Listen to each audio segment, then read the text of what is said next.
Chapter 161. Night. Dawn Castle. Rosen played with the glorious artifact in his hand, and looked at the angry glorious Empire envoy in front of him. If Ms. Irene doesn't agree, I won't force her. Then please go back. But the artifact will stay with me, as an apology for the offense. As soon as he said this, he keenly noticed that the other party's expression froze, as if he was very concerned about the glorious artifact, and this extremely subtle move made Rosen's heart move slightly. It seems that this artifact has collected a lot of my information, but it may not be read with the other party's ability. It is very likely that this thing must be taken back to the glorious Empire to be interpreted. In this case, he must understand the principle of this thing, otherwise he will not even know what information he has leaked. The essence of this matter is a dispute between two countries. There are open disputes between countries, and there are also secret fights. The secret fight is often more cruel and pervasive. If you don't keep on guard, you may die suddenly for no apparent reason. This is not groundless worry. There are countless ambitious kings in history who have done their best to defend their personal safety, but died at the height of their power. At this moment, the voice of the glorious envoy came. Is it here? The voice was very light, full of reluctance, as if it was forced by the situation. But at the same time, there was a subtle taste that was hard to explain. This feeling is not felt by ordinary people, but Rosen vaguely sensed that something was wrong. Another thought popped up in my mind. Could it be that this envoy himself was also a bait set for me by the glorious queen? Of course, there is such a possibility, and it is very high. Although from the surface observation, there is nothing wrong with the glory envoy, but considering that the glory god has a type of power that Rosen does not understand, it is naturally possible to hide from Rosen's perception. In fact, the other party does not need to make targeted arrangements. Just put traps in any direction that may work, and there will always be a trap that may work.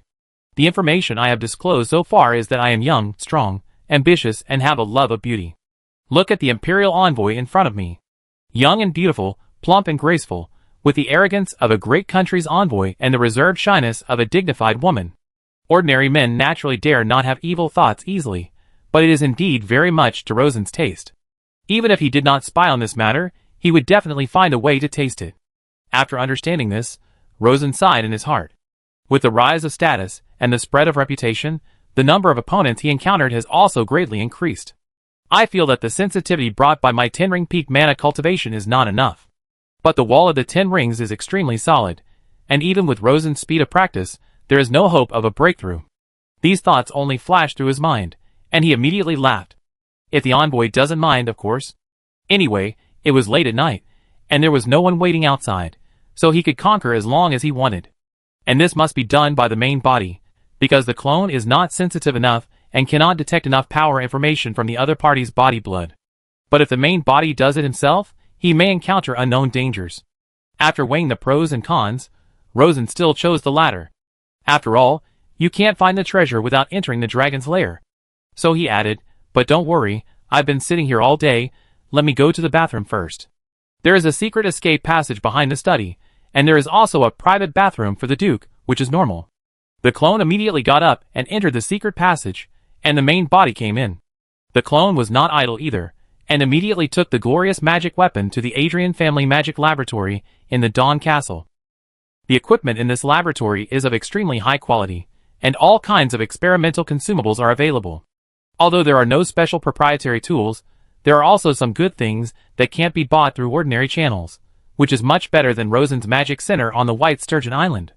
On the other hand, Irene didn't notice the difference between the two. She took a deep breath, as if preparing herself mentally. I have a husband in my country. We just got married not long ago, and we love each other very much. I really don't want this to happen. She really didn't want to do this, because she really just got married, and she and her husband really love each other very much. She wanted to unload the mission of envoy after returning home this time. Rosen smiled, and the color of wanton on his face became stronger. The lady's words have aroused my competitive spirit. Irene showed a trace of obvious disgust on her face. Duke, you look like a street nouveau riche now. Rosen didn't mind at all. I admit that I am a nouveau riche, but you can't deny that although most nouveau riche are prosperous because of luck, some nouveau riche are prosperous because of their superb abilities. I think I have extraordinary abilities. There has never been anyone in this world who stipulates that people with superb personal abilities must have noble moral sentiments.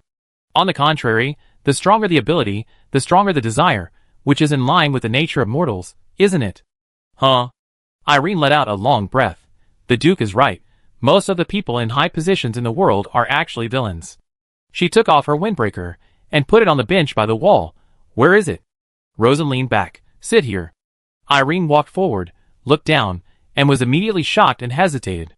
I'm afraid I can't sit down here. Rosen shrugged. Hurry up, my patience is limited. Irene had no choice but to sit down slowly. After sitting down, she let out a long breath. Duke, let's make it clear first, this is only once. Rosen nodded, of course. But I also said that it's my time, not yours. Does it make a difference? The difference is huge. Soon, Irene knew the difference. After wandering in the clouds for several times, she was deeply shocked. This Duke's ability is really powerful. On the other side, Rosen was not idle.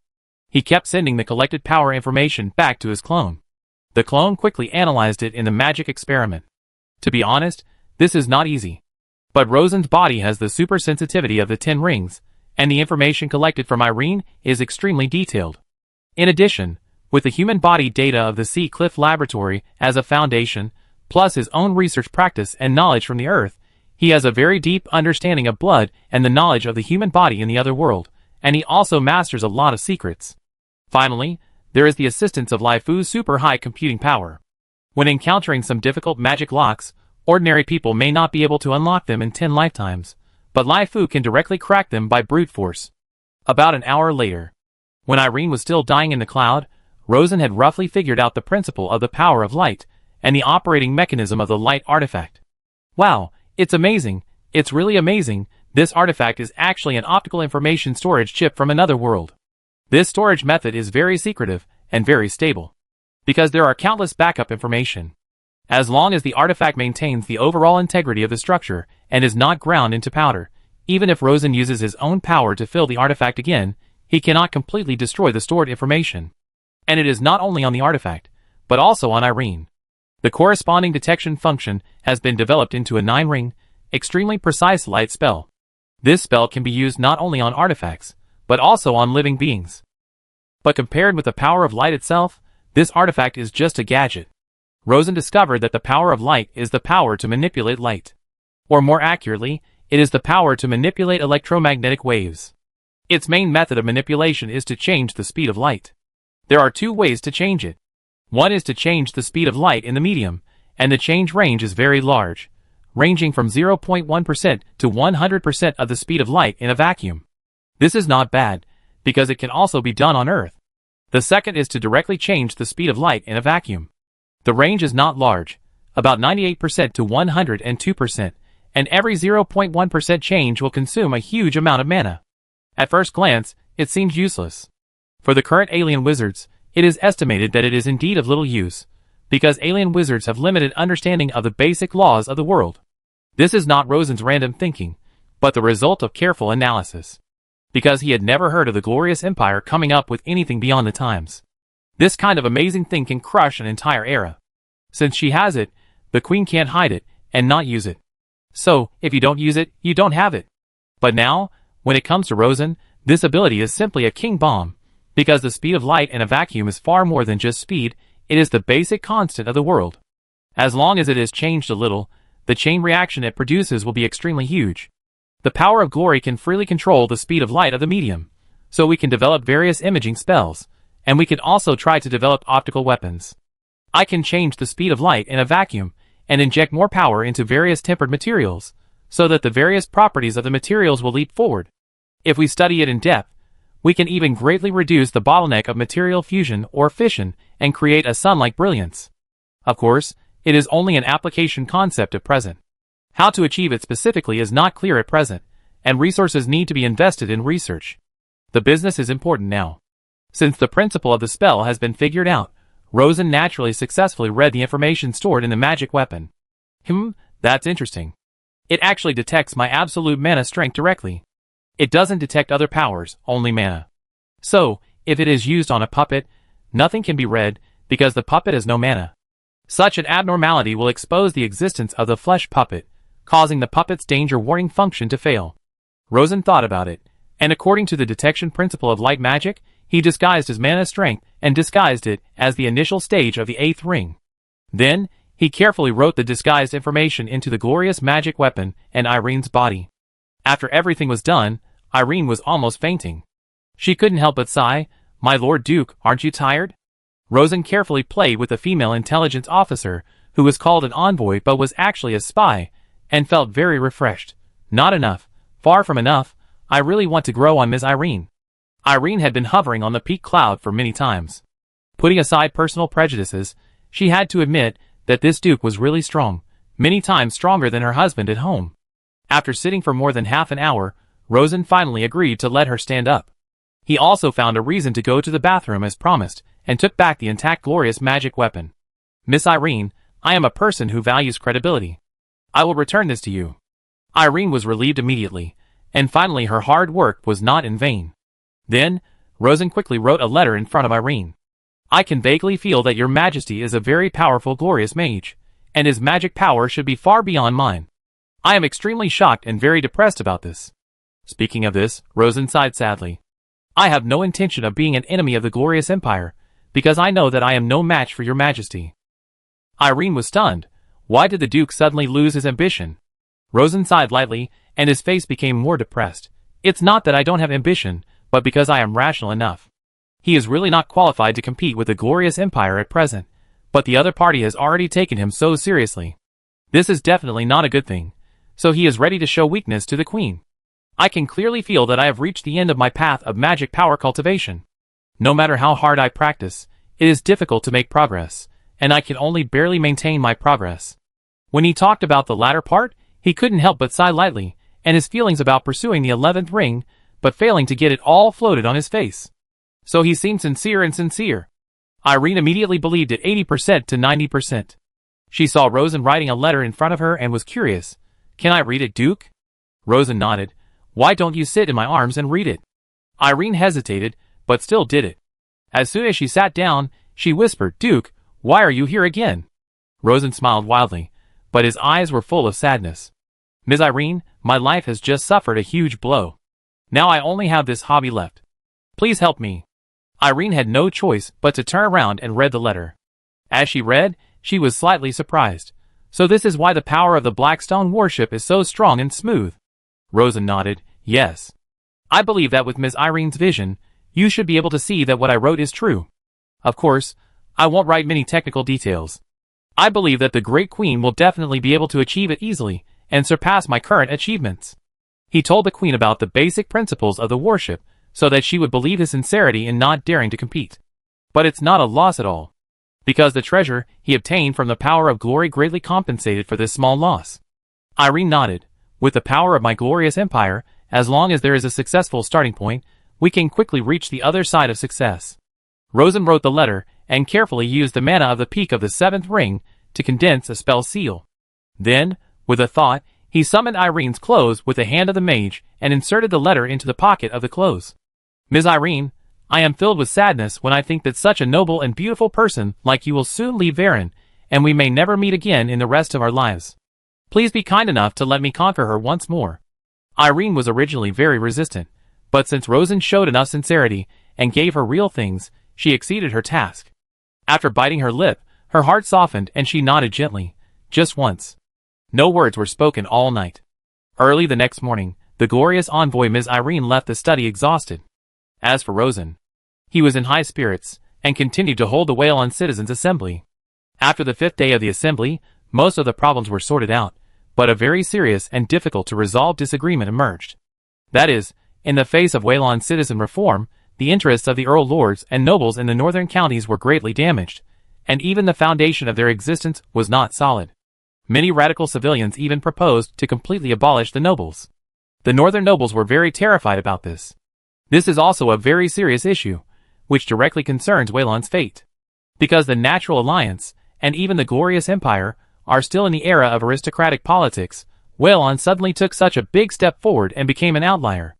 Outliers, especially those that are extremely harmful to the nobles, are likely to be isolated by various countries. This is definitely not a good thing for Whalon. The differences in the conference became more and more intense, and the relevant turmoil even spread outside the conference. Aaron, Lavender, and even Cal, the envoys of the Natural Alliance, as well as the envoys of the Glorious Empire, have been paying attention to the results of the conference. Lavender and Cow didn't say anything, but Aaron was very happy. He even started to do all kinds of small tricks secretly, hoping that Waylon would cause chaos first.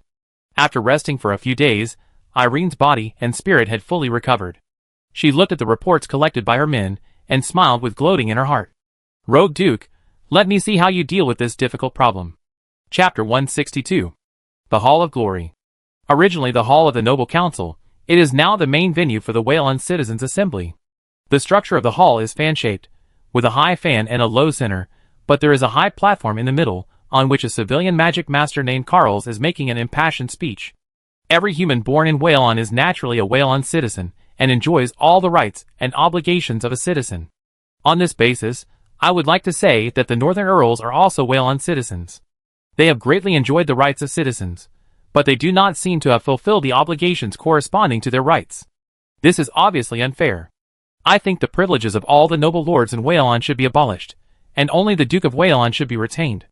As soon as the voice fell, warm applause broke out in the entire venue. The civilians have been oppressed by the nobles. Finally, they had the opportunity to speak up. The previous grievances were vented out, and they wished to overthrow all the nobles. The next person to speak on the stage was one of the leaders of the northern nobles, Earl Robert of Shire County. To be honest, facing the overwhelming majority of civilians in the audience, he felt guilty and even panicked. But the situation forced him to fight for his own interests. The nobles in the south are vampires. Almost all of them are Aaron's pawns in Waylon, and they should be removed. This is what our Northern Earl has been thinking about and doing. You must remember that not long ago, in order to support the Duke's landing on Waylon Giant Island, our Northern nobles also tried their best to form the Northern Alliance. I admit that the warriors of the Southern and Northern Alliance did not really fight on the battlefield, but this is actually a good thing for Waylon. It greatly avoids the loss of brave warriors for no reason. But I want to say that the existence of our Northern Alliance itself is also a great contribution. It is us who saved the Duke from fighting alone and falling into a terrible predicament surrounded by enemies. This is true, and many knowledgeable people in the audience nodded secretly. Earl Robert continued, like all of you, I hate the Southern vampire lords very much, because these vampires not only suck the blood of Southern civilians, but also suck the blood of all of us in the North. At the same time, I also admit that times have changed. Many of our Northern nobles do not have the outstanding abilities to match the noble titles, but our land and our titles are the legacy left by our ancestors. As descendants, we must do our best to defend the legacy of our ancestors. This may not be the responsibility of the citizens of Waylon, but it is a responsibility that a person must bear. After saying this, Earl Robert turned and stepped down. There was sparse applause from the audience, but most of it was silent. But there was not much anger in the silence, because the vast majority of Southern civilians did not hate the Northern Earl. Of course, there were some who hated, that is, some civilians in the North.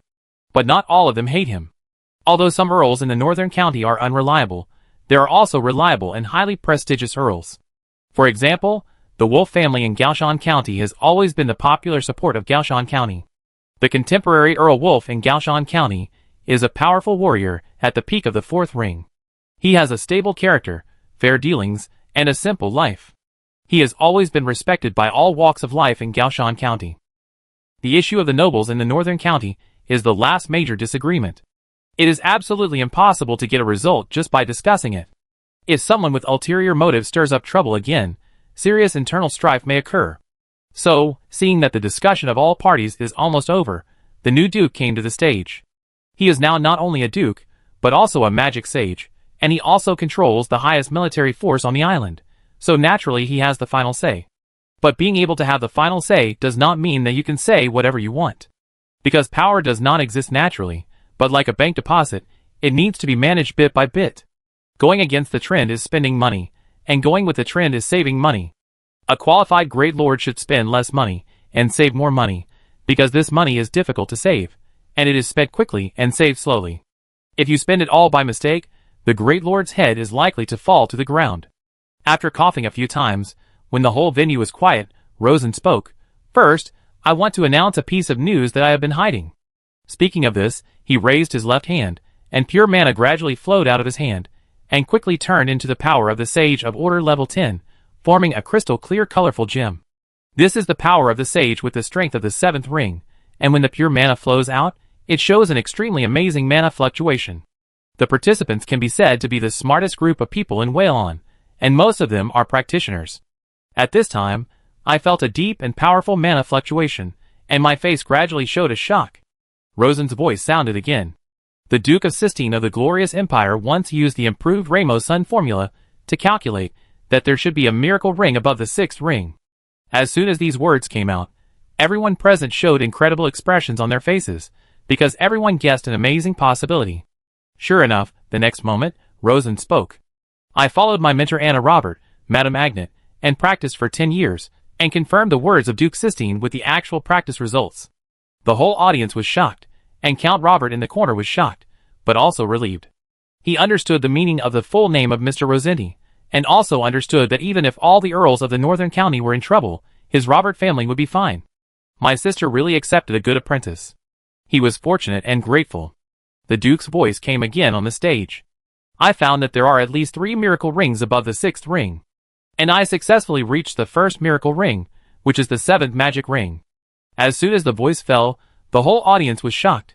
This is the first time that a high-rank strongman in the magic world of the Natural Alliance has publicly stated his magic achievements. And this achievement is so amazing that it overturned the magic formula of everyone present. What is even more shocking is the practice speed of this young duke.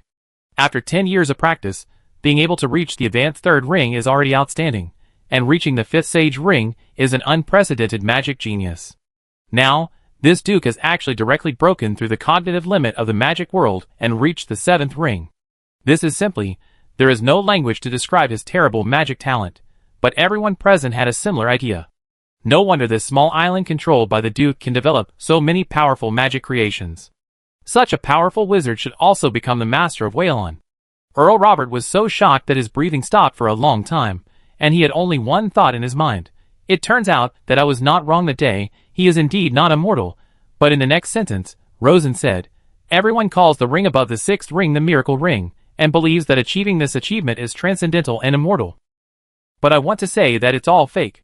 Reaching the miracle ring only means a higher level of magic practice, but it is still immortal.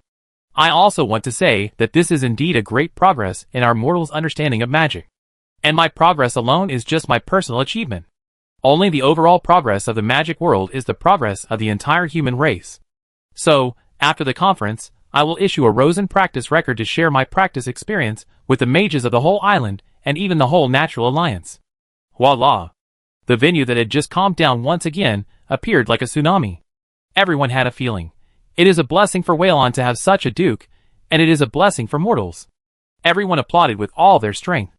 On the stage, Rosen clearly felt that his power account balance had soared. Knowing that the time was almost right, he began to talk about the main topic. In my opinion, both the southern and northern counties belong to Whalon. Both northerners and southerners are Whalon people. Because Aaron sucked my Whalon's blood, we eradicated the southern nobles. This is as it should be, and it is a necessary step for my Whalon to achieve independence. But Earl Robert is not wrong. Everything of this generation of northern earls is inherited from the glory of their ancestors, so it is also the earl's duty to maintain the glory of their ancestors. Any ordinary person has the right to inherit the property left by their parents. This is also as it should be, and there is no need to discuss it too much. Differences must be resolved. But because we are all Varan people, all differences should be resolved on the basis of maintaining internal peace. Why peace? Because Aaron in the south is staring at us like a predatory beast. Once we have internal strife, the Lion fleet will take the opportunity to go north and make Varan their slaves again. At this point, Rosen looked around at everyone. Do you all agree with this? About 1,000 social elites present nodded in agreement without hesitation. Then, Rosen proposed his way of dealing with it. No one has ever stipulated that there can only be one system in a country. No one has ever stipulated that a person cannot be both a citizen of Whalon and a noble of Whalon. So, my suggestion is that the 15 southern counties of Whalon should implement a complete citizen participation system. As for the 10 northern counties, I have 2 solutions. First, the nobles will keep most of their rights and obligations unchanged, but they will be responsible for the management of their territories. The only change is that the northern civilians must also become citizens of Whalon. Second, they will voluntarily give up part or all of their noble titles and donate part or all of their territories to the Whalon Citizen Bank. Depending on the size of the territory and the amount of resources, they will receive a stable return from the Whale Citizen Bank every year. As long as the bank does not collapse, the returns will continue. At this point, Rosen looked at the people present. Everyone is free to discuss, and you can walk around and discuss with each other. If there is a better way to deal with it, you can propose it at any time. The meeting hall immediately began to whisper to each other, and even gathered in groups to discuss. The southern commoners had nothing to say about this. Anyway, the situation in the northern counties had no big impact on them. The only thing they cared about was how much return the Whale Citizen Bank gave to the northern nobles every year. It was reasonable to give returns for donating territory, but it must not be too much. And the Lord said that he would keep giving, which was a bit too generous. It would be better to reduce it year by year. The northern commoners had different opinions. Some hoped to retain the noble lords, and some hoped to learn from the south. The northern nobles also had different opinions. The poorest Earl of Icefield County spread his hands, and looked like a bachelor. My broken place is worthless, the land is barren, and it's freezing cold. If the price given by the Duke is reasonable, I will donate it all, and use the money to live a good life in the south. Earl Robert of Shire County also had his own ideas. I don't want other places in Shire County. The place is large and difficult to manage, and there is not much income. I will only keep one Shelling city. Earl Robert's ideas represent the ideas of most earls in northern counties. After all, many lands really do not generate benefits. Those remote and uninhabited places are tiring to manage and make people jealous. It is better to exchange for stable income. Therefore, it is best to keep only the best areas. They all believe in the credibility of Duke Rosen. In fact, they have to believe it even if they don't believe it. Because of the announcement of the 7 rings, Rosen's status in Whale has almost reached the level of a god on Earth. After a discussion, everyone agreed with Rosen's proposal, and the only change was that the return should be reduced in a step-by-step manner. It was initially set at a step of 40 years, until it was completely reduced to 0 after 200 years. The northern nobles also agreed with this point. After all, it was 200 years later.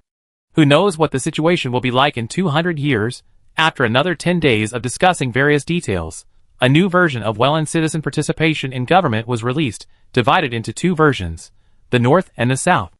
The propaganda team trained on the island immediately spread the relevant information throughout Whale. Even the mountain dwellers living in the mountains spread it. Of course, this is a later story. When the news reached the ears of envoys from various countries, it instantly caused a huge shock. For the envoys of the Natural Alliance, the biggest shock was Rosen's announcement of the 7-ring achievement and the sharing of practice experience.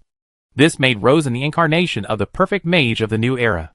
Because the core of the magic spirit of the new era is to share new knowledge. But most mages hide the good things and don't give them, but Rosen directly made a big explosion, not to mention ordinary mages. Even the mages of the envoys have many people who have a strong urge to join Whale directly and worship Duke Whale as their practice mentor. Ms. Irene of the Glorious Empire was also shocked.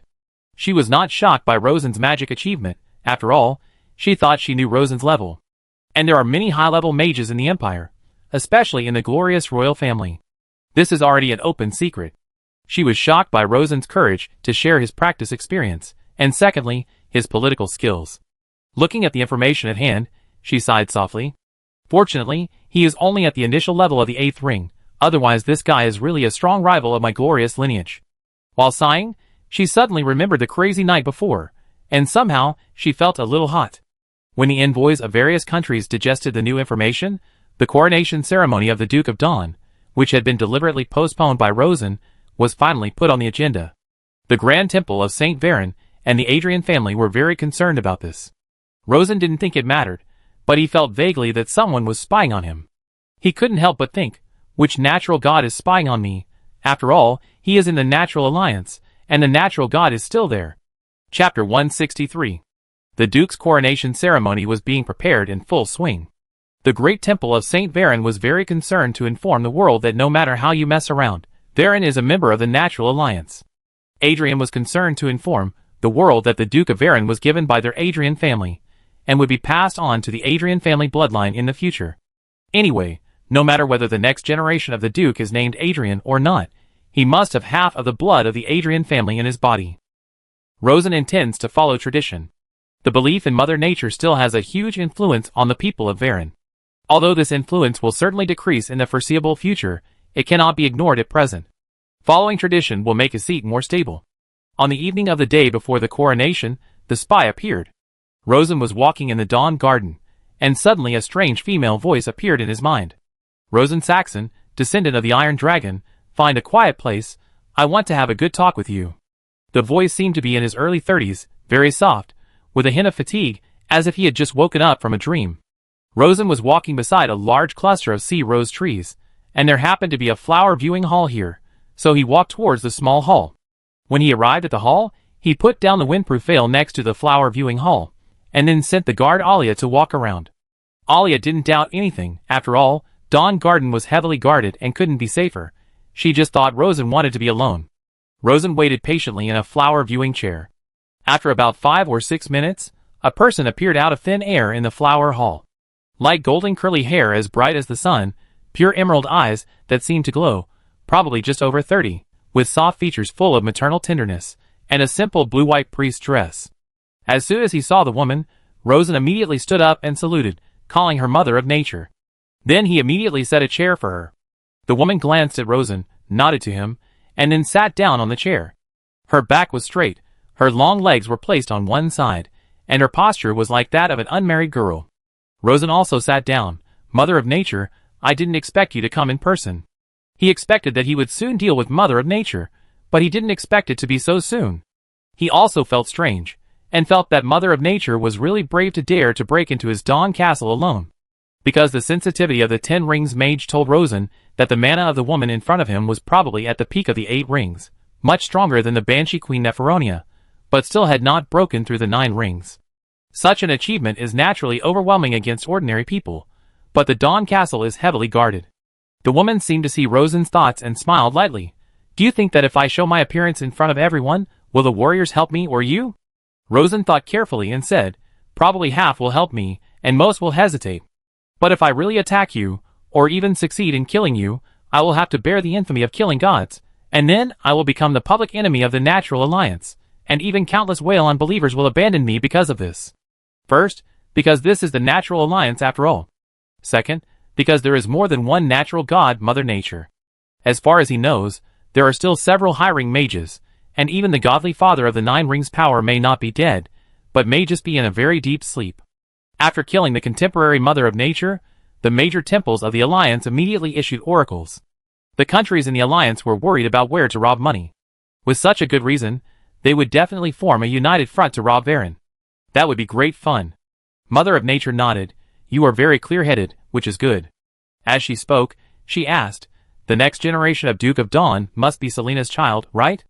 No doubt, but I can't guarantee which child it is, because Selena and I have more than 2 children. Mother of Nature nodded with satisfaction. It doesn't matter which one, as long as it is.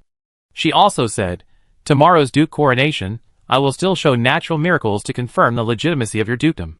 After a pause, she said, but I still have some conditions. Rosen immediately said, Your Majesty, please speak. Since Mother Rand didn't say it directly, she asked back, you have 10 ring magic power, right? After saying that, seeing Rosen's surprise, she said, this is the Natural Alliance after all. We started paying attention to you when you forced Selena to marry us. As you progress step by step, we have gradually increased our attention to you. And the news of the 10 ring magic power was told to me by my grandfather. He once secretly observed you. For this, he completely exhausted his limited awake time. Speaking of this, Mother Nature Zigralana's face was a little gloomy. If what she said was true, there was indeed a reason for it, because that was the highest existence of the god of nature, the only 9-ring wizard in history to reveal his identity. Rosen was more and more surprised, and secretly glad that he had always implemented the strategy of respecting ghosts and gods and keeping a distance. If he had always shown his atheism, even if he didn't die suddenly for no apparent reason, he would certainly encounter many inexplicable obstacles on his way forward. Mother Nature continued, in terms of mana cultivation, you can indeed be said to be one of the most outstanding geniuses in the Wick continent. Rosen's heart moved. Are there other 10-ring mages? Mother Nature nodded. Of course there are. The Lord of Light is the 10-ring. He is still alive, although he is sleeping now, but he should have at least 50 years of wakefulness. And you have seen his achievements. He created such a huge glorious empire. Rosen's heart bulged slightly. Sure enough, there are countless geniuses in the world. There are 2 in the Holy Elf Empire, known as the 2 best wizards of the elves. The situation across the sea is a bit complicated.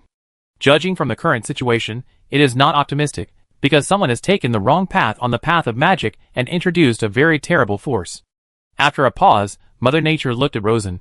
My second request is that you can study magic, but never study summoning spells in depth, and it is best not to do any research. Rosen was shocked. Why? Of course he knew about summoning, which is the spell of using spells to summon life in different planes. But for some reason, summoning was declared a forbidden spell in both the Glorious Empire and the Natural Alliance. Not only was research not allowed, but even the related spell knowledge was destroyed. It was destroyed so thoroughly that only the name was left, but no specific knowledge could be found. A trace of worry appeared on Mother Nature's face. She raised her hand and waved, and a halo similar to a rainbow suddenly appeared in the air. The creation ring, from bottom to top, from inside to outside, has 11 rings in total. Inside the ring is our mortal world. The ring constantly precipitates matter, gradually condensing into our world. Outside the ring is the endless void, but the void is not completely empty. There are other rings, precipitating other worlds. Through the resonance of the ring and the soul beacon, the existence of other worlds can be summoned to our world, and vice versa. The above is the basics of the summoning spell. Rosen suddenly understood. The continent across the sea will not summon demons, right? You guessed right. Mother Nature showed a trace of pity in her eyes. Great Demon King Buck, a top 10-ring peak power, masters a large number of terrible 10-ring spells, and his power is at least 50% stronger than that of the Lord of Light. Fortunately, there is the endless sea blocking it, but looking at the current situation, I don't know how long it can stop it. After sighing, Mother Nature's expression relaxed again. But times have changed. No matter how strong the cultivators are, they can hardly withstand the attacks of the latest thunder weapons. Rosen immediately said, in that case, perhaps we should release some knowledge of summoning spells to build a magic circle barrier and completely prohibit the strong from the outside world from entering. Mother of Nature smiled. Maybe, but now is not the right time, and the destruction spell was completely destroyed back then. There is really no remnant. At this point, she raised her third finger. The Temple of Nature will not easily intervene in the power disputes within the kingdom. With your ability, it should be very likely that you will unify the Natural Alliance. So my third condition is to treat the descendants of the gods of nature well, just like you treat the Adrian family. This is not difficult. Rosen immediately promised, I will. Mother Nature pointed a finger again, with a hint of embarrassment on her face. The fourth condition, I know there are a lot of conditions. With the current situation of the natural god system, I don't have the capital to discuss so many conditions with you, but I have to say it. As for whether you agree or not, it's up to you. Considering the huge influence of the natural church among the civilians of the Natural Alliance, Rosen nodded very simply. Your Majesty, just say it, let alone 4, as long as you can support me, 10 are no problem. Mother Nature nodded with satisfaction, but she did not speak immediately, but stared at the sea wave rose bush outside the flower hall, as if she had something to hide. After hesitating for more than 10 seconds, she finally spoke. Natural God System, hey, forget it. Wait until you have completely secured the position of Duke Waylon before talking. This is for you. While speaking, Mother Nature kept looking at the sea wave rose, and even when she handed the item to Rosen, she did not turn her eyes away. The item she gave was a book called The Secret of Natural Divine Power, plus an amulet. It was a necklace amulet. The amulet itself was a round plate made of jadeite. Inside the plate were a lot of silver filaments. The lines were very complicated, and it looked like a burning flame. This is called the Boiling Moonfire Amulet. It was a reward my grandfather got from one of the 2 best wizards in the Holy Elf Empire, Moon Goddess Dora, in exchange for high-level knowledge. When you wear it, it can not only perfectly hide your mana, but also protect you from a fatal blow from the peak of the 10th ring. Rosen was delighted. He was in need of high-level knowledge. He also liked this powerful 10-ring amulet. He didn't like the amulet itself, but the high-level magic knowledge in it. After taking the spell book and the amulet, he asked, why don't you just tell me what I should do specifically? Mother Nature still didn't look at Rosen. Don't worry, I will come to you after you have firmly established your position as Duke Waylon. She stood up, and was about to leave. Rosen still had many doubts, and he asked, Your Majesty, what does it mean to be firmly established? Solve the crisis of Aaron's fleet heading north. Rosen asked again, then has anyone been promoted to the 11th ring? Mother Nature shook her head without hesitation. No. No one. No one, I am very sure of this. Rosen was a little disappointed. He had always wanted to see the scenery of the 11th ring, but he didn't expect that he was already standing at the top. Mother Nature finally turned to look at her. She looked about 70% similar to Serena, but her face was gentler and more maternal. Her eyes showed a gentle light. Young mage, all roads in the world have an end, including the road of cultivation. Why? As far as I know, it is because the attributes of the magic rings below the 10th ring are restrained, while the 11th ring is divergent. The mortal soul cannot withstand its great power. Of course, I also heard it from others, and I can't guarantee its authenticity. After she finished speaking, the air around her twisted, and in less than half a second, she disappeared into the air. Rosen concentrated his mind and vaguely sensed the other party's departure trajectory, but after the distance exceeded 20 meters, he completely lost the other party's information. As expected of a family background, this invisibility technique is really powerful. But he was still very unwilling in his heart. How could there be no 11th magic ring? It is completely possible to break through it in terms of calculation. But I'm stuck. What's wrong with the process? However, if the mortal soul can't bear it, then breaking through is suicide. It's really a pity. I want to know more, but there is no answer. Fortunately, I got a new spell book and a powerful amulet, which are enough for him to study for a while. As for the coronation, since Mother Nature has promised, there will be no problem. It's just a routine ceremony, and Rosen doesn't take it seriously. The most urgent thing next is to fight Aaron. Chapter 164. Boom, boom. The sound of the new salute sounded in the temple area, and the thunderous sound spread throughout the city of Dawn. It was the new Duke of Dawn being crowned. On this day, the temple area of Dawn City was once again empty and noisy. But this time, Rosen himself did not participate in the excitement. He was sitting in the highest tower of Dawn Castle, using the light and shadow spells he had just mastered, quietly watching the hustle and bustle of the St. Waelon Grand Temple. Most of those with fanatical expressions are ordinary people without power. There are also many practitioners, but their expressions are calm, and they are just watching the ceremony. In Waelon, the ratio of practitioners to ordinary people is about 10 to 1, and it is increasing year by year. The comparison between the two sides clearly shows the trend of change in the new era. In the general trend, theocracy is weakening and secularism is rising. In the social atmosphere, piety is gradually fading and ignorance is gradually disappearing. In personal practice, the threshold is gradually decreasing and the level is gradually increasing. This is the direction of the current torrent. If you go against the current, no matter how talented you are, you will be crushed to pieces. If you go with the flow, or even give it a push, you can take advantage of the power of the times and soar into the sky. At this moment, in the temple, the high priest finished the tedious prayer and put the crown of dawn, which symbolizes the Duke's authority, on the head of the clone. When the crown fell, a blue-white glow suddenly appeared on the sculpture of Mother Nature. In the glow, hymns were heard, and countless ancient holy patterns were looming, but it was the nature's favor spell with up to 8 rings. It didn't have much effect, but the light and shadow effect was very shocking. As a result, the ordinary people watching the ceremony became more and more excited, and even the high priest was beaming with joy. Rosen, isn't it disrespectful to let a puppet bear the grace of Mother Nature? A gentle female voice came from behind. It was his mentor Anna. Rosen smiled and said, Mother Nature is a kind and tolerant God. She won't care about my little disrespect. After all, the most important thing now is not the coronation, but Aaron's threat. Turning to look at the mentor. Just got the information that Aaron's noble cabinet meeting just passed the Welland Property Preservation Act. Aaron's parliament is in charge of Waelon's affairs, and the name is just to find trouble and fight. Anna had heard about this a long time ago, and had expected Aaron to react like this, so she was not surprised. She tightened her skirt, squatted beside the light and shadow magic circle, and carefully looked at the delicate light and shadow in the magic circle. The more she looked, the more surprised she was. This spell seems to be very complicated. Is it new? Light and shadow alone are not difficult, but the real-time changes that are completely synchronized with the real world are difficult. Rosen nodded, yes. This kind of live broadcast-like spell is an application of the power of glory. The farthest live broadcast distance can reach 5 kilometers, but if a few relay magic tools are added, it can reach 20 kilometers.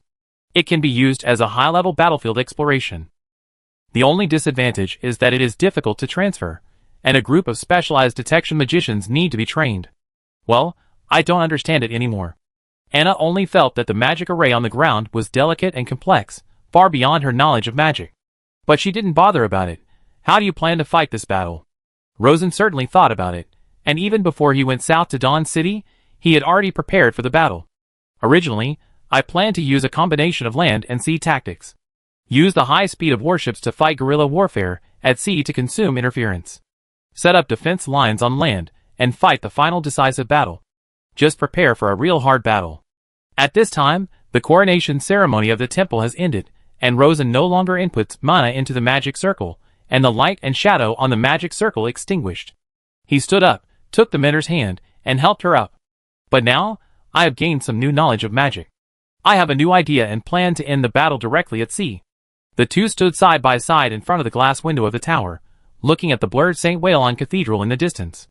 Anna said, "Our naval power is not dominant. The Navy soldiers are not well trained, have insufficient combat experience, and have not fully recovered from the chaos. I feel that even if we had planes, it won't work, because the Aaron people must have made corresponding defenses.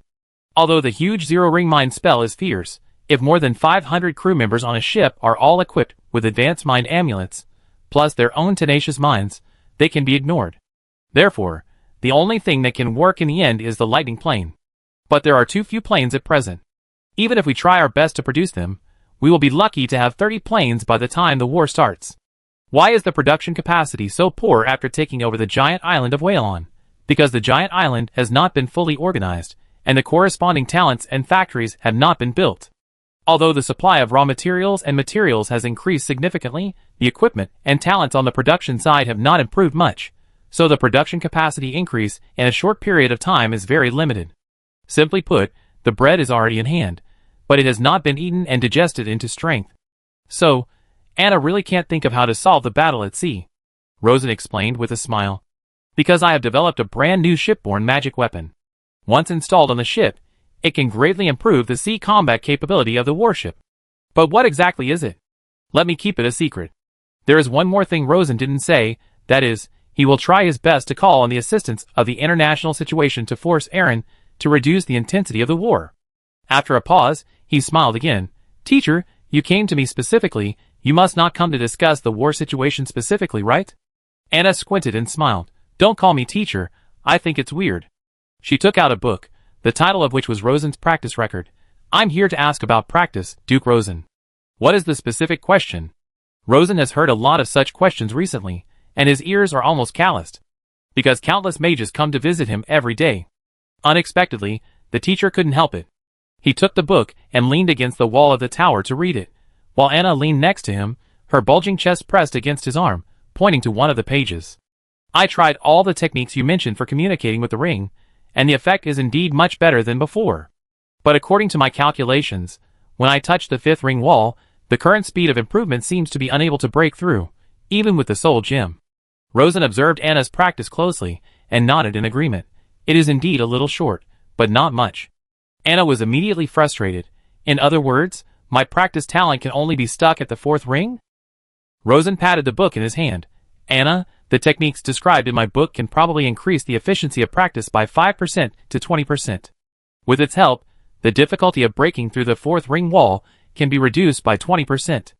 That is to say, within 3 years, a large number of 4-ring masters will emerge in the alliance. My preliminary estimate is that there will be tens of thousands, more than 20 times the current number. But there will still not be too many 5-ring sages, probably from the current dozen to 40 or 50, but not more. At first glance, it has increased several times, but from the huge base of mages, it is nothing more than an increase from 1 in 10,000 to 3 or 4 in 10,000, which is still about the same as a lottery." Anna sighed. "Oh, I'm greedy." Rosen smiled. "It is naturally difficult to advance just by following the techniques in the book. But I didn't say it all, because I am still studying some secret methods to help break through the ring wall. I haven't completely studied these techniques, so I didn't write them down. But when the mentor touches the 5th ring wall, I should have useful results. The method of breaking through the ring wall is the knowledge that every mage dreams of. Frost Messenger Lefenga is studying it, and Rosen is naturally doing it too. He had a secret method to lower the height of the ring wall before, which could help people break through the 4th ring. After getting Lefenga's secret method, he had a new idea. It's just that he has been very busy recently, and has no time to study. Of course, even if the research is successful, it will not be used indiscriminately, but will be used as a reward and distributed to practitioners who have contributed to the country." Anna was very happy to hear this, but also very shocked. "Rosen, have you studied the magic ring to this extent?" Rosen laughed. "It's not that exaggerated. At most I can help people break through to the 5th ring, and I can't do anything higher. The 5th ring is already high enough. Anna immediately looked forward to the prospects of cultivation. Of course, this is a personal matter after all, and she has official business. Rosen, in which county are you going to build Waylon's magic industrial zone? When she was on the White Sturgeon Island, Anna had been responsible for the establishment and management of the magic factory and was the director of the island's production department. In the past, in order to avoid irritating Aaron, the White Sturgeon Island only produced some low-end magic products, but now that it has completely torn its face with Aaron, it is natural to start to seize the high-end market. The tower is not a good place to talk. Rosen said, Teacher Minter, I'm used to calling you, and I can't change my mouth. Anna covered her mouth and chuckled. You can call me if you like, but don't call me when you are intimate, I feel weird. Rosen laughed. I feel refreshed, and I have to call you. You little bad guy. The two walked side by side to the tower, and arrived at the study room of Dawn Garden. Rosen pointed to the map of Waylon on the desk and said, I plan to build a magic industry zone in Ruhr County, which is inland, and Hongyuan County, which is on the south bank of the Broken Gold River. These two counties are adjacent to each other, adjacent to the Broken Gold River, with convenient water and transportation. At the same time, they can also connect to the rich Blackstone mines in Gaoshan County and obtain cheap energy supply. After the opening of the new route, Hongyuan County will be a transportation hub for Waylon, and its geographical location is even better than that of Dawn City. Finally, it is far away from the mainland, and will not be affected by the war. Anna looked at the map carefully. What does the magic factory mainly produce? Rosen had thought about it a long time ago. The best situation is naturally to cover all aspects. Everything has the upper hand, but it is impossible in a short time because Waylon does not have so many talents. So it can only seize a part of the high-profit market. Rosen has also thought about this. He still does not intend to fight head-on with traditional masters in traditional fields, but to explore new fields. The original low-end daily magic tools will continue to be produced. Although the products are small and the prices are low, the large quantity can also bring good income. In addition, I plan to make efforts in 3 new fields such as electric carriages, civilian ships, and civilian transport aircraft to establish a series of magic industrial systems. Not only are there no competitors in the current market, but we can also set prices freely and set standards in various fields. Once the market gets used to our products, latecomers can only chase us all the way. In the past, on the islands, good things did not dare to be taken out because they were afraid that the fat guys in the Wick continent would learn from them. Now the giant island of Waylon has also become quite large. Although it is still at a disadvantage, as long as talent training is done well and some market competition skills are used, it is completely possible to compete with the fat guys in the Natural Alliance. Of course, the glorious empire is too thick and it is still difficult to compete, unless it obtains the power of the entire Natural Alliance. Anna squinted and smiled. It's hard not to make money with these 3 things. After that, the two of them discussed the relevant plans of the industrial zone in the study. At 2 o'clock in the afternoon, Selina came back from the coronation. As soon as she saw Rosen, she complained, My dear, the Duchess's gold crown is too heavy, and her neck is almost broken. Rosen smiled. I massage it for you in the evening. Then he asked, Will Uncle Holland and Uncle Tawood come to rebuild the army? Velen's army will be reorganized, but not now, but after the war. What we are doing now is to regularize the lieutenants of the existing legions, and then continue training to prepare for the next battle. Selina nodded, took the water handed over by the attendant, and took a big sip. Uncle Tawold was eager to do it, and he agreed immediately. As for Uncle Holland, he was still a little emotional, but he finally nodded. It's good that you can come. After all, both uncles are rare warriors in the family. Of the 2 members of the Adrian family, Tawold's ability is average, and he is a qualified naval commander. But Holland is a real talent. He can command the army and the navy, and has fought several beautiful battles. Since he has the ability, of course he can't waste it. He must use it, and use it boldly. Because with his current prestige on the giant island of Varen, he can completely calm it down. Now that the coronation ceremony is completed, Rosen is the completely legal Duke of Varen. Although he has been preparing to fight with Aaron behind the scenes, he naturally has to maintain harmony on the surface. Especially for the envoys from Aaron. After all, war is a matter of life and death, and the opponent cannot easily figure out the intention. Even if both sides know that they will fight, when, where, and how to fight will involve many lives and even determine the final victory or defeat. The next morning, in the government affairs study in the front yard meeting area, the clone began to formally accept the audience from foreign countries. The first envoy was Sir Yalek from Aaron, who was also a half-acquaintance of Rosen. Chapter 165.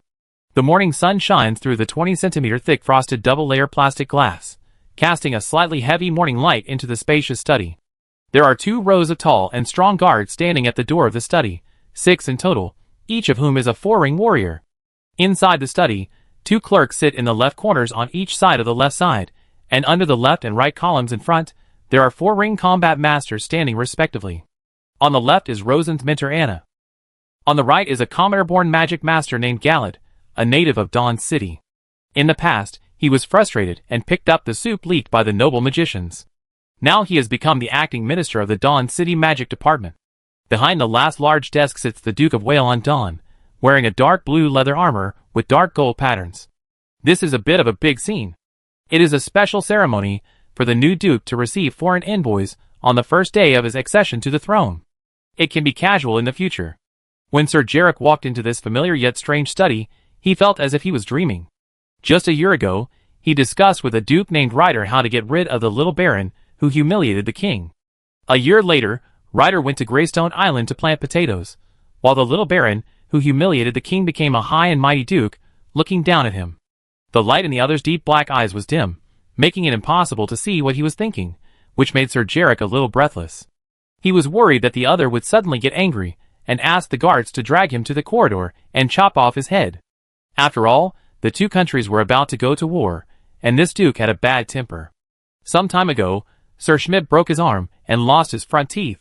Greetings to you, the guardian of Varen, the blesser of the morning light, the saint of Varen. He wanted to say the descendants of the saint of Varen, but when the words came to his lips, he found that the other party was not the descendants of the saint. But he couldn't take it back after saying it. Fortunately, his mind turned quickly, and he immediately changed his words. The son-in-law of the saint, the Duke of Dawn. Rosen smiled lightly, and then his face suddenly became serious. Sir Yalek, I have always been a person who will avenge my grudges. Sir Yalek's face turned pale, and he stood there speechless. At the same time, he felt a little urgent to urinate, and even felt that he couldn't hold it. Rosen's face relaxed again, but since His Majesty has apologized to me, this grudge has been avenged. Shoo. Sir Yalek breathed a sigh of relief, feeling lucky to have returned again after a trip to hell. His brain came to life, and he immediately praised, Your Excellency the Duke, your kindness is as dazzling as the morning light. Rosen continued, No matter how great the hatred was in the past, Whalon and Aaron are neighbors across the sea, and this is an unchangeable fact. My idea is very simple. As long as your country is willing to put down its high-handed attitude in the past, then we Whalon are still willing to continue various trade exchanges with your country. Cotton, wool, tobacco, syrup, black stone, seafood and other raw materials will continue to be exported. Of course, we have to renegotiate the price. After all, there are still many buyers in the Natural Alliance, right? Sir Yalek felt secretly resentful when he heard this, because everyone knew that Aaron had lost a huge amount of benefits in this trip. If converted into gold coins, it is at least equivalent to a loss of 18 million gold augurs or 22 million lion gold coins per year. This loss is so huge that countless people will fight for it. But verbally, he had to say, My Lord Duke, I will convey your words to our Majesty truthfully. I believe that our 2 countries will be able to resume trade soon. Rosen certainly knew that it was just a show, but who can't act? He nodded with satisfaction, and then added seriously. By the way, the envoy of the glorious empire is actually in Dawn City. He has already greeted me in advance, and said that he wants to talk to me about cooperating in the development of new weapons. I am very tempted by this. After all, the price given by Her Majesty the Queen is really high, but as a member of the Natural Alliance, I don't want to hurt the feelings of my allies. Sir Yalek, what do you think I should do, huh? Sir Yalek was shocked and was about to say something, but he saw Rosen waved his hand again. Forget it. An envoy certainly can't make the decision on such an important matter. You should withdraw and pass the message to His Majesty Danger, and let him make the decision. This is true. Sir Yalek was indeed anxious to pass the message back to the country. After hurriedly saluting Rosen, he left immediately. After he left the study, he walked along the corridor to the morning light hall, and saw many people waiting to be received. Among them was a female mage with long brown-black hair, and a white officer's windbreaker with gold edges. At first glance, she was dressed like an envoy of the glorious empire. Before he could take a closer look, the Duke's attendant walked towards the female mage, whispered a few words, and the female mage followed the attendant to the Duke's study. Yalek was shocked again. The second one was received. It seems that the Duke attaches great importance to this matter. There is errand between Whalon and the glorious empire. There are no Whalon warships in the Storm Ocean. Naturally, there is no large-scale maritime trade between the two countries. But if the common sharing of new magic technology is achieved, then Aaron, who is caught in the middle, will be very uncomfortable. Perhaps some people will say that it is the friendship of the natural alliance. But the two countries are going to fight. If one fails, Whalon, who has just become independent, will perish. Who has time to care about friendship? Sir Yalak couldn't help but have a thought in his mind. Your Majesty is right. This war cannot be fought at all. But it seems that not fighting is not an option. There are 6 marquises in the country of Yala, forming 6 aristocratic forces, occupying 108 seats in the aristocratic cabinet council, while the total number of cabinet seats is only 128. Now, the interests of the 4 major forces have been greatly damaged by Whalon, and they strongly demand war, and they have 188 votes in the cabinet vote, occupying the majority. As the king, he has the final say over the cabinet's vote. Even if the pro-war faction is in the upper hand, he can still veto it. But Sir Yalak doubts whether the Lion King has the courage to do so, because 3 of the 4 great sages who protect the royal family are from pro-war nobles. Only the Eye of the Storm, Sanchester, is neutral. Whalon is independent, and the Aaron nobles are very angry. If a plate of ice water is poured on the fire at this time, it may not only fail to put out the fire, but make the flames more intense. But if you advocate war, Aaron's future is unpredictable. Sir Yalak sighed, but he had no choice but to fulfill the mission of a diplomatic envoy and pass the order back to the country as soon as possible.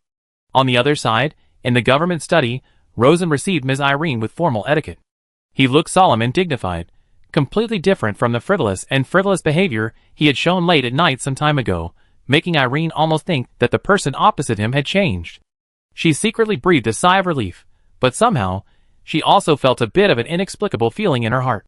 It felt that compared to the Duke in front of her, who was well-behaved and had no characteristics, the frivolous Duke that night was more impressive.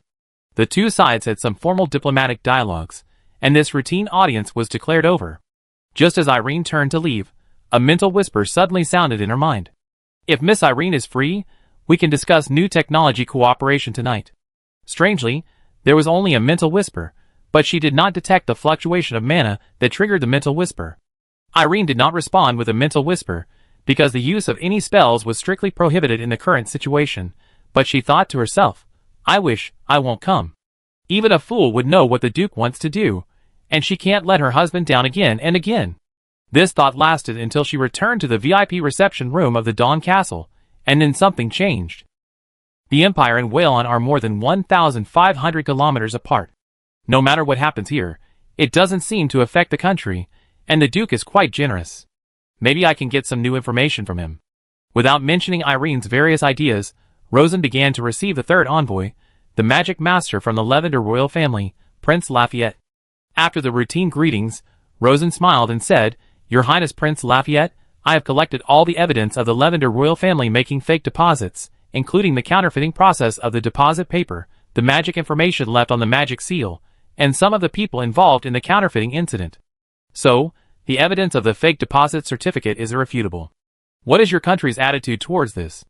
Lafayette was embarrassed and annoyed, but he could not vent his annoyance on Duke Whalon. After all, he was on his territory.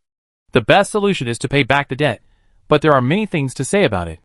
So Lafayette said, Duke, the main responsibility for this incident does lie with our country, but after the incident, your country also seized a large number of goods from our merchants. The total amount of these goods is probably not small, right? Rosen nodded. There is indeed a batch of goods that suffered some losses during the chaos in the south, but we have kept most of them intact. And I want to point out that the main responsibility for the huge chaos in the south lies with your country, so this unexpected loss should be borne by your country. My Whalon is a country that emphasizes fair trade, so you can take all the goods that originally belonged to Levender merchants back to Levender. But I hope that your country can return the profits that you defrauded from our country using fake deposit certificates in full. These words are well-reasoned and reasonable, leaving Lafayette speechless, but more than 5 million gold ogs are too much. Of course Levender could pay, but who would be willing to pay more money that has already been pocketed? After all, there is no higher law enforcer above the country, and the morality between countries is almost non-existent. It is difficult to make people take the initiative to pay with just a few words. Unless the warship forces to the door, and the gun barrel is aimed at the door. But morality is also useful. If Lavender really wants to be shameless, the news will spread, and Lavender merchants will be at the bottom of the contempt chain in international trade, which will increase a lot of additional hidden transaction costs. Even pirates, who robbed merchant ships of Lavender, would have an excuse to comfort themselves and thus be more ruthless to Lavender. Prince Lafayette adopted the strategy of procrastination. We Lavender will naturally pay back the money, but we can't just follow Waylon's instructions. We have to investigate carefully to confirm it. Rosen saw through the other party's thoughts at a glance, tapped the table with his finger, and smiled. Then, Your Highness, go back and check it carefully. The money must be taken back, but based on his understanding of the little king of Sheila, the other party is unlikely to pay it back. But it doesn't matter. If the little king doesn't pay it back, he will let the little king's political enemies pay it back. When he helps the little king's domestic political enemies to overthrow the little king, his domestic political enemies will definitely give him an extremely generous commission. He reminded again, I hope this little thing will not affect our commercial trade on the new route. No, it will never happen. Commercial trade is about making money. Who would go against money? More importantly, since Waylon has developed a deep-sea route, no one can completely block Waylon's maritime trade route in the Golden Ocean. Because the deep-sea route is free, as long as you don't get lost, you can go any way. If Lavender refuses to trade, Waylon can still find Cow and other coastal duchies. After Lavender's envoys withdrew, Rosen continued to receive Cow's envoys. While Rosen was communicating with envoys from various countries one after another, Sir Yalak had returned to Aaron's exclusive diplomatic mansion in Dawn City. The bilateral relationship between Aaron and Waylon is very important, and this is an ironclad fact, so the diplomatic mansion has been maintained. As soon as Yalak arrived at the mansion, he immediately found the new leader of the Night Guard sent by the kingdom, Shadow Master Sir Lysant. Originally it was Schmidt, but not only did Duke Waylon break Schmidt's hand, but he also lost his courage, so he couldn't be used. Master, keep a close eye on the envoy of the Glorious Empire. If there is any unusual movement, notify me immediately. Lysant hesitated. Sir, the envoy of the Glorious Empire lives in the VIP room of the Dawn Castle, so it's not easy to get close to him recently. Yarrick certainly knew this. No specific inside information is needed, just simple movements. Lysant nodded, understood. Yarrick immediately found the telepathic mage and reported the latest situation to the country. In the middle of the night, there was indeed an important piece of information. Sir, there is news from Dawn Castle that the Duke summoned the envoy of the Glorious Empire alone at night. The two sides had a secret conversation in the study for 3 hours, until 1 o'clock in the morning. Sir Yalak's eyebrows jumped. What kind of serious situation can be discussed for 3 hours? Could it be that Waylon completely turned to the Glorious Empire in order to protect herself and planned to attack Aaron from both sides? He decisively passed the news back to the country. Chapter 166. It was 12 o'clock in the middle of the night. The Lion Castle in Rhine City, the capital of Aaron. After receiving the latest news, Danger was very anxious. He tossed and turned in bed, but couldn't fall asleep anyway. He simply didn't sleep and found the eye of the storm, Sanchester, overnight. He could only find the sage, because this was the only guardian sage he could fully trust. He handed him the latest intelligence. The situation is not good. The gray-haired little sage took the secret report, put on his reading glasses, and looked at it carefully. As he watched, he sighed softly. Your Majesty, I'm sorry that I can't give you any advice. Danger was stunned. Why? Can't the sage do a storm divination for me? Sanchester smiled bitterly. Your Majesty, Duke Waylon is a miracle wizard at the peak of the 7th ring. In the old days, this was the god in the sky. Do you expect me, a mortal sage on earth, to divine the thoughts of the gods in the sky? As soon as these words came out, the tall and strong Lion King suddenly felt a strong sense of powerlessness. Yes, how can a mortal guess the thoughts of God? But he is the Lion King after all, and soon regained his courage. So what?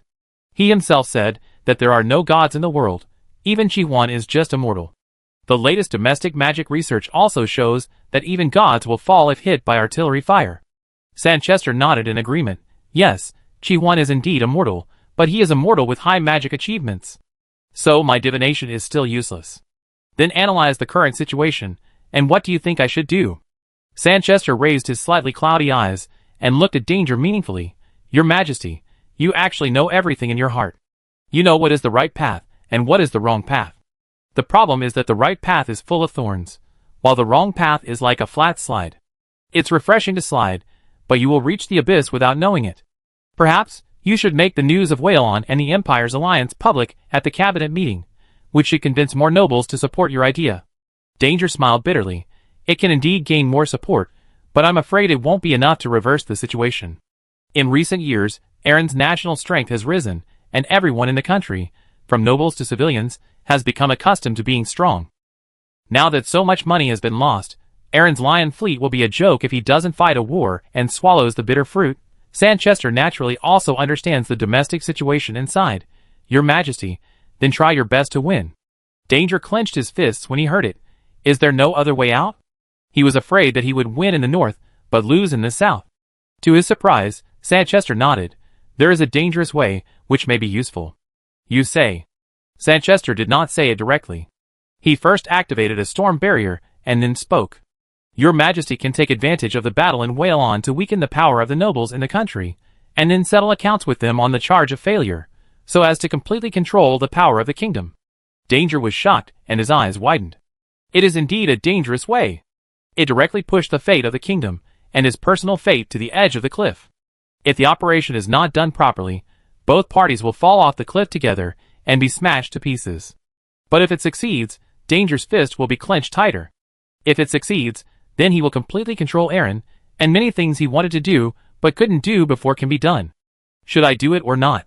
Danger hesitated. Sage, you really gave me a difficult question. Sanchester smiled lightly, but his eyes were always solemn. A great kingdom needs a great king. Although mortals often talk about the word great, how many mortals really know the heavy weight of great? Danger pondered. Gradually, he whispered, it's hard for me to accomplish this alone. I need the cooperation of Duke Whalon. Sanchester grinned. He will definitely not help you, Your Majesty. He hopes that Erin will be in chaos. Danger shook his head. No, he may not help, as long as I show enough sincerity. The biggest enemy of the natural alliance is the glorious empire. If Erin collapses, the entire alliance will suffer. With the vision of Duke Whalon, he can definitely see this clearly. After thinking carefully, Sanchester nodded. Indeed, but he will definitely cut off a large piece of meat from Erin. Danger laughed. He can come and cut it. With Whalon's size, and the barrier of the strait, no matter how much he cuts, he can't really hurt Erin. And as long as I really take control of Erin, I can quickly repair the past trauma and let Erin regain glory. When that time comes, hee. A deep light flashed in the eyes of the Lion King. Sanchester nodded again. Your Majesty is right. I, Erin, will be able to stand up again soon. This matter is very important. I have to think about it carefully, and I also need the cooperation of the wise. Sanchester nodded without hesitation. Since Your Majesty is willing to embark on the road of true greatness, I will naturally always walk with Your Majesty. This reassured Danger. He was only a fourth-ring warrior, and he did not have a deep understanding of magic. He became king because of his personal ability, but the Real Foundation was his sacred blood. Now that his sacred blood was not so sacred, he could only rely on his own personal ability. As for what the final result would be, he did not know. It was like groping in the dark, not knowing what was waiting for him on the road ahead. But under the heavy constraints of family glory, the Lion King, who could still do many great things, was indeed not an ordinary person. Compared with other kings, his ability to act was much stronger. 10 days later. Dawn City. Rosen was making a face-to-face final decision on the candidate department officials of each county. According to the discussion results of the first Whalon Citizens' Assembly, in order to restore Whalon's production and living order as soon as possible, the first major officials of each county, city, and large town with the potential to grow into a city were directly appointed by the Duke. After the appointment, they were directly airdropped to each county, and served in a foreign land. As a Duke, Rosen certainly did not randomly appoint people. He first selected a large number of talents with basic abilities and clean backgrounds, and then conducted face-to-face interviews. After passing the test, they would receive emergency training before being given positions. It was not a formal position, but an acting position. Only those who did well could be promoted, and those who did not did well would be replaced. The 15 counties in the south plus some towns in the north added up to more than 40 towns, with an average of about 30 major officials in each town, and the number of candidates doubled. Interviewing them one by one was indeed a lot of work. If Rosen himself was bored, fortunately, this mechanical and repetitive work was basically done by Lai Fu, and he was just the last step. In addition, his main body was not idle either. He stayed in the military port almost every day, together with a group of engineering mages from the White Sturgeon Island, busy transforming the existing 10 Blackstone warships. There were two goals. One was to increase the caliber of the cannon to fight against the Aaron warship. The second was to install the new shipborne magic tools as soon as possible and form combat effectiveness. Just when Rosen was busy and dizzy, the original Intelligence Bureau was responsible for Waylon's domestic intelligence, and now the Independent Island Security Bureau sent him a message.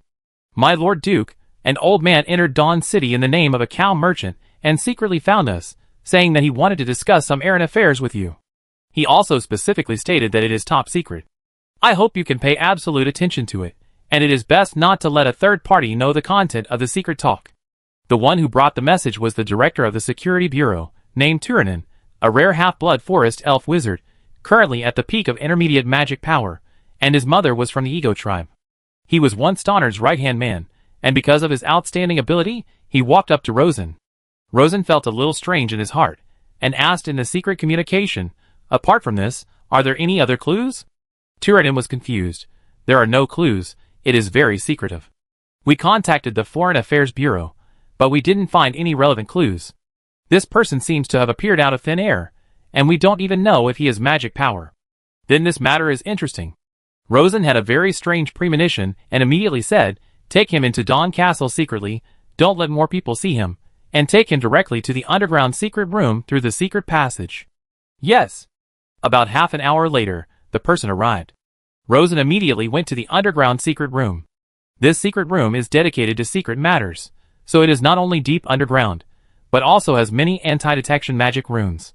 No matter whether there are useful runes or various shielding treasures, all the materials that can be piled up are piled up. The confidentiality effect is also very good. At least Rosen is not capable of exploring the situation in the secret room. When he entered the secret room, he saw a skinny old man. Even if he was 3 or 4 meters away, Rosen could only vaguely feel the trace of mana he exuded, and he could not feel it at a distance. This is the sensitivity of his 10-ring mage. If it is a mage below the 6th ring, I am afraid that he will not feel anything unusual even if he is close to him. And this trace of mana tells Rosen that the man in front of him is a sage. Combined with Aaron's sage information, Rosen knows that this guy is the Eye of the Storm Sanchester, the loyal dog of His Majesty King Danger. Rosen sat down opposite him, motioned everyone to leave the secret room, and then performed an improved version of the 7-ring breathless crystal wall technique. When the light blue water film completely covered the interior of the secret room, he asked, isn't it surprising that the sage secretly crossed the strait to see me? Sanchester took a strange amulet from his neck. Rosen knew at a glance that this was a low-level version of the Boiling Moonfire amulet, which could probably block the 7-ring mana information. In other words, after the God of Power obtained the powerful magic weapon from the moon god Dora, he also spent a lot of time studying it. I came here in accordance with the will of His Majesty, and you should know that His Majesty has no intention of going to war with you. Rosen guessed this vaguely and raised his eyebrows. Your Majesty doesn't want to, but what is he going to do? Sell out his own country? To be precise, it is to sell out the nobles in the country. Sanchester put on the amulet again. Your Majesty is very envious of what the Duke did in the southern county, and he also hopes that Aaron can get rid of the constraints of those greedy noble lords. Rosen completely understood, and after careful thinking, he felt that Danger was walking on a very dangerous road. He smiled lightly and said, Your Majesty, aren't you afraid of being hung on the street lamp by the nobles in the country? Aaron has a history of more than 1,200 years, but not all kings have a good end. It has also experienced turmoil during this period, resulting in 3 kings dying on street lamps. There is this risk, but since you are the king of Aaron, you certainly cannot watch the short-sighted and greedy nobles ignore the interests of the kingdom for their own interests. Sanchester showed a trace of pride on his face.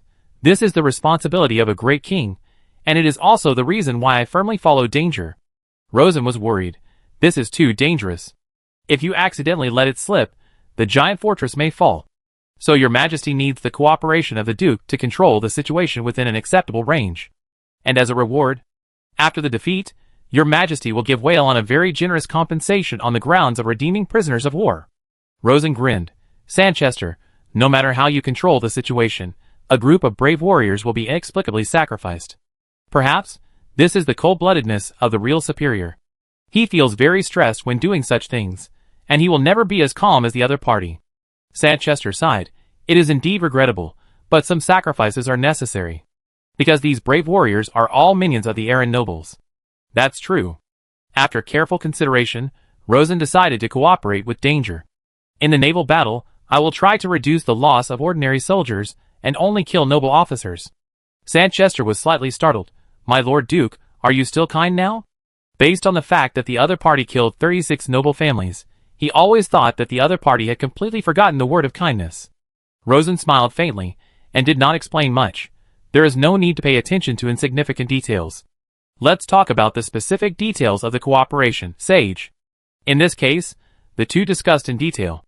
They talked for more than an hour, and when they finished, they were all verbal secret agreements, none of which were put on paper. How many of them can be truly implemented later, I'm afraid even the creator doesn't know. Of course, it is definitely much better than nothing. Because this means that the naval battle in the Gilded Strait is most likely just a local war. It will not get out of control and turn into a full-scale war, so that the glorious empire will take advantage. Rosen finally asked, Your Majesty should have a way to defend against the secret invasion of the three sages, right? Sanchester's face suddenly showed a trace of unconfidence. Of course there is, but the sages are unpredictable, and the new era of magic keeps appearing. I'm afraid. Rosen handed over the complete version of the boiling moonfire amulet given by Mother Nature. I just happened to get a powerful amulet, so I take it back to Your Majesty for self-defense.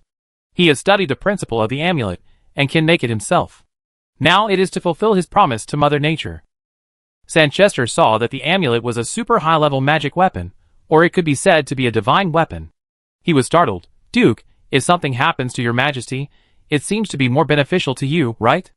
Rosen explained, Like Aaron, I also feel the huge pressure from the glorious empire. So if His Majesty gets into trouble, and Aaron is in chaos, it won't do me any good. Aaron is Waylon's big meat shield. If a meat shield is a little emotional, it's better to give him a slap to wake him up, but don't beat him to death. After saying that, he got up and left. Sage, I let my people take you back in a small boat overnight, so as not to be noticed by others after a long time. Thank you, Duke. It was late at night outside, and Sanchester was escorted all the way to Storm Bay, boarded a fish-killer speedboat, and crossed the Gilded Strait at lightning speed. On the way, Sanchester felt the wind blowing on his face, watched the splashing waves around the boat, and was shocked by the speed of the boat, and subconsciously recalled a previous secret talk with the Duke. As he thought about it, an idea suddenly flashed in his mind. The Duke is not kind, but ambitious, an ambition greater than that of His Majesty Danger. He wants to unify the Natural Alliance. When this thought came out, Sanchester was startled, and his heart was pounding, but he couldn't help thinking. Can he do it? After some analysis, a preliminary conclusion was drawn. The three kingdoms of the Natural Alliance want to do this, but the one who can really do it is probably this Duke Waylon. And once it is done, the Natural Alliance can confront the glorious empire head-on, instead of being suppressed everywhere like now. In this situation, the knowledgeable people in the Natural Alliance feel very suffocated. After reaching this conclusion, Sanchester suddenly had some changes in his heart that he was unwilling to admit, but they really existed. This change made him a little scared. Don't think about it anymore. Don't let Your Majesty down, Sanchester.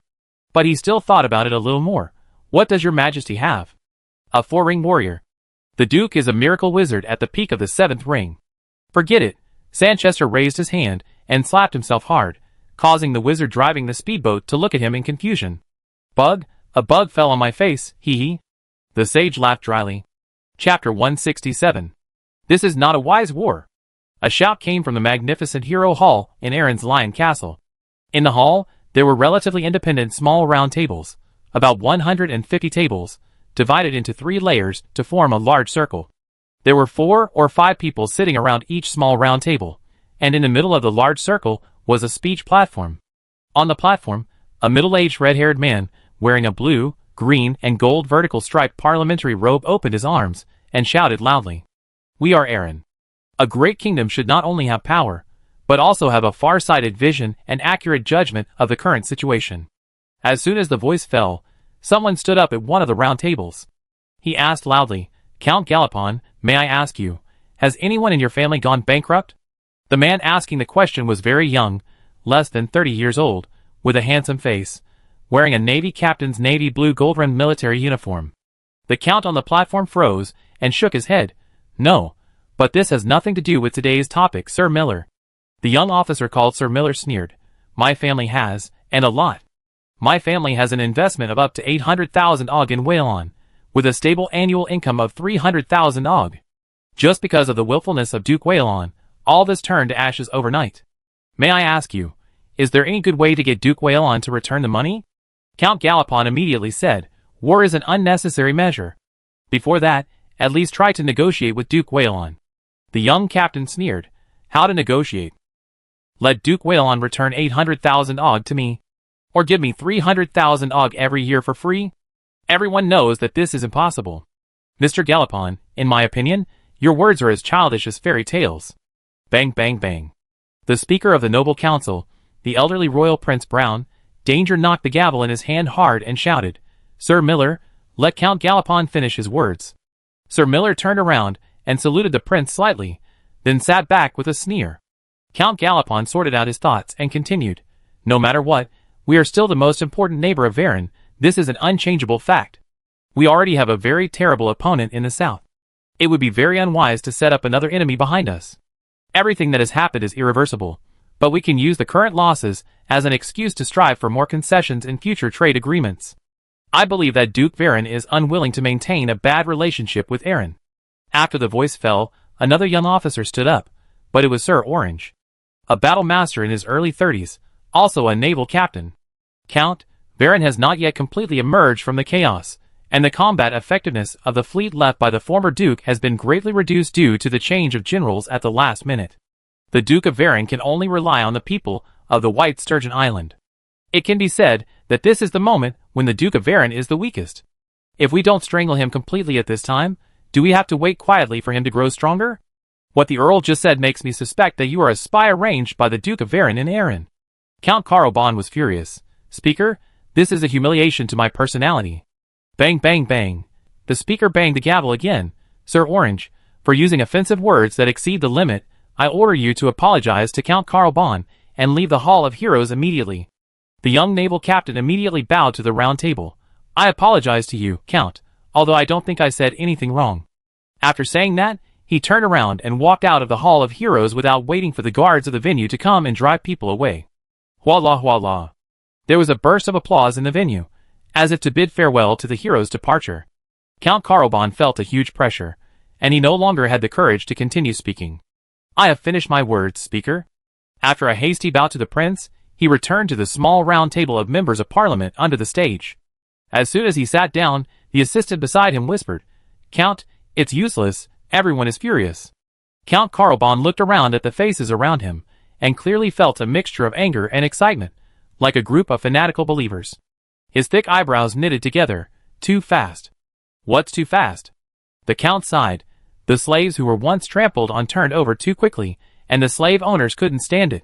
If Whalon grew little by little, and got rid of Aaron's control step by step, then everyone would be prepared both in terms of interests and psychology. Finally, they broke free, and they broke free. It was a natural result, and at most they would curse a few words of resentment. But the current situation is that a year ago, Aaron was still enjoying the cheap raw materials provided by Whalon, but a year later, he was almost overturned by Whalon, and a large piece of flesh was torn off. Such severe pain will naturally arouse extreme anger. The pampered marquises were furious and vowed revenge. The young officers in the army were so excited that they wanted to get military merits for promotion through this battle. There were even a lot of calls for war among the people, because the interests of countless civilian merchants were greatly damaged. And rational conspirators began to use this rage to seek higher power for themselves. At this time, another blond middle-aged man in a noble counselor's robe came to the stage. He was the leader of the war faction, the Marquis of Gaunt. The Marquis himself was also a master of magic at the peak of the fourth ring. His magic power greatly delayed his aging. He looked like a middle-aged man, but he was actually nearly 60 years old. Because of this, unless a miracle happened, he could not go further in the way of magic. The Marquis himself also completely gave up the way of magic and began to focus on the pursuit of power. As soon as he stepped onto the stage, before he spoke, the Hall of Heroes began to applaud, which lasted for several minutes. The old Marquis said loudly, I admit that this war does carry certain risks. But I want to say, what in this world is risk-free? At my age, I might die on a woman's belly if I go to a brothel for fun, but won't I go for fun? No, of course. Everyone answered loudly, especially the young nobles, who were even more excited. When the venue was quiet for a while, the Marquis of Gaunt continued. Our ancestors have gone through countless hardships and difficulties, and have encountered countless choices. Do we have to choose a path that seems to be the safest, but is actually the most cowardly, for every choice? No, it's not like that. There is still a glorious path for the brave. Just like the ancient warriors, regardless of everything, use all your strength, and pursue rich rewards in great danger. And now is indeed the best time to attack Whalon. Once successful, we can not only regain control of Whalon, but also eliminate all hidden dangers in the rear. In the face of such huge interests, what is this little risk? The Count spoke generously, his voice was deep and passionate, and it was very inciting, so it once again aroused enthusiastic responses in the Hall of Heroes. Count Karlbon frowned more and more, and couldn't help but rebuke. This guy is turning the serious kingdom parliament into a nonsensical street speech. He is not weighing the pros and cons at all, he is just inciting emotions. It is a great misfortune for the entire kingdom that the fate of the kingdom falls into the hands of such a person. The assistant beside him immediately said, Count, I personally think you are right, but I advise you to keep these words in your heart. Fanatic believers don't like to reason. Count Galopon listened to the advice, and wisely shut up. Just as the leader of the war faction, Marquis Gaunt, raised waves of enthusiastic responses in the Hall of Heroes, King Danger was standing on the observation platform above the hall, silently watching everything in the hall. Sanchester had returned from Varen, and was standing beside him at this time. The observation platform was surrounded by a 5-ring magic barrier to ensure the privacy of the conversation. Danger whispered, Gaunt is a conspirator, he wants to rebel. The king of Erin was not always named Danger, but rotated among several ancient pure-blood nobles. As it happens, the Gaunt family is one of them. Sanchester nodded. Yes, he is using this war to gain the right to speak in the army. If the war to the north wins, and Erin regains control of Whalon, then the Marquis of Gaunt and his family will gain great prestige in Erin. In contrast, the Danger royal family, which lost Whalon during its tenure, will appear bleak. Then, the Marquis of Gaunt is only one coup away from becoming the King of Danger. Therefore, Whalon's unexpected independence has actually had a huge impact on Erin, causing a storm in his domestic political situation that no one can stay out of. Of course, Danger himself can also become a war faction and replace the Marquis of Gaunt, but he knows that once he does this, he will definitely bring Erin into the abyss. So he chose to hide behind the scenes and fight conspiracy with conspiracy. Danger asked, Is Duke Whalon sure to defeat the Marquis of Gaunt? Sanchester nodded gently. Your Majesty, this is bound to happen. The only difference is how much time it takes, and how much loss it will cause to defeat him. While speaking, he secretly added in his heart, the Marquis has no idea how terrible Duke Whalon is. Danger also thought so. It's not because he has any real evidence, but because he has seen through the character of Duke Whalon. Since the other party dared to take the position of Grand Duke Whalon, he must have been prepared to deal with all risks. After a silence, he said, It would be best if both sides suffered huge losses in this war. Especially the Duke, who will not be able to start another war for at least 3 years. Such a situation is the most favorable. Otherwise, Erin was damaged, but Whalon was fine, and Erin's life would be really hard. Sanchester laughed and said, There will definitely be losses. There are no losses in war. After a pause, he added, Your Majesty, are you ready to create a new era? To create a new era, we must slaughter all the nobles in the country. But how to do this? Who will do it? Who will fill the power vacuum after the nobles disappear? It is also a series of things that must be considered. If any link is not done well, or something goes wrong, the Lion King will become a thing of the past. In response, Danger narrowed his eyes. I have been ready for a long time. After a pause, he continued to stare at the Marquis of Gaunt, with a trace of confusion in his eyes. According to his understanding, this Marquis has never been an adventurous character. Now he seems to be a little too confident. Could it be that he still has any trump cards? Danger couldn't figure it out for a while. Just when the domestic situation in Erin was turbulent, Whalon was also in another kind of turmoil. It was not the political situation that was turbulent, but the flow of human and material resources. A large number of orders came out from the Dawn Castle in an orderly manner. Prepare for war, move the capital, open a new bank, build a magic school, build a shipyard, build a factory, etc. Some are making full preparations, while others are laying the foundation in the early stage. An earth-shaking change is brewing. In such a turbulence, the leader of the storm returned to the White Sturgeon Island abnormally. One reason is that the production capacity of the main war materials is still on the White Sturgeon Island. The other reason is that Queen Cow is still on the White Sturgeon Island. Of course, the roses must be picked, but the Queen also reported a somewhat strange message. Chapter 168. Well, my news is not very accurate, just some vague folk reports, huh? In the underground secret room of Crescent Castle, the noble Queen Nana was pressed against the smooth wall by a wild force. In order to keep her body balanced, she had to push back hard. Rosen attached great importance to the news she provided. The huge waves that appeared abnormally on the sea caused the passing ships to sway uncontrollably, as if there were giant beasts cruising at high speed on the sea. This is really interesting. The Queen nodded, but strangely, apart from the waves, no abnormalities were found, and no foreign objects were seen on the sea. Oh, be gentle. Rosen immediately lightened his strength, and carefully thought about the Queen's words. Are the waves going from east to west? Not sure, but judging from the time sequence of the abnormal waves, they should be coming from the east. She raised her head and took a deep breath, then said, Do you think this could be Lavender's fleet? It's possible. Have you sent people to investigate? We did, but my people didn't find any abnormal waves. The detection wizards on the coast, and the folk wizards on the cargo ship didn't notice any abnormal mana either. What about pure water divination? No abnormality was found either. Rosen fell into thought, which caused the Queen to complain again. Don't use so much force, I can't stand it. This brought him back to his senses. I feel that it might be a fleet with a powerful concealment array coming from Lavender. Lavender's golden fleet? Not sure, it's possible, but Lavender shouldn't have such a strong and lasting concealment array, right? The Queen nodded. It shouldn't be. The shadow spies stationed by Cow and Lavender didn't find anything relevant. It seems to be the method of the Glorious Empire. The three kingdoms of the Natural Alliance have always been enemies. They are always on guard against each other. They have sent a large number of spies to each other, and have a general grasp of each other's capabilities. After a pause, the Queen said, The magicians of the Glorious Empire are best at controlling light and shadow. They can achieve almost perfect invisibility in complex environments, and they can also hide the fluctuations of mana very well. The latest Legion-level concealment array they developed, once the distance exceeds 2 kilometers, even the sages can't detect any abnormalities. Rosen said, as soon as he heard it, Such an array is suitable for hiding the sea fleet. Legion level means a huge scale of joint casting, which can generally hide an army of thousands of people.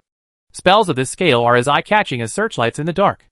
The Legion concealment array with general performance can be detected by sages more than 10 kilometers away, but now it has been compressed to 2 kilometers, which is really good. He continued to speculate. The effect can last so long, it is likely that the Glorious Empire has found a way to turn cheap energy into expensive energy. The Queen was shocked. Wouldn't it be possible to remain invisible all the time? How can we fight on the battlefield?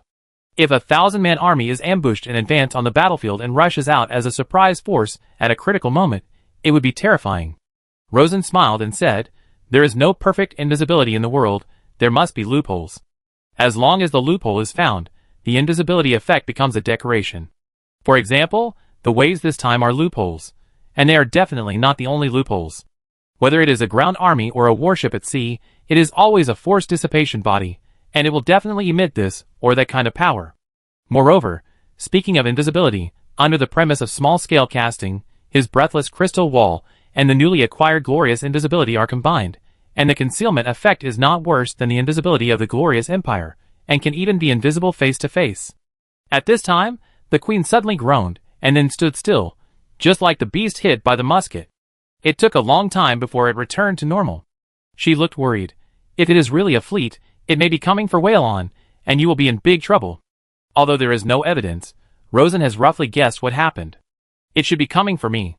I guess the warship is still Lavender's warship, but it uses the invisible magic weapon of the Glorious Empire, and there may be powerful weapons from the Glorious Empire. The purpose is also very simple, that is, the little king of Lavender does not want to pay back the money. Seeing that the Queen was so weak that she could hardly stand, he helped her into the bathroom and helped her wash her body. I used to think that this little king had some means, but now I think this guy is a cunning businessman with no bottom line. Through Maxim, he knew that the little king was not a puppet, he had always controlled the political situation. He made the final decision on a series of things in the kingdom, and the responsibility was naturally on him. Since this guy is so unreliable, he will be the first to deal with him when he sits firmly on the throne of the Duke. The Queen was a little worried about Violin's fate. Aaron's Lion fleet of 60 warships is about to head north, and now with Lavender's ships, there should be at least a dozen ships? Can you handle it? Does Cao need to send a fleet to join the battle? With such a fleet size, even Cao would have a hard time dealing with it, not to mention Violin, who is waiting to start a new business. Rosen squinted and smiled. Don't worry, I'm fully prepared. He was not going to play Cao's cards easily, because the Queen's power also had a surplus, and he had to use it carefully. The rose with frost was washed clean and very beautiful, so he lowered his head and kissed it, causing the latter to be shy. After the war, I will take your majesty to the White Swan Castle in Whalon, so that we can meet often. The White Swan Castle is the castle left by the Earl of Mont County. Although the county town of Mont County, Mondania, is a mess, the exquisiteness of the White Swan Castle is only slightly inferior to the Dawn Castle, and even exceeds it by a large margin in terms of area. It is said that the former Earl of Mont County invested more than 8 million odd gold coins in this castle, and built the castle with the utmost luxury. In particular, there is a Swan Lake nearby, which is a huge naturally formed lake with a length and width of more than 20 miles. It is one of the most famous scenic spots in Whalon. Now, all this is naturally cheap for Rosen. The Queen doesn't really care where she lives, as her focus has always been on the royal family of Cao. But being closer to Rosen is always a good thing. Do you think I can still advance to the 6th ring, Duke? Of course. Oh! But I feel that my magic power has not improved for many years. I also studied your practice records, and found that they are basically useless to me. Rosen smiled and said, Don't worry, there is still a long time.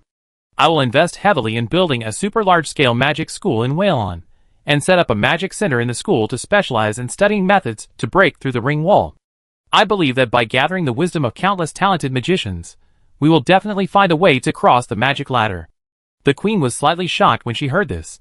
Isn't the Duke worried that there are high-level mages everywhere, which will damage his power? Rosen smiled lightly. How can you be considered a high-level mage if you only have magic power? His greatest reliance has never been magic power, but Lai Fu. Besides, only when there are more high-level mages can we truly promote the progress of magic, and find a way for the human race to become a god race. The Queen suddenly felt ashamed.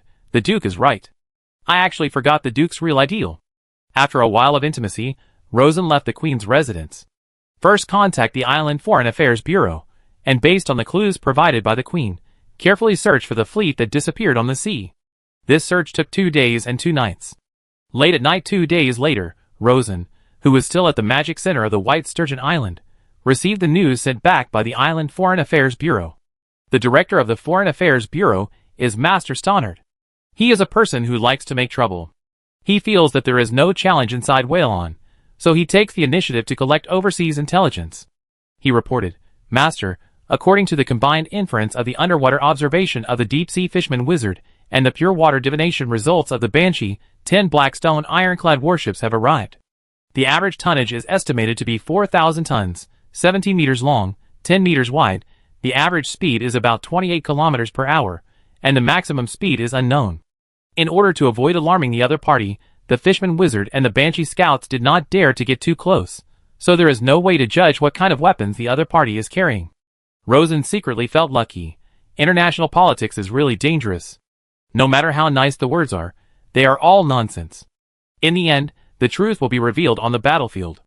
As for the secret support of the glorious empire, Rosen guessed that it might not be specifically aimed at him, but to take the opportunity to test the battlefield performance of the new magic weapons. When a big country develops something new, it will definitely want to test its performance on the battlefield. So what weapon should be tested? Rosen thought about it, and found that there was only one possibility, that is, anti-aircraft weapons specifically used to attack aircraft. Because the aircraft he built was slightly ahead of the times, and was something that could truly threaten the glorious empire. The other party would naturally think of countering. How would the other party counter? He lacked information about the glorious empire, but Cao often dealt with the glorious empire, and had a lot of relevant information. After borrowing Cao's information, Rosen thought carefully, and finally got some ideas. I will do some targeted defense. As for whether it is effective, I don't know until I test it on the battlefield. This is also what will inevitably happen when fighting with a country, just like groping in the dark. Unless you really fight, no one knows who is stronger. Therefore, all countries are desperately hiding their own good things and desperately exploring the other side's good things, in order to increase the certainty of the battlefield. Fortunately, my biggest trump card this time is not an airplane, otherwise there might be trouble. He asked again, where are these warships currently located? They are currently anchored in a remote sea area south of the middle section of the Gilded Strait. It seems that they are waiting for the Lion fleet and plan to act together. Rosen asked again, what is the latest situation of the Lion fleet? 15 Blackstone warships and 50 traditional sailing warships. Among the traditional sailing warships, there are 22,000-ton giant ships, and the rest are more than 1,000 tons, equipped with an average of 40 guns, a total of 2,000 guns. The Blackstone warship has a tonnage of about 4,300 tons, a length of 73 meters, and a hull made of steel. Each ship is equipped with 60 so-called Lion cannons that can fire 3 kilometers away. It is said that its maximum speed can reach 40 kilometers per hour, which is much faster than the Blackstone warships coming from Lavender. In addition, Aaron also temporarily requisitioned a large number of cargo ships for transporting troops, each of which can carry 1,500 soldiers. Once the fleet wins the naval battle, at least 40 troop transport ships will go north to deliver the 60,000 Lion Legion to the main island of Vilan. Rosen listened carefully and compared his fleet. 10 high-speed Blackstone warships, 40 storm fleets with limited blood that have just been equipped with Blackstone cannons, have not completed combat training, and have very limited ammunition. Even without the sneak attack of the Lavender fleet, it is still a long way behind the Aaron fleet. They are trying to kill me before I get going. If they really engage in a cannon battle with the opponent at sea, the Vilan fleet will not have any chance of winning, and will definitely lose badly, and the entire fleet will sink to the bottom of the sea as a coffin. But the ancestors of the Earth have taught Rosen through their rich war history that wars must be flexible. When one dimension cannot win, it is time to restart a new track. It is even more important to use one's own strengths to attack the enemy's weaknesses.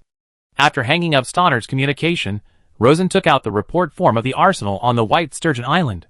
As he looked at it, the corners of his mouth couldn't help but curl up. He, since you have sent the warships thousands of miles away, I will accept them all without hesitation. Chapter 169. 6 o'clock in the morning. The morning light was dim. This was the first summer month, with a slightly hot southeast wind. At the Devil End naval port in the north of Aaron, warships lined up neatly on the sea with majestic commands. The sailing ship raised its sails and headed for Cape Orin in the north of Aaron. Because Cape Orin is the closest to Aaron, only 160 kilometers away, even at the speed of the sailing warship, using the wind artifact to assist acceleration, it only takes 6 hours to reach the destination. The goal of the fleet is to destroy all the invading Whalon naval forces, ensure the smooth passage of the waterway, and destroy all the army defense facilities at Cape Orin, in preparation for the subsequent landing of the Lion Legion. On the balcony of the Naval Port Management Building, accompanied by a group of followers, Marquis Gaunt watched the fleet go north with a telescope. He put down the telescope until the telescope could no longer see clearly, and said to his followers with a smile, "Our fleet can destroy the Whalon fleet at least 3 times." He could not think of any possibility of failure, and his heart was burning with the flames of the kingship. Danger, danger. When the fleet takes back Whalon, your throne will belong to me. What should I do with danger afterwards? The Marquis raised his hand and twisted his curly beard, thinking carefully, and then he came up with a good idea. You don't like to take a bath, so I will let someone take a bath for you every day, breaking your naturalist precepts, haha. On the sea, the Lion fleet formed a battle formation with the Blackstone fleet as the main force, and the Sail fleet as the auxiliary. The middle and senior officers of each warship are almost all nobles, and 2/3 of them are nobles from the war party.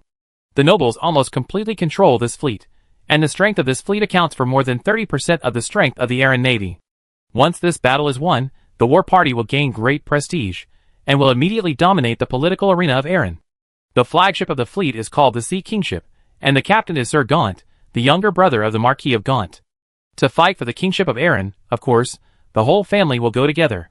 At this moment, the knight is sitting in the sturdy steel command cabin of the Blackstone warship, surrounded by a circle of telepathic mages, a total of 60 people. They constantly transmit the orders of the naval marshal to each ship, and also report the feedback information from each ship to Sir Gaunt. When the fleet crossed the center line of the Gilded Strait, a messenger turned around and said, "Marshal, the Sky Hunters are in place and ready to fight at any time." Very good. Sir Gaunt's last hidden worry disappeared, and he felt very excited. He issued an order: closely monitor the surrounding situation, and report immediately if you find anything unusual. He had a vague premonition that the Whalon Navy should be not far ahead. His premonition was correct, because about half an hour after he issued the order, a buzzing sound of thunder came from the distant sky. At this time, many people had already recognized this sound, so although they were nervous, they were not panicked. Sir Gaunt immediately ordered, Welland's plane is coming, the Mind Mage Corps will immediately open the Mind Ring. After that, he immediately shouted to his subordinates, confirm the hunters are in place again, it will be their turn soon. The messenger asked immediately. After a while, he replied, Marshal, the hunter is in place, just waiting for the plane to approach. At this time, black spots began to appear in the sky in the distance, and the black spots became larger and larger, with a number of 25. Seeing the number of black spots, Sir Gaunt was not surprised but happy. Aha, is this the number of all Welland's planes? I knew this kind of thing is very difficult to make. In his opinion, how could such a powerful magic weapon be easy to make? He immediately issued a new order.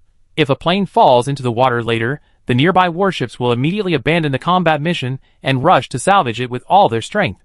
Such a good thing must be salvaged back to Aaron, studied carefully, and then find a way to copy it.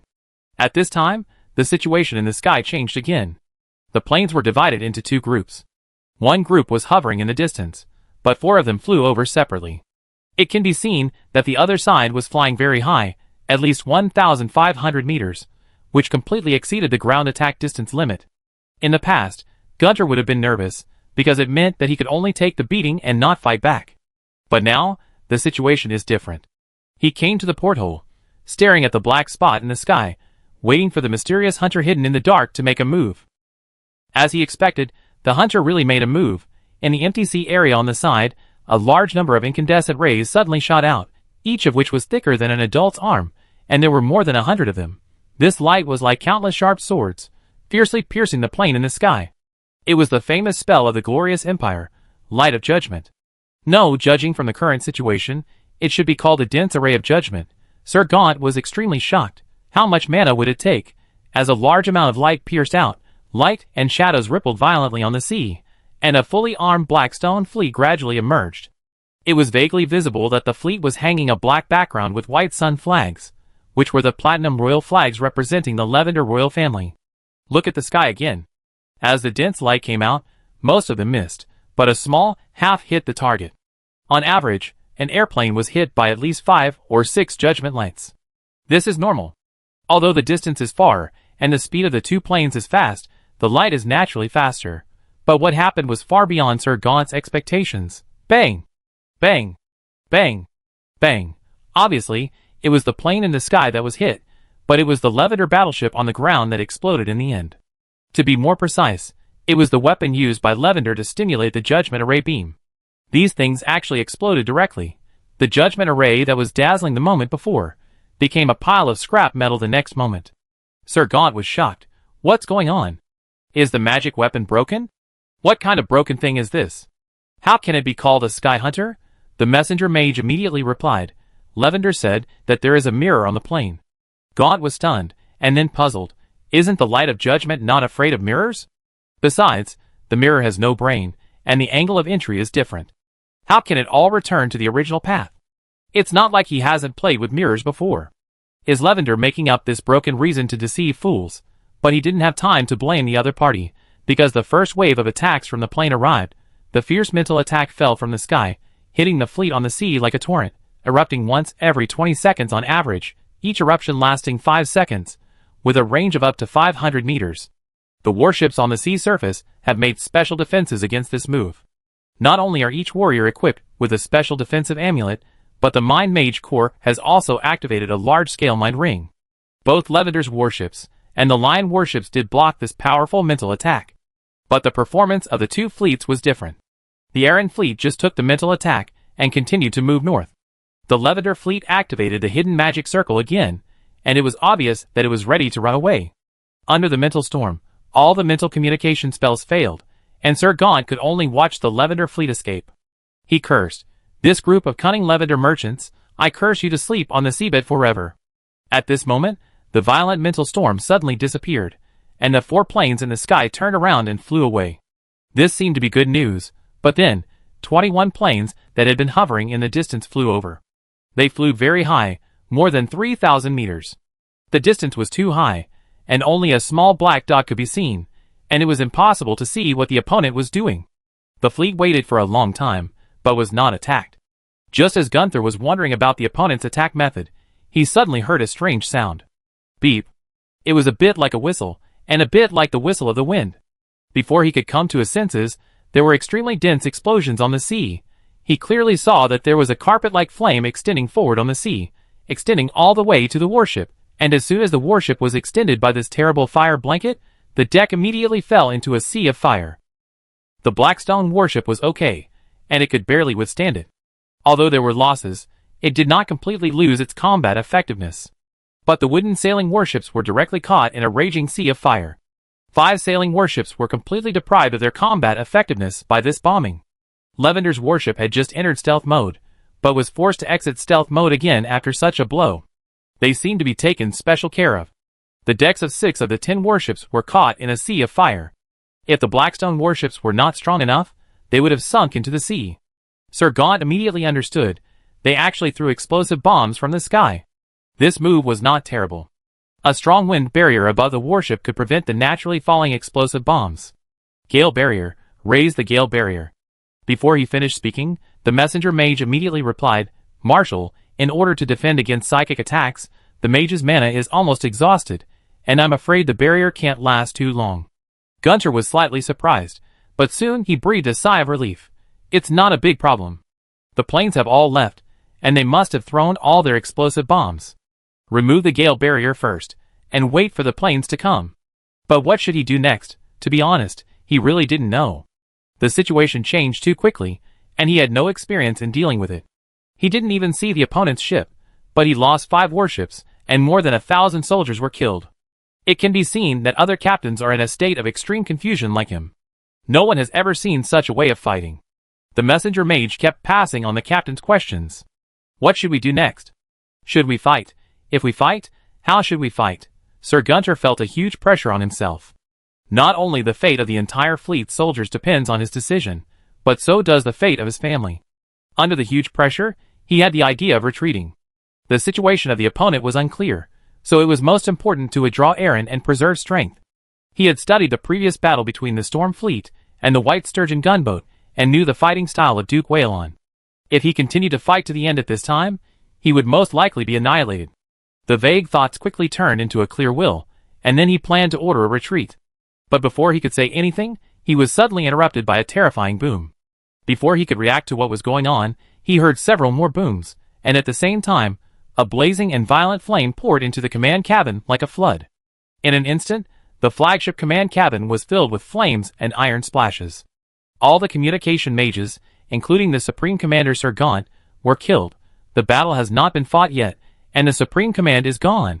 The remaining warships suddenly floated forward like headless flies by inertia. The command cabin of each battleship was in chaos, with all kinds of voices flying all over the sky. Who is attacking us? How is the Marshal? What should we do next? In the chaos, inexplicable explosions occurred again. Boom, boom, boom, boom. There were explosions on almost every battleship, and the command cabin on every battleship exploded, and it was the kind that exploded several times in a row, blowing the command cabin to pieces. Whether it was the Lion battleship or the Levander battleship, they were all bombed indiscriminately. The command cabin, which was in chaos just now, suddenly became a ruin raging with flames, and many charred human bodies were scattered in the ruins. Even if they were lucky enough not to die, they would have stepped half a foot into the realm of the god of death, and there was no possibility of rescue at all. There were a total of 70 warships, and 70 command cabins on the sea. On average, each command cabin had at least 3 violent explosions inexplicably. Usually, the first explosion occurred on the outer layer, penetrating the defensive spells on the surface of the warship, and the second and third explosions directly hit the tightly defended command cabin. Such a large fleet suddenly fell into a state of disarray. The problem remained the same. Where is the enemy? How did they attack? No one knew. The soldiers on the deck, the artillery under the deck, and the middle and low-level officers, who survived by chance, had only 2 expressions on their faces. One was despair, and the other was confusion. They had powerful artillery and powerful warships, but they could not play any role, and completely became targets for attack. Buzz, buzz. The planes in the sky appeared again, flying in circles over the fleet. There was a sound from the sky descending from the sky. Warriors, you have 2 choices now. First, run away. Then we will hunt you all the way until every one of you is killed. Second, surrender. Drive the warship to Cape Orin, anchor on both sides of the Orin River, disarm all weapons, disembark and accept surrender.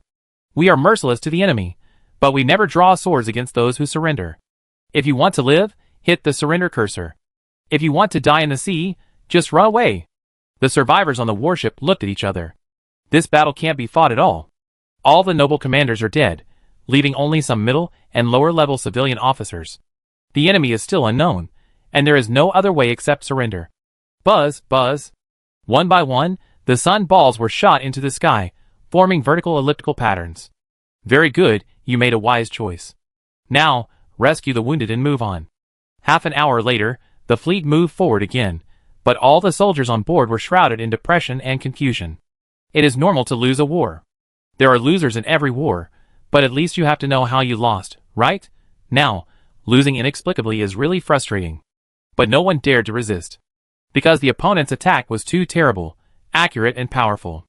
Just as the defeated fleet continued to move north, about 20 kilometers away on the sea, 10 high-speed warships followed the defeated fleet northward. On the warships, all the artillery had been dismantled and replaced with long slide rails, each of which was 50 meters long. Each warship was equipped with 4 slide rails, almost covering the entire deck. At the end of the slide rail, there was a small delta-wing aircraft parked, with a wing width of less than 1 meter, less than 1/20th of that of a manned aircraft. Its power does not come from a flame jet array, but from a tail motor propeller, and the energy comes from a large-capacity lightning house inside the small plane. The above is the power component, costing 300 AUG, which can ensure that the small plane can fly at a speed of 150 kilometers per hour over the sea for half an hour. The nose is equipped with about 50 kilograms of triggering thunder powder, which is mixed with many steel balls. This is the explosive component, costing 100 AUG. The front end of the warhead is deliberately made into a concave cone to ensure that a violent forward shock wave will appear after the explosion, which is enough to penetrate ordinary steel plates. Then, there is a flying component composed of a flying puppet and a psychic lattice. The cost is 400 AUG, which greatly reduces the difficulty of remote control by the mage. Then, there is the light and shadow magic core newly developed by Rosen, which constitutes a remote control component. The cost is 150 AUG, which allows the mage to stay on the warship and remotely control the aircraft in real time. The maximum remote control distance is 30 kilometers, far exceeding the 3-kilometer range of the artillery. The last and most critical one is a breathless crystal wall that has been reduced to the 4th ring and an optical invisible rune that together form a stealth component, which greatly guarantees the success of the raid. The cost is 300 AUG. Simply put, this is an alien version of an unmanned self-destructing stealth aircraft. The total cost is 1250 AUG per aircraft, and the production efficiency is 5 aircraft a day. A total of 280 aircraft have been produced, and all of them have been brought out. Now only 40 aircraft are used. If the opponent's fleet does not surrender and must fight to the death, it will be a bit difficult to deal with. Fortunately, the opponent was completely scared into a quail. Rosen was of course there in such a critical battle. He was standing in the command cabin of the flagship, looking at the situation of the defeated fleet in the distance through the light and shadow magic circle. Seeing the other side surrendering northward, he smiled and said to Holland beside him, "Old General, I am right? The Navy now fights with knowledge and magic. Courage is useful, but not very useful." He sighed in his heart. The power of glory is still useful. I only developed a small application, and it is so powerful. If all of this is developed, won't the world be turned upside down? Fortunately, the Lord of Glory does not have a deep understanding of light, otherwise it would not be the glorious empire, but the glorious continent. Holland looked at the fleet in the light and shadow. This was once the invincible thing in his heart that could not be resisted. Now, they have all become losers, and they have never even seen a real opponent from beginning to end. He opened his mouth and wanted to say something, but he couldn't say it, so his chin beard was twitching. After a long while he said, "What will the Duke do with these soldiers and ships?" Rosen smiled and said, "He will use the Blackstone warships himself, and let them buy the sailing warships back. As for the prisoners of war, they will also be asked to pay to redeem them. The price is decided by Welland. If they are not redeemed, the prisoners of war will work in the factory, so it is not a loss. Especially the 10 Blackstone warships of Levander, which must have been made by the Levander royal family by tightening their belts. I am afraid that one ship costs 400,000 or 500,000 AUGs. In addition, the ship is equipped with precious glorious weapons, which is really a big treasure. In short, he made a lot of money this time." Chapter 170. Dusk. Lion Castle. How was this battle fought? Why did they lose like this? Danger was enjoying dinner when he heard the news, and the content of the news made the tender and juicy lamb in his mouth taste as bland as waste paper. The course of the battle is unknown, and the enemy's losses are unknown. The fleet was completely annihilated, nearly 40,000 naval officers were captured, and almost all the noble naval officers were killed, and the body of the Admiral Sir Gaunt was gone. Danger didn't understand why the naval battle could be fought like this. Both sides had Blackstone warships, and used artillery to bombard each other. Shouldn't civilians be injured and nobles be captured? How come it's all the other way around? He chewed meaninglessly, and only when the lamb was chewed as batter did he let it slide slowly into his stomach. Is there a traitor in the fleet? He stared at the communication wizard as if the other party was a traitor. The messenger mage felt a huge psychological pressure. He felt as if he was being stared at by a real lion, and his voice trembled slightly unconsciously. No, I don't know. Duke Waylon's notice only said this. He asked us Aaron to issue an apology notice and give full war reparations, otherwise what? Otherwise Waylon's plane will come to the Lion Castle for a visit. Danger didn't know how to describe his mood. He felt a little pleasure from the conspiracy, but more of it was fear. He didn't know what means the opponent used. He also didn't know what losses the opponent suffered in this battle. The only thing he was sure of was that he had completely lost contact with the northbound Lion fleet. Not a single warship returned. The fleet, which accounted for 1/3 of the National Navy, was completely wiped out. I know you go down. He summoned the Eye of the Storm Sanchester immediately. Sage, the situation seems to be far beyond expectations. Sanchester vaguely knew the situation, and was also in a state of extreme shock. Obviously, the magic creations mastered by Duke Waylon are not only airplanes and Blackstone warships. He also did very terrible things. Why does he have so many good things? Danger couldn't figure it out. With his power at the peak of the 7th ring, Sanchester showed a trace of bitterness on his face. Your Majesty, mana has many subtle properties. And many powerful and subtle properties can only be sensed by hiring mages. Only when you reach the 5th ring can you sense the power of destiny, and when you reach the 6th ring, or even the 7th ring, you can naturally sense a more terrifying power. Danger still refused to accept. The essence of the god of nature and the god of glory is also a hiring mage, and they are not good, and they also possess terrible power. At this moment, Danger couldn't help but feel a little confused. Sage, can the royal power really fight against the gods? In a sense, aren't mortals who possess knowledge that ordinary mortals cannot perceive gods? Sanchester could naturally feel Danger's confusion, and he himself was a little frustrated, but his will was much tougher than Danger's. Your Majesty, there are no gods in the world, and the power of hiring mages is also limited. History has proved this many times. The reason why the northbound fleet suffered a disastrous defeat is because we were too impulsive, underestimated the opponent, and were not fully prepared. You knew from the beginning that the battle could not be won, and now it just proves your expectation.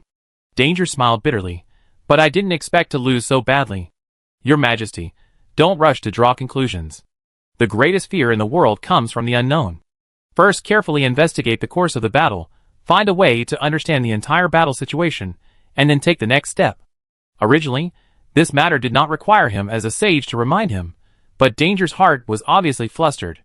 And what he, as a sage, had to do was to get him back to normal. Danger was worthy of the title of the Lion King. After taking a few deep breaths, his mind, which had been restless due to fear, basically returned to calmness. He sighed softly. Sage, this Duke of Waylon is really a terrible opponent. Sanchester immediately said, yes, he is terrible, but he also has obvious shortcomings. Disadvantages? He said, yes, he is too kind and afraid of too many sacrifices. He is also too cautious. He will not act easily without being fully prepared. In the end, he is a wizard after all. If he spends a lot of time studying magic, his control of the political situation will not be as sensitive as that of ordinary kings. On the contrary, if he puts too much energy on politics, it will greatly delay the progress of magic. After all, there are no gods in this world, only mortals, and everything cannot be perfect. These analyses are very reasonable, which makes Danger's mind calmer. He nodded slowly. Sage, you are right. Thanks to your reminder, I was almost scared by him. After thinking quietly for a while, his mind completely calmed down. His planes are very powerful, but they also have many weaknesses. As long as we make targeted defenses, we can avoid being threatened by him. What is your suggestion, Sage? Build solid underground shelters throughout the kingdom, especially under Lion Castle, and the deeper the better. Once you find that the plane has arrived, Hide in the underground palace immediately. Of course, the most important thing is that we must have planes as soon as possible. Yes, we must have them too. Even if they are immature, we must go to the sky. Danger nodded. But these are all things for the future. First, I have to completely control Aaron. Sanchester was stunned. Your Majesty, isn't it too hasty? He felt that at least he should wait until the news of the fleet's defeat spread throughout Aaron, so that the reputation of the nobles would drop to the freezing point, and then take action. Danger had different ideas. If we act too slowly, they will be prepared. If we act at that time, the situation will be completely out of control. This is certainly not the best way, but I have no choice. He is not a strong man like Duke Waylon, who has many trump cards in his hand, so he can always take the best path. He is a mortal, and mortals can only weigh the pros and cons. Sanchester understood. Although he still felt that it was too radical, he could not think of a better way, so he was speechless. Danger took action immediately. He found Aaron's night guard, who he had secretly arranged early in the morning. This night guard was none other than Blood Flame Saras, who had been defeated by Rosen. He is no longer a high-level wizard, but a master of magic. The previous blow did not knock him down, but made him work hard. Moreover, he was born a commoner, and now he has become the sharpest blade that Danger values the most in the night guard. Looking at the jumping flames in the other's eyes due to the magic accident, Danger whispered, I will convene an emergency noble council and call all noble counselors to discuss this fiasco. And your task is to make them completely a thing of the past. Saras licked his lips, with a trace of cruelty on his face. Your Majesty, don't worry, my people are ready, and no noble can leave the Hall of Heroes standing. Very good, go and prepare. After Saras retreated, Danger secretly clenched his fists. Let these national termites bleed. He was confused before, but what happened in Waylon told him that if a country wants to be strong, the first step is to eliminate the termites. Originally, he could have been more patient in looking for opportunities, but the world is changing too fast, and there is no time to dawdle. Almost at the same time, 1,500 kilometers away, the capital of the glorious empire, Medicillin, is known as the Light of Light, the place of eternal light. A failed new weapon test message was transmitted to the Central Secretariat of the Empire along a secret but fast light channel, becoming one of the countless messages to be processed. The test of a new anti-aircraft weapon is very important, so important that it can reach the center of the Empire. But at the same time, there are many messages that are as important as it, or even more important, that need to be processed. For example, a serious earthquake occurred in a city in the country, countless houses collapsed, and countless people were affected, so it must be dealt with immediately. Another example is that a crazy wizard studied summoning despite the ban, and successfully summoned an alien succubus with at least 7 rings of power, and the succubus is still at large. Another example, in short, for the huge glorious empire, there are more important affairs than the stars in the sky. And it attaches much more importance to domestic affairs than foreign affairs.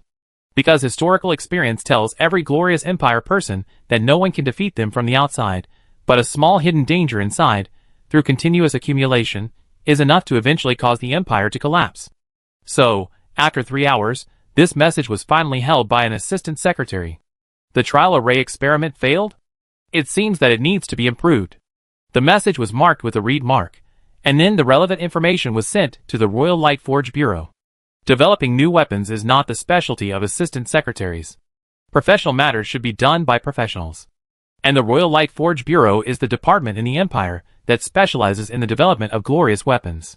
So, the information about a naval battle that occurred in the Gilded Strait simply passed through the center of the Empire, and then flowed away, and was not qualified to be placed on the Queen's desk. So what is the Queen doing? The Queen is enjoying flowers in the back garden. Because the starlight rose is about to bloom, and this kind of rose blooms only once a year, and only blooms for 1 hour at a time.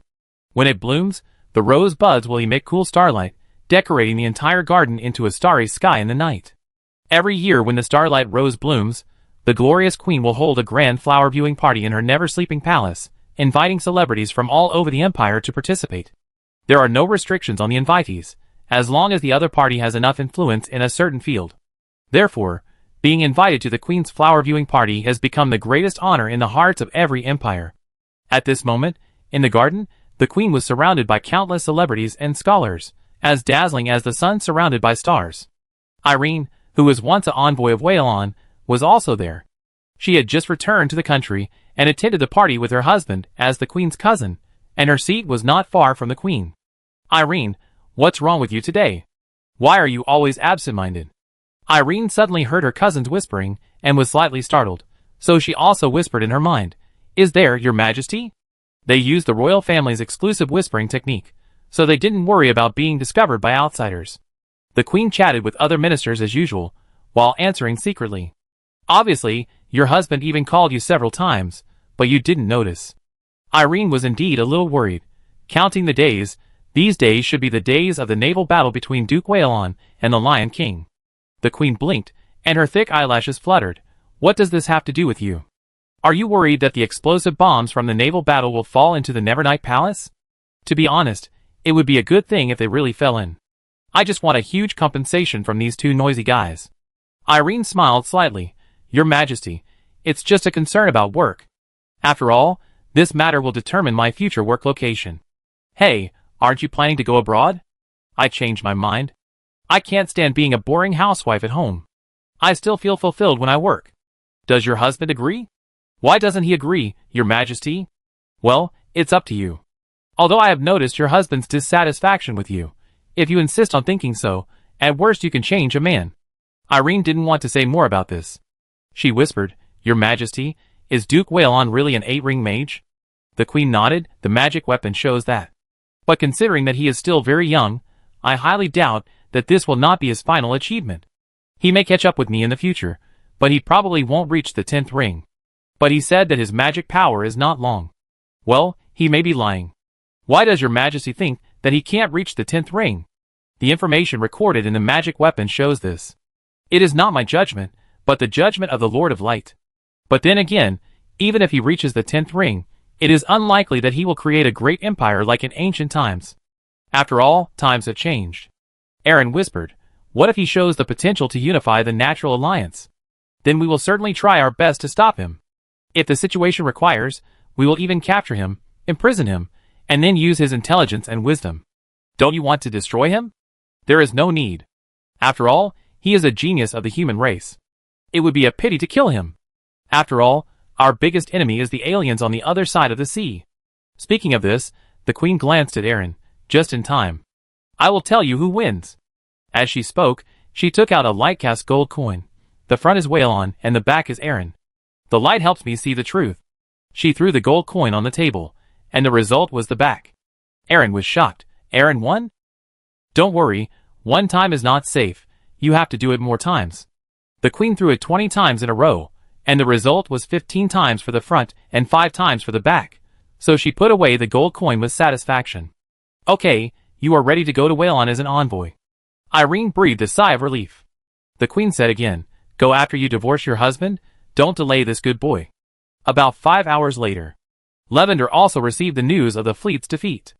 It was already late at night, and the 17-year-old little king was sleeping soundly in bed, so no one disturbed him, and the news was sent directly to the frost messenger Lothing. Lothing looked at the news, and a trace of shock flashed in his ice-blue eyes. "Is Waylon's navy so strong? Did it hide its power before?" No one answered his news, and he didn't need anyone to answer. "Back off." After the spy left, Lothing got up and went to the secret magic laboratory underground. There was an extremely huge mysterious magic circle in the laboratory. Lothing stood on the magic circle, and his magic power shook, and the runes on the magic circle suddenly appeared with deep purple light. Lothing closed his eyes, opened his hands, tilted his head slightly, and chanted strange and mysterious spells. About 5 or 6 minutes later, a black mist appeared out of thin air above his head, and a pair of silver eyes appeared in the mist. A thought came from the black mist. "Master, what do you want to ask this time?" Lafenga immediately said, "Supreme Great Omniscient, I want to ask about the details of the naval battle in the Gilded Strait." The thought was silent for a while, and then spoke. "Master, you almost stumped me. Forget it this time. In the future, you can only ask me questions about magic, not military intelligence. I am not your spy." Lafenga immediately said, "I remember, the Great and Supreme Omniscient won." The mind said, "Duke Waylon won, and he suffered almost no losses. His opponents were either killed or captured, and all of them had a bad ending. But how did he win?" "I won the battle." "How did you win the battle?"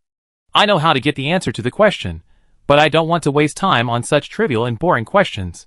You'd better ask some valuable questions." Lafenga was angry, but this mysterious existence did help him solve many difficult problems, so he didn't want to fall out with him. So he said, Supreme Great Omniscient, thank you for your answer. I have indeed encountered difficulties in magic recently, mainly about how to break through to the 8th ring. This is the right question. Breaking through the 8th ring is not difficult. You just need to make sufficient preparations and abandon a little meaningless kindness. Lafenga smiled. What a coincidence, I have already thrown away all my kindness. In the secret room deep underground, the two wolves put aside the trivial matters of the world and began to focus on communicating about the problems of magic. Chapter 171. 5 days later. White Swan Castle. Rosen received the envoy from Aaron in his study by the lake. This time the envoy was not Sir Yalak, because this noble knight was imprisoned by his king and his future was uncertain. The new envoy was called Ruefa, a 4th-ring magic master of common origin, in his early 50s, with a tough look, a calm personality, and meticulous dress. He did not have the exquisite style of aristocratic children. Because of his identity as Aaron's envoy, he was given the honorary title of knight. Sir Ruefa, the Blood Knife Knight launched by your majesty really opened my eyes. On the night when the Lion fleet was defeated by him, Danger made a big event in the Hero Hall of Lion Castle. He dispatched Aaron's Knight Guards to kill all 122 noble members of the Noble Cabinet Council and their 488 assistants. That night, the Knight Guards from all over Aaron also went out together. The nobles of Aaron were killed and captured, and their family property was confiscated into the Aaron treasury. In the middle of the night, a large number of civilian assistants were promoted to key positions to fill the vacancies left by the nobles. After one night, except for a few alert nobles who successfully escaped from Aaron, 90% of the nobles were killed. This night was also called the Blood Knife Night by the Aaron people. The Lion King's decisiveness and swiftness shocked all the friendly countries in the alliance. Rosen couldn't help but sigh, thinking that the Lion King was really a ruthless person. Sir Ruefa's face was solemn. The southern decapitation operation launched by the Duke was not bad, and the glorious victory of the Gilded Strait was enough to be recorded in the history of the Alliance's naval battles. After a pause, he said, My lord, we have 40,000 brave warriors staying in Whalon, and your majesty hopes to redeem them. Rosen is currently short of money, so he nodded. Redemption is of course no problem, but I need a compensation. And this is the compensation list. He handed the booklet to the messenger with the hand of a wizard. Sir Ruefa looked at it carefully, and soon said, My lord, this is too much. Rosen certainly knew why he said that. Because the total amount of compensation is as high as 20 million og, and a series of treaties to open bilateral trade have been proposed. Ruefa frowned. Aaron has no money at the moment. In his opinion, the treaty is not a big problem and is relatively fair, but the amount of compensation is too outrageous. Aaron has it. Rosen grinned. Your majesty has just raided the homes of the great nobles in the country, and the gold in the treasury is piled up into a mountain. He and the ministers have estimated that Danger's King's treasury has increased by at least 50 million ogs of gold. This is just gold. If other wealth is added, it will be an even more astonishing number. After all, Aaron is much richer than Whalon. So, although 20 million ogs of compensation is a lot, Danger can definitely take it out, and he will definitely take it. First, Aaron needs this group of naval warriors who are good at fighting. Second, Danger also needs to know the truth about the naval battle. Because the naval battle took place on the sea, there were no bystanders, and the most reliable way was naturally to ask the soldiers who participated in the naval battle in person. Sir Ruefa's eyes twitched. Duke, His Majesty did get some money, but actually not. Rosen waved his hand. You can't hide this from me, because I just did the same thing, and I know that the nobles are very rich. Then he pointed to the compensation list. Sir, go back and tell His Majesty that after paying this money, this incident will be over. The two countries will resume normal trade in the future. Sir Ruefa had nothing to say, and turned away. The person who came in again was Prince Lafayette of Lavender. As soon as Rosen saw him, a cold smile appeared on his face. Your Highness, Lavender has greatly disappointed me. Seeing that the other party was about to make an excuse, he raised his hand to suppress it, signaling the prince to listen to him, because he didn't want to hear any meaningless excuses. I know this is not something you can decide, and I don't mean to blame you. Speaking of this, Rosen looked at the prince, his eyes moved around his emerald green eyes, and light golden long hair. I just want to remind you to be careful that the glory of the Sheila family will be taken away by despicable people in a conspiratorial way. Prince Lafayette was shocked. What does the Duke mean? Rosen threw a ring to the prince. I have done a lot of research on blood. I developed this ring based on what I know. The magic weapon is called the blood purity ring. When it is close to members of the same family, it will emit a faint light of the same color. Look, it is a thick green light in the prince's hand, which means sacred blood. If it is close to non-sacred blood, such as me. Rosen picked up a similar ring, and the gemstone on the ring surface showed a light green metallic luster. Look, I only have a little natural blood in my body, so it is this color. At this point, he had already seen the thoughtful look on Prince Lafayette's face, so he didn't say anything more. Your Highness, I will keep your Blackstone warship, which will just offset your debt to me. As for your warriors, there are about 6,000 of them, and the average ransom is 500 og, or 625 gold Sheila. Your country can decide how much to pay. If not, I will tell these warriors that their motherland has abandoned them, and then make them citizens of Varan. Prince Lafayette was in a messy mood and hardly heard the rest of the words. He hurriedly saluted Rosen, and quickly left the study room facing the lake. After he left, the acting Minister of State Kruber came in a formal suit. Duke, I greet you. Rosen stood up from his chair, walked to the French window, and looked at the beautiful view of Swan Lake outside the window. My Minister of State, let's get down to business in the future. There is no need to waste time on empty formalities. Kruber already knew Rosen's character and immediately got to the point. Duke, after the trial operation of Varan Citizens Bank, almost all the certificates of deposit on the market have been exchanged. Currently, there are less than 4 million gold coins stored in the bank, and bank customers have lost trust in any deposit certificates, so they only withdraw but do not deposit. Although it can still be maintained at present, it is obvious that this has greatly increased the difficulty of market transactions. Too many gold coins are scattered and accumulated among the people, and they are not involved in market flows. Rosen understood. In other words, we have no money to do big things? Kruber nodded. Yes, Duke, the current situation is much worse than on the White Sturgeon Island. There are too many mouths to feed, too many places to spend money, and the way to make money has not yet been opened. Rosen knew all about this. With a bigger business, the upper limit of development is naturally much higher, but the maintenance cost is also rising, which is natural. But he also knew that the biggest problem at present is not that Whalon has no money, but that the liquidity of money has been greatly reduced. Because of the fake deposit certificate incident, the bank's credit collapsed, and Whalon returned to the era of metal currency. People are more willing to keep excess metal currency at home rather than in the bank. But once the money is kept at home and not moved, it is equivalent to leaving the market and becoming a dead money. Almost equivalent to non-existence. The more people save at home, the more dead money there is, and the less money Rosen, the Duke of Whalon, can use. In this social context, even if Rosen really gets 20 million ogs in compensation, it will soon be used up. He envisioned building a new capital, creating a powerful magic industrial zone, investing heavily in magic research, and other major events, which may require hundreds of millions or even billions of ogs of investment. With the current backward social resource mobilization ability, it will take 100 years to accomplish it. What to do? One way is to forcibly recruit the people to work, which is what the nobles love to do most. But Rosen naturally can't do that. Otherwise, the so-called Valan citizens will become a joke, which will not only greatly hurt the enthusiasm of the people, but also lose the basis for rule. The only way is to use various tricks to take money back from the people's pockets, and turn it into active money circulating in the market again. So, Rosen asked, what are the benefits of some of the methods I thought of before? Kruber nodded, not bad. The noble castle parks in various places can earn about 20,000 og a day. The rental and sale of noble heritage also made a lot of money. There is also a lot of income from folk gambling, but these incomes can only maintain the status quo and cannot solve the root cause. Rosen nodded to show that he understood. He knew that it was time to take the next step. He asked, have the people made demands for bank deposit certificates? Yes, and quite a few. Everyone feels inconvenient, but they are also worried that fake deposit certificates will occur again. In fact, because of the fake deposit certificate incident on Whalon Island, the bank deposit certificate business of the entire Natural Alliance has been greatly affected. Rosen nodded. It is indeed very inconvenient to carry several kilograms or more than 10 kilograms of coins for transactions all day and run to the bank at every turn. But the collapse of trust is a matter of a moment, but the construction of trust must be done bit by bit. Now that Whalon has defeated Aaron's counterattack, he has completely secured his position as the Duke.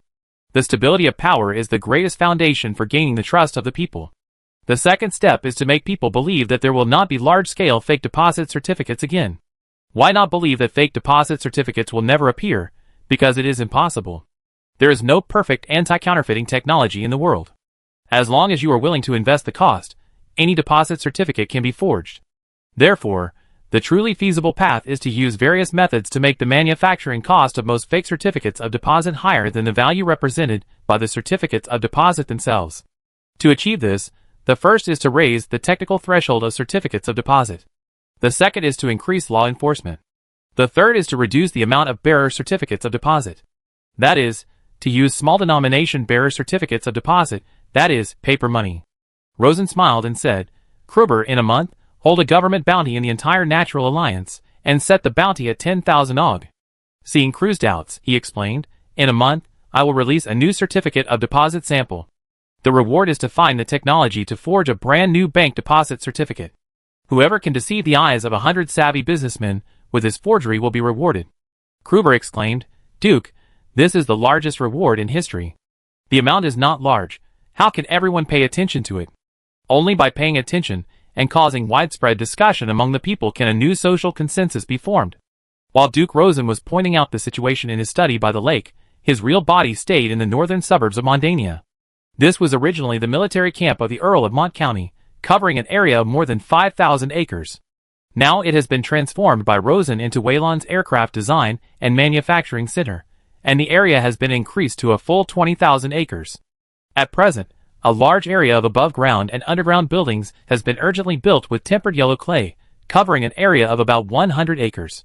In a secret underground laboratory, Rosen was staying with a large group of mages specializing in wind magic, surrounding a shadow assassin.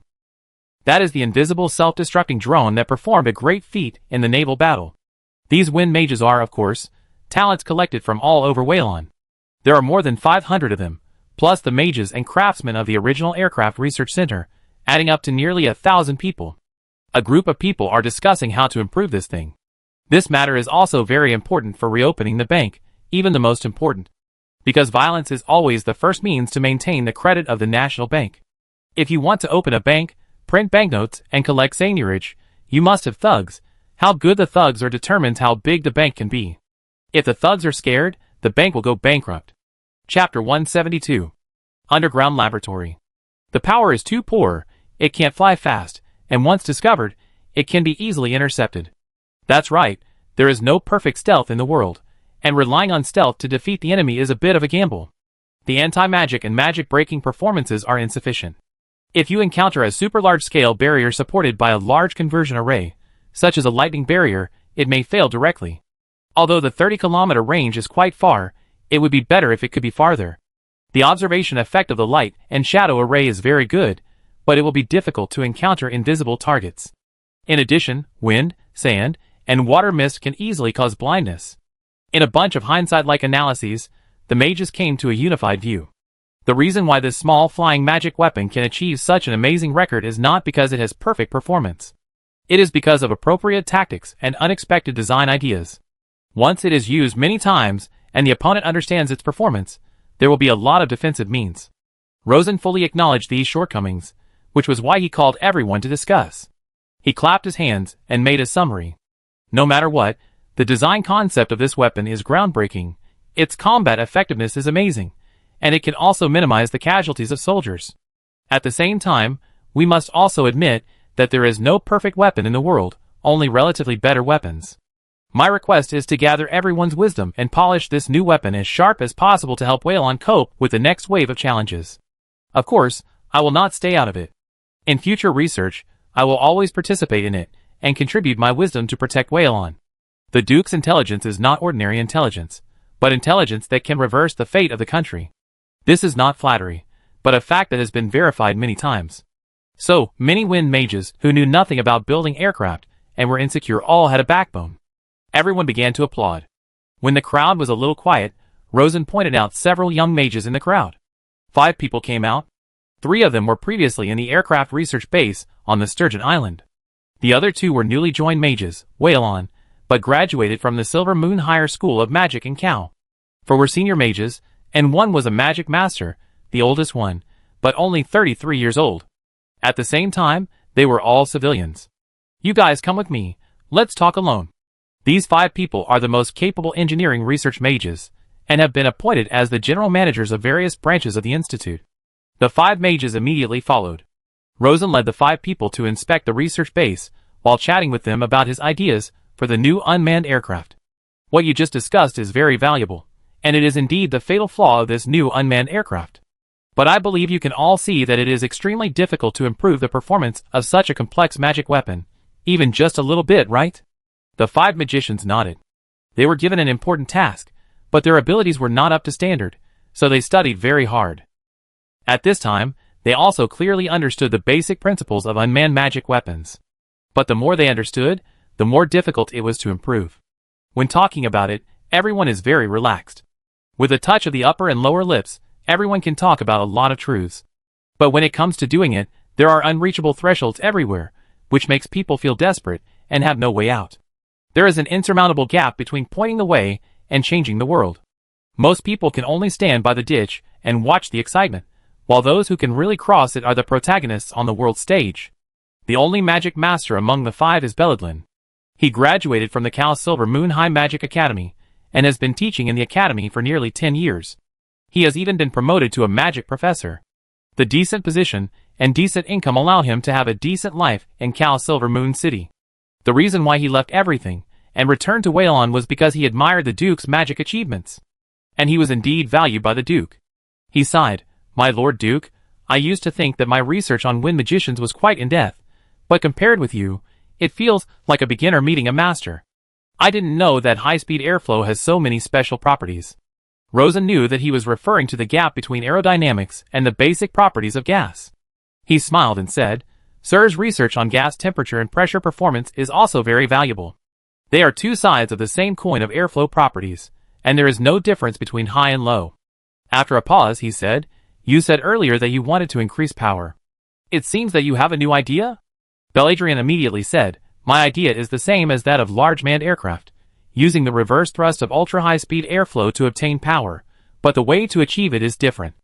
After a pause, he said, "Because drones are not sensitive to endurance, 50 kilometers is very good, so I thought, should we compress the airflow violently, and then store it in a tank, and spray it directly from the mouth when using it?" Rosen smiled. "It's a very good idea, but it is very difficult to compress the airflow, and the final jet speed is not fast. Indeed, but my idea is that when necessary, use the fire rune to heat the gas tank, give power to the airflow, make it more violent, etc." As he spoke, he seemed to think of something and suddenly paused. Rosen was not in a hurry, raised his hand and told others to stop talking, so that they could think quietly. About a few minutes later, Belladrin suddenly said, "Duke, I suddenly thought that maybe we can use dephlogisticated water and phlogisticated water for mixed combustion instead of gas tanks, and then spray the high-temperature steam directly after combustion, which will definitely get a very huge power. Dephlogisticated water is hydrogen. Phlogisticated water is oxygen. So Belladrin's inspiration is actually to create an alien version of the hydrogen-oxygen rocket engine. This is really awesome." Rosen nodded repeatedly. "What a great idea. If it works, the drone will not only have power, but also endurance." "I think so too." "Then follow this path, and I will allocate resources to you." "Yes, Your Excellency the Duke." Belladrian was excited because this wonderful new idea opened his mind, and a lot of new ideas suddenly came into his mind. Rosen saw it and said, "Go back to your laboratory and do experiments, mage." Belladrin ran away. Rosen continued, "Master Humor, the Euro Balance rune is a very subtle and powerful knowledge. It all depends on you to improve it." Master Humor came from an island. He was a taciturn but very reliable mage. He nodded. "Leave it to me, Lord." After that, there were 3 more mages, who were also responsible for the explosion unit, the stealth unit, and the flight control unit. Rosen also encouraged them one by one and pointed out several possible useful directions. Obviously, his guidance was very useful, allowing the 3 mages to find a clear direction to move forward, which greatly dispelled the confusion of the 3. At last, Rosen encouraged, "In the foreseeable future, this kind of unmanned explosive aircraft will be the core weapon for protecting the island. Its performance can directly determine the outcome of a war. The safety of Waylon and the fate of Waylon's 30 million citizens are on your shoulders." The 4 mages are all civilians, and the good core positions have always been monopolized by the nobles. They never thought that they would be able to shoulder such a huge responsibility one day. For a moment, I felt heavy in my heart, and I felt an incomparable sense of honor and mission. Unconsciously, I clenched my fists and pursed my lips, As if I wanted to snatch the treasure from the hands of the Creator. This is the spirit Rosen needs. He raised his hand and gently patted the shoulders of the mages. Go forward, young people. Although he is only 20 years old, he makes people feel that he is an elder who has experienced countless years. The 4 mages were obviously much older than him, but they all felt like they were fresh-faced young men who had just graduated from the academy. They immediately felt trusted and valued, and their blood began to boil unconsciously. They were like ponies encouraged by their elders, and they were full of energy and threw themselves into the work. Rosen looked at their receding backs and thought to himself, the civilians who just stood up from the mud are simple and honest. After a few generations, there will be more naughty ones.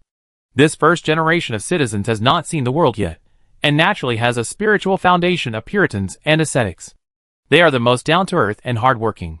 As long as they are used well, Waylon's national strength will rush forward like a train. I also believe that in a short time, the second and third generation of unmanned blasting aircraft will be produced.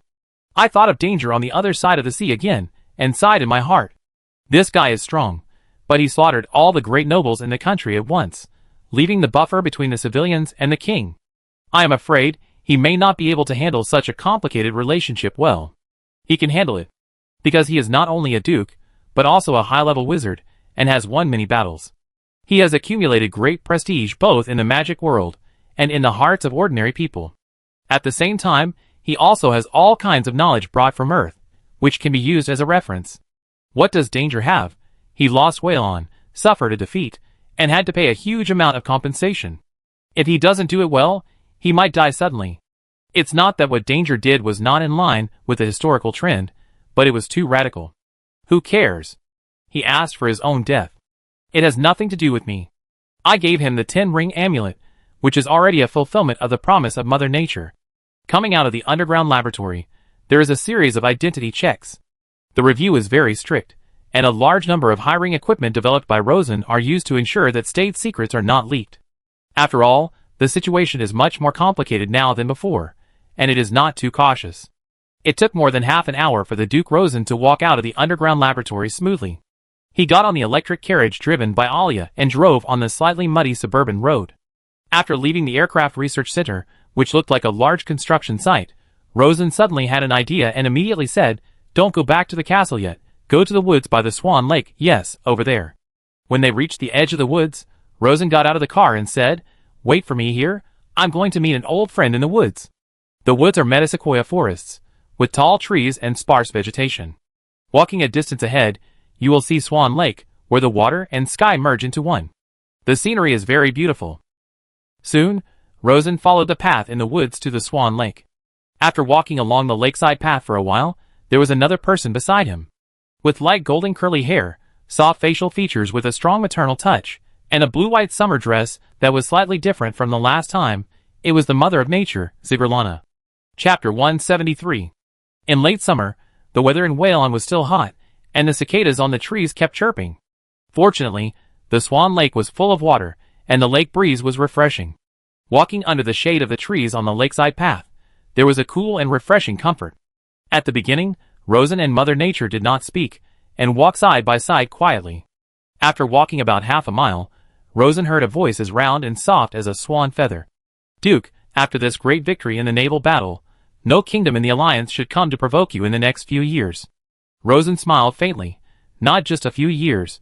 No kingdom in the Alliance should provoke me in the future. I will also try my best to control the situation in the Alliance, and ensure that there will be no large-scale internal wars within the Alliance." Mother Nature was stunned. How can the Alliance be unified without a war? Rosen smiled faintly. "If there is no foundation laid by your Majesty, it would definitely not work without a war. But your Majesty has completed the initial unification of the Alliance in terms of ideology, and what I have to do is to continuously strengthen this point until the vast majority of people in the Alliance have an urgent desire for unification. Of course, there will be some twists and turns, but a large-scale civil war is not necessary." Speaking of this, he looked at the sparkling Swan Lake and whispered, "With a behemoth like the glorious Empire watching from the side, the Alliance must not have a tragic civil war. Otherwise, once the war starts, it will be difficult to stop.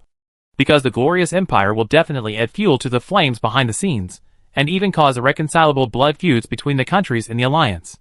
If this really happens, there will be basically no hope for peaceful reunification in the next few decades." Mother Nature was still somewhat confused. The pressure from the glorious empire is indeed great, but how can the alliance voluntarily unify? After all, each country in the alliance has its own ruler, and there is no shortage of ambitious people within each country. You can't just kill all these people like Danger did? Rosen heard a hint of anger in Mother Nature's words, and immediately knew that she did not agree with Danger's actions, so he explained himself. Your Majesty, I didn't know Danger would do it so thoroughly. Mother Nature nodded. I know. She quickened her pace, stopped under a dense shade of trees in front, and turned around, facing Rosen from her back. And when she did this, a cool lake breeze blew, blowing her thin summer skirt tightly against her body, so that her body outline was extremely clear, especially the skirt around her lower abdomen, which seemed to be nothing for a moment. Rosen took a look and politely retracted his gaze, secretly evaluating in his heart. The tender maternal nature hides the shyness of an unmarried girl, and the full curves reveal a full breath of youth, which is really tempting. Mother Nature did not notice Rosen's gaze, because she was immersed in her dissatisfaction with Danger. Danger is a very arrogant person, and does not allow any restraining force to exist. If he has outstanding talents, it would be fine, but he does not. I am worried that he will lead Aaron into the abyss of destruction. Speaking of this, her face was full of worry. Rosen comforted, Don't worry, Your Majesty, I will try my best to restrain him. Mother Nature felt a little relieved, and waved to Rosen again, Come to my side, it's cool here. Rosen quickened his pace, and walked forward. When he was next to Mother Nature, she asked him, How do you plan to unify the alliance? Rosen smiled and said, I plan to divide this big thing into more than a dozen small steps, and move forward one step at a time. In this way, it will not provoke excessive confrontation. When the other party is fully alert, they have already lost the ability to fight, so I can win without fighting. It's like boiling a frog in warm water. This time, Mother Nature understood, and tilted her head slightly to think. After a long time, she whispered, It is still very difficult, and will take a lot of time. You may not have the time. Because the countries in the alliance are not doing well now, there are too many people and too few things. There is a huge resentment accumulating in all walks of life. I am afraid. Rosen knew this naturally. Your Majesty, I understand this, and I have also thought of a solution. Speaking of this, seeing Mother Nature's crystal clear eyes staring at her without blinking, with a look of thirst for answers, she knew in her heart that this natural god was probably really overwhelmed. There are only two solutions. Either everyone fights hard and makes people less, or find a way to improve the production efficiency of the entire society and produce more things, especially food production, which must be greatly increased. Usually, these two things will happen together, but I will find a way to control the intensity of the former and greatly promote the latter. Mother Nature understood and asked, What can I do? Rosen smiled, like the god of glory, from a god to a human again. Because the contemporary goddess of glory is actually the same person as the queen of glory. Mother Nature frowned slightly. I become a human, what identity? It seems that there is no place for her in the mortal world of the Alliance. Of course, the queen of the natural alliance. Mother Nature was shocked, with an incredible look on her face, and her body took a step back involuntarily, staring at Rosen in surprise with her emerald eyes that almost glowed. You want to marry me? Rosen turned his head and smiled. Your Majesty, is it not possible? This is not entirely personal desire, but more of a political consideration. If he can really marry Mother Nature, the difficulty of unifying the natural alliance will be greatly reduced. Mother Nature thought about it carefully and nodded. Okay, but it's too sudden, I'm not mentally prepared at all. In her cognition, it is normal for peak mages like 9 rings, especially 10 rings, to marry many wives or have many husbands. Her grandfather had countless wives, which is one of the reasons why there are so many dukes of kingdoms in the natural alliance. There are more lords of glory, so there are many glory nations. It's just that the lineage of the glory empire is more promising, so a big empire has emerged. So, she completely accepted Rosen's statement, but this matter was not in line with her personal plan. After thinking it over, she said, Duke, let me tell you the truth. In fact, I don't plan to find a man, at least not for the time being, so I'm afraid I can't agree to you. Rosen was a little surprised.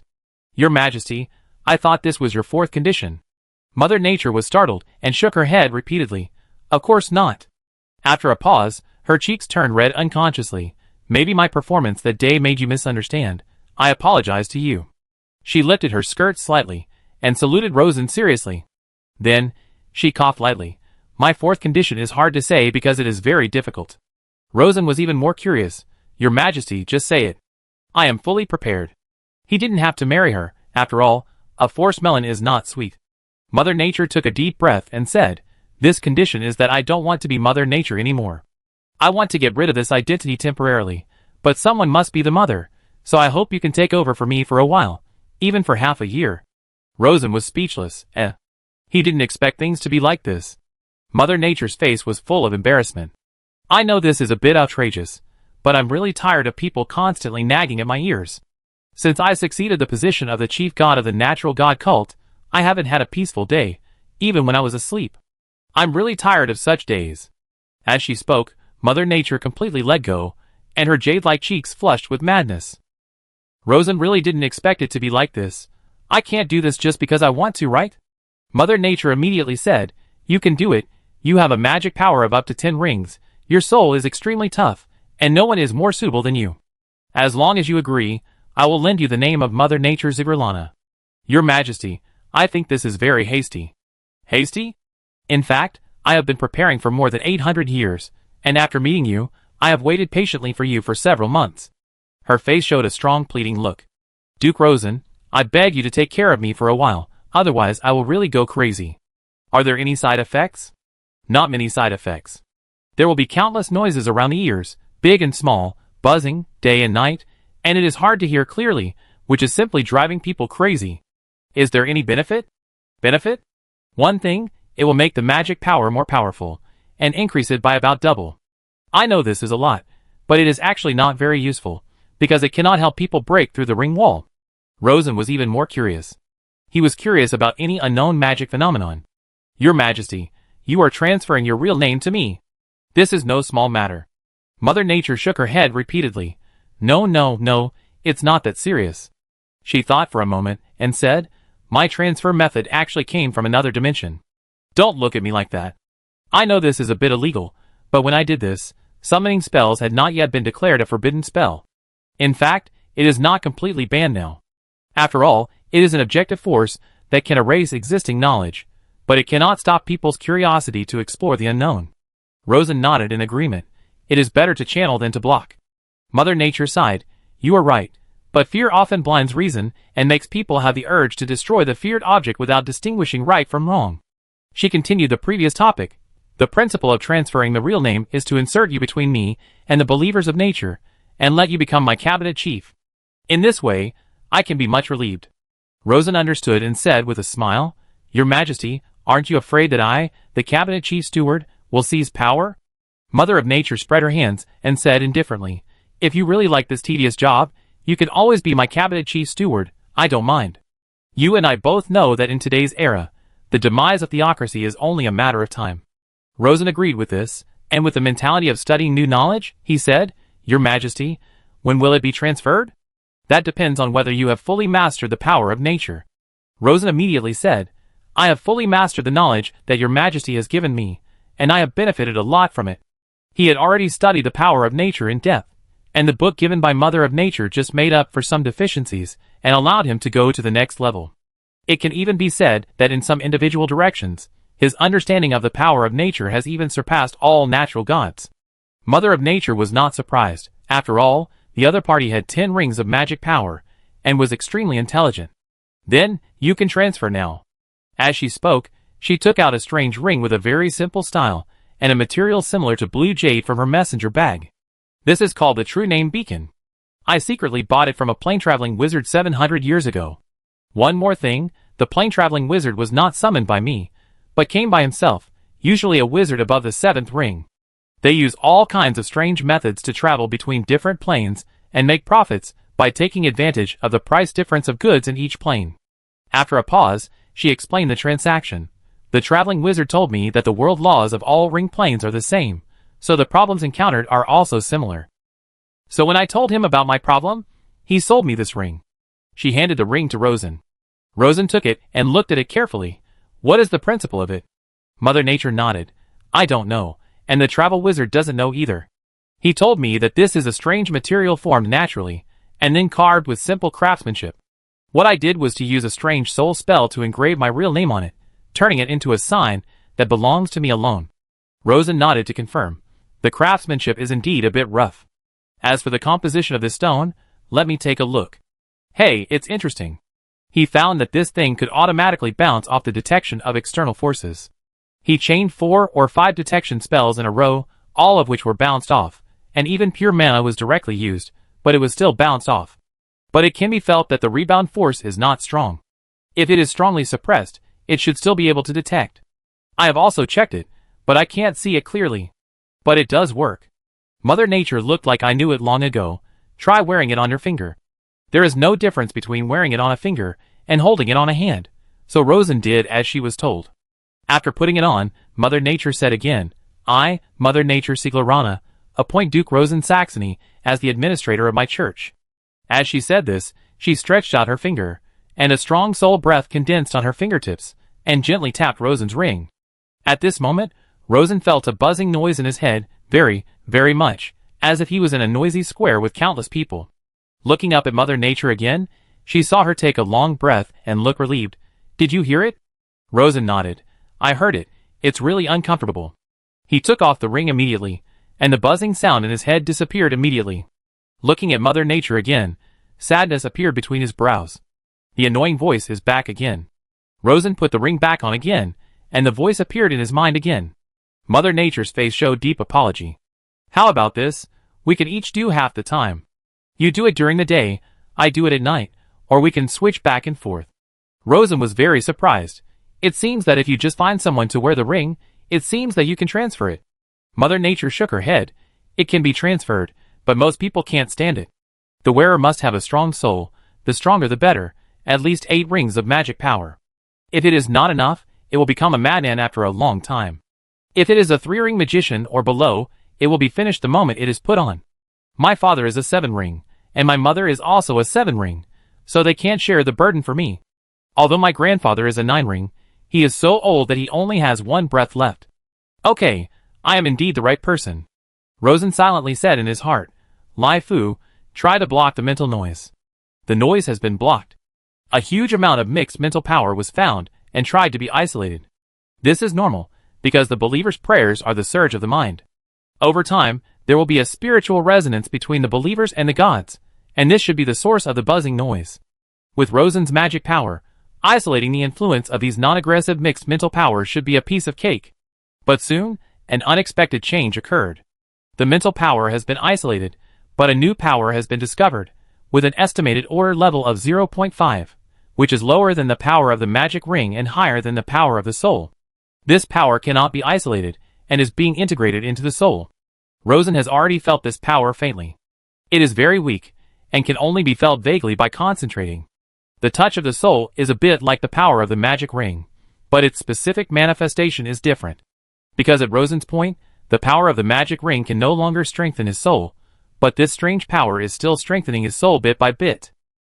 Although the speed is very, very slow and almost imperceptible, it is indeed improving. Rosen was shocked. There is such a situation? This is the first time he has encountered this strange power, so he has to study it carefully. So he said to Mother Nature, Your Majesty, I will wear it for a year and see. Thank you very much. Mother Nature's eyebrows stretched, waved to Rosen, and turned to leave. But after turning around and walking a few steps, she seemed to feel that she was a little sorry for Rosen. Then she walked back. I know you must be dizzy now, but I have nothing to repay you, so I will just give you a hug as a comfort. She walked to Rosen and gave him a gentle hug. She wanted to hug him and leave, but Rosen immediately took the opportunity to hold him in his arms. The latter struggled but failed to break free, so he let Rosen hold him, but gently reminded, but only like this, don't go too far. Rosen nodded slightly and asked a few related questions. Does the ring restrict our movements? No, just wear it. Go wherever you want, even across the plain. If you are really uncomfortable, take it off and put it on again after a few days. Don't force yourself. Rosen assured earnestly, Your Highness, rest assured, I will always wear it. Mother Nature pursed her lips, looked up and stared at Rosen, and said seriously, Duke, sometimes a simple sentence may pay a huge price. I hope you don't try to be stubborn and take it off if you can't hold on, so as not to hate me because of this. Rosen did not argue. Time will prove my words. Again asked, So, Your Highness, are you planning to be a plain mage? Mother Nature smiled shyly. Yes, I have had this idea for a long time, and even made a lot of preparations, but I was always bound by family responsibilities. Rosen sighed in his heart.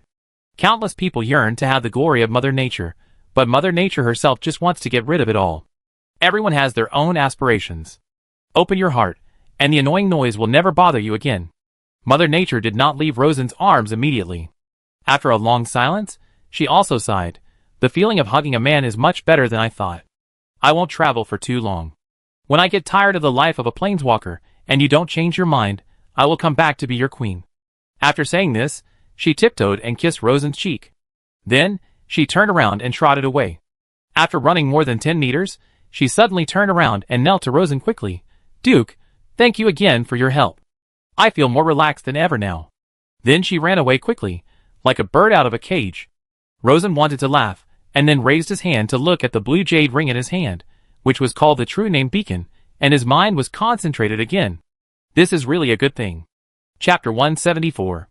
The mage connects the magic ring with the soul, which not only strengthens the soul, but also obtains magic power. Therefore, the mage can not only feel the magic power, but also the power of the magic ring and the power of the soul. In the low ring, more precisely, the mage below the 8th ring feels that there is almost no difference between the three. But in Rosen's eyes, there is a clear difference between the three. The order level of the power of the magic ring is 1, the order level of the power of the soul is 2, and the order level of the magic power is 3. Originally thought that there should be nothing between the magic ring and the soul. It turned out that there is. So, on the night when he got the true name mark, Rosen practiced in person in the underground secret room of Swan Castle. During the practice, he clearly felt the endless power of the magic ring, as vast and boundless as the void of the universe. He also felt his soul, like a solid planet floating in the universe. The planet is his soul, and the atmosphere covering the surface of the planet is his magic power. Because Rosen's mana has reached the peak of the 10 rings, no more power from the universe representing the magic ring descends to the planet. Only when Rosen's mana is consumed, and the soul body slightly reduces its strength due to the transfer of mana, the magic ring will retransfer power to make up for this consumption. In other words, in dynamic balance, Rosen can only replenish mana from the magic ring, but cannot strengthen his soul. But now, a small pipe has appeared directly on the ground of the soul planet, continuously pouring a gentle force into Rosen's soul. Compared with Rosen's soul, the water flowing out of the pipe is very small, and it may not increase the strength by 1% even after pouring for a year. But this is a step further. He is at the peak of the 10th ring. What will it be like to increase it by 1%? Rosen almost dared not think about it. Mother Nature said that the 11th ring is divergent. What will happen if I break through? Before I figure it out, I dare not mess around. So, Rosen decided, temporarily reduce the frequency of practicing the connection ring, and use this strange power to replace and replenish part of my soul loss to maintain the balance of soul strength. But just maintaining it is not enough, I have to study it. As a visitor to the earth, I can't help but have an idea in my heart. This is probably the power of faith of the believers. This power is very subtle, even I can only barely perceive it, and it is naturally impossible to detect it below the 10th ring. If I understand this power, I may be able to safely break through to the 11th ring. How to understand it? Of course, various experiments are carried out. But no one has ever done this experiment. It is a research from scratch, which is extremely difficult and must be invested. Why? Of course, if he wants to see the scenery of the 11th ring, he must do it. But how to do it is very particular. Because this experiment involves the study of the soul, it is easy to go astray, and thus bear the stigma of being corrupt and evil. Rosen is very careful about his reputation, and does not want to be scolded for this. After careful thinking, he decided to imitate the process of developing new drugs on Earth. First, do experiments on mammals and find answers from pigs, sheep and dogs. After having enough experience and safety control, do experiments on monkeys. Finally, find volunteers from the human race. After thinking it over, Rosen began to write the experimental plan. As he wrote, he found that the investment in the experiment was indeed quite large, and it would cost at least millions of dollars. If this were a powerless wizard, he would either be helpless, or go astray and be killed, or he would have to gamble his life on luck. Fortunately, I am a duke now, and can afford the money. However, money is needed everywhere now, so I have to find money quickly. Switching to paper money is one way, but this way is just to reconfigure the resources of the giant island of Whalon, and there is a safety ceiling. If money is printed without restraint, hyperinflation will occur immediately. Therefore, if you want more money, you have to make money from various countries through trade. Of course, you have to do the first step now. While thinking, Rosen completed the preliminary experimental plan. After writing it, he did not keep it, but scanned it into the food database and destroyed the original.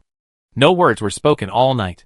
Early the next morning, Rosen immediately got up and rushed to the newly established paper money printing factory next to Swan Castle, also known as the Whalon Mint. The bureau used high-quality printing equipment produced by Levender, using green-textured paper from cow, and then combined with Wei Ji's latest developed ink. The printing equipment was free of charge, and was found from the materials detained by Levender merchants. Levender secretly plotted against him, so what he said before was naturally invalid. The materials with a total value of about 3 million OGs were naturally confiscated by him. But it must be said that Whalon is really a desert of magic technology, almost a poor rural village. The technology in all aspects of society is far behind the three major kingdoms of the Alliance. If you want to catch up and surpass in all fields, you must not only spend a lot of effort, but also invest a lot of money. In the future, buying magic equipment from various countries will definitely cost a lot of money. Fortunately, there are no patents in this year. Rosen planned to take 2 steps. Take the imitation route. First solve the problem of going from nothing to something, and then solve the problem of going from something to good. Back to the topic. Click, click, click. The printing factory has started.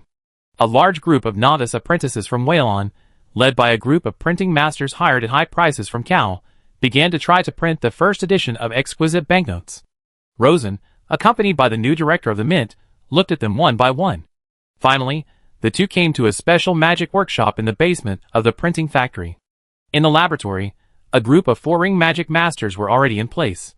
There were as many as 100 magic masters, all of whom were from Whalon civilians, had no bad deeds in the past, had clean families, and were about 35 years old on average. These people were basically newly promoted magic masters, who had been stuck at the peak of the high level before, and were always a little short of a breakthrough. But as soon as Rosen's cultivation path was released, a large number of 4-ring masters emerged within a few months. The workroom is very spacious, with a 24-hour constant temperature ventilation array, and the indoor light is bright and soft. In short, the working environment is very comfortable.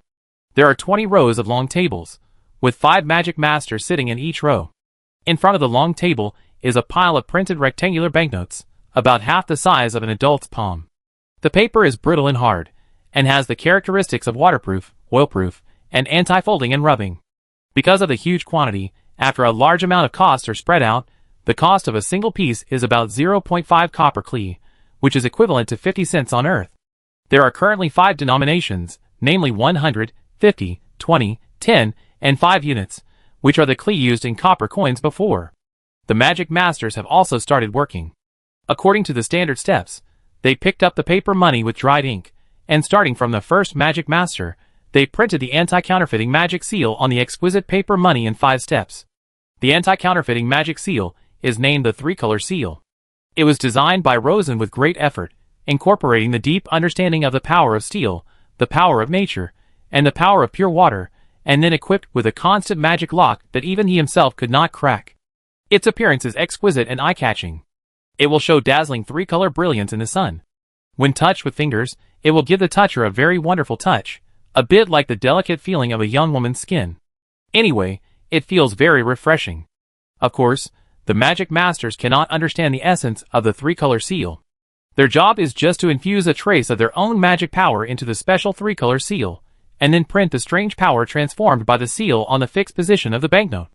As low-level mages, they cannot feel the power of high-level mages, but they can use the delicate power of high-level mages, with the help of high-level magic tools made by high-level mages. Click, click, click. Under the special positioning calipers, the banknotes flow on the long table like water, and finally enter a box, where they are inspected by the quality inspectors in the next room. After confirming that there are no problems, they are packaged in a standard way. In addition, there is a set of independent reviewers in the workshop. Whether during working hours or after get off work, the reviewers and coin makers are not allowed to communicate in any form. And the reviewers will be replaced every once in a while to prevent them from becoming familiar faces in the eyes of the coin makers. In addition, there are many higher regulatory agencies to achieve cross-loophole-free supervision to ensure that the whereabouts of each banknote can be traced.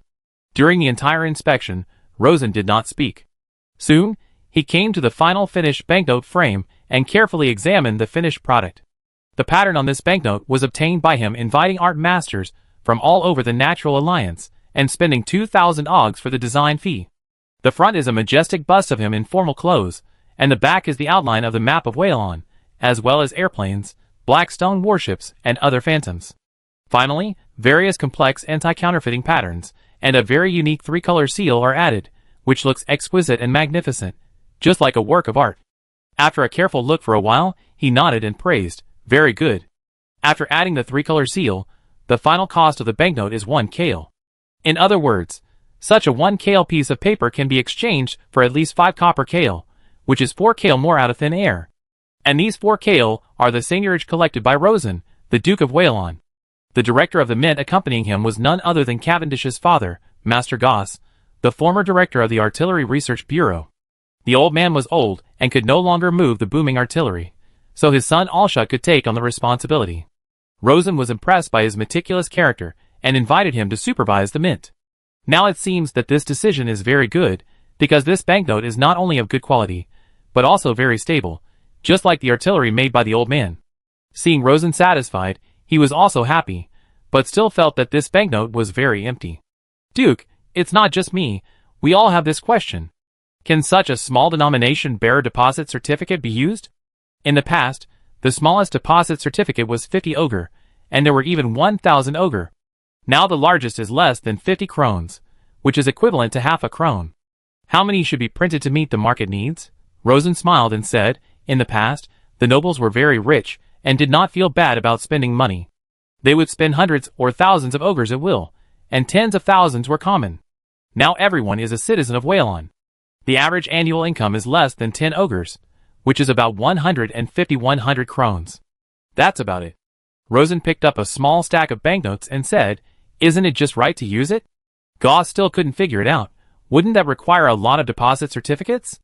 Our mint's output is not enough." "It seems a lot, but after a busy day, the total denomination of the deposit certificates produced is less than 4,000 ogres. Don't rush to roll it out. Try it out in Mont County first. If the market responds well, then expand the scale of production." After looking for a while, he came to Goss's office. "Old man, you have accumulated about 50,000 og certificates of deposit, right?" "Yes, there are a total of 54,000 og certificates of deposit in the warehouse."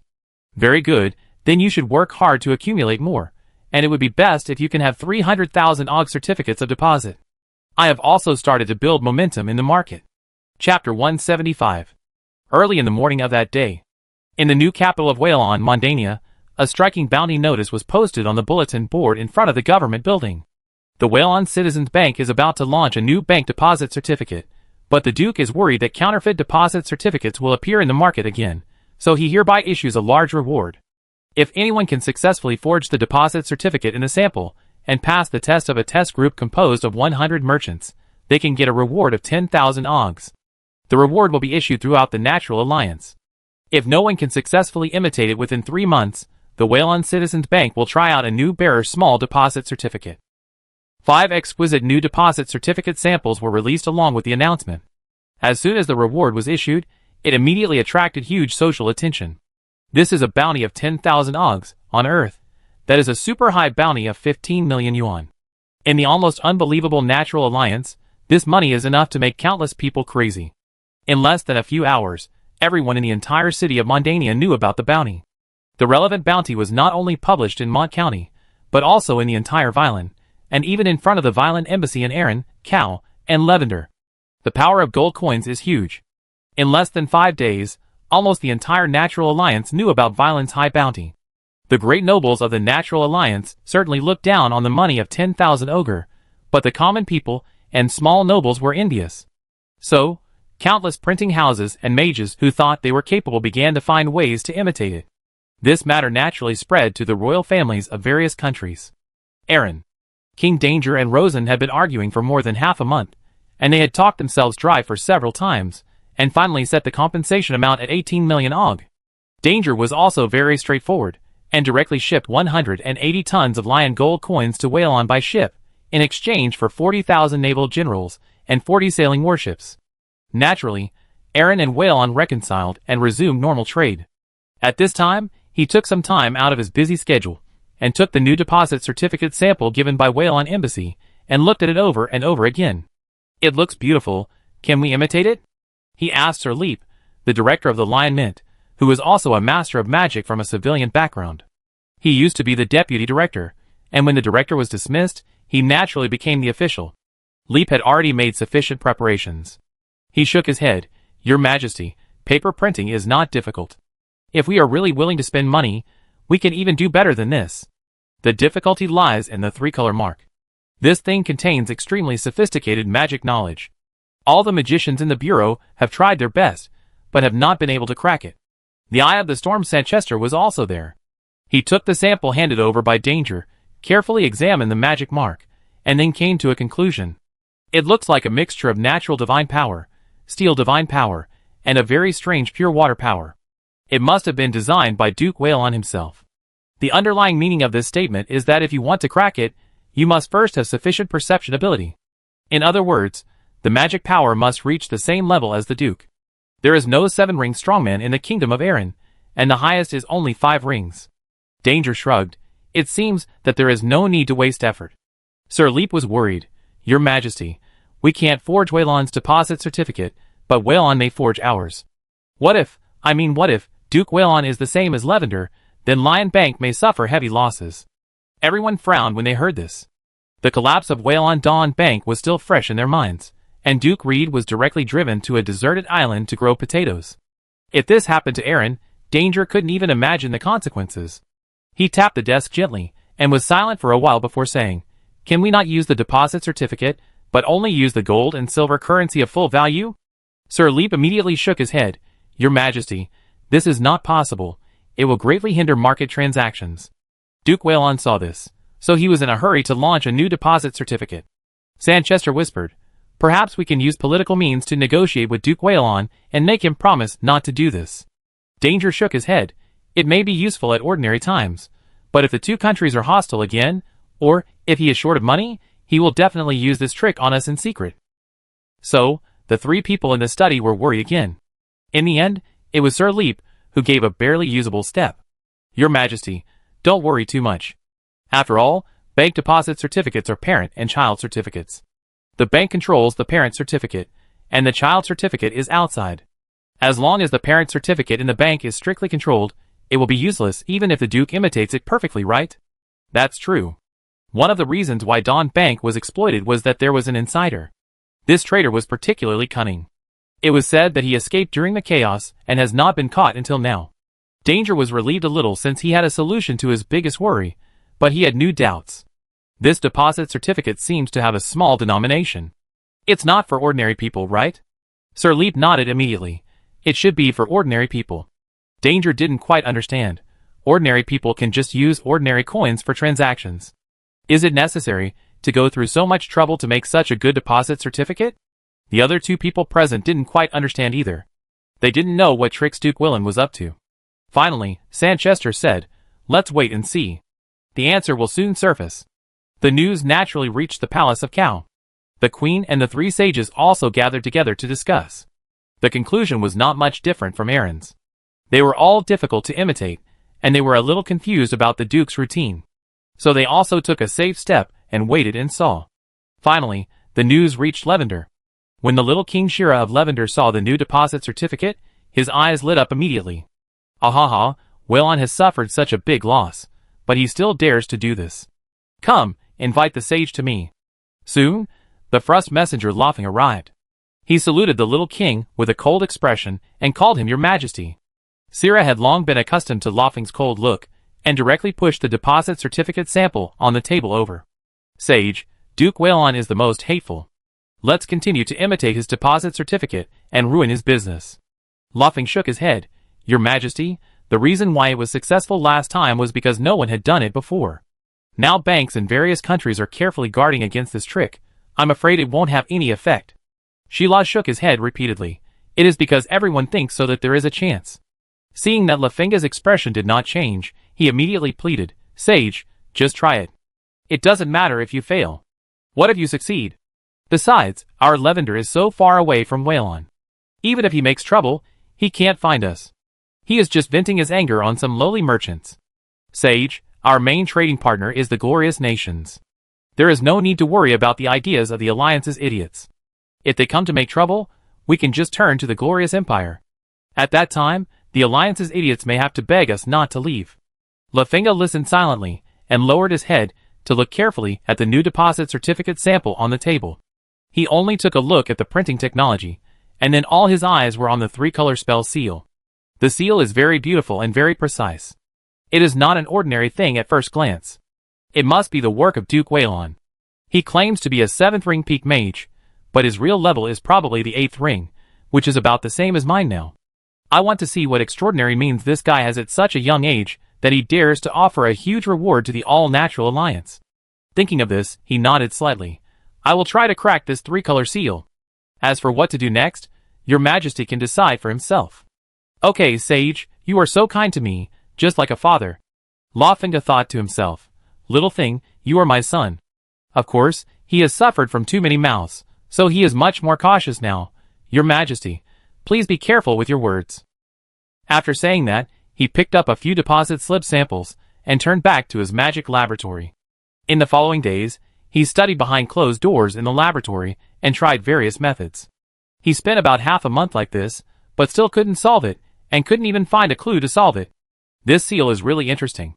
Lafinga was a little frustrated, but he was a tenacious person. He gritted his teeth and tossed for nearly 2 months, but there was still no progress. He had to give up and do it himself. After all, it was just a three-color seal. The other party might have simply made a completely unsolvable spell lock, so he was just wasting time during this period. But after spending nearly 2.5 months, he still felt a little unwilling. After thinking about it, he came to the secret magic laboratory underground again. He summoned the mysterious silver eyes as last time. Great Omniscient, I have encountered a very difficult magic problem. This is a correct question, tell me about it. Lafinga handed over the deposit slip sample and pointed to the three-color seal and said, there is a constant magic lock on it, and I have never been able to crack it. I wonder if you have any good ideas.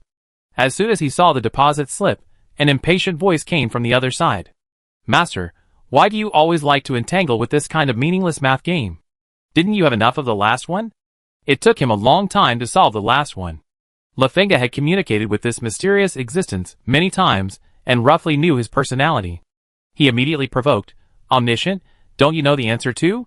Humph, for the last time. With these words, the mysterious Omniscient fell into silence. Time passed by minute, and after about half an hour, Lafinga's magic power was a little bit exhausted. Omniscient, how about we communicate again next time? Okay, I give you an answer next time. How long exactly? 5 days, maybe 10 days from now. Okay. After the communication ended, Lafinga sneered in his heart.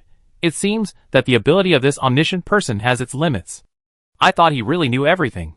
But then again, the other party's knowledge of breaking through the ring wall was really effective, helping him easily break through to the realm of magic power that he had never dared to think of before. The only drawback is that this method has some sequelae. Maybe because he has too many alien souls, he always unconsciously has some messy thoughts in his mind, and sometimes it is even difficult to control. For a sage who focuses on magic, 10 days is just a blink of an eye. 10 days later, Lafinga stood in the underground magic laboratory again and opened the communication array with the mysterious omniscient person. When silver eyes appeared behind the black fog, the other party spoke first. The spell lock on this three-color seal should be unsolvable, and any normal mathematical method cannot unlock it. However, I can use some tricks in magic to forge a three-color seal that looks very similar. Unless it is a high-level magician above the 6th ring, it is difficult to detect the difference between the two. Finally, this forgery method is quite complicated. Do you want to know? Of course, Great Omniscient. The mysterious Omniscient told Lafinga the method he thought of. Lafinga listened carefully, and after listening, he commented, it is indeed quite complicated, and the cost of a single seal spell will also be very high. He estimated that it would be at least 50 gold Sheila. The mysterious Omniscient also frankly admitted, it is indeed a bit expensive, but if it is used on a large scale, it should be able to spread the cost a little. Don't look at me like that. I know your intentions. This happens often in my world. But I think you should focus on improving your mana strength instead of playing these meaningless fraud games. Lafinga thought this was right. This is the last time, Great Omniscient One. After closing the connection, he found his king's son with the deposit sample. I found a perfect way to forge it. Oh sage, I knew you could do it. But forging is a bit troublesome. It may take 5,000 gold Sheila, so only by forging this kind of 100 denomination deposit certificate can we make money. While speaking, he found that his son's face looked a little strange, and he was puzzled. What's wrong, your majesty? The young king looked embarrassed. Sage, according to the latest news, this 100 is not a unit of gold coins, but copper coins. Such a piece is only worth 100 copper coins. Using 50 gold Sheila to forge a deposit certificate of 100 copper coins, you will lose 500,000 if you make 1,000 pieces, and 5 million if you make 10,000 pieces. Even if there is a mountain of gold, it can't stop this. Lefenga was suddenly shocked, and felt that he had wasted his time in the past 3 months. Suddenly, he heard a voice laughing. Ahaha, this fool. He subconsciously thought it was the king laughing, and frowned. What did you just say? The young king looked strange. Sage, I didn't say anything. Lefenga was startled, and he immediately knew that he was hallucinating. You should have told me this key information earlier. After a pause, he said, Then, there is no point in forging, your majesty, don't do it. After saying that, without waiting for the king's response, Lefenga immediately turned around and left in a hurry. When the mood fluctuates violently, the thoughts in the mind will become very messy, and it is very easy to have hallucinations that are difficult to distinguish between true and false. He must return to the laboratory quickly and stay alone, so as not to be discovered by others. Lefenga is mentally prepared for this situation. He kept repeating the words of the mysterious omniscient in his heart. There is a price to pay for wanting rapid power, but this price is only temporary. As time goes by, your soul will regain its stability. So, be patient for a while, everything will be fine. I hope this guy didn't lie to me. Lefenga was not sure whether the other party lied or not, but he had no choice. Because what he was doing now required him to obtain as strong power as possible. 8 rings were not enough, 9 rings or even 10 rings were required. While all countries were busy, the headquarters of Whalon Citizen Bank in Whalon New Capital, and the first branch in the deputy capital Chincy City issued announcements almost simultaneously. The announcement announced that the 2 banks were about to launch a new bearer small deposit service. Chapter 176. Ding ding ding ding. Early in the morning, in the streets of Mondania, the new capital of Whalon, people were walking around with hammers, hitting iron bars. They were shouting while hitting. Big event, big event. The gold coins compensated by the Lion King are going to be deposited. If you want to watch the excitement, get ready quickly. Countless gold, the most gold you will ever see in your life. With this sound, the residents of Mondania City immediately pricked up their ears. The word gold naturally has a powerful effect of attracting the mind. So people asked about the details. With such sounds, more detailed news gradually surfaced. The gold coins compensated by Aaron were delivered to Mondania, with more than 20 million lion gold coins, equivalent to 180 tons of gold. The money will be sent to the vault of Whalon Citizens Bank. In order to celebrate the arrival of the huge compensation, the Duke ordered a deposit ceremony to publicly display the gold coins to everyone. The ceremony will be held at the Guanhu Square in front of the bank in the morning 10 days later. As soon as the news came out, there was a huge sensation in the new capital. If you don't take a look at so much gold, you will live in Mondania in vain. In fact, this news spread not only in Mondania, but also in all the county towns in Whalon. The residents of Mondania are close to the bank, so they stay at home and wait for the storage ceremony 10 days later. Many residents of other cities in Whalon started preparing early, crossing mountains and rivers to come to Mondania to watch the excitement. Many people even begged all the way here, just like a pilgrimage. On the 7th night, the Guanhu Square in front of the bank was already crowded with people. It was still early autumn and not cold, so countless people slept on the street just to get a good place to watch the excitement. As the initiator of the incident, Rosen did not expect the situation to be so hot. He could only explain that the alien world had magic power, the average physical fitness of the people was high, and the hardware for watching the excitement was relatively strong. In order to avoid a stampede, he sent a large team of city guards to Guanhu Square to maintain order. In this chaotic situation, time passed quickly. It was the dawn of a new day again, and the sun slowly rose in the sky, sending the slightly hot autumn sunshine to the world. The discussion in Guanhu Square gradually became louder. When will the ceremony start? Is that the headquarters of Citizens Bank? It's so magnificent. Will the Duke show up? Did Aaron really lose so much money? This time someone answered, but it was a resident from Dawn City. Aaron really lost so much money, and it took several warships to escort it, and it took a whole day to pull out gold coins in carts. The Aaron people are going to curse their mothers now. What can we do? Who made our Duke the nemesis of the Aaron people? At this time, no one noticed that among the countless spectators, there was a middle-aged woman with an ordinary appearance. She hid in the corner, listening to the buzzing discussions around her, and her deep red and almost black eyes showed a very interested look. When the time came to 8:30 in the morning, when the sun was about an arm's height from the horizon, a dull sound of woo-woo-woo came from the edge of the square. Immediately afterwards, the crowd at the front received the news.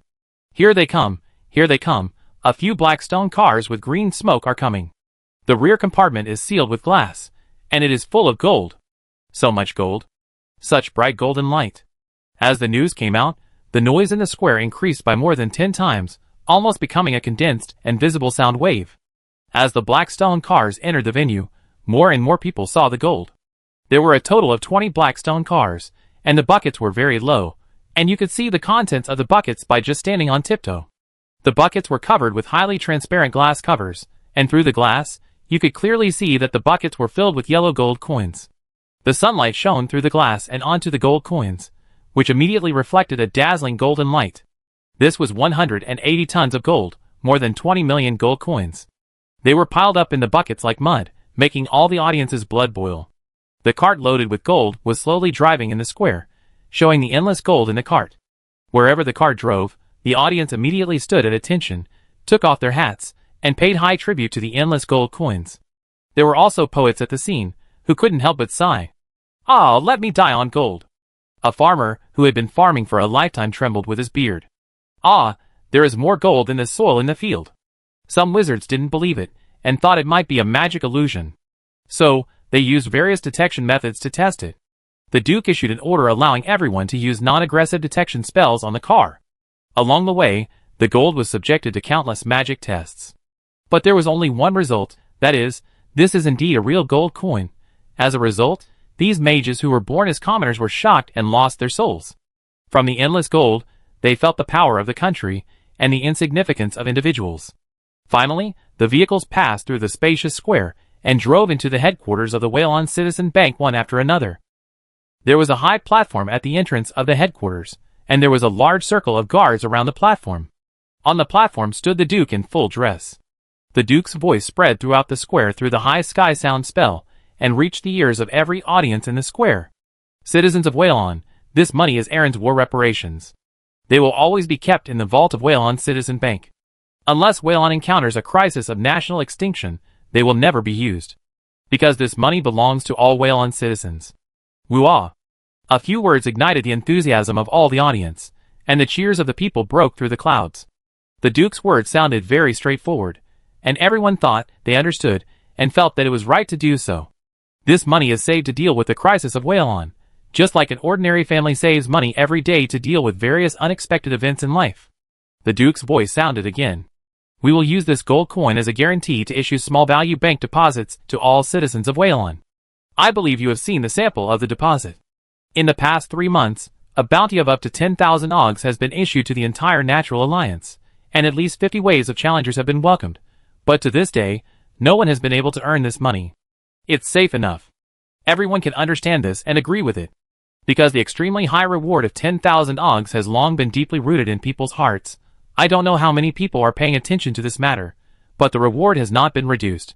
The Duke continued to shout, "But even so, we are still extremely cautious, and we will still do everything possible to prevent the property of Whalon citizens from being damaged by counterfeiting.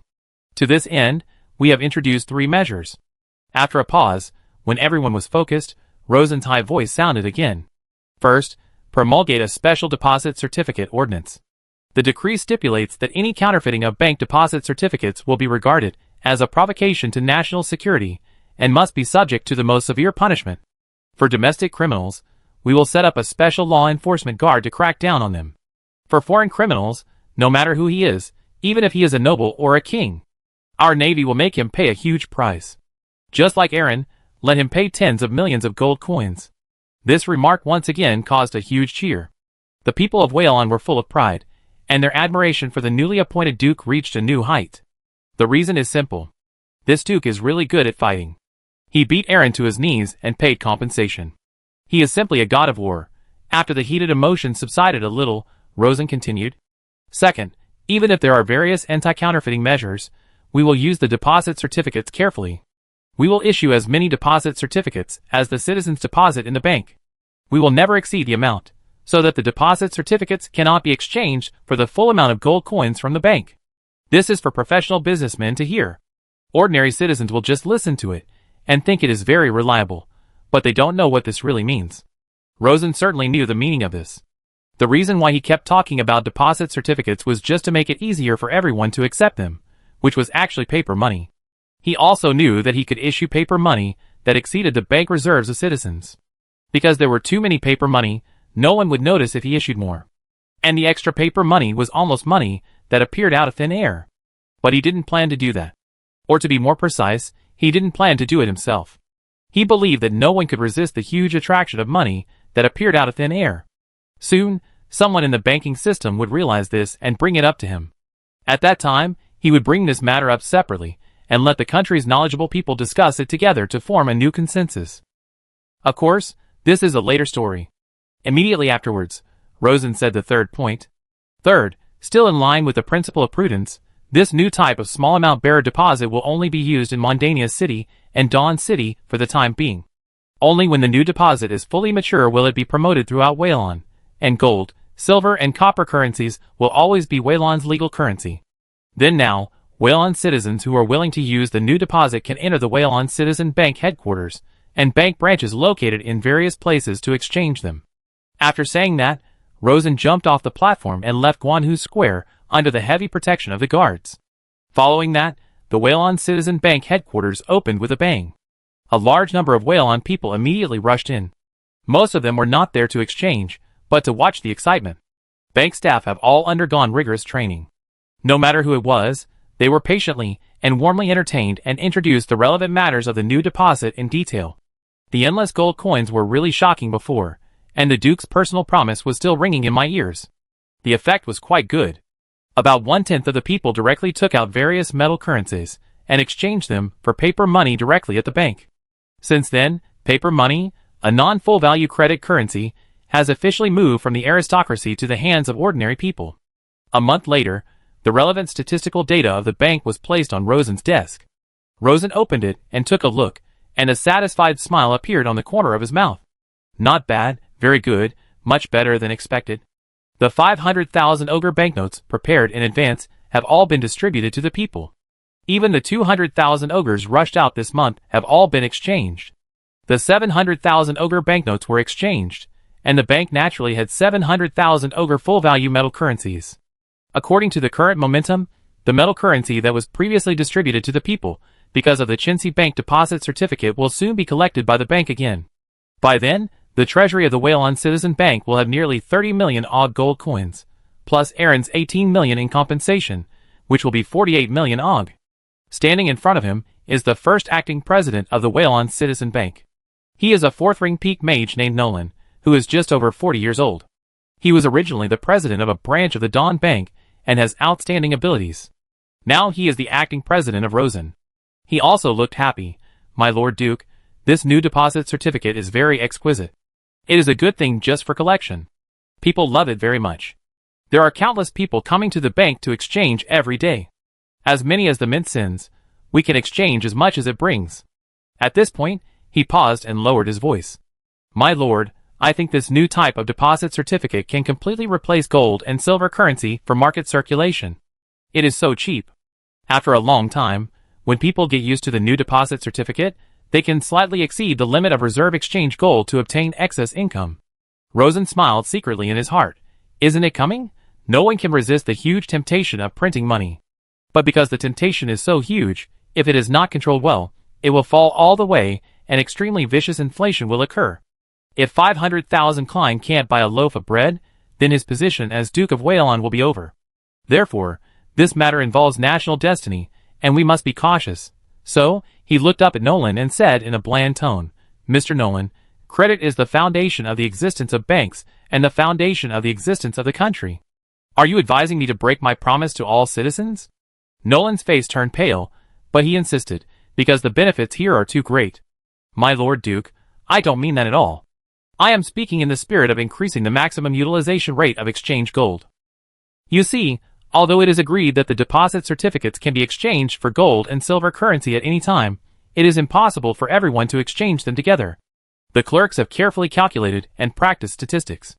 As long as the excess is not too large, or even doubled, the exchange commitment can still be safely fulfilled.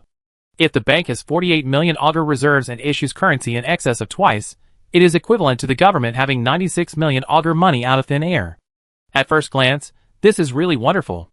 But Rosen was very sober. He said seriously, "I understand what you mean. Let's put it this way. Don't worry. Let's wait for a year or two, and come up with a mature plan with practical experience. Wait until the first formal Whalon Citizens Assembly next year, and bring this up, and discuss it in detail at the assembly. As for the present, just be honest and print as many certificates of deposit as there is exchange gold."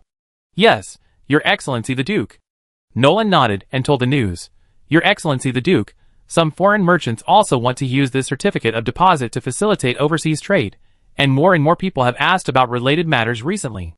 Rosen saw in the statistics that, especially in the port city of Dawn City, more than 100 foreign merchants want to exchange their gold and silver currencies for certificates of deposit every day.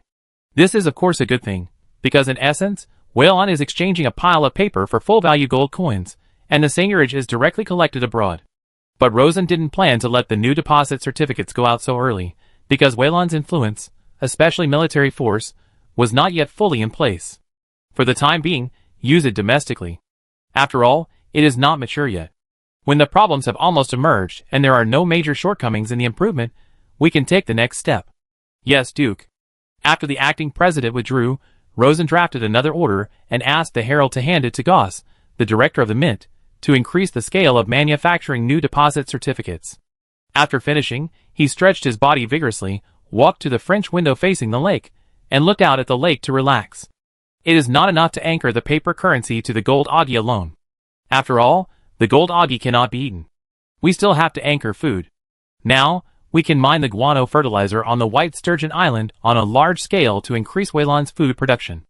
As long as the purchasing power of paper money for food remains stable, the prices of other non-survival commodities will not cause major problems in the short term, even if they fluctuate like a roller coaster. At present, the entire Natural Alliance is also short of food, so increasing food production is a win-win situation. Danger lost 18 million augs, which is a lot of money. It is enough to build an electric carriage industry chain. Electric carriages are electric cars. They are super substitutes for old-time carriages, and are several generations ahead of Cow's Blackstone steam carriage. There is a huge market demand for this thing. Once it is launched on the market, it will definitely earn Whalon a lot of overseas gold coins. Just as he was secretly planning future plans, his housekeeper alike came in to report. "Master, there is a woman who calls herself Mediana Anslant, who wants to meet you." Rosen quickly searched the database for the surname Anslant, but found nothing. That is to say, this person is not a noble of the Natural Alliance or the Glorious Empire. He is now a duke, and not just anyone can see him. Align knew this, but he still brought her here. "Is there anything special about her?"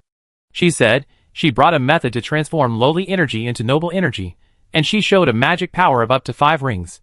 So, Rosen immediately became interested, then let her in. Chapter 177. Click, click, click.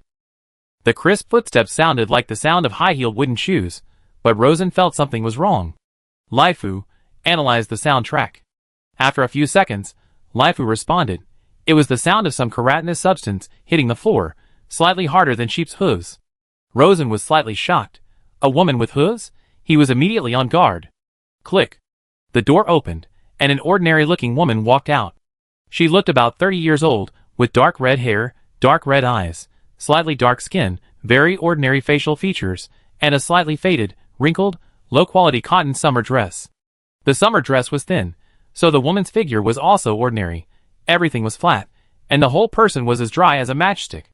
If it were Whalon in the aristocratic era, people with this kind of clothing and mental outlook would not be allowed to enter the Duke's study, let alone the castle.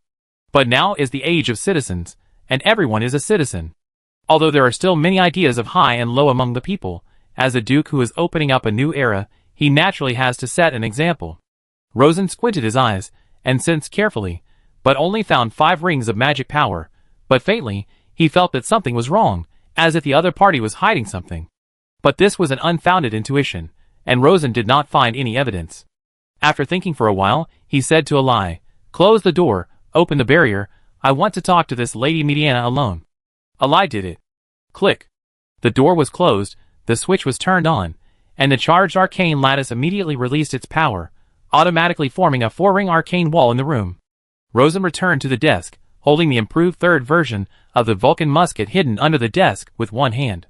The power of this thing has reached the peak of the 10 rings, and it can fire 6 times in a row. It is simply a small cannon. Anyone who is hit by 6 times will die on the spot. Ms. Mediana, you deceived my eyes, but you can't deceive my dangerous intuition. Show your true self.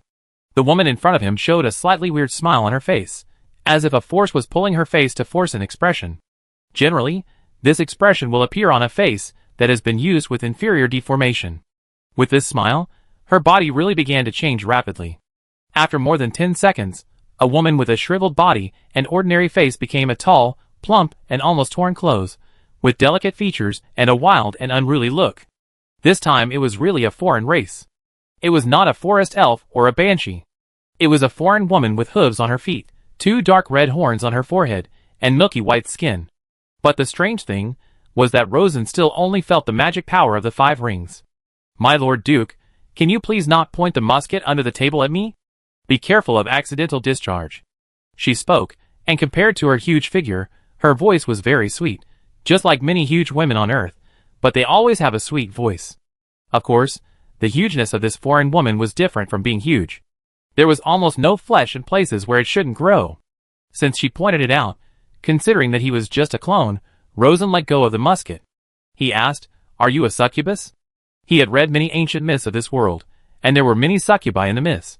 Some of the mythological illustrations looked very similar to the woman in front of him. The woman smiled. "To be precise, I am a Sarila. Of course, in your plane and many other planes, we are indeed called succubi." She sighed.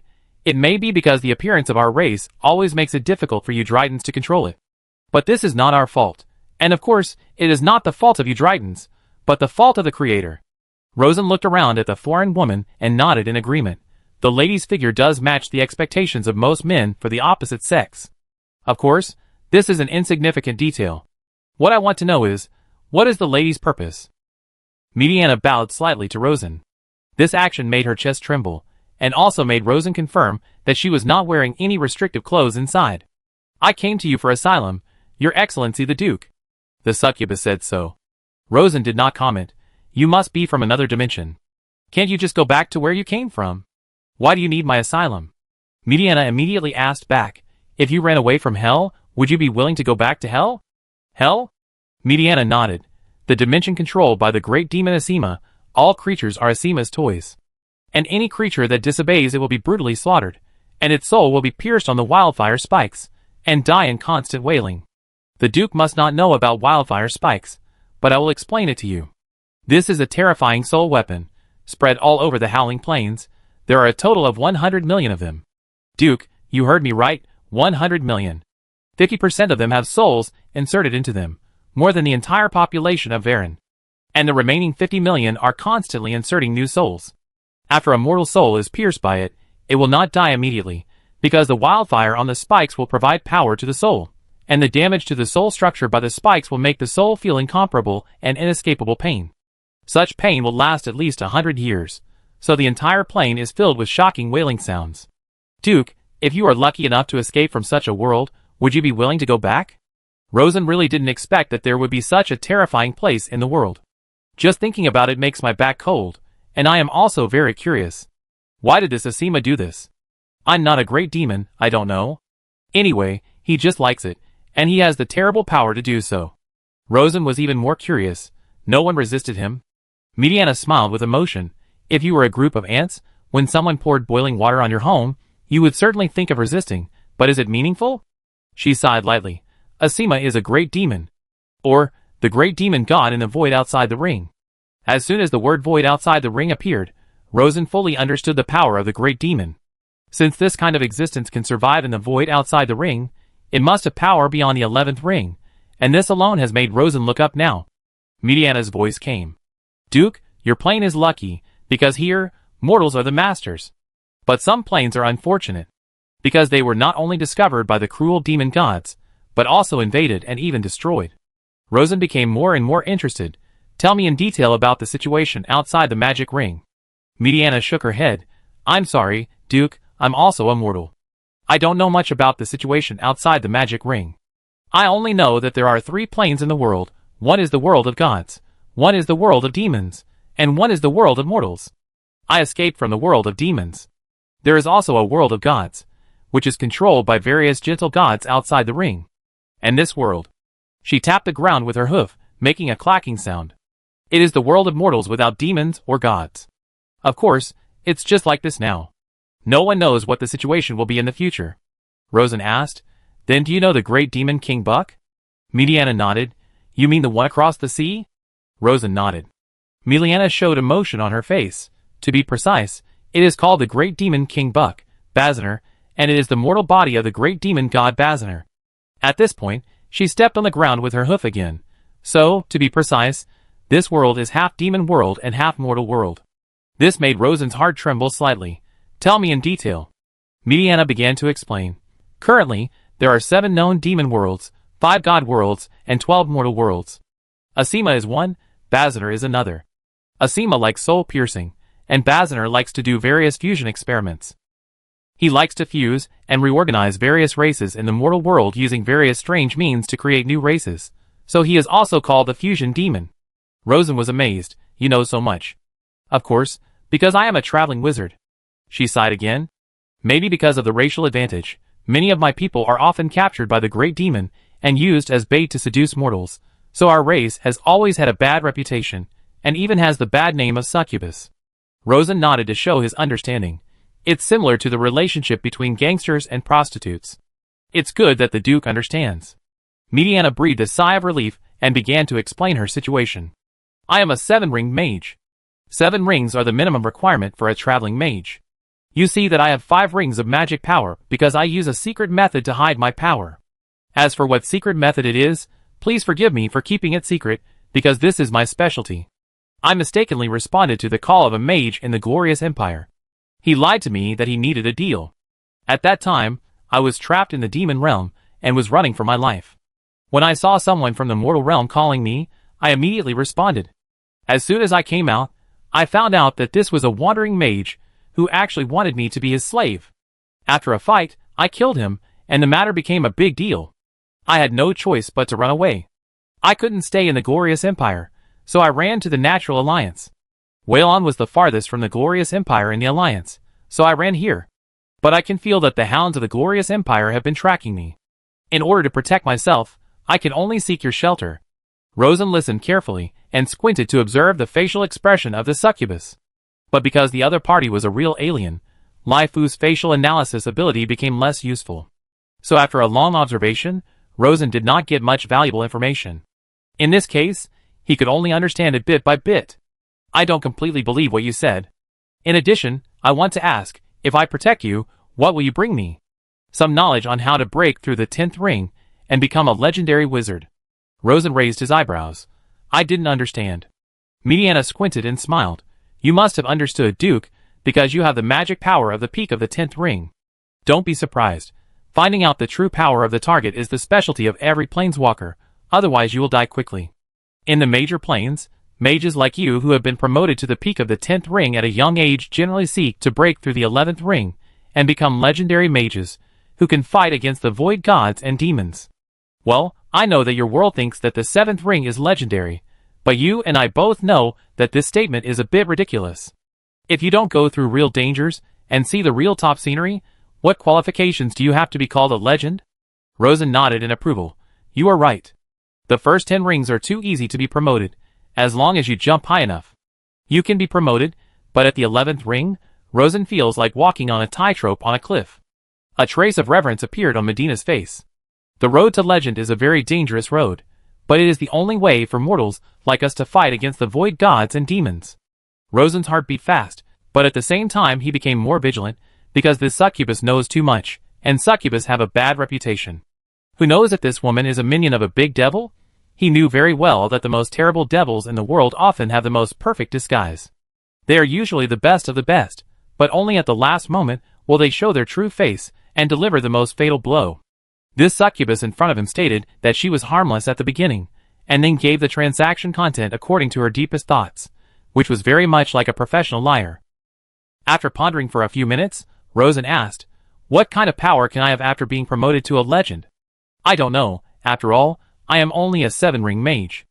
I can only provide you with some methods that may be useful, which are basically what I heard during my travels." Rosen nodded to show that he understood, and was not disappointed, but felt good. Because he was planning to set up a laboratory, now with the method provided by the succubus, he can take fewer detours and save a lot of money. "How long do you need me to protect you? Or will you stay in this world forever?" "For half a year. After half a year, the Aminta plane will intersect closely with the Dryden plane, and I have to go to the Aminta world." At this point, Miliana squinted and smiled. The Atumen world is the world of gods, belonging to Atumen, the Lord of the Sun. This is a kind god, and the god that the great demons hate and fear the most. I have to go there to rest for a while. Rosen was curious again. Then why is this place called the Dryden world? Because this was once the world of Dryden, the Lord of Truth. But for some reason, Dryden disappeared and has not appeared for 5,000 years. He probably fell, which is also common. After all, there is nothing eternal in the world, and there are often fights between the void demons. After a pause, Medina said, "Duke, I want a safe place with a clean bath, delicious food, mellow wine, and clean clothes. Is that okay?" "Of course, I will arrange it for you personally." This succubus is a bit strong. Rosen hasn't figured out her background yet, and he is worried about leaving it to others. Chapter 178. The clone has to deal with government affairs, so the real body appears to arrange the succubus. When Medina saw Rosen, she smiled and said, "Aha, the Duke's flesh and blood puppet is really exquisite, almost hiding it from my detection." Rosen had no complacency in his heart. He walked side by side with Medina in an underground secret passage with full vigilance. He found that the other party was almost as tall as himself, and even taller with the horns. Instead of answering, he asked, "What do you think of the great demon King Buck across the sea? He will definitely defeat you in the end. It's just a matter of time. Because your power is too scattered, and you don't have the protection of a legendary wizard." She immediately pointed out, "In this case, I think you should find a god to rely on, such as Atumen, the Lord of the Sun." Rosen smiled faintly. "I almost thought you were a missionary of Atumen, the Lord of the Sun." Mediana also smiled. "I'm just offering a suggestion, and Atumen may not pay attention to your request. After all, it's a very troublesome thing to manage believers across planes." Soon, Rosen took Mediana to an underground secret room in White Swan Castle. This secret room was dug out for air defense, because since Whalon and the Glorious Empire both have airplanes, other kingdoms will definitely step up research, and soon airplanes will become the attack method of various countries. Naturally, air raid shelters have become a rigid need. And air raid shelters must be prepared in advance.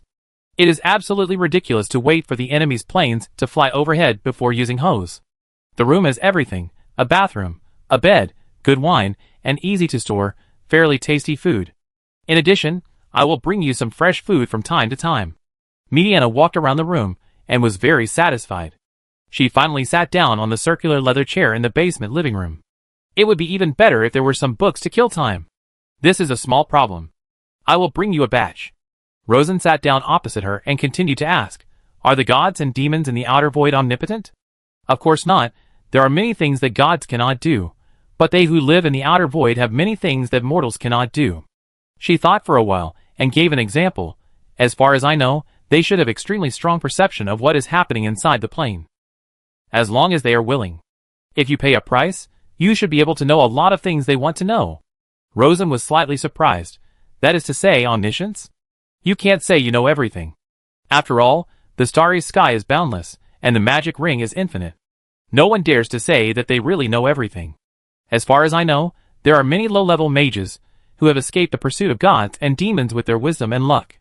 For example, I have greatly offended the great demon Asima. Fortunately, I escaped, otherwise I would definitely be a member of the Howling Plains." She had a look of relief and fear on her face. Her answer also reduced Rosen's fear of the gods and demons outside the ring. "Are there mortals who can kill gods?" "Yes, a mortal who takes the artifact given by gods and demons, plus some luck, can cause great trouble to another god, or even kill it. In addition, legendary mages also have the ability to kill gods. Of course, doing so requires a huge price, and usually legendary mages and gods and demons die together. Rosen's fear of the void gods and demons was reduced again. Hearing you say that, gods and demons seem to be just a kind of powerful life born in the void outside the ring. Maybe?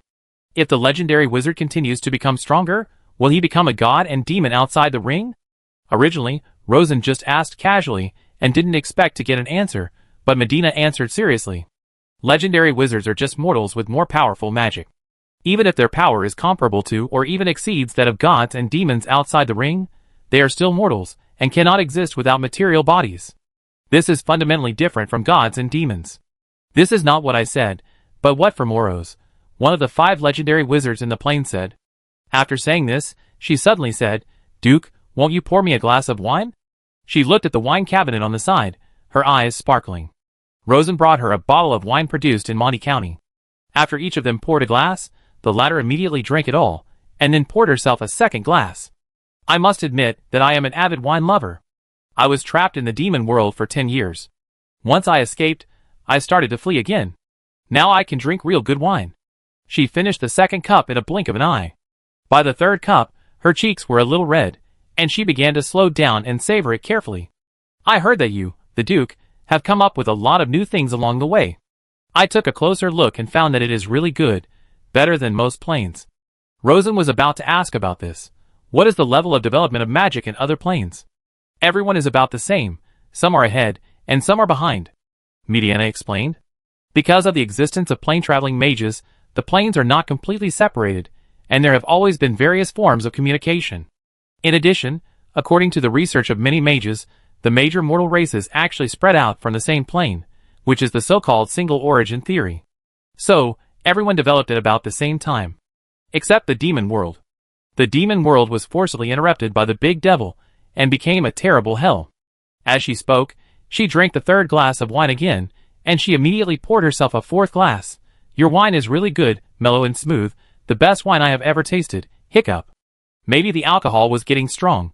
The succubus, who was originally very talkative, couldn't stop talking, and even became a little unruly. After all, it's a basement. It's still a bit stuffy.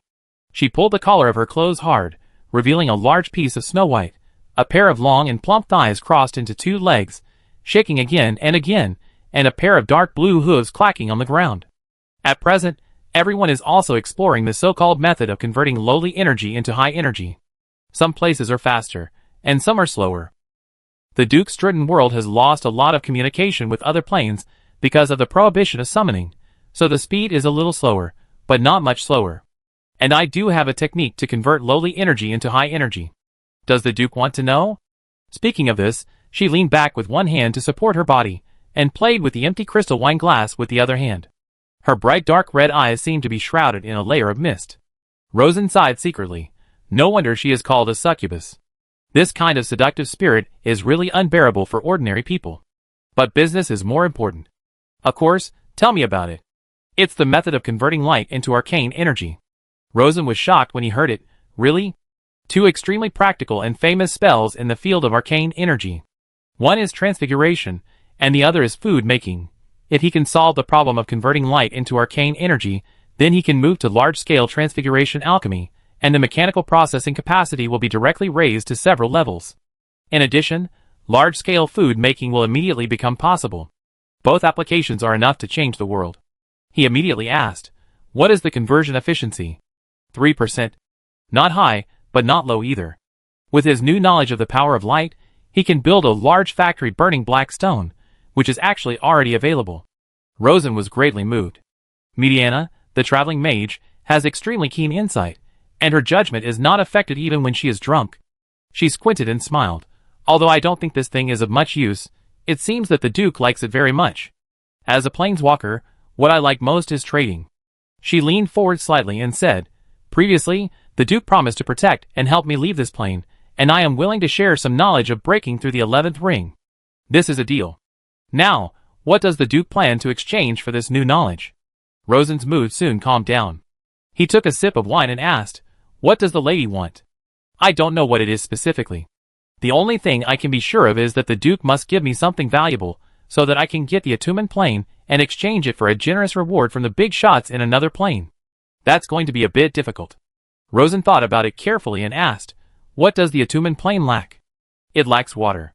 The sun there is very hot, the ocean is not as hot as here, and the climate is much hotter than here. There are also many more deserts on land than here. Do they know how to synthesize a large amount of pure water? They know many ways to get pure water from the environment, but they don't seem to know how to synthesize pure water. Of course, this is knowledge from more than 10 years ago. Rosen asked again, do they understand pure water? Mediana blinked. Pure water? Isn't it just pure water? Rosen understood that at least the succubus in front of him didn't know the existence of the periodic table, and guessed that the Atumen plane didn't know much either. So he said, I know a way to synthesize pure water with dephlogisticated water and phlogisticated water. I also know how to obtain dephlogisticated water and phlogisticated water. How about I use this knowledge to exchange with you for the sunlight arcane conversion technique? Mediana tilted her head and thought for a while. Don't worry, Duke. I have to find a way to contact my colleagues in the Atumen plane to see if anyone needs it. In order for me to contact my colleagues, I hope the Duke can lend me a soul gem. Rosen already knew how to synthesize soul gems, and he had synthesized quite a few. There were more than a dozen of them in this basement. He directly took one and gave it to her. Is that enough? Mediana was sharp-eyed and saw Rosen's inventory. She was so surprised that she almost jumped up and walked to Rosen's side in one step, staring at the drawer. So many soul gems? And the quality is so good? Each of Rosen's soul gems was as big as an adult's fist, and there were more than a dozen of them, which greatly exceeded Mediana's imagination. Shouldn't this thing be very precious? I confiscated a lot of them. This was true. He confiscated a lot of homes of nobles in the southern counties, and each noble had several pieces hidden in their homes. Mediana said very straightforwardly, if the Duke can give me 3 more soul gems of the same quality and size, then I can tell you the transformation array without the knowledge of synthesizing pure water. Rosen's heart moved slightly. It seems that the soul gem is a great treasure for succubi. Then things will be easy. He took out 5 more pieces and handed them over. Each piece was as big as an adult's fist, and the quality was almost perfect. He used the transformation alchemy to synthesize it, so it would be difficult to imagine it not being perfect. All of them are yours. The extra 2 pieces are my gift to you. Mediana's face showed a clear expression of astonishment, which could be seen at a glance without judgment. Although she was an alien race, she was not much different from the human race. After half an hour of communication, Rosen could already distinguish her emotions well through her expression. The succubus held all 6 soul gems in her arms, as if she were holding a rare treasure. Duke, do you know the value of this thing in the planeswalker world? Without waiting for Rosen to ask, she said directly, this is the travel currency universal in all planes, a good thing that money can't buy. Oh, I'm so happy, I actually got so many high-quality gems, ah. She showed an extremely happy look on her face, then suddenly stood up and enthusiastically bit Rosen's face. Rosen hurriedly pushed her away. Madam, I think you should go to the bathroom and clean yourself up. After you're done, give me the arcane transformation array. Haha, of course. She walked away quickly, humming a light tune as she walked, feeling like she had won the 5 million jackpot. After lingering in the bath for about half an hour, she came out in a large bathrobe. I need paper and pen. Rosen had prepared them long ago. She started writing immediately, writing more than 30 pages, almost like a booklet, and then handed the booklet to Rosen. Here, the arcane transformation array, and the knowledge I know about breaking through the 11th ring are all in it. I believe in the Duke's credibility, and I believe that this will never be our last transaction. Right, Lord Duke? Rosen was flipping through the booklet quickly, and the more he read, the happier he became. What a good thing. It seems that this succubus is really a traveling mage. Of course, he is willing to trade with the planeswalker. Yes, I am very willing to continue to make various cross-dimensional transactions with you. I still have a lot of soul gems. If you can give me more knowledge, I will not be stingy. Aha, it's really tempting, Lord Duke, but unfortunately I don't have any good things on hand. She showed a trace of entanglement on her face. After more than 10 seconds, she said, Lord Duke, if you are willing to bear the consumption of gems for my cross-dimensional travel, I can go to each plane immediately and help you find various precious high-level magic knowledge and high-level items. As she said, she picked up a soul gem. Crossing planes requires the consumption of soul gems. If you don't cross at a good time, but force it, the consumption will increase. For example, if I go to the Atumen plane now, I need 5 soul gems, but if I go there in half a year, I only need 2. Rosen said without hesitation, no problem, I will pay for the extra cost of the soul diamond. The soul diamond is a treasure in the eyes of the planeswalker. In his eyes, It is actually a pile of high-quality rutile, that is, titanium oxide. He can have as many of these things as he wants. It is a very profitable business to exchange them for high-level items. But of course he couldn't say this, so he found a reasonable reason. I will search for the soul gem for you in all the countries of the Alliance. I will definitely satisfy you. Mediana's eyes sparkled with joy. Oh, this is really the best news I have heard in the past 10 years. Duke, to wish us a happy cooperation, let's have some fun. Rosen was stunned. What kind of lewd words were these? I remember you just killed a mage who summoned you. That's because he wanted to enslave me, and he was old and ugly. I didn't want to kill him, because he helped me escape from the demon world, but he insisted, so I had to fulfill his wish. Rosen didn't dare to have fun with a succubus, who he had known for less than half a day and didn't know the details of, so he refused decisively. Cooperation is cooperation, but having fun is fine. He suddenly became a little worried about Mother Nature. Mother Nature went to be a plain mage with a hard longing for freedom, but the world is so complicated and profound, so it's better not to get into trouble. Mediana didn't know what Rosen was thinking. She blinked and smiled. Duke, are you afraid of me? As she spoke, she walked to Rosen's side, squatted down, grabbed Rosen's hand, and placed it on her forehead. We planeswalkers do have some secrets, but since we have reached such a wonderful cooperation, I will naturally show you all these secrets in exchange for your trust. Do you feel the secret I'm hiding, Lord Duke? With such a close perception, Rosen did feel the power of Mediana. It was indeed a soul at the peak of the 7th ring, but the mana was extremely strong, more than 5 times stronger than that of Lairdless. Following that, Mediana took Rosen's hand and walked down again.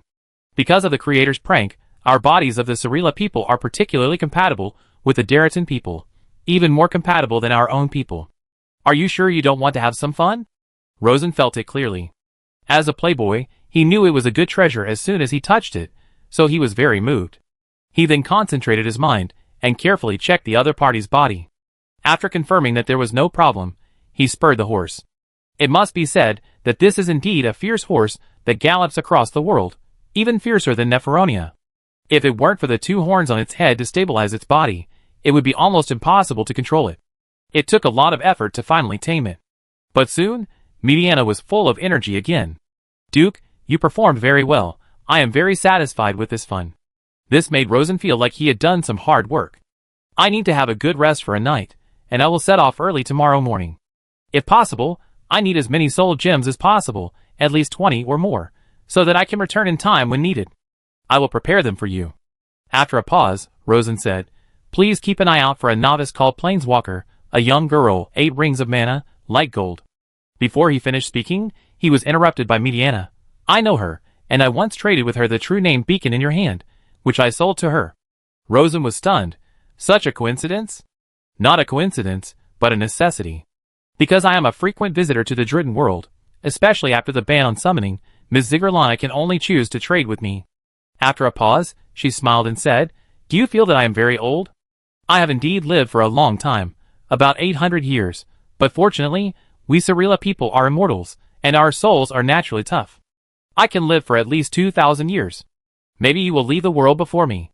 Rosen suddenly felt strange. 800 years, madam, haven't you found a way to break through the ring wall? 7 rings are a bit low. In another 100 years, I will be 8 rings.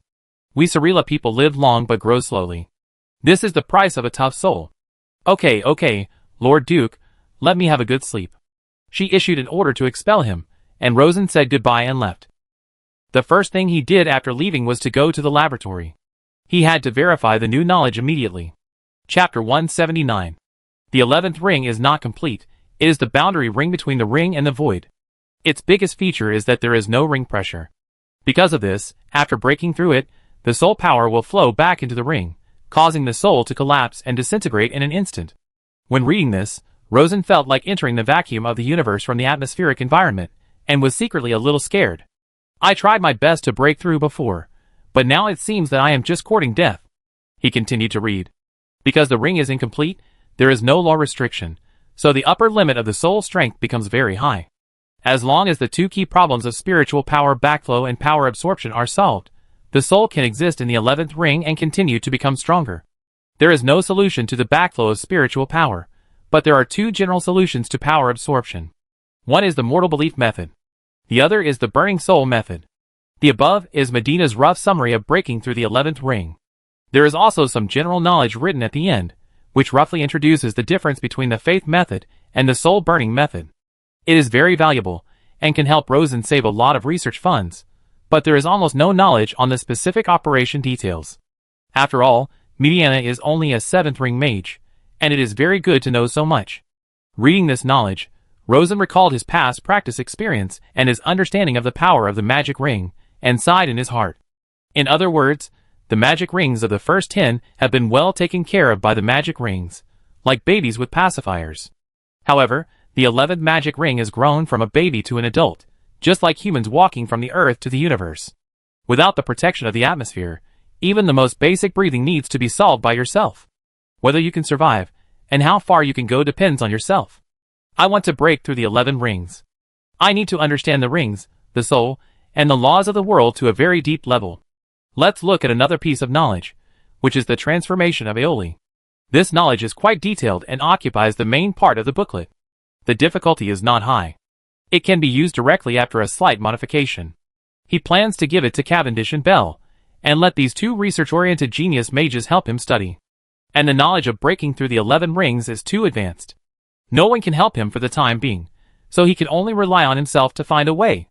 Crash. In the private study room of the inner house of Swan Castle, Rosen put down the book, pressed one hand on it, and tapped it with his fingers. If what Mediana said is true, then breaking through the 11 rings is imperative. This is not only my personal practice, but also related to the future destiny of the entire human race. Otherwise, a tragedy similar to the Howling Plains may happen in the Natural Alliance. As he had money on hand, Rosen immediately pulled out the experimental plan he had written earlier, and made some adjustments based on the knowledge provided by Mediana, and then drafted a document named Dawn Plan with the highest confidentiality level. He passed the document to his clone, who notified the Chief of Internal Affairs, Eli.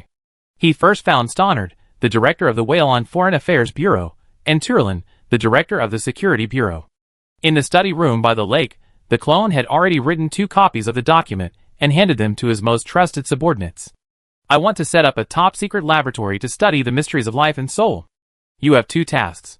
First, help me find a group of relevant talents in the All-Nature Alliance. Second, secretly build a large experimental center underground in Mont County. All the relevant requirements are written above. You can read it yourself. After Stannard and Turlin read it carefully, they both nodded and said in unison, "Understood. Do it now." The 2 turned and left immediately. After that, Rosen found the acting Minister of State Kruber. "I need the cabinet to pass an emergency grant of about 500,000 OGs, which will be used for secret experimental research. The specific content cannot be disclosed because it involves Whalon's safety." It was the first time that Kruber heard Rosen use this statement. It's not that there were no secret experimental research in the past, but Rosen would simply explain the content. As Rosen's confidant, he naturally had no opinion and just cooperated, but since the citizen system was adopted, there would be different voices in the cabinet. "Lord, this is a lot of money, and you need a reasonable reason. After all, the family is big, and the amount of government affairs has increased to a higher level, so there is an additional permanent cabinet than before, which is specifically for assisting the Duke in handling government affairs. The cabinet includes the Minister of Government, the Minister of Finance, the Minister of Taxation, the Minister of Magic, etc. Together with various secretaries, there are hundreds of people, covering all aspects of Whalon's method. With more people, there are more voices and more procedures. And not only are there different voices in the cabinet, but there are also many enthusiastic citizens who have nothing to do. This group of people took the word citizen seriously, and attached great importance to the promise of the Duke Rosen. Although he is not very capable, he is particularly concerned about politics. He likes to keep an eye on the cabinet's every move, especially the daily expenses, for fear that everyone's money will be wasted. With Rosen's current great prestige, of course he could ignore it. But everyone is not a fool. After a few times of doing things his own way, the previously accumulated credit is gone, and various laws have become a joke. This will seriously undermine the enthusiasm of Whalon's new citizens. Enthusiasm is very important. It can greatly enhance people's subjective initiative, and thus greatly stimulate the improvement of production efficiency. If this thing is gone, it will essentially regress to the aristocratic era, or even the slave era, and everyone will become zombies living day by day. Therefore, if Rosen wants to do real big things and want to go long term, he must take the lead in abiding by the rules he has set. He wants to spend money, yes, but he must let everyone know where the money is spent, and it is best to make as many people as possible feel that the money is worth spending. Such reasons are a bit difficult for contemporary rulers to find, because people cannot imagine things they have never seen. But for Rosen, there are a lot of good and high-sounding explanations. He thought for a moment and said, let's say we are setting up a medical laboratory. This laboratory is mainly used to study the treatment methods of various epidemic diseases. For example, tuberculosis, pediatric lung disease, brain disease, fever, and difficult labor for women, etc. These diseases are indeed very harmful to the people, and are one of the biggest causes of death for ordinary people. It's a good opportunity to study them together. Rosen also had an idea in his mind. It seems that the Duke's personal property and Wayland's public property have to be split up. Well, this doesn't seem to be easy to split up. After splitting up a lot of private property, the subordinates will naturally follow suit, and soon there will be another mountain of interests. If too little is demolished, it will be useless. After careful consideration, Rosen decided to find an opportunity to demolish it. Because as civic awareness gradually takes root in people's hearts, it will always be demolished. As a duke, I will be paid a fixed salary by the citizens' bank, just like the northern nobles. But as a duke who has been passed down from generation to generation, as long as Wayland is there, the salary will be high. The salary will not be too high. 10,000 ogs a year will be just for show. Of course, this is the explicit salary, and what is really important is the implicit welfare benefits. For example, the use of the White Swan Castle and the maintenance of it at the expense of the public, and the children receiving the best master education since childhood, etc. On the other side, Kruber's eyes lit up when he heard it. Lord, this reason is very legitimate. I will go back to discuss the allocation of funds. He asked again, Lord, is 500,000 ogs enough? Wayland is very rich now.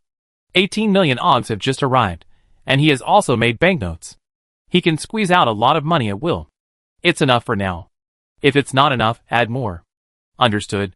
Kruber responded, but did not turn around and leave.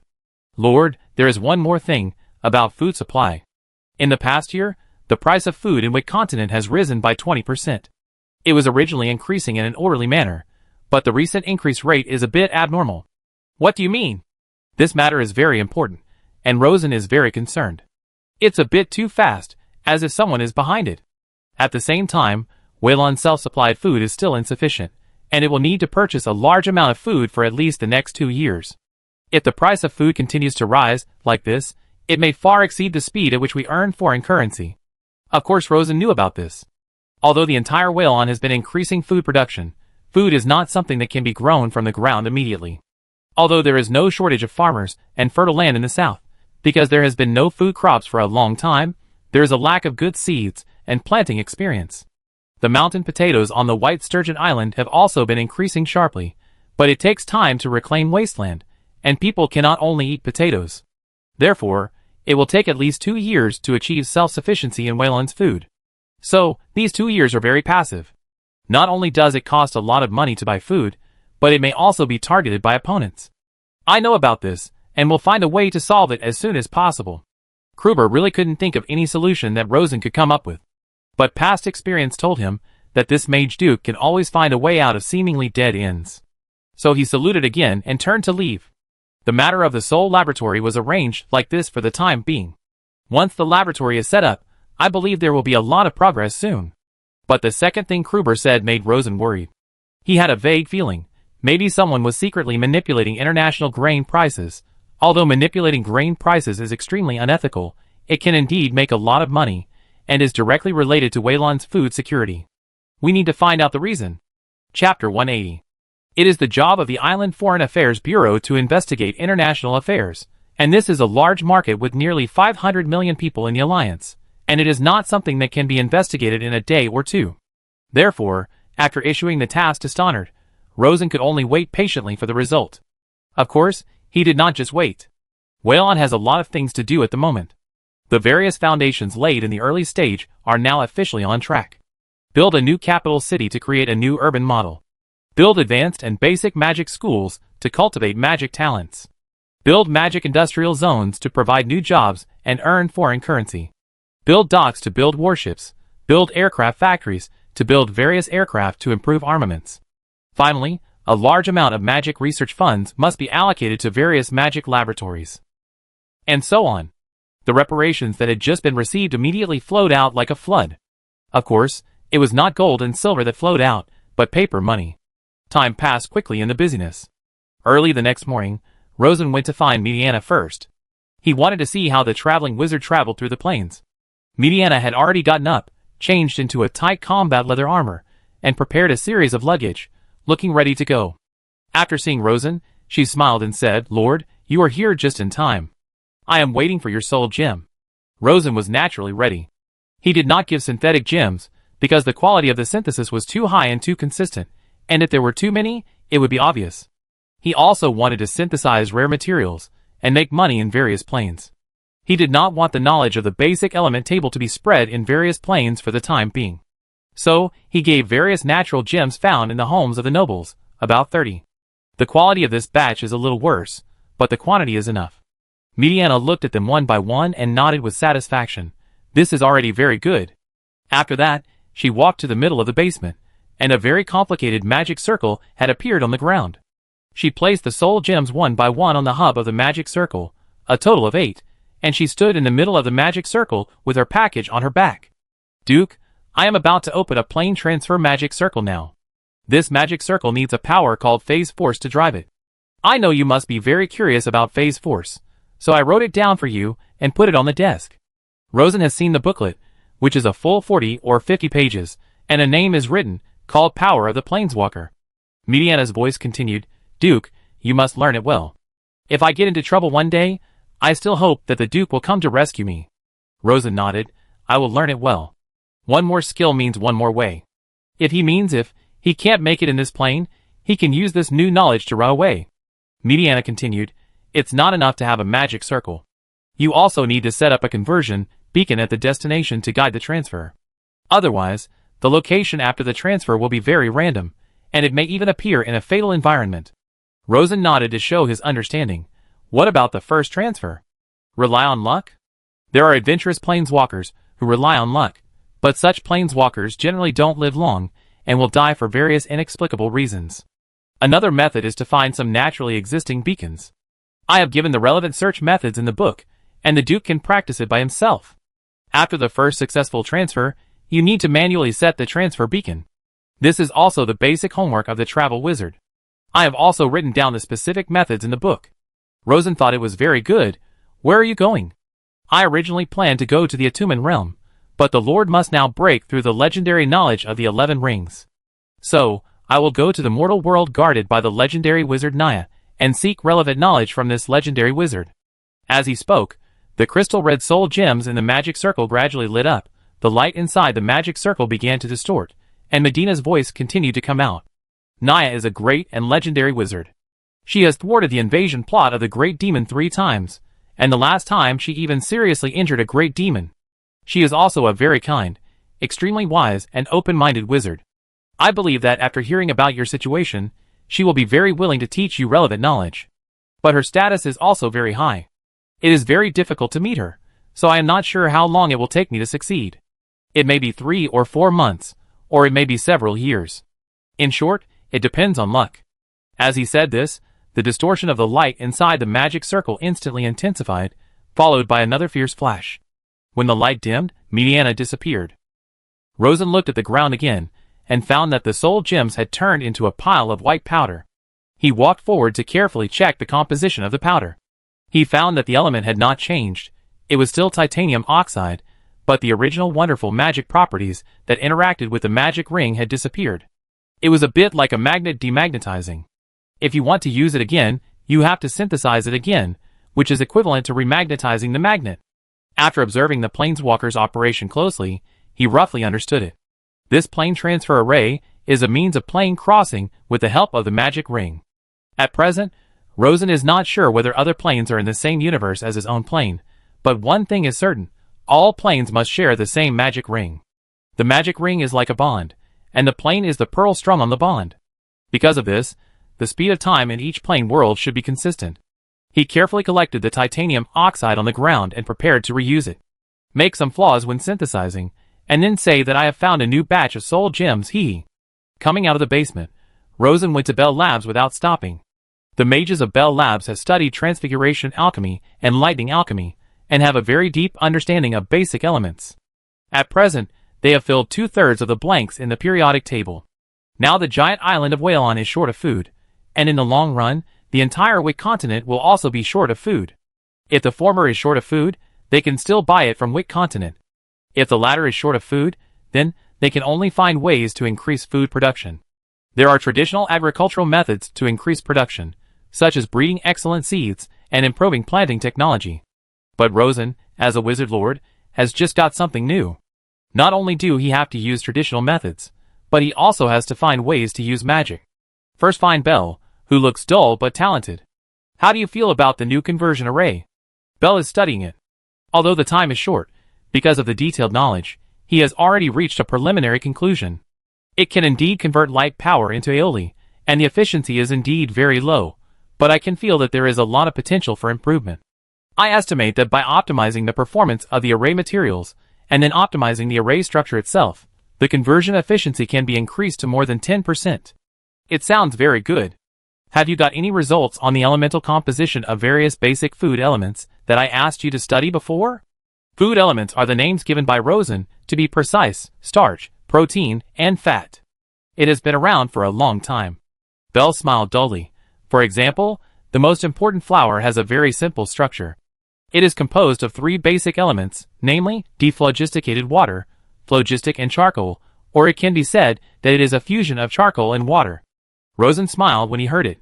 Then, combining the conversion array with the food-making technique can achieve large-scale flour production, right? Bell nodded excitedly, yes. But he immediately showed hesitation on his face. There are 2 directions for this. One is to use charcoal to melt water. The other is to use various wood or grass stems for cracking. The former is difficult to control, and the final product will always have some inexplicable and difficult to overcome toxicity. Rosen understood the source of toxicity as soon as he heard it, and it was probably caused by the chirality of the molecules. With the chemical ability of this day, it is difficult to distinguish chirality, and it is necessary to study the molecular structure in depth. The product of the latter method is not toxic and can be eaten, but the final product tastes very rough and difficult to swallow. Rosen smiled and said, "This is mainly caused by the low level of food-making skills, which can be completely overcome." After thinking for a while, he said, "Since the latter is already available, you will organize the relevant skills and materials, set up a team to improve the taste, and come up with a usable finished product as soon as possible.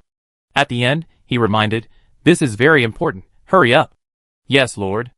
As for improving the conversion efficiency of the magic circle, Cavendish is naturally good at it. After he found Cavendish, the other party gave a direct conclusion. This magic circle is not mature yet. After integrating our latest research results, the conversion efficiency should be up to 30%. This is much better than Bell's estimate of 10%. How long will it take to achieve it? At most 1 month. After all, it is just an improvement, not creation out of thin air. Very good. So, the Aeoli conversion magic circle is available, and the corresponding food-making spell is available. Although it is still very rough, and has a lot of room for improvement, it can already be used in a magic factory for large-scale flour production. This flour factory is not created out of nothing, but the transformation of matter and energy. So, the ideal endless food is impossible to appear. After all, energy and matter will limit the output. However, it can convert cellulose, that most animals cannot use, into edible starch. And cellulose is a thing that is extremely abundant in nature. Apart from other things, this has greatly increased the output of farmland. In the past, only wheat grains could be eaten, but now wheat straw can also be turned into flour, and the weight of wheat grains and wheat straw is about 1-to-1. In other words, the wheat yield per moo has doubled. Moreover, not only wheat straw can be turned, but wheats, leaves, firewood, etc. can also be turned into flour. If the taste is really bad, it can be made into livestock feed and used to grow meat, and the taste will be better. Moreover, technology is constantly developing. When the technology is fully mature, artificial food may completely replace farmland output, and then food production will no longer depend on the weather. After coming out of the Cavendish laboratory, Rosen felt much more relaxed and called Kruber again. The Magic Center has made a breakthrough in a new magic that can make flour in large quantities from wood. The cabinet needs to pass a grant to build the first Whalon flour mill. Kruber was stunned. "Lord, is this true? If you use wood to make flour, The big tree you cut down can be enough for a family to eat for a long time. It's true, but the specific details of the magic are kept secret for the time being, and only you know it. Tell the public that it is a new large-scale flour mill that can improve the production efficiency of flour, but never mention the detail of converting wood into flour. Large-scale food making has always been a hot topic in the Natural Alliance.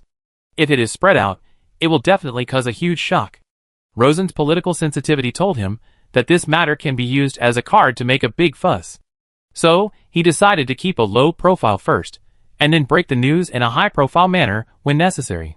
Kruber was also extremely shrewd and immediately understood Rosen's deep meaning. Lord, how much money will it cost? It will probably take an investment of 100,000 AUG. Kruber continued to ask, what is the annual output? It is currently estimated to reach 100,000 tons. Once it is fully mature, we will expand the output. It will not be difficult to increase it by 100 times. Kruber nodded repeatedly and turned to the cabinet to get money. Everyone knew that it was important to deal with food, so the money arrived quickly. Rosen took the money and personally supervised the construction of the first magic flour processing factory in the Natural Alliance. A month passed quickly in the busyness. Stannard's investigation results finally arrived. Chapter 181. In the lakeside study of Swan Castle, the director of the Island Foreign Affairs Bureau, Stannard, placed a detailed statistical data on Rosen's desk. Master, there are two main reasons for the increase in grain prices. First, the Principality of Basilia suffered a major flood last year, and half of the farmland in the Principality was flooded into muddy land, resulting in a significant reduction in production this year. And the Principality of Basilia is the most important grain-producing country in the entire alliance, and its exported grain accounts for 30% of the alliance's international grain market. Also because of the influence of the Principality of Bohemia, the three major kingdoms have also tightened grain exports and increased domestic grain reserves. Especially Erin, in the trade with us, has greatly increased the price of grain, making the grain imported from Erin only a little cheaper than that from Cow. Rosen knew this. Erin just wanted to use grain to make up for some of the losses in compensation. But Erin didn't dare to go too far. After all, his navy was greatly damaged, and he also had a fearful attitude towards Waylon's mysterious navy. Because Rosen kept the new weapon strictly confidential, Erin probably still hasn't figured out how they lost. And then? Second, the Levender royal family secretly purchased grain in the alliance market. They did it very secretly, and it was transferred several times in the middle. They not only used civilian forces to do this, but also used the neighboring dukes of Basilia and Borland to do it. Preliminary estimates show that they have secretly purchased at least 1 million tons of grain. Because it was really secretive, and the amount was not particularly large, although Cow and Erin noticed the abnormal grain prices, they thought it was the influence of the Duchy of Bohemia and didn't pay much attention to it. After all, the two kingdoms are not short of food. Rosen frowned. It's Levender again. Welland was short of food, and the price of food was already high after the incident in the Principality of Bohemia. Now he is secretly raising the price again. Isn't this looking for trouble with him? Stannard whispered. Master, it is obvious that Levender wants to steal money from us. At least we are an important alternative. Rosen naturally knew, and his impression of the Levender royal family, especially the little king, was reduced again. They purchased a large amount of food, making the market food extremely scarce, thereby greatly raising the price of food in the alliance. When the price of food rises to a certain level, he will sell the food that he hoarded at a low price in the early stage at a high price through various methods, and make a profit from the difference. Welland is short of food again, so he must be a big buyer of this food. Assuming that the price of food doubles due to Levender's purchase, and Levender finally sells 5 million tons of food to Welland, then he can earn at least 10 million AUG in price difference profit. If he is not alert enough, then Erin will pay 18 million AUG, and Levender, the old man, will take away at least half of it. Even if he is alert enough, but he does not develop a flour mill, then Rosen will have to hold his nose and go to the international market to compete with Levender for grain. But now, Levender not only cannot take his money, but Rosen also intends to take him back, so that the old man will lose everything. To be honest, he and the little king have never met, but they have become mortal enemies step by step. Since they are mortal enemies, of course they have to fight to the death. After considering for a few minutes, he said to Stannard, I know about this. You continue to pay attention to Levender's movements and report to me at any time if there are any changes. Yes, sir. In addition, through Levender's gun alliance, secretly contact the royal princess and give her this amulet. It was the 10-ring boiling moonfire amulet remade by Rosen, and its performance has been greatly improved compared to the original version. As for the Gun Alliance, it is not Sir Maxim, but a secret alliance secretly created by him and Marathi. It has little influence in politics, but has a wide network of contacts, from the Queen Mother to the local noble widows, with more than 200 people. Maybe some people think that the Queen Mother belongs to Sir Maxim, but that can only be said that this is really underestimating the Queen Mother's ability. She has 18 male favorites. Back to the topic. Tell the princess that if she feels dangerous, come to my Whalon for refuge, and I will do my best to protect her safety. Understood. After Stannard retreated, Rosen immediately asked Alai to call Whalon's acting foreign minister.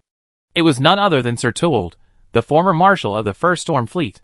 This guy's courage was broken by him, and he had a psychological shadow. He couldn't stay on the warship, but his mediation ability was still good. In order to show that he valued the Adrian family, Rosen promoted him to the position of foreign minister. Uncle Tuold, I need you to help me release a message, saying that I plan to hold a magic exchange conference for the entire alliance at the Swan Lake this winter. I hope to invite as many famous mages in the alliance as possible. As long as they come, we will reimburse all their travel expenses. At the same time, I will personally give a report at the conference, share my experience in magic practice, and release a series of important magic achievements. Tuold was slightly surprised. Duke, can I know the deeper purpose? Rosen nodded. It is not only for the exchange of magic, but also to recruit a group of magic talents during the conference. At the same time, it also allows the local magicians of Whalon to open their horizons, and know the gap between themselves and the Alliance magicians. There is one thing Rosen didn't say, that is to fight back against Lavender. But the 3 reasons are already very sufficient. Tuold nodded in agreement. I understand, then how many people are there? Just invite 5,000 to 10,000 people. The number of famous magicians is about 3,000, and each famous magician is allowed to have 3 assistants. Of course, you can bring more. If you bring more, we will not be responsible for the travel expenses, and they have to pay for it themselves. I understand. Tuold left with full enthusiasm. Compared to the Admiral of the Navy, he likes this position more, because he can always look down on Aaron's diplomatic envoys, and the latter will be broken by his few words every time, which is particularly interesting. Rosen was not idle. His real body rushed to Ruhr County next to Monty County to meet Anna, the mentor who led the construction of the electric vehicle production line in Ruhr County. Rosen now has a plane and the distance is close, so he feels that it only takes less than half an hour to reach Ruhr County. Soon, he arrived at Ruthland City, the capital of Ruhr County, and found his mentor in a government study. At the same time, he also found that there was a lively and beautiful girl with his mentor. Squinting his eyes, it turned out to be Princess Alice, the eldest daughter of Earl Robert. After more than a year, the princess has turned 17 years old and has become more youthful and beautiful, like a flower bud about to bloom. While the mentor was free, Rosen walked over and told him his plan. Mentor, I hope to urgently manufacture a batch of super high-end electric carriages for use in the upcoming Magic Exchange Conference on the shores of Swan Lake. Anna understood Rosen's intention as soon as she heard it. Are you planning to take this opportunity to expand the market? Yes. Anna thought carefully and asked, when will the conference be held? In 3 months, will it be in time? Anna nodded. The factory in Ruhr County will definitely not be in time, but there is a small production line on Sturgeon Island, which can currently produce an average of 3 electric carriages a day. If we make some changes, we should be able to produce 300 in 3 months. It seems a bit less. Producing 300 electric carriages in 3 months is the production capacity of Sturgeon Island. On Earth, it is pitifully small. But considering that this is a brand new means of transportation, most of the details are built from scratch, then this speed is quite good. Once the Ruhr County factory and the corresponding supporting factories are established, the monthly output can be increased by about 10 times, and 1,000 vehicles can be produced per month. If the subsequent sales are good, there will be money for continuous improvement, and the production capacity will be higher and higher.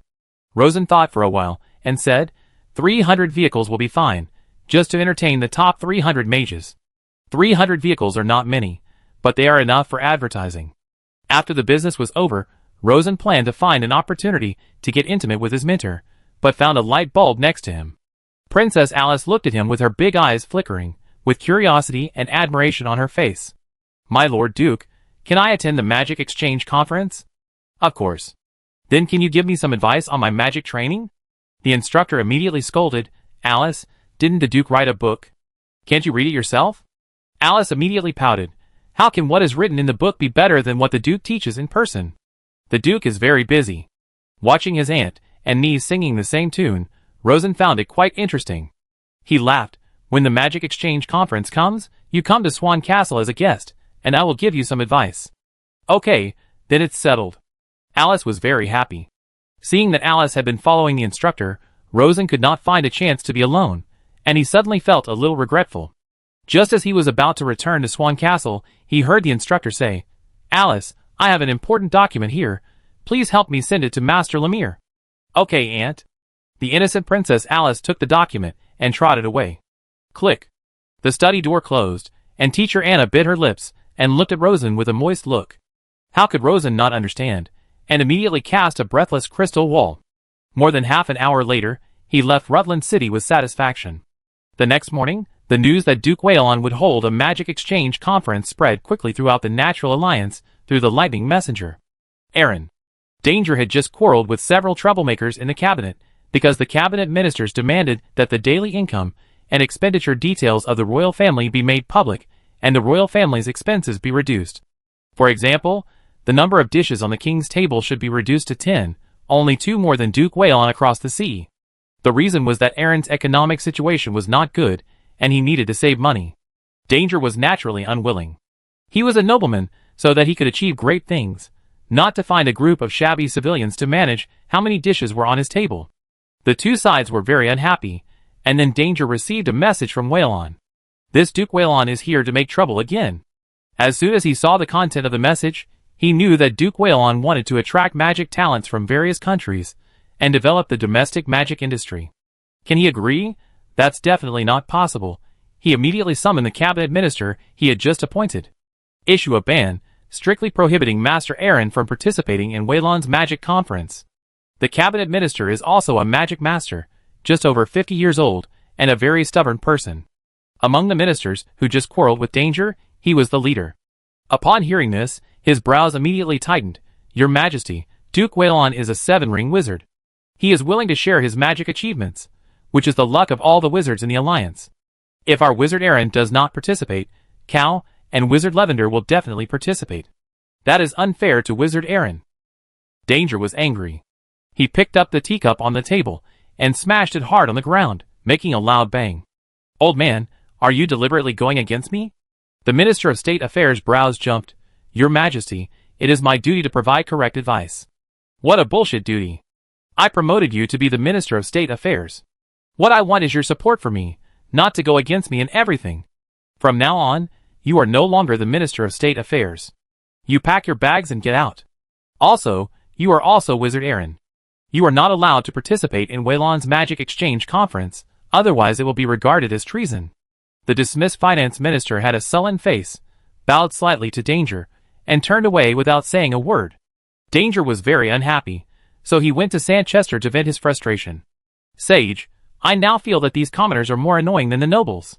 The nobles are very good at reading faces, at least they know how to respect him, but these commoners are so serious, and it seems that they don't take him, the king, seriously at all." Sanchester frowned. "Your Majesty, there is nothing wrong with what Master Drake did. I think you should humbly accept the correct suggestions."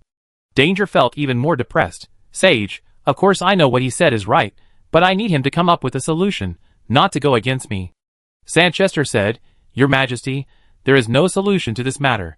You can only admit defeat in this matter, and make up for the loss from other events. After all, we don't have the huge influence of the 7 Rings Mage.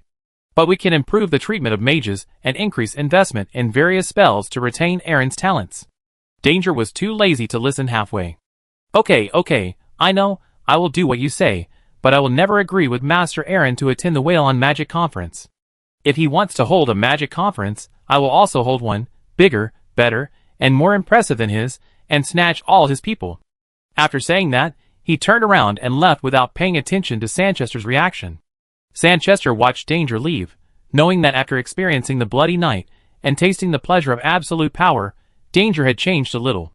Alas, he was a warrior after all, his soul was not tough enough, and he could not maintain his original intention in the huge impact.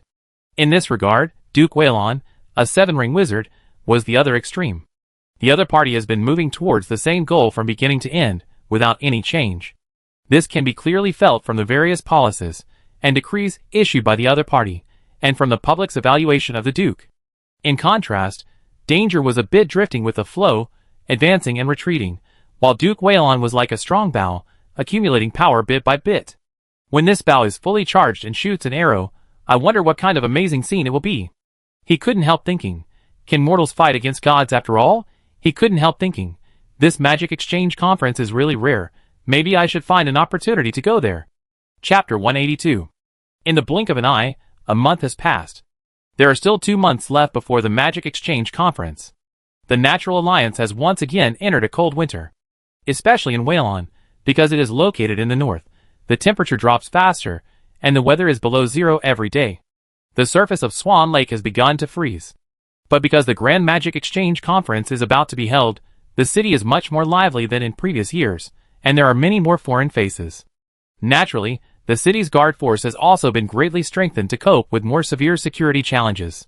This morning, a very ordinary old-fashioned carriage slowly drove on the streets of the outer city of Mondania. There were 2 women in the carriage. One woman was about 30 years old, with the iconic light blonde hair and emerald green eyes of the natural god blood. The other woman had black hair and purple eyes, about 50 years old, and looked like a kind old woman.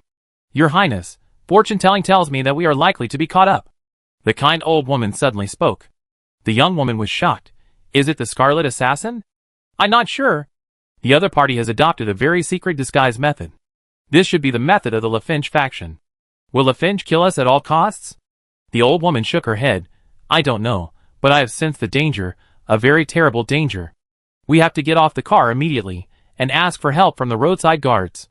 Don't wait for the carriage to stop, just open the door and jump down, Your Highness." The old woman spoke in a hurried tone, as if she felt the imminent danger, and she did have such ability, because she was one of the guardian sages of the Lavender royal family, the arcane soul Fujilola. The young woman did as she was told, but she was still confused. "Can the roadside guards help us?" "No, ordinary guards can't, but those in black can. Look, there's one in black over there." As they spoke, the 2 jumped off the fast-moving carriage and activated the magic of walking at the same time, quickly running towards the 2 black-clad guards in the corner. To avoid misunderstandings, the sage whispered to the black-clad guards while running, "We are members of the royal family of Lavender, we are being hunted, and we need the protection of Duke Whalon." The 2 black-clad guards were very young, probably less than 30 years old.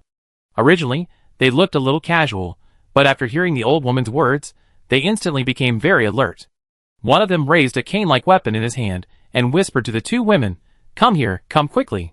The other guard decisively activated an alarm rune on his bracelet, and there was a sizzle of lightning, and an invisible electromagnetic wave instantly spread throughout the entire Whalon capital. Along with his electromagnetic wave came his words. "The royal family of Lavender is asking for help. The location is 360 Biswee Street, next to Jenny's jewelry store." Soon, the 2 women came to the black-clad guards, and the guards immediately protected the 2 behind them. One of them asked, "Where is the killer?" Fujirola immediately said, "I don't know, he is hiding very secretly, but he must be nearby." The other party is indeed very secretive, but the mysterious fate spell tells her that the huge danger is rushing towards them like a ferocious beast. No one in this world can completely block the power of fate, and the more deadly the crisis, the more accurate the result of fate divination. "Lean against the wall, lean against the corner, hide behind us." The black guard shouted, his eyes vigilantly scanning the block, while holding the cane in his hand high, and he would attack without hesitation if he found anything unusual. Less than 5 minutes later, more black guards arrived. More than 50 people came. Among them was a 4th ring magic master. The master held a thicker cane in his hand, and wore a very powerful magic amulet. He was obviously the commander, and waved his hand vigorously. "Protect the 2 ladies in the middle, and return to the security bureau." As he spoke, he took out an exquisite white amulet, looked around, and put it on the young woman. Because this woman had a strong natural divine blood, she must be a member of the Lavender royal family. The security bureau had already issued an order to protect the safety of the Lavender royal family at all costs. Then, a team of people escorted the 2 women, using the walls of the building as cover, and quickly left the block. The young woman was very surprised. "You seem to have been prepared." It felt like they had rehearsed in advance. The black-clothed magic master said solemnly, "The Duke expected His Highness to come." Before he finished speaking, 3 loud noises of bang, bang, Bang suddenly came from the third-floor window of a building on the street. Almost at the same time, a thick ice blue light suddenly appeared on the young woman's body, and then, there was a crack sound of ice cracking. After the ice cracked, there was still a layer of burning silver flame on the surface of her body. But this flame also became very dim, as if it would go out in the next moment. Ah! The young woman screamed in shock, but found that there was no damage on her body, but the white amulet she was wearing was broken, and the boiling moonfire amulet hidden close to her body also had a lot of cracks, and a lot of broken ice chips were scattered at her feet. The black-clothed magic master was shocked. What an accurate fire gun! The attack power was also extremely terrifying, with 3 consecutive accurate strikes, and the strength of each strike was not less than 8 rings. If it weren't for the temporary addition of a solid ice amulet, it might not be able to protect the princess. He took off his amulet without hesitation, and put it on the young woman, and then waved his hand. Team 1. Team 2. Go over and catch people immediately, Your Highness. Don't stand on the street, go into the house and hide immediately. There happened to be a blacksmith shop on the side of the road. A group of people quickly avoided it and entered it, and at the same time, 20 people were divided and ran towards the roadside building. Before he stood still, the black-clothed master saw a passerby passing by the door of the blacksmith shop, raising his hand and throwing an inconspicuous stone in. It was a very inconspicuous action, and the sage Fujilola and the young woman did not notice it at all. But the black-robed master had a flash of thought, and quickly raised his hand to point at the stone, and then quickly waved it towards the sky. The stone flew into the sky. Boom! A violent thunder roared, and it turned out to be a powerful explosive bomb. Because of this thunder, the whole street was in chaos, and exclamations, cries, and screams rang out. Although the explosive bomb exploded in the sky 20 to 30 meters, some people were still affected by the explosion fragments. The situation became very serious. Especially when it happened on the eve of the magic event, it was simply a slap in the face of Duke Waylon. Imagine if this happened not on the street, but at the venue of the Magic Exchange Conference. It would be unimaginable what the consequences would be. A dozen black-clad guards rushed out immediately, and immediately controlled the guy throwing stones. The black-clad master immediately shouted, "Clear the block. No one is allowed to approach the blacksmith shop within 50 meters. Then, he triggered the alarm for help again. As soon as the alarm was issued, more black-clad guards arrived. Even a special electric car came. They did not come because of the alarm, but the second wave of support. Gah! The electric car stopped at the door of the blacksmith shop, and 2 more black-clad magic masters appeared, bringing more magic amulets. After figuring out the situation, the 2 masters immediately distributed the amulets and shouted loudly, "Madams, bow forward and get in the car." He shouted to the black-clad guards again, "Cover the 2 ladies to get in the car." The black-clad guards immediately surrounded the 2 women tightly in the middle, and held up black umbrellas. Both women were already stunned, even though one of them was a 5-ring sage, and the other was a magic master.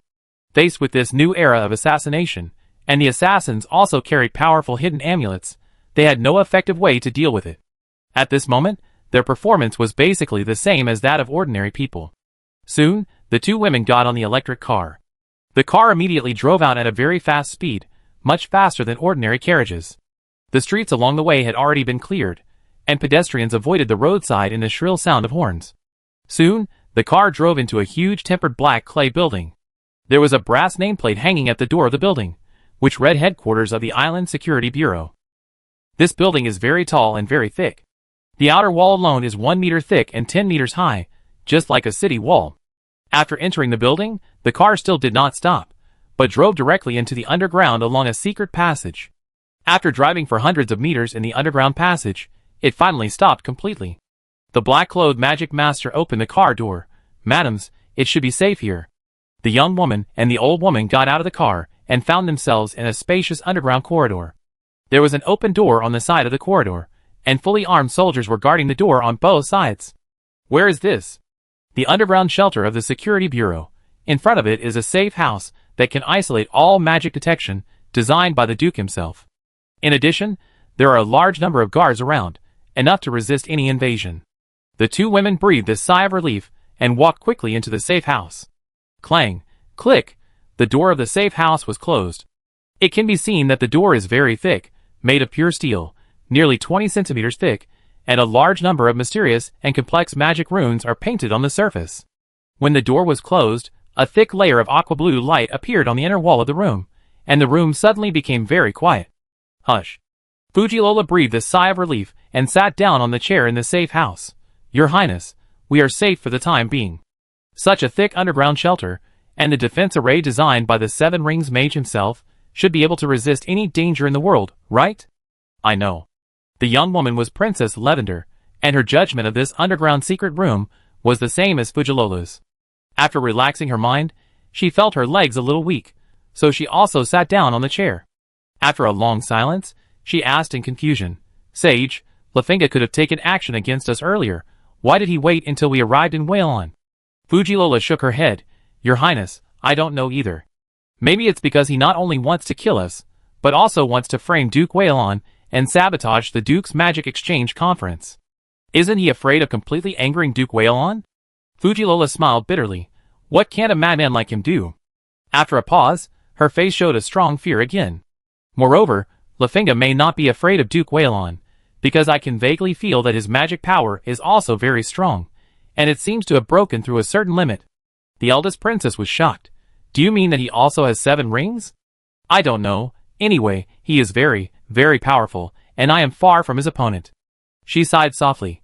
Your Highness, the current natural alliance is completely out of control. The natural divine power is declining, and the order of the alliance has begun to be dominated by new strong people. As soon as she finished speaking, a voice suddenly rang in the safe house.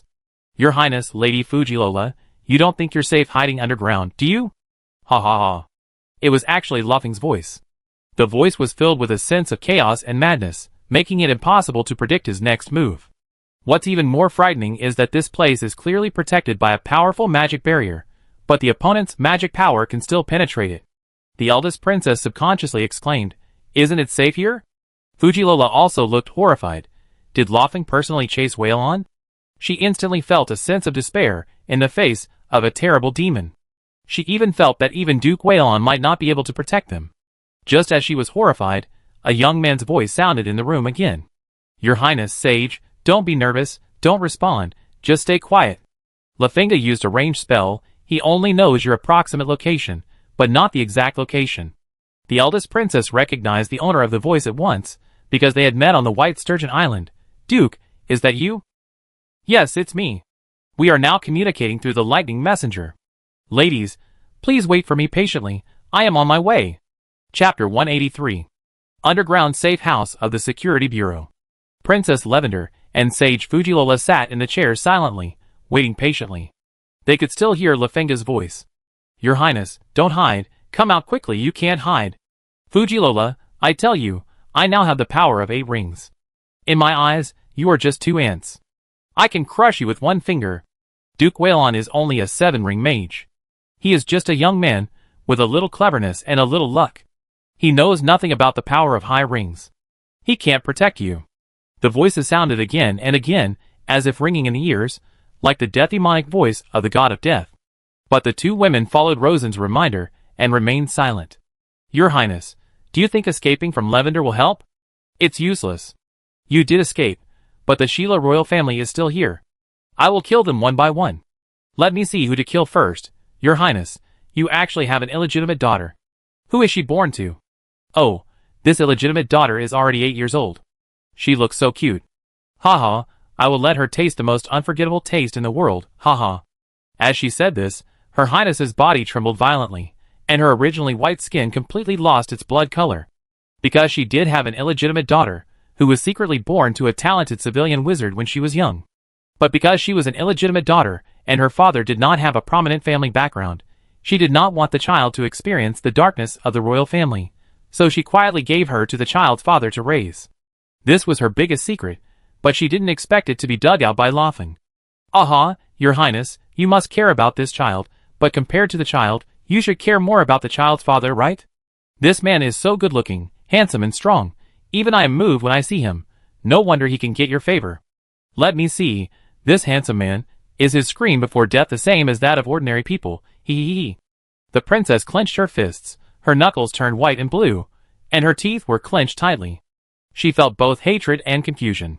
She didn't understand where the other party was now. If he was in Lavender, how could the voice be transmitted to Wailon? If he was in Wailon, how could he know the situation of Lavender clearly? The other party might be lying, but the details in his words were very horrifying. The unknown that subverted common sense made the fear in the eldest princess grow uncontrollably. Seeing this situation, the sage Fuji Lola hurriedly reminded, "Your Highness, Lafenge must be using some very powerful divination to find your location. Excessive soul fluctuations will greatly facilitate divination and positioning. Just pretend you didn't hear anything." The princess had tears in her eyes. "I can't do it, Sage. I really can't do it. He must have killed my daughter and him. Oh, Mother Nature, why is there such a demon in the world? Maybe he didn't kill him just now, maybe he had already killed him, but since they were exposed, they must be dead." This made the eldest princess heartbroken. Before she finished her words, Lafenge's voice sounded immediately. "Aha, Your Highness, I found you. Well hidden, ha ha ha, you hid well. But it's meaningless." As these words were spoken, the air in the safe house was distorted with visible distortion, and a rising conical spiral airflow appeared out of thin air. It lasted less than 2 seconds, and a light flashed, and a figure appeared out of thin air. Before the figure was fully revealed, the sage Fujilola took the lead. She pointed at the figure with both hands, and each finger shot out a violet ray, each of which reached the 5th ring of intensity. It was the 5th ring arcane hunting finger, a very terrible attack spell, and also her unique skill. The spell was extremely powerful, and could even break the 6th ring spell defense. However, this strong violet light did not hit the target that was close at hand. They were disturbed by a strange force, turned in the air, and went out from the target's body. Immediately afterwards, the figure was completely revealed. This man had blonde hair, a pair of ice blue eyes, a tall stature, a gloomy and crazy handsome face, and was the other guardian sage of the Lavender royal family, the Frost Messenger Laughing. Although Fujilola was shocked, she took a step forward without hesitation and blocked the eldest princess behind her. At the same time, a thick layer of violet light film appeared on the surface of her body. "Laughing, what kind of spell is this?" "Just a small phase conversion spell." Laughing was not in a hurry to act, he wanted to enjoy the taste of victory. His ice blue eyes turned around the two people, and finally fixed on the eldest princess. "Your Highness, guess whose blood is on my hand?" He raised his left hand, which was covered with half-coagulated blood, and was dripping down. Because of the semi-coagulated state, the blood pulled out blood threads in the air. As a master of magic, the princess easily felt the breath of blood relatives from the blood. She knew that this blood belonged to her daughter. In other words, her daughter had just been killed. The princess was shocked. "Lafinga, you are simply a devil." Lafinga laughed. "Yes, you are right, I am a devil. Demons have extremely powerful power. Demons can dominate the fate of the weak at will. They are the most refreshing existence in the world. Of course, for you mortals, this is an unforgettable nightmare. But it doesn't matter, after all, the pain belongs to you, and the happiness belongs to me, ha ha." As he spoke, Lafinga stretched his left hand forward, and then gently pinched it, as if he had held something soft. At the same time, the face of the sage Fujilola became very strange. Her lips turned blue, she trembled uncontrollably, her face quickly turned purple, and her body trembled uncontrollably, as if she had epilepsy. Strangely, the magic shield on her body still existed, except for a hole in her heart. The arcane power actually avoided Lafinga's power, just like the hunting finger before. Lafinga's fingers moved gently, with a slight curl of his mouth. "Fujilola, this spell is my own creation, called the heart-kneading technique, hee. This is the power of a super high ring. With your 5-ring power, you can't defend against it, you can only bear it. How is my heart-kneading technique? Is it comfortable? It's beating very hard. I wonder how far the blood will spray out if I poke a hole in my heart." As he spoke, Lafinga's left hand fingers were lightly stroking, and at the same time, his thumb was gently pressing inward.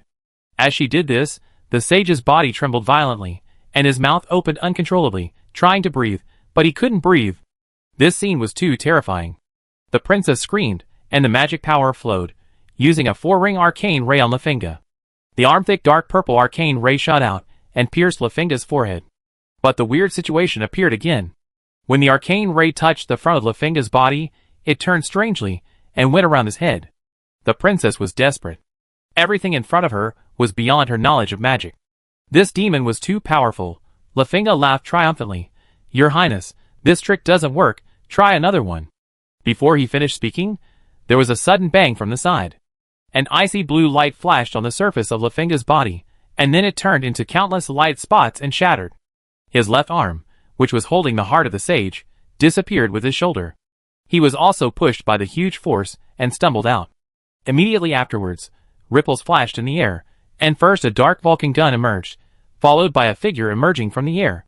This person was wearing black leather armor, black hair and black eyes, and his figure was taller than Lafinga. It was Rosen, the Duke of Whalon. He held the low-key Vulcan gun in one hand, aimed the muzzle at Lafinga, who fell to the ground, and threw a bottle of golden blessing potion to the eldest princess behind him. Healing potion, feed it to the sage. The princess breathed a sigh of relief, feeling a sense of surviving a desperate situation. She hurriedly did as she was told. On the other side, Rosen squinted at Lafinga, who was holding his broken arm tightly. Lafinga, how about this move of mine? Lafinga was breathing heavily, his icy blue eyes staring at Rosen, but there was no fear at all. Duke, I didn't expect you to secretly practice the forbidden summoning technique. Rosen grinned. You learn a forbidden technique, but I learn it legally.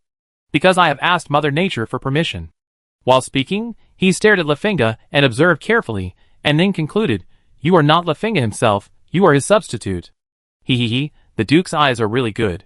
Yes, I am Lafinga's substitute, and my real body is currently in your Swan Castle, killing your family one by one. Rosen smiled. Lafinga, you can deceive others with this, but you can't deceive me. I set up a phase confinement array in Swan Castle, and you can't teleport in at all. The phase conversion array is a means of the Planeswalker. Rosen has mastered it, and knows the limitations of the phase conversion array. First of all, there is huge spell inertia. The same soul can only be teleported once in a period of time. Generally, a 7th ring mage is once a month, an 8th ring is 20 days, and a 10th ring is 10 days. If you ignore the inertia and force it to start, it will cause great damage to the soul, or even tear it apart. Secondly, it is very easy to be interfered with. If it is interfered with during the transmission, the body will disintegrate directly during the phase conversion process, and the person will naturally die. Therefore, under the premise that he has set up the phase confinement array, if Lafinga dares to transmit, he will die immediately. Seeing that he couldn't scare Rosen, Lafinga was silent for a few seconds, and suddenly stretched out his hand to him. The next moment, Rosen felt Lafinga's magic power move slightly, and at the same time, a very secret force attacked him. He immediately knew that this should be the killing move that the other party had just used on Fujilola, and it was very likely that an unknown high-sequence power was used. He came from the main body, so he didn't dare to take risks. With a move of his finger, he pulled the trigger of the fire gun first. Bang! The fire splashed, and Lafinga's head exploded directly like a watermelon.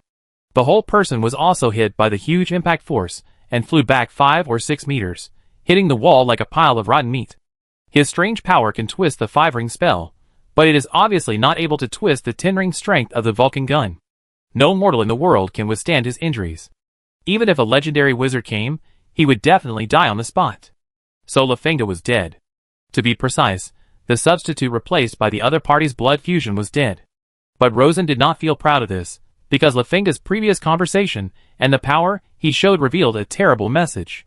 This guy used the summoning forbidden technique and contacted an existence in an alien plane, or an existence in the outer void, and then obtained a lot of amazing high-level knowledge from the other party. If he was just practicing by himself, it would be fine, but looking at his crazy appearance now, I am afraid that he is being brainwashed by the other party, and gradually becoming a puppet of the other party. The one who can brainwash a guardian sage into this state is most likely a god or demon from the outer void. In other words, the gods and demons have also infiltrated the natural alliance. At this time, a timid voice came from behind. Duke, are you okay? It was the voice of Princess Lavender. Rosen came back to his senses and turned to walk towards the princess. I'm fine. He looked at the sage Fujilola again and saw that her breathing had stabilized, but her face was still a little blue, so he put his hand on her back and carefully felt the condition of her heart. There were still some scars on the heart, and it was recovering little by little under the power of the golden blessing. But the strange thing was that there was still a trace of alien power left on the heart. This power was very similar to pure mana, but people died, so wouldn't the mana dissipate? Rosen muttered secretly. According to common sense, as long as the mage died, no matter how powerful he was in his lifetime, his mana would collapse instantly. What can really exist for a long time is the various spell energies converted from mana. The reason is that the soul is the only container of mana. Without the container, the mana will naturally flow away. A guess suddenly came into his mind. So, he guided the power of the medicine to repair the injury, and at the same time tried to extract this strange power from the sage's body bit by bit. As a result, he failed after several attempts. Although there was no controller, this alien power seemed to have its own life, and its strength was extremely high, even higher than Rosen's mana. It was stronger than my mana, so it must be 11-ring mana. A little thought will tell you that this is definitely not the power of Lafinga, but the power of the gods and demons behind it. After careful observation, it was found that this alien power had a tendency to actively devour pure mana, and the higher the number of rings, the stronger the devouring tendency. He immediately took advantage of this, and changed the active extraction to passive induction. This time it worked. The speed was very slow, but the alien power was drawn out of the sage's body bit by bit. This alien power was like a series of ice blue silk threads. After being pulled out, it automatically curled up in the air, and turned into an ice blue light ball as big as a date pit. On the other side, the sage's face suddenly returned to normal, at a speed visible to the naked eye. Seeing that she was fine, Rosen immediately returned to Lafinga's body, and carefully checked it. As expected, he also found a lot of ice blue pure mana.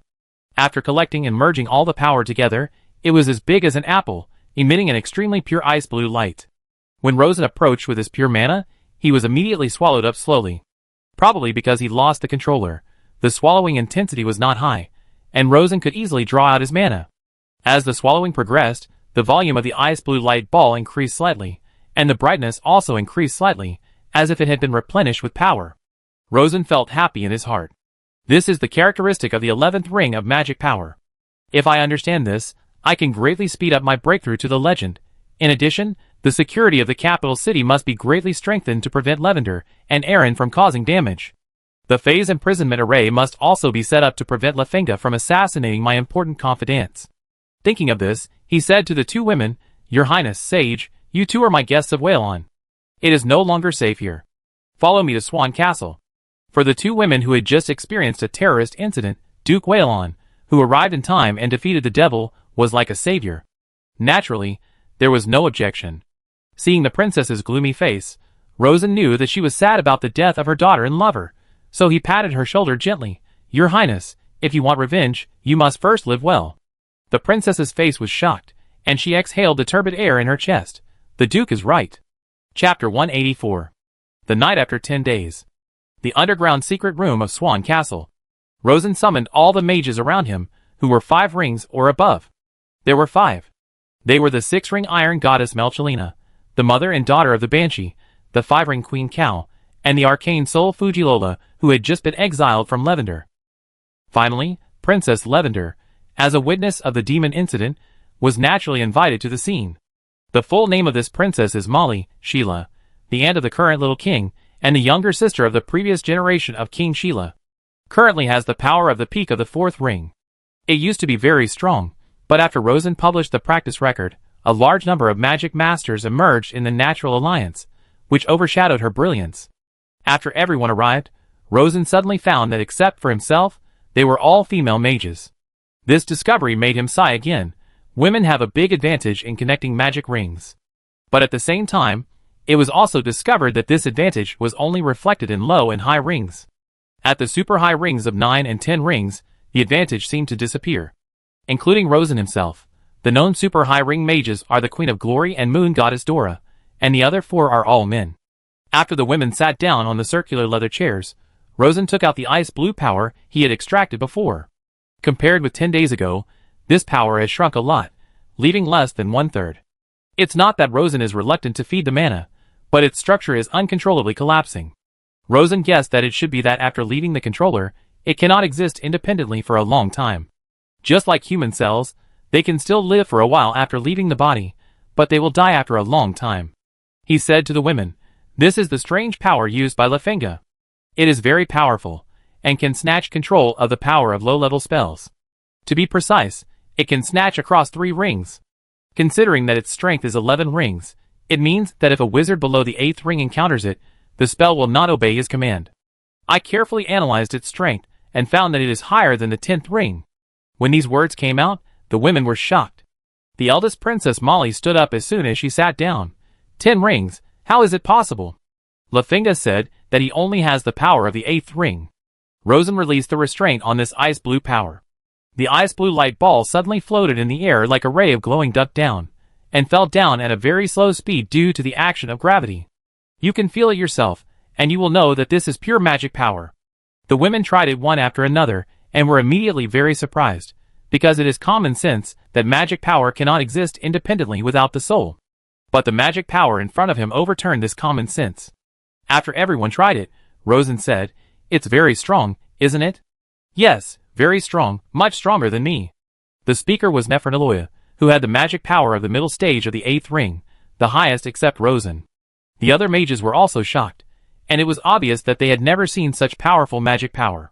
Rosen continued, "It's also stronger than me. And my magic power." He looked around at the women, no longer hiding his true magic achievement. It's already the ultimate of the 10th ring. For this point, the mother and daughter of the Banshee showed respect. Queen Cow looked at her in a daze, and the goddess Melchilia had an expression of pride for her descendants, and a glow on her face. The two women from Lavender couldn't help but widen their eyes. But these emotions flashed away, because everyone immediately thought of a more shocking fact. Fuji Lola said in surprise, "How can Lafinga have the power of 11 rings?" This is also everyone's doubt.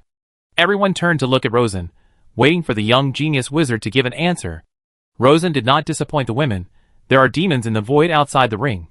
Demons seem to be unable to enter the mortal world, but they will use various methods to trap mortals as their agents in the mortal world. No one knows the true purpose of the demon, and no one knows where the demon comes from. The only thing that is certain now is that this power comes from a demon, and Lafinga is degenerating into the demon's mortal spokesperson. Rosen's face was serious. "The reason why I want to call you all to hold this brief meeting is to discuss how to defend against the power of demons." The eldest princess asked, "Duke, I heard you say that Lafinga was a substitute that day. What exactly is the situation?" Rosen did not hide it. It is a blood fusion replacement technique to obtain a substitute that is difficult to distinguish between the real and the fake. In other words, I did kill Lafinga, but not all of them. In the Palace of Lavender, there is one or even more Lafinga, and each of them has exactly the same blood. Lafinga's substitute is different from Rosen. Rosen is a puppet controlled by Lai Fu, the outer edge of his soul. Lafinga does not have Lai Fu's auxiliary control, so his substitute has two ways to control. First, the substitute has no independent consciousness, just like Queen Chao, and needs to be remotely controlled by the main body at all times.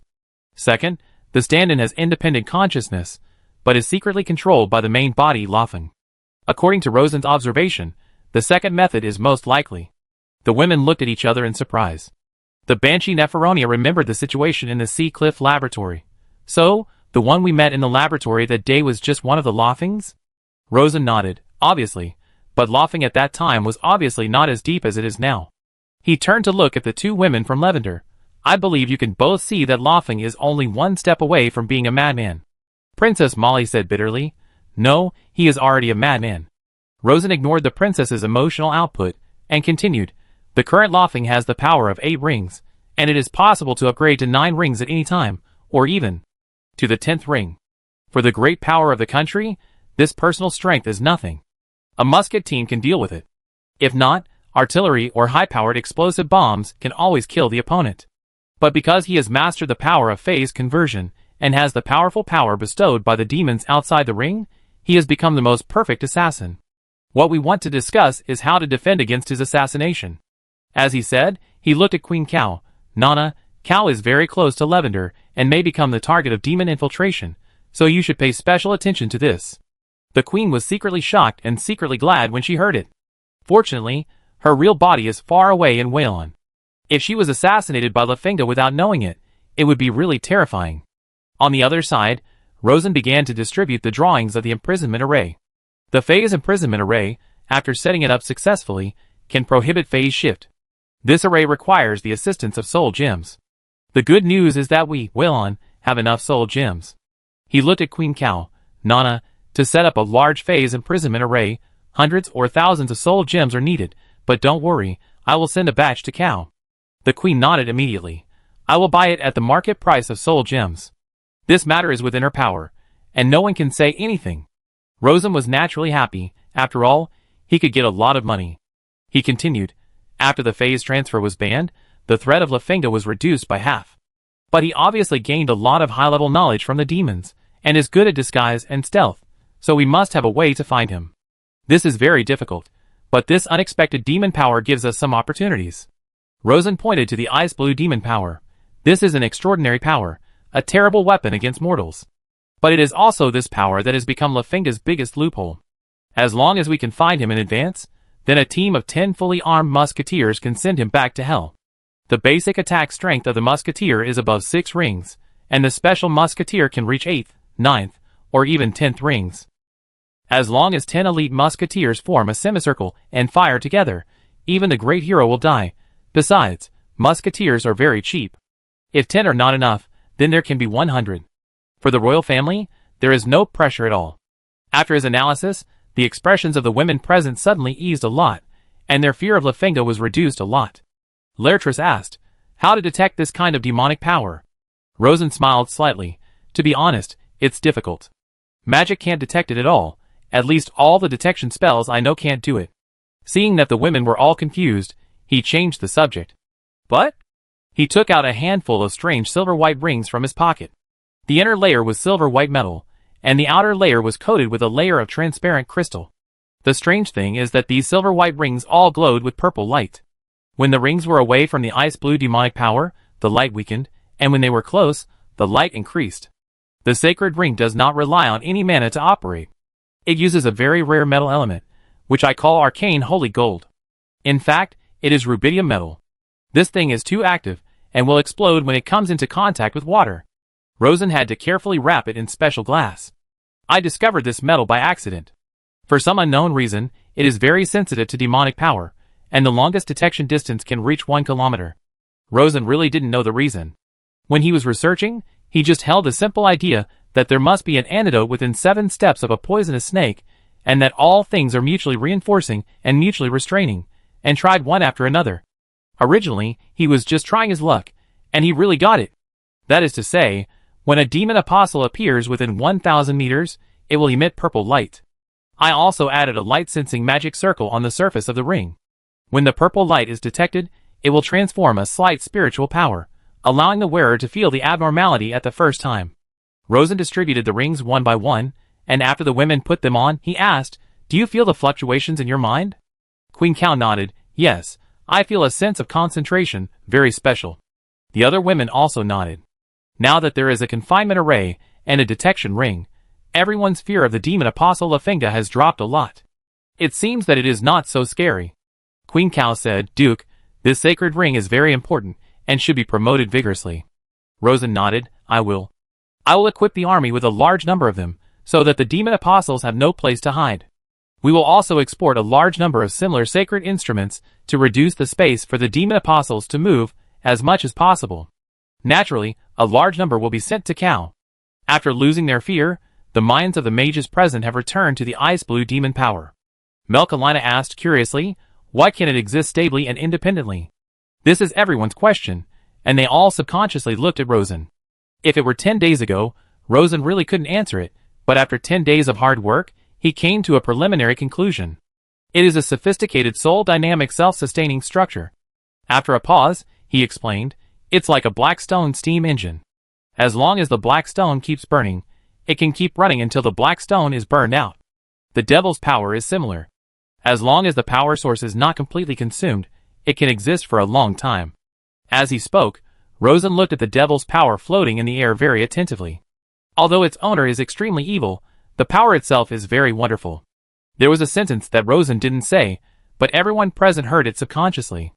In other words, if you can study its principles thoroughly, imitate it, and improve it, then mortals may be able to go one step further on the 10th ring and enter the 11th ring.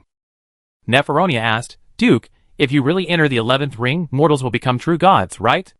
There was a trace of worry on her face, obviously worried that Rosen would be possessed by the devil. Rosen naturally understood her subconscious meaning and shook his head and said, as far as I know, mortals are mortals. Even if they break through the 11th ring, they are still mortals, just stronger mortals. There must be some powers that low-level mages don't have, but they still have the weaknesses of mortals. They need food and excretion. They will still die if their heads are chopped off, and they still have the emotions and desires of mortals. For example, this demon power has a tendency to disintegrate after leaving the body, which shows that the body is still very important.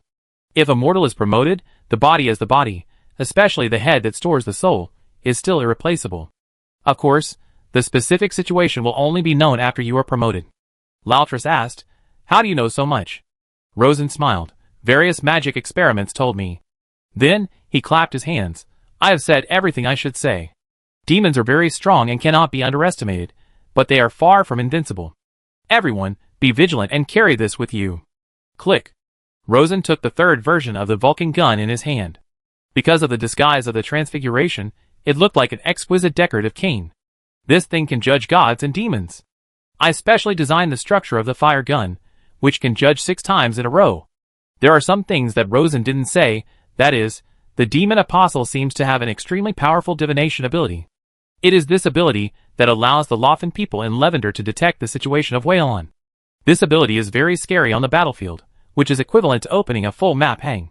He has not found a way to crack this ability for the time being, but obviously, this kind of detection cannot be arbitrary, and it is not all-encompassing. Otherwise, Lafinga would have been able to find the princess directly instead of searching everywhere for a long time. But the specific situation may only be figured out by a legendary wizard. Chapter 185. Time goes back 10 days. The capital of Lavender, Platinum City. The underground secret room of the palace. Lafinga stood in the center of the summoning array and contacted the mysterious omniscient again. But as soon as the silver eyes behind the black mist appeared, an angry voice came out. "Lafinga, you idiot. You exposed my existence too early."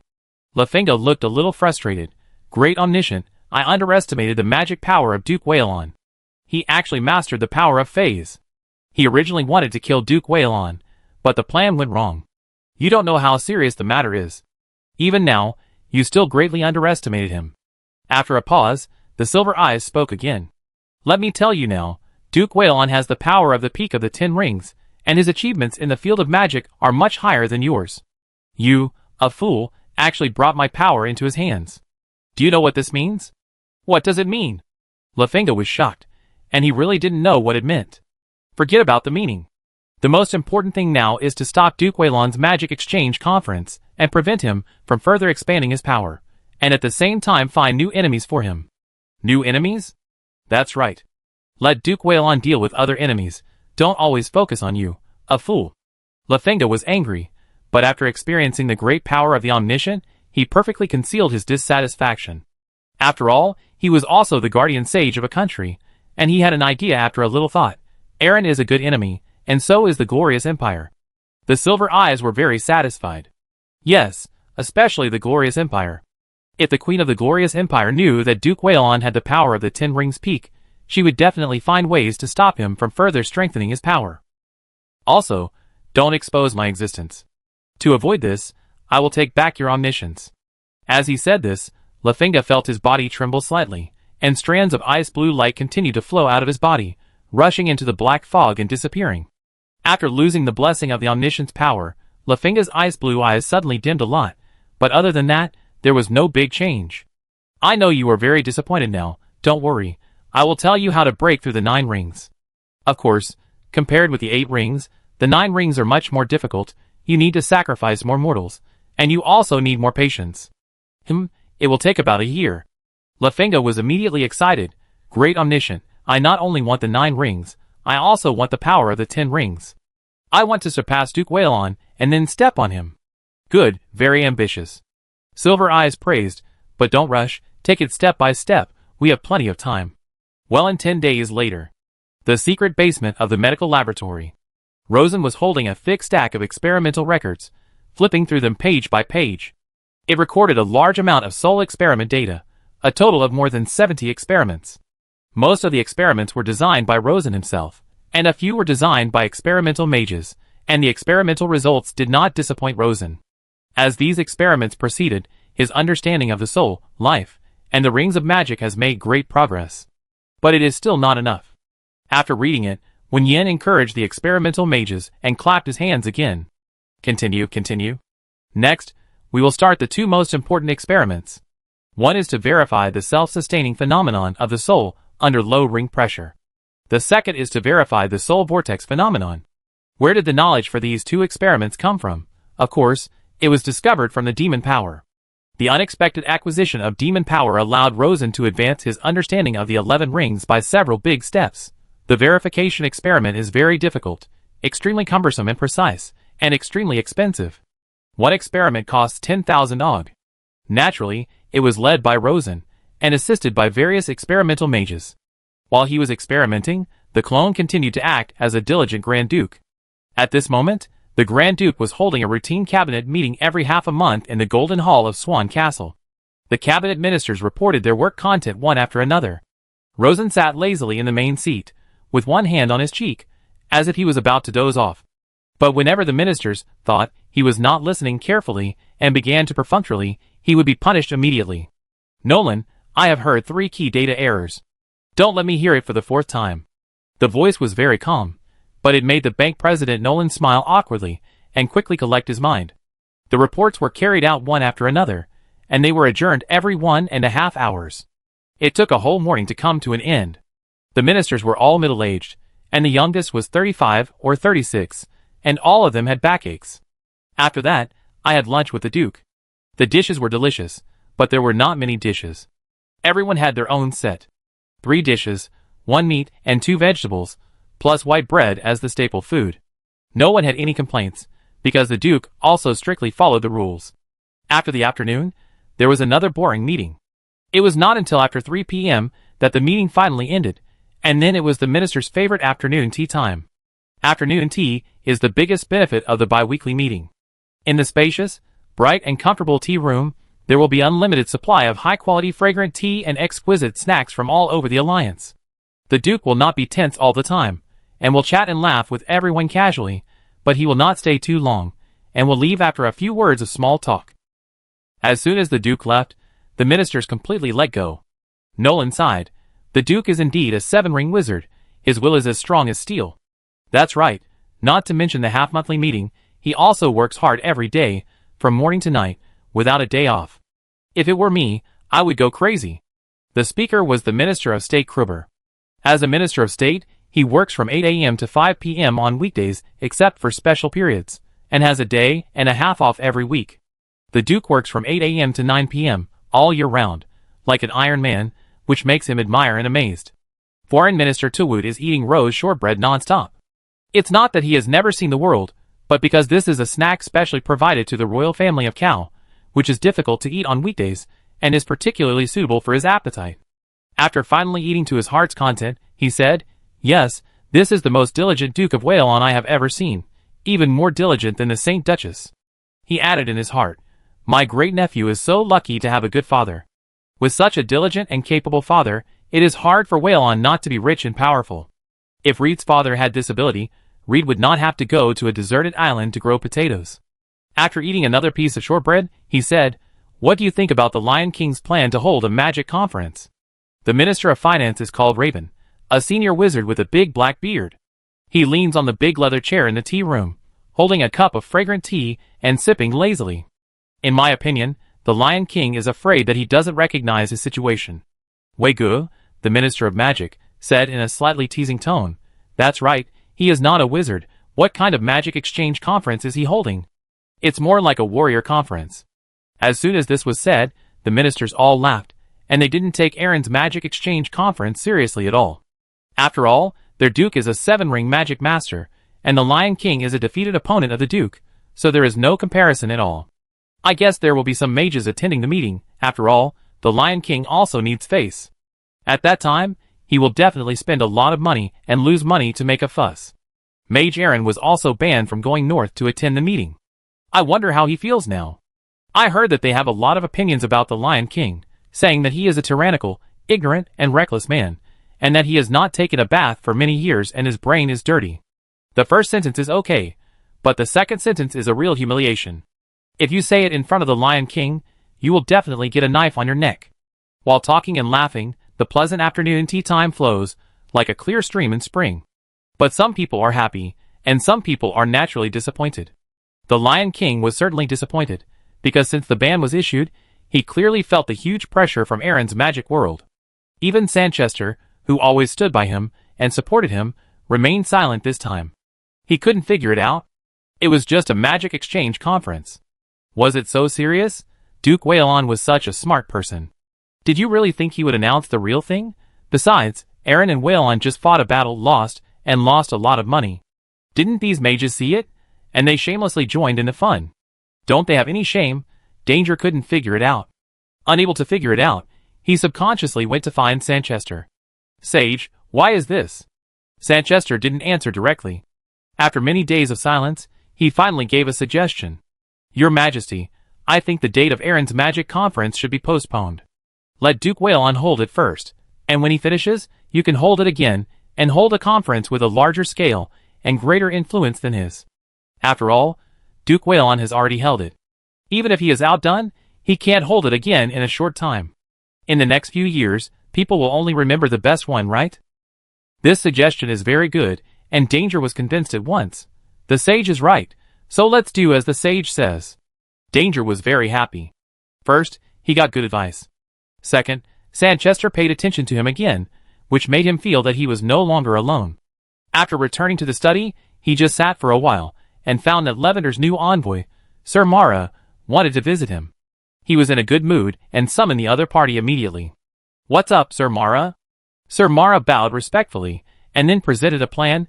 Your Majesty, this is the letter from His Majesty Sheila to you. Danger took it, and looked at it carefully, his eyes lit up. This is a really great idea. He turned to look at Sir Mara. I was wondering why the price of grain in the international market was rising so fast, so this is what happened.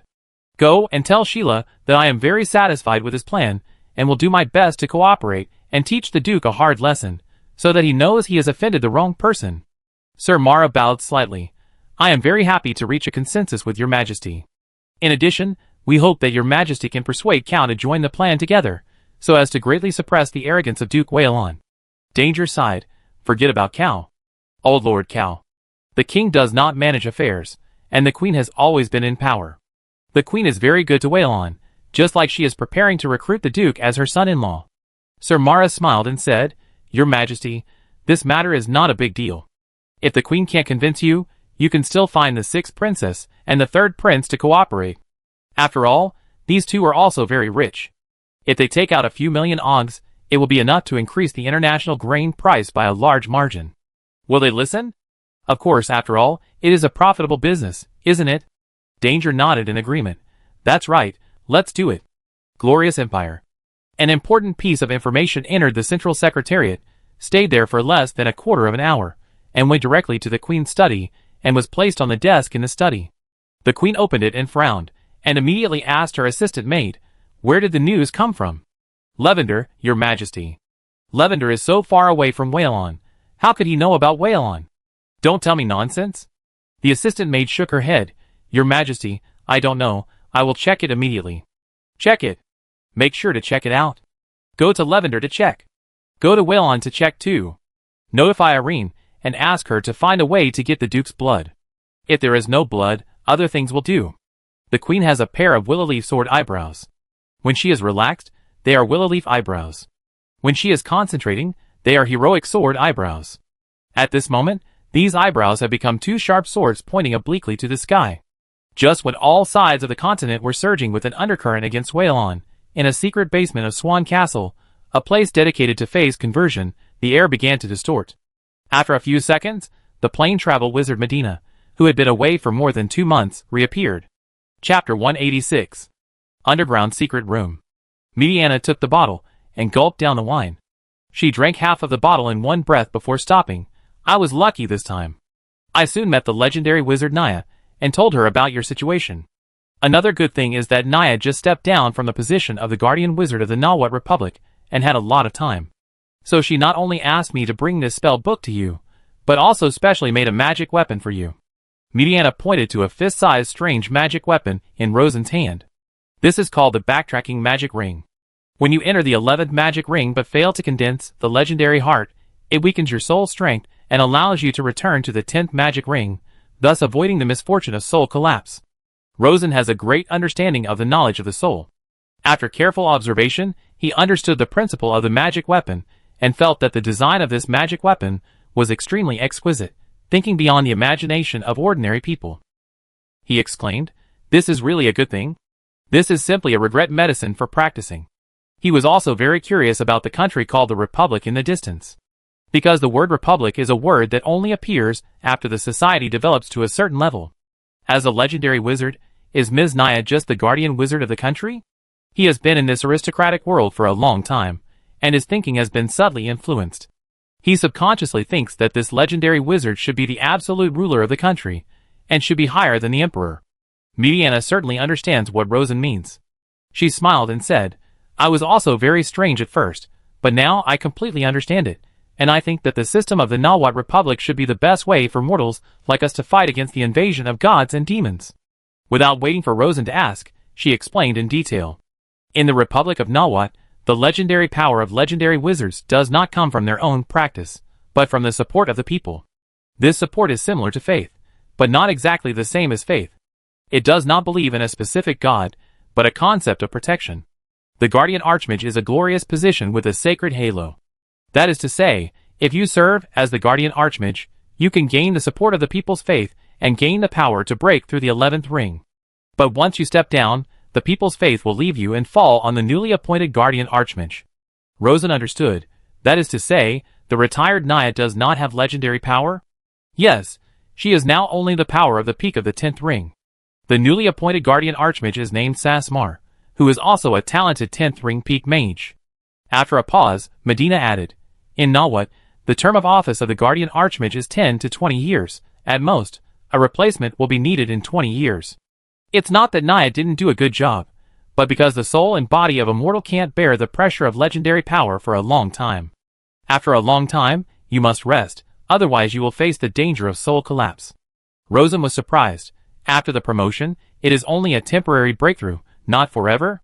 Of course not forever. Mediana shrugged. Even low-level mages will regress if they don't practice for a long time, or when they get old, let alone the legendary realm?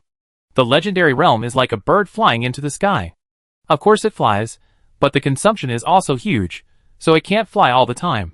When the time comes, you have to choose an ending between falling to death and landing on your own, right? It was a very vivid metaphor. Rosen nodded to show his understanding and became more interested in the situation of the Republic of Nawat. Medai, tell me more about Nawat. Mediana had been drinking and was in a good mood. Seeing Rosen asking, she naturally told him everything she knew. The Republic of Nawat is a real country of magic. I have traveled to various planes and seen countless mortal countries.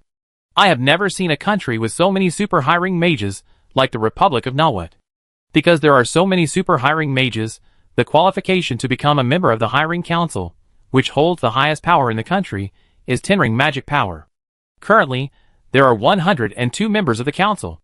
Rosen was shocked and guessed. Nawat should have fully disclosed the principles of magic practice and implemented the most extensive magic education, right? Yes, every child starts at the age of 6. At the beginning, they will be enlightened. Once they show outstanding magical talents, they will immediately receive attention and be trained. The Republic has 1.6 billion citizens, which is more than the Natural Alliance, the Glorious Kingdoms, and the Holy Elf Empire combined, so it has magical powers that make gods and demons tremble. Not to mention gods and demons, Rosen felt it was a bit scary, but at the same time he was also wondering, what force promoted the emergence of such a behemoth? 1.6 billion citizens, forming a mortal kingdom, even have unified thoughts, so that the condensed power of faith can push mortals to legends. But the strange thing is that its achievements in exploring the world are not very high, at least not so high that people despair, so it feels a bit inconsistent. Just like many pseudo-sci-fi stories on Earth, they use interstellar travel technology to fight with fists and feet. There are many reasons. The biggest reason is external pressure. Mediana held the bottle of wine, with a look of horror on her face. Do you know that the plane where Nawat is located is targeted by 3 big demons at the same time? Any plane is targeted by a big demon, which is enough, but there are 3 there, and each of them is extremely cruel. In just 20 years, half of the plane has fallen into absolute darkness. At the critical moment, a man named Fedmont appeared. He traveled around the countries and called for help, contacted the strong men of various countries, formed the High-Ring Council, and formed the Nawat Empire, the predecessor of the Nawat Republic, which withstood the first wave of invasion by the great demons. But he still lost more than he won. In the constant battles, in order to unify the power of the entire mortal world, the empire gradually turned into a republic and created a national system that gave birth to legendary mages stably. This stabilized the situation, and not only withstood the pressure of the invasion of the three great demons, but also could fight back in some local areas. Rosen listened quietly, and from Mediana's words, he clearly felt the courage and wisdom of countless mortals to fight against fate. He couldn't help but sigh. As a mortal fighting against gods and demons, Fenmont is really a model for mages like us. Who said it wasn't? Mediana said a message. So, the guardian mages of the Nawat Republic also call themselves disciples of Fenmont, intending to inherit the legacy of the mages of Fenmont and completely expel the gods and demons that invaded the plane. Rosen asked, in your opinion, do you think it can succeed? Mediana shook her head, her face showing confusion. I don't know. Mortals like us have both devil and divinity in our hearts. Master Fenmont has awakened the divinity, while the demons continue to induce devil. No one knows who will win until the last moment. But I still think Nawat will win, because they have successfully resisted for 800 years without being defeated, and even grown stronger. Of course, I also sincerely hope that Nawat will win. The fact that this succubus can say such words is enough to show the breadth and depth of her knowledge. Rosen even thinks that the word succubus is really an insult to her. He smiled and said, I hope so too. Then, he opened the spell book that Mediana brought back and found that the original text on the page was a completely unfamiliar language, but at the beginning, a mind spell was deliberately written in the common language of the Natural Alliance. The handwriting of the words is elegant and exquisite, and at the same time contains a magnificent spirit, with a faint fragrance of ink. From it, one can vaguely feel that the writer is a delicate, elegant, rigorous and powerful wizard. This Naya is also a strange woman. Rosen sighed secretly. The name of the mind spell is Eye of True Vision, which is similar to a real-time translation software, which can translate the common language of the other plane into the reader's native language. The spell is not difficult. There is also a similar spell in the Natural Alliance, called Eye of the Mind, and the principles of the two are similar. Rosen mastered it after a little study, and then understood the contents of the spell book. The title of the book is Legendary Ring. The first sentence on the page is, Attention, the legendary road is a dangerous road in cultivation. Every wizard has his own legendary road. All suggestions from others can only be used as references rather than guidance. Rosen was slightly shocked by what he saw, and he immediately looked down. Young wizard from another dimension, as a pioneer, I cannot teach you how to achieve the legendary road.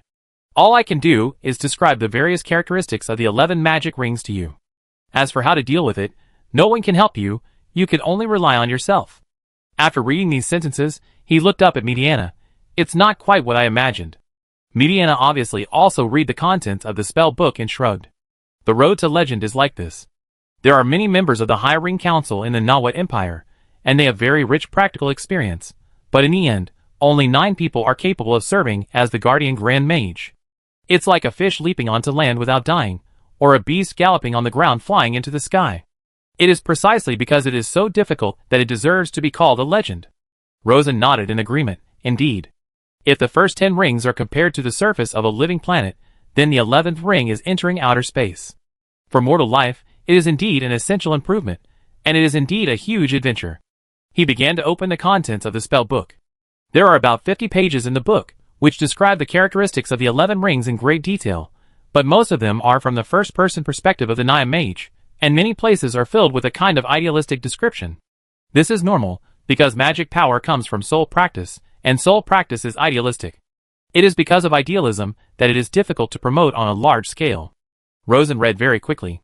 The first time he just browsed, and at the same time entered the information into Lai Fu's database, then closed his eyes, and began to read it carefully for the second and third time with the help of Lai Fu's data analysis ability. The content of the book is very valuable, and has given Rosen great help. Combined with the data obtained from various experiments in the medical laboratory, Rosen has a feasible promotion method in his mind. My promotion cannot rely on faith, because the power of faith I have obtained is too weak, far from enough for me to gain a foothold in the 11th ring. The belief foundation of Mother Nature is less than 500 million people, and they are all the most primitive and weakest worship of gods. Compared with the lofty belief of the Nawat Republic to protect the plane, there is a huge gap in both quantity and quality. Therefore, I must use the soul-burning method to directly draw power from the 11th ring to maintain the stable existence of the soul. The faith method is to pull an oxygen tube from the bottom of the atmosphere to outer space. The soul-burning method is to create a spiritual power pump in the soul, to pump the thin power of the 11 rings into the soul. The existence of the pump solves the problems of spiritual power return and power supply at the same time. The operation of the spiritual power pump requires power, so the soul must be burned to obtain this power. As long as the amount of spiritual power burned is lower than the amount pumped in by the water pump, the soul can exist stably in the 11 rings. However, how to make the soul burn in a controllable manner instead of burning into a big fireball, how to create a spiritual power pump with a precise structure, and how to ensure that the spiritual power pump does not damage the main structure of the soul when it is running, while maintaining high efficiency, and finally it must be perfectly adapted to the biological brain of mortals, so as not to burn the brain. There are so many things, each of which is extremely tedious and extremely precise. Just thinking about it, you will know that this must be many times more difficult than low-level practice. Even if you succeed in the end, you will definitely use most of your brain power to maintain the operation of the water pump, and you can't do anything else. Rosen dared to do this mainly because he had Lai Fu. The mortal brain can't do this delicate work, so if there is nothing to do, just train Lai Fu to do it. After Lai Fu is trained, a part of the computing power will be allocated to him to maintain the spiritual power pump. While thinking, I heard Mediana's voice. Grand Duke, where is my reward? Rosen was naturally prepared long ago, and took out the soul gems that were synthesized in advance and had defects, more than 50 pieces, each as big as a fist. Here for you. Haha, what a rich harvest. Wait for me to rest for a few days, and I will set off to the next plane immediately to find high-level knowledge for you. Rosen smiled and said, no problem. I am particularly interested in the transformation of cheap energy into expensive energy. Pay attention to this aspect of knowledge. Okay, is there any wine? Rosen pointed to the small door of the secret room. Behind the door is a wine cellar, which stores various famous wines. You can drink as you like. He pointed to another small door. That door leads to the ground. You can go out and stroll around at any time to experience the city scenery. At least in Whalon, you are free. Take this money, and you can spend it as you like in Whalon capital in Dawn City. He took out a suitcase, opened the box, and found 1 million Klee notes. It looked like a lot, but it was actually equivalent to more than 600 gold ogres. But then again, in the capital of Whalon, the purchasing power of 1 million banknotes is still quite good. As long as you don't use it to buy large items or gamble, and just use it to maintain your daily needs, you can live a carefree life for a long time. Not bad, really good. Mediana was very satisfied with Rosen's arrangement. After arranging this succubus, Rosen was not in a hurry to leave.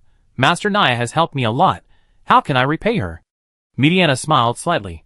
I knew the Duke would say that. She took out a thumb-sized soul gem from the package and handed it to Rosen. This is the plain beacon of the plane where the Nawat Empire is located. If you have time, go there yourself. Master Naya is also very interested in you after hearing about your story. She thinks that you can increase your mana to the peak of the 10 rings in a short period of time, and your mana talent is unprecedented. Of course, I have the same opinion. It just so happens that she has resigned from the duty of guarding the Archmage, and has a lot of free time, so she wants to exchange ideas with you about cultivation. Rosen understood, and of course he was very willing to exchange ideas with such a powerful mage, and it could even be said to be an honor. After the Magic Exchange Conference, I will go to the Nawat Empire. Then, without delay, he immediately returned to his magic laboratory. The existence of the demon outside the ring caused him a lot of mental pressure. In the past, he thought that the peak of the 10th ring was the ultimate of personal practice, so he was more relaxed in practice. Now that there is pressure, there is also the motivation to move forward. During this period, he really put all his efforts into research. I thought I couldn't accumulate enough knowledge so quickly, but Lafinga directly gave him a big gift, which saved him at least several years of research time. Now that everything is ready, and there is a life-saving magic weapon, like the backtracking magic ring, it is time to try to break through the 11th magic ring. Chapter 187. Deep underground, Rosen spent a lot of money to build a soul laboratory. The laboratory is equipped with phase confinement array, mind shielding array, ring amplification array, soul concentration array, etc., with more than 20 arrays. It cost 200,000 odd to build this array, which is equivalent to spending 300 million in the previous life to build a personal laboratory. Its purpose is to give him the best practice environment. Sitting alone in the array, after confirming that the array is working well, he closed his eyes and began to build a spiritual power pumping system on the outer layer of his soul according to the known soul knowledge. From another perspective, this is a large soul array engraved on the soul. It is extremely difficult, because it is like a doctor holding a scalpel to perform surgery on himself. it is simply risking his life. When engraving, you can easily feel the sharp pain from the soul. This is a manifestation of soul shock, which cannot be weakened by any method. If Rosen did not have a soul with 10 rings, he would not be able to bear it at all. The good news is that everything is as expected, and all the pain occurs on the surface of the soul, without hurting the root. After the imprinting process lasted for an unknown period of time, the spiritual power pumping system was completed. Lai Fu, I'm going to start the trial run and monitor the running status. Already monitoring. Rosen tried to run it. During this run, he felt a sudden shock in his heart, and a violent force of the magic ring poured directly into his soul, almost sending him away. He stopped the run immediately, secretly wiping a sweat in his heart. The power of the spiritual power pump is turned up. The ring pressure of the 10th magic ring is really high. The power of the 10th magic ring is very abundant, and the ring pressure is extremely high. With the addition of a water pump, even if he has deliberately lowered the operating power, he can hardly withstand the magic power that is almost gushing into the soul. Lai Fu, how was the spiritual power pump running just now? Everything is normal, completely in line with the expected results. In this case, you can try to upgrade the ring. How to upgrade the ring? Of course, it still depends on the spiritual power pump. Take a deep breath. He started the spiritual power pump again, and in order to ensure safety, the operating power was reduced to a very low level. A large amount of magic ring power poured into the soul again, part of which entered the combustion chamber to burn and turned into the power to drive the spiritual power pump, and the other part entered Rosen's soul, violently increasing his soul's strength. In the whole process, the spiritual power burned accounted for as much as 90% of the total spiritual power. But even if only 10% entered the soul strength began to increase violently, and soon touched the ring wall of the 10th magic ring. Rosen clearly felt a kind of pressure, as if there was a rocket under his buttocks, but there was a ceiling above his head. Will he break through the ceiling and fly into the sky, or will his body not be able to bear it, and smash his soul directly on the ceiling? It depends not only on the data calculated by the experiment, but also on his personal willpower. Because in the path of cultivation, idealism accounts for at least 30%. If the will is not strong enough, the artifact in hand is useless. Rosen gritted his teeth and persevered. At this moment, he had a pure yearning for a higher realm of magic in his mind, and a strong belief in protection. The mentor, wife, children, and those beautiful, lively, and unique women are the most beautiful scenery in the world. If all of them were destroyed by the devil, it would be such a pity. He didn't know how long it had been, but he vaguely felt that the pressure on his soul suddenly lightened, and then his whole body suddenly became light. If the pressure was too great a moment ago, then now it was too little. Too much pressure will shatter the soul, but too little pressure will also cause the soul to collapse from the inside out. He couldn't control all kinds of thoughts in his mind, and even felt that there were demons dancing wildly, and it was hard to tell the difference between the real and the illusory. This was a sign that the soul was about to collapse. It was the 11th ring, and it felt very similar to what Naya described. At this time, the experience provided by Naya played a good guiding role for Rosen, so that he would not be at a loss because he was in a completely unfamiliar situation. He kept his heart, and immediately began to implement the plan. Increase the power of the spiritual power pump to prevent the spiritual power from flowing back. Turn on the soul shield to stabilize the soul pressure. Turn on the spiritual energy cooling system to stabilize the spiritual power combustion chamber. Open the soul shielding array to isolate soul vibration. Lai Fu, start collecting data and train the new ability legendary ring. Collecting data. As the power of the spiritual power pump increases, the soul power in Rosen's soul combustion chamber burns violently in the spiritual furnace, and the power stimulated maintains the consumption of various soul spells. As he expected, the whole process is extremely complicated, and it takes a lot of effort to maintain it. The most terrifying thing is that as long as you relax a little, this set of delicate and complex soul system will stop working, and then there will be a terrifying spiritual power backflow. According to the experimental conclusion, in just 3 seconds, the violent spiritual power backflow will cause the soul to collapse. Rosen tried to maintain it, with only one thought in his mind. This is simply playing with his life. Why is it like this? Why did the demon power not need so much effort before? Even if it was separated from the main body's mana, it could still exist for a long time. Rosen didn't know before, but now he understands. Because the 11th magic ring is directly connected to the void outside the ring, it can even be said to be the void outside the ring, and the demon is a native creature born in the void outside the ring, just like a fish living in the sea, naturally fully adapted to the void environment. And mortals are originally land creatures, and should not live in the sea. Now, Rosen is wearing a diving suit, building an underwater oxygen supply system, and trying every means to dive into the sea. It's good enough to be able to survive in the sea, and naturally he can't be as calm and comfortable as a fish. What to do, Lifu, have you learned it? Although various soul spells are cumbersome to maintain, the void environment is not complicated. As expected, Lifu should learn it quickly. Preliminary learning has been completed, and the ability Soul Burning Secret Method has been obtained. Start the Soul Burning Secret Method and switch to background operation. With this command, Lifu successfully took over Rosen's work. To avoid accidents, Rosen himself did not stop the Soul Burning Secret Method, but tried to maintain it while observing Lifu's operation. No one has ever stipulated that a soul can only start one spiritual power pump. Rosen's idea is very simple: open 2 pumps at the same time to maintain redundancy, in order to avoid one breaking down and catching him off guard. After a careful inspection, he found that Lifu was running well, and the spiritual power obtained by the spiritual power pump was much more stable than his own, and he was relieved immediately. Lifu, open another Soul Burning Secret Method, also running in the background, but maintaining the lowest power. Lifu did it immediately. Then, Rosen stopped the Soul Burning Secret Method and began to observe Lifu's operation.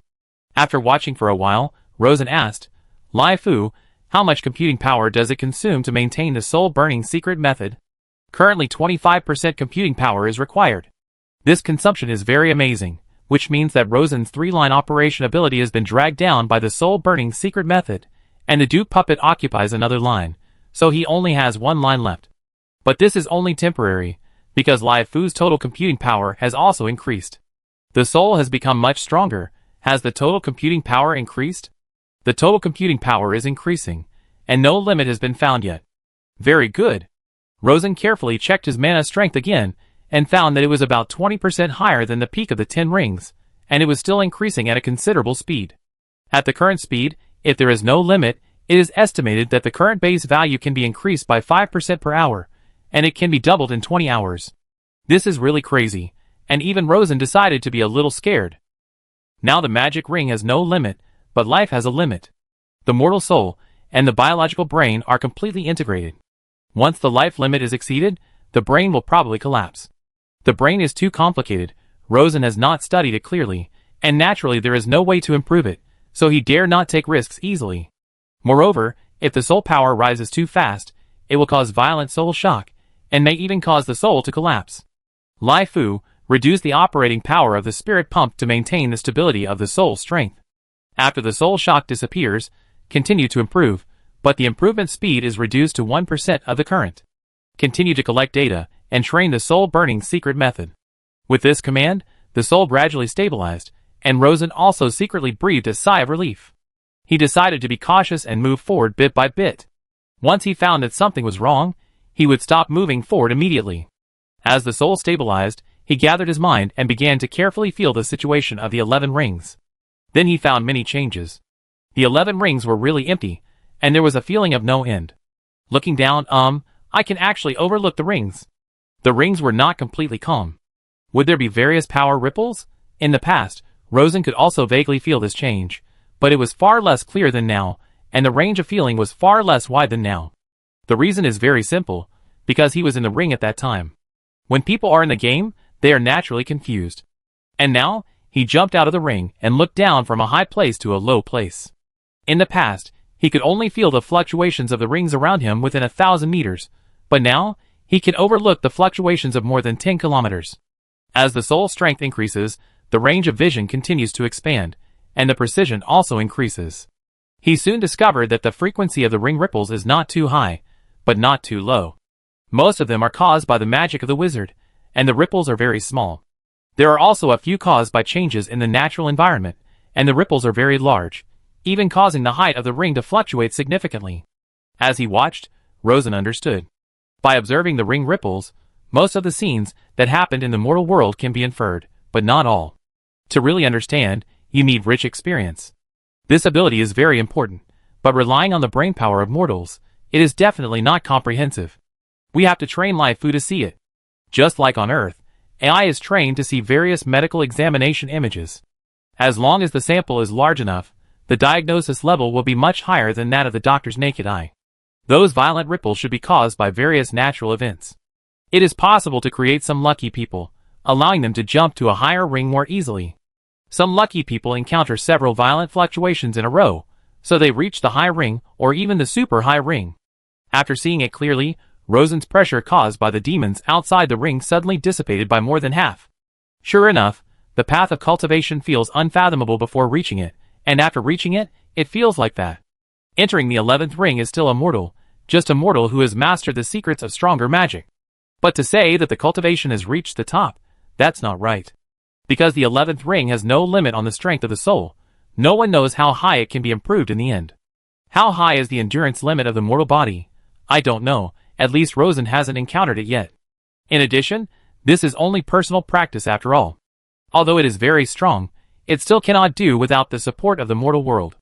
Just like the astronauts and divers in the previous life, they can go to the sky, the earth and the sea, but they are still mortals in essence. They still have to eat, drink, defecate and urinate, and return to life. After confirming that everything is normal, Rosen slowly opened his eyes, and with a thought, a ray of pure mana appeared at his fingertips. The mana is pure and transparent, like a flowing heat wave.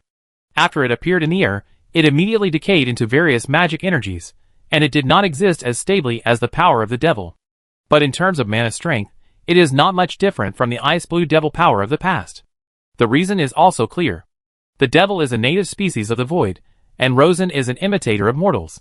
But after all, it is the legendary mana of the 11th ring, and there is a very obvious difference from the low ring mana, that is, it is very delicate, easy to control, and free to do as you like. He even has a strong control over the energy of low and medium ring spells, and can directly snatch the control of spells from low and medium ring mages. Now, I am once again at the top of magic, and I can focus on worldly power. The Republic of Nawat mentioned by Mediana is very powerful, perfect, and worthy of respect, but he doesn't need to learn it hard. Because his legendary power relies on himself, not the cohesion of national beliefs. In addition, his soul-burning secret method is far from perfect, so the research will continue, but there is no need to race against time like before. With a change of mind, Rosen disguised his mana, and what finally appeared was still the mana of the initial 8th ring. This disguise is much more perfect than before, and can even deceive the demons in the void outside the ring. Because at this moment, at least in terms of mana practice, both sides have stood at the same height. Chapter 188. The weather is getting colder, and the surface of the White Swan Lake is frozen hard, and you can even drive an electric car on the lake. At this time, there are less than 5 days left before the Magic Exchange Conference. Mondania City has become unusually lively. Mondania, with a permanent population of less than 600,000, has a full 100,000 foreigners pouring in.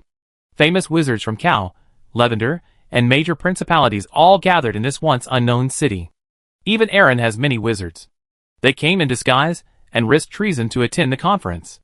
Famous wizards are not short of money. They often bring 7 or 8, or even a dozen disciples to broaden their horizons. In addition to the famous wizards who were invited, there are also a large number of young wizards looking for opportunities. Even merchants, bards, craftsmen, prostitutes and other seemingly insignificant people have gathered in large numbers. Because such a grand event itself means the accumulation of wealth, and once wealth is accumulated, it will naturally attract countless people. The huge influx of foreign population naturally caused huge management and security pressure. It also caused some minor chaos, but strangely, no catastrophic accidents occurred. It was sunny at noon that day. There is a tavern called Organist in the city. In a single room on the second floor of the tavern, 2 young mages wearing South Lavender-style clothes sat by the street window, drinking and talking. One of the young men with brown hair and black eyes laughed and said, "This new capital of Varen is really simple, not as good as a slightly larger baronial city in our Lavender." The other young man had red hair and blue eyes, and his face was covered with freckles. He shrugged. As we all know, there is only one decent city on the giant island of Varen, and that is Dawn City. The situation in Mondania is relatively good. Many northern cities in Varen are similar to large rural areas. You can often see pigs, cows, and sheep running rampant on the streets of this city. Before he finished speaking, there was a sudden noise from across the street. The 2 young men looked over, and saw a team of guards in black uniforms escorting a group of dejected unfortunates out of a residential building. The brown-haired young man asked, "Owen, which country do you think these guys are spies from?" The red-haired young man Owen squinted his eyes, and looked carefully, grinning. From their accents, Their mouths full of sardines? They must be from North Lavender. The brown-haired young man sighed. It is very likely that they are spies from our Lavender. I really don't know what King Sheila is thinking. Such a good magic event, but he has to send people to mess it up. The red-haired Owen sat back in his chair, leaning lazily on the hard wooden chair with a hint of sarcasm on his freckled face. Hanson, my friend, we all know that the little king is still a child who has not grown up. He only knows how to do some dirty tricks all day long, which has made us lose face in Lavender. And that ridiculous Queen Mother? I heard that she has added 2 more male favorites recently. I don't know if the good stuff in her crotch can withstand the torment of so many magic guns. Hanson, a brown-haired man with a square face, sighed deeply and waved his hand with a depressed look. Let's not talk about these bad things. Anyway, I don't plan to go back to Lavender in this life. No matter what Lavender becomes, it has nothing to do with me. He raised his hand to fill the glasses for himself and his friend. Come, have a drink, and wish that our research can get the Duke's investment. Owen immediately raised his glass. Okay. The 2 young men gently touched the glasses, then gulped down the wine, and then smiled at each other, leaving all their worries behind. At the same time, the VIP room of Swan Castle. Lavender Sage Fujilola and Princess Molly Sheila were sitting in the spacious and bright glass living room, bathing in the warmth of the winter sun. Fujilola looked at the princess with sadness between her eyebrows, and whispered, Your Highness, you are the last hope of Lavender, you have to cheer up. Princess Molly smiled bitterly. Cheer up? My life has been completely ruined, and the Sheila royal family must have been killed by Lafinga, and the entire kingdom has been quietly occupied by demons. How to cheer up? Why cheer up? Fujilola frowned when she heard such sad words. She raised her hand unceremoniously, pinched the princess' arm a little harder, then raised her hand to prop up her chin, revealing her snow-white and delicate cheeks completely in the sunlight. Your Highness, with your young and beautiful face, with your still plump and energetic body, and the noble surname of Scylla, you have to rely on the power of the Duke to find a way to drive away the demon and restore the glory of the royal family. The royal family may be gone, but your belly is still there. You can give birth to another royal family. The princess was stunned. She didn't expect such rude and direct words to come out of the sage's mouth, and she didn't know how to answer for a while. After a long silence, she asked, Who should I ask for the birth? The Duke? Of course, the sage said confidently. The princess hesitated, but the Duke has a wife, and he seems to love his wife very much, and they even have a child. Fujilola didn't care. Isn't that better? Ah? The eldest princess couldn't figure it out. Fujilola explained in detail. The Duke has a wife, so he can't marry you, and naturally he can't inherit the throne of Lavender. In this way, as long as he is willing to support you to take back Lavender, you will be the Queen of Lavender. The eldest princess stared at the sage blankly, still a little hard to accept. But sage, I have given birth to a child. I am not pure. Isn't this just right? Ah? The eldest princess was stunned. The sage continued to analyze. Having given birth to a child proves that you have a healthy ovulation and are not impure. You don't have to be reserved or worry about your reputation. You can show your feminine charm to the Duke without restraint. I bet you know how to attract a man's attention better than a little girl. You can be the Duke's mistress. Tell him that as long as he supports you in taking back Lavender, you are willing to let Lavender and Violet be husband and wife forever. Lavender is the wife, Violet is the husband. The wife will always support the husband, and your child will be the next king of Lavender. Believe me, the Duke will agree. The eldest princess blushed when she heard this, but she knew that the sage was right. She did know how to please a man, although she had never bothered to do so before, but now the situation is different. Biting her lower lip tightly, she was silent for a while, and asked anxiously, Sage, are you sure the Duke will agree to me? What if he just wants to play with my body? Fujilola spread her hands. Then let him play with you. Anyway, you are not pure anymore, and you will always need a man. Or are you going to be single for the rest of your life? Princess Molly simply didn't know how to evaluate the words of the sage. They were very rude and direct, but if you think about it carefully, they made sense. Anyway, she had nothing, and the situation would not be worse than it is now. If she could become the Duke's mistress, at least she would have no worries about food and clothing for the rest of her life. More importantly, Duke Waylon had no bad habits, his personality was very gentle, and he looked very good. I don't know how many girls wanted to be his mistress, but couldn't. Molly recalled her past on the White Pelican Island. At first, she thought that he was just a small island baron and looked down on his power, but she didn't expect that in just over a year, He had become the most powerful duke in the Natural Alliance, and even the Aran Lion King bowed to him. The changes in the world are really unpredictable.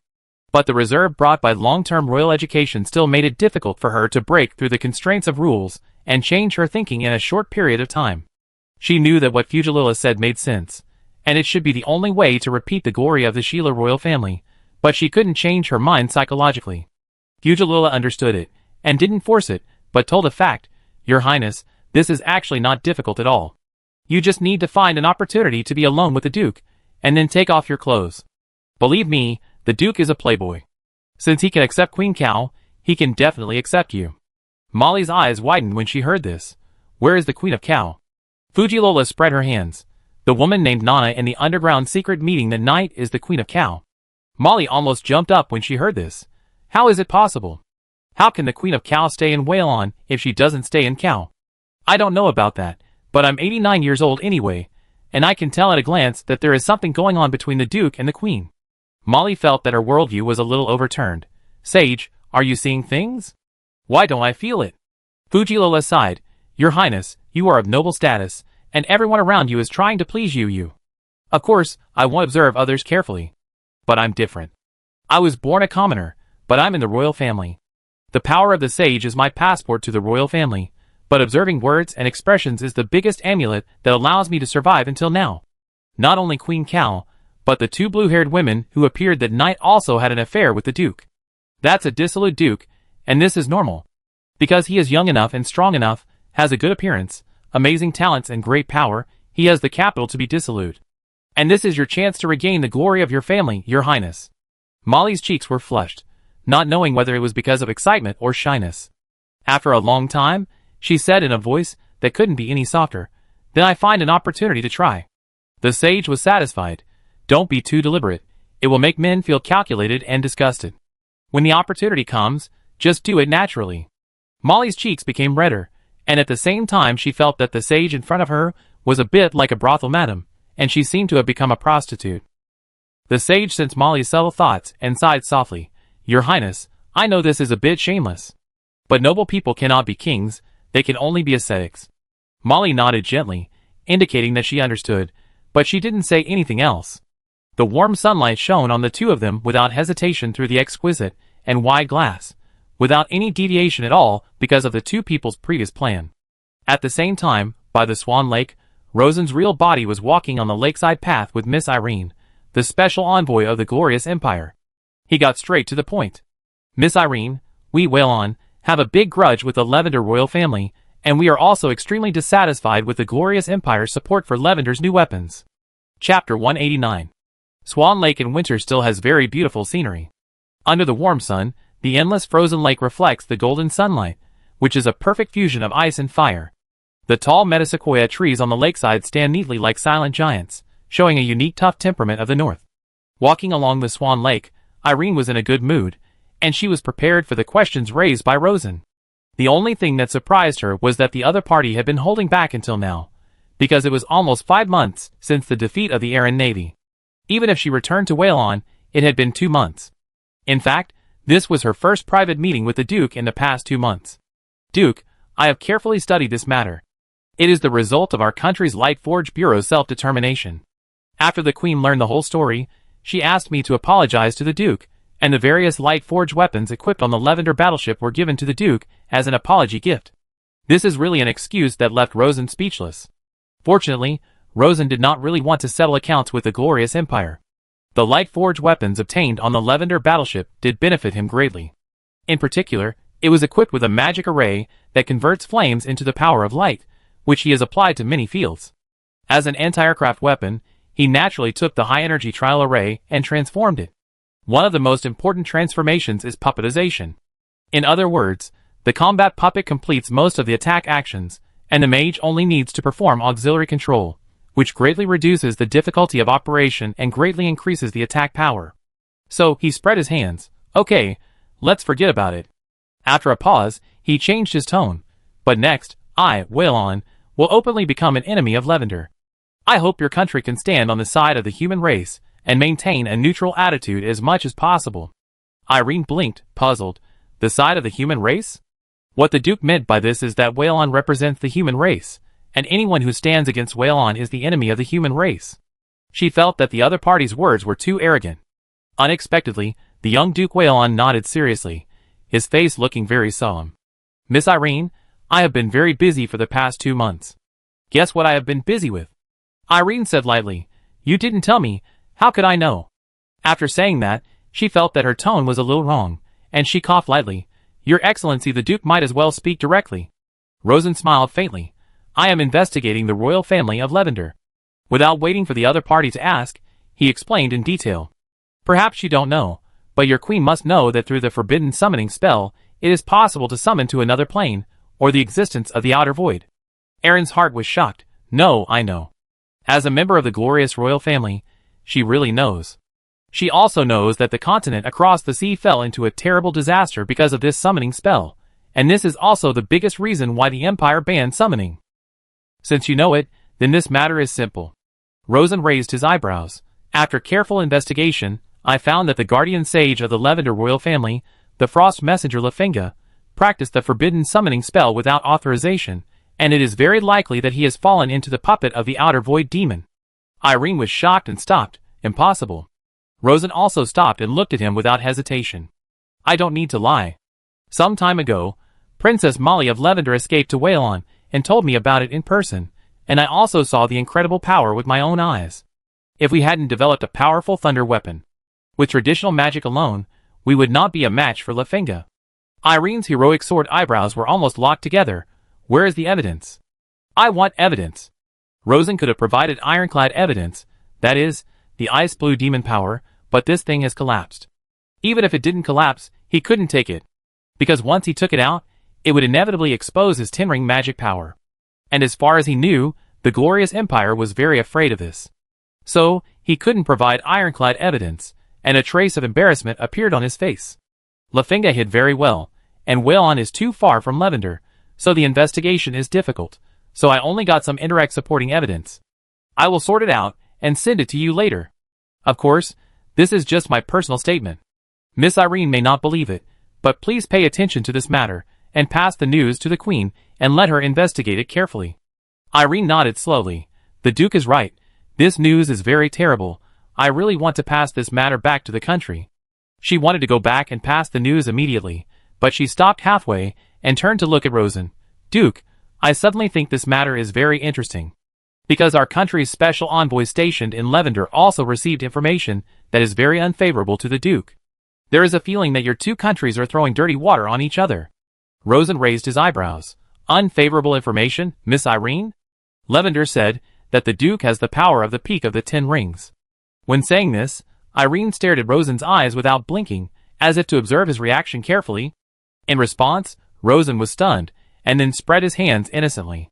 Miss Irene, we have had the most intimate contact, and I think I have completely confessed the situation to you. Irene's cheeks were slightly hot, and she nodded. That's why I don't plan to plot against you secretly, but ask openly. I also hope that the Duke can give me a convincing enough explanation. There are actually quite a few travelers around Swan Lake, but they all keep a polite distance from each other. This time, Rosen and Irene deliberately concealed their identities and talked in private, so there were no guards around them.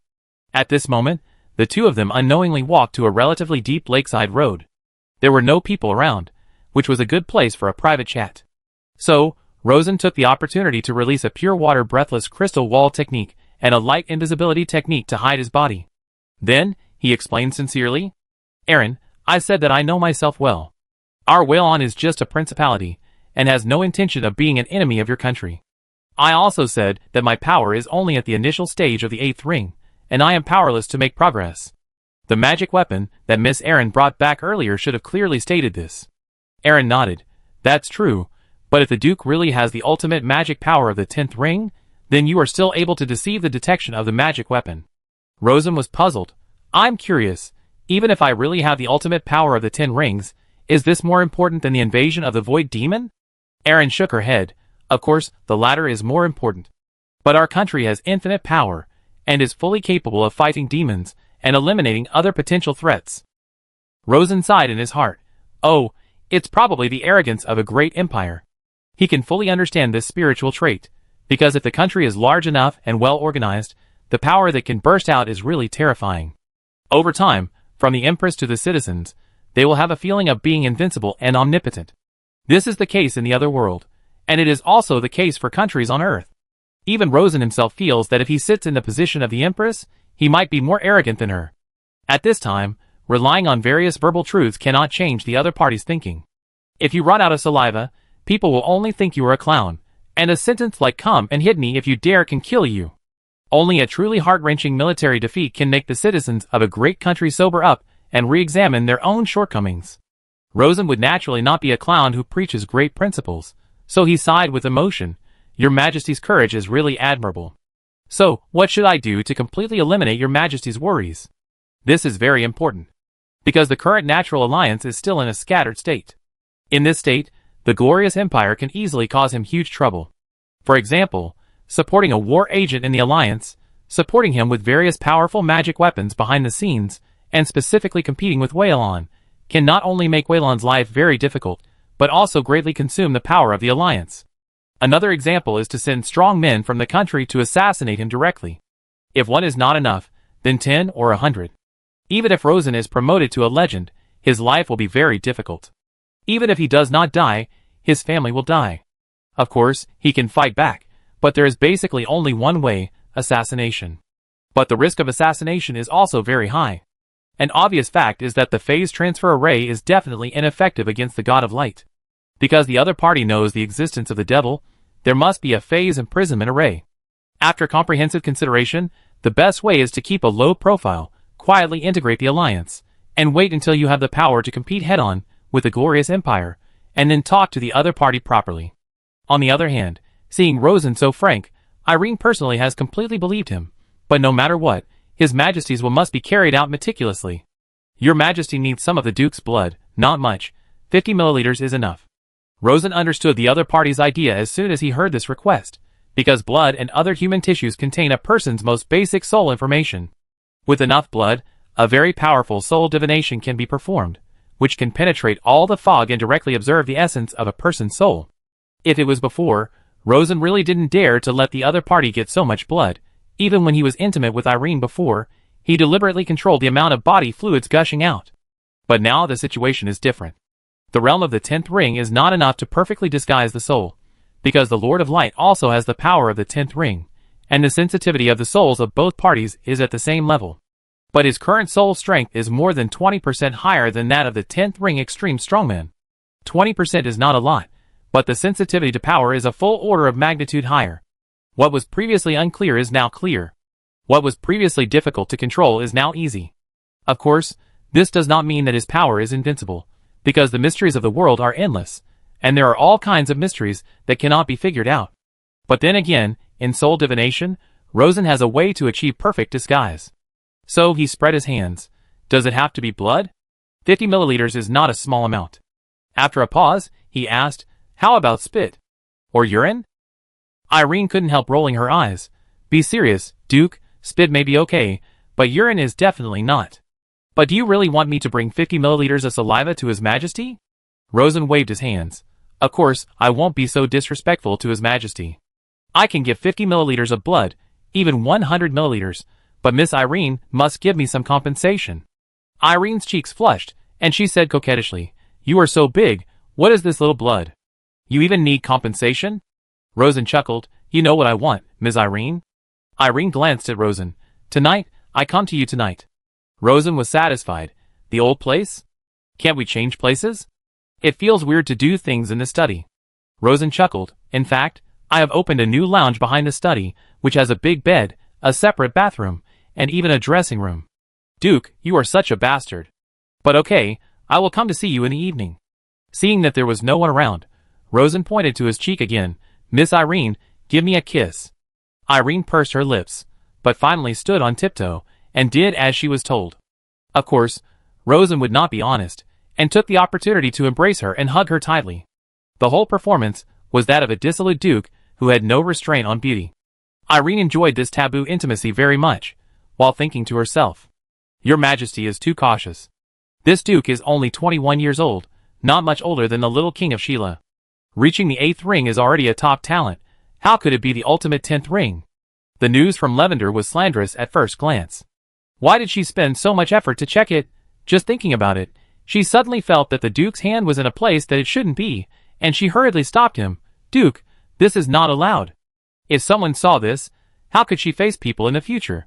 This place is very remote. No one will come here, and we are protected by the 8-ring barrier. Irene still wanted to refuse, but her head was dizzy, and she nodded somehow. After a mess of actions, she heard the Duke say, Miss Irene, you can actually bring this thing to His Majesty. Irene glared at Rosen fiercely and said angrily, Little Duke, you are disrespectful. Do you want to die? She felt that the Duke was too absurd and private, and she really didn't know if the people of Whalon would collapse if they saw the Duke in this state. She would never believe that such an absurd guy could have the ultimate magic power of 10 rings. After ending this slightly absurd trip to the lake, Irene hurried back to the embassy. After a while, someone brought a jar of blood in a glass bottle, which was 100 milliliters and had acid added to prevent coagulation. The strong smell in the blood showed that it was indeed the Duke's blood. Irene would never admit her mistake. She secretly commented, although his personal morality was very absurd, he was not confused at all in major matters. After she froze the blood, she sent someone to quickly send it back to the Empire. At the same time, she also sent the information about the demons invading Lavender back to the country through a secret optical channel. The information naturally arrived before the blood. Within an hour after she sent it out, the news reached the city of Medassalon and was placed on the Queen's desk. The Queen took the document and looked at it carefully. The first half made her feel relieved, but the second half made her frown again. It seems that there is indeed a big problem with this guy Lafinga. Not only because of the information sent back by Irene, the Empire's envoy to Lavender also found many strange things. The two sides corroborated each other, which was enough to explain a lot of things. She tapped the table lightly, and after a long time, she drafted a top-secret document. Do not directly intervene in the conflict between Whalon and Lavender, and changed to neutral observation. After writing, she asked the maid to distribute the document, and the Queen immediately drafted a new top-secret document. The Imperial Shadow Guard, the 6th Special Operations Group, immediately went to Lavender to investigate the demon invasion of the Lavender royal family. Why is it called a Special Operations Group? It is a battle group specially set up to deal with demon invasions. Its related training and the use of magic weapons and equipment are all developed by the Imperial Weapons Research Department at a huge cost, with demons as the imaginary enemy. After passing down the document again, the Queen sat up behind the desk and walked to the huge light window in the study. Through this specially made large window, you could overlook the scenery of the entire Medassalon city. After watching for a long time, she asked softly in her heart, Grandfather, can we fight against the Void Demon? After more than 10 seconds, she got a response in her mind. If we can't, then no one in the Wick continent can. What about the Holy Elf Empire? They are very strong, but the contradiction between the Sun God Bielo and the Moon God Dora is getting deeper and deeper. This will definitely be used by the Void Demon and become the fuse of its civil strife. Shuya, my granddaughter, this world can only be saved by us. Chapter 190. The capital of Whalon, White Swan Castle.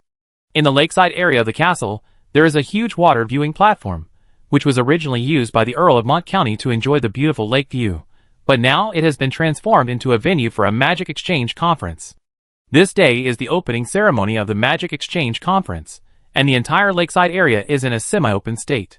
As long as you are a person with a clean family, as long as you spend some money to buy a ticket, you will be allowed to enter the lakeside area for a visit. The ticket is not cheap. It costs 100 Klee, which blocks some people, but more people pour in, making the entire lakeside area crowded. Of course, not every place in the lakeside area is open. Only invited mages can enter the venue of the exchange conference and its surrounding areas. There are quite a few people, close to 10,000. The opening ceremony is about to begin, and the invited mages rush to the venue.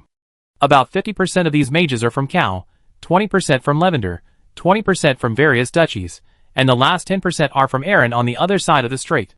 In fact, a large number of Erin mages were invited, but because of the king's ban, many mages could not come. After all, mages also have families and must consider worldly interests. But in the end, there are still a group of Erin mages who value the pursuit of magic more than personal interests. There are about 200 of these people, who decided not to return to Erin and risk their future to come to Whalon. Because they are all famous mages of the Alliance, although they come from various Alliance countries, many of them are usually friends, and they often write letters to each other and exchange their magic experiences. Various greetings rang out in the crowd. Master Ruefa, who was dismissed by the Lion King after serving as a minister for a few days, also came to attend the meeting. He was walking on the road with his 2 apprentices when a voice suddenly came from behind him.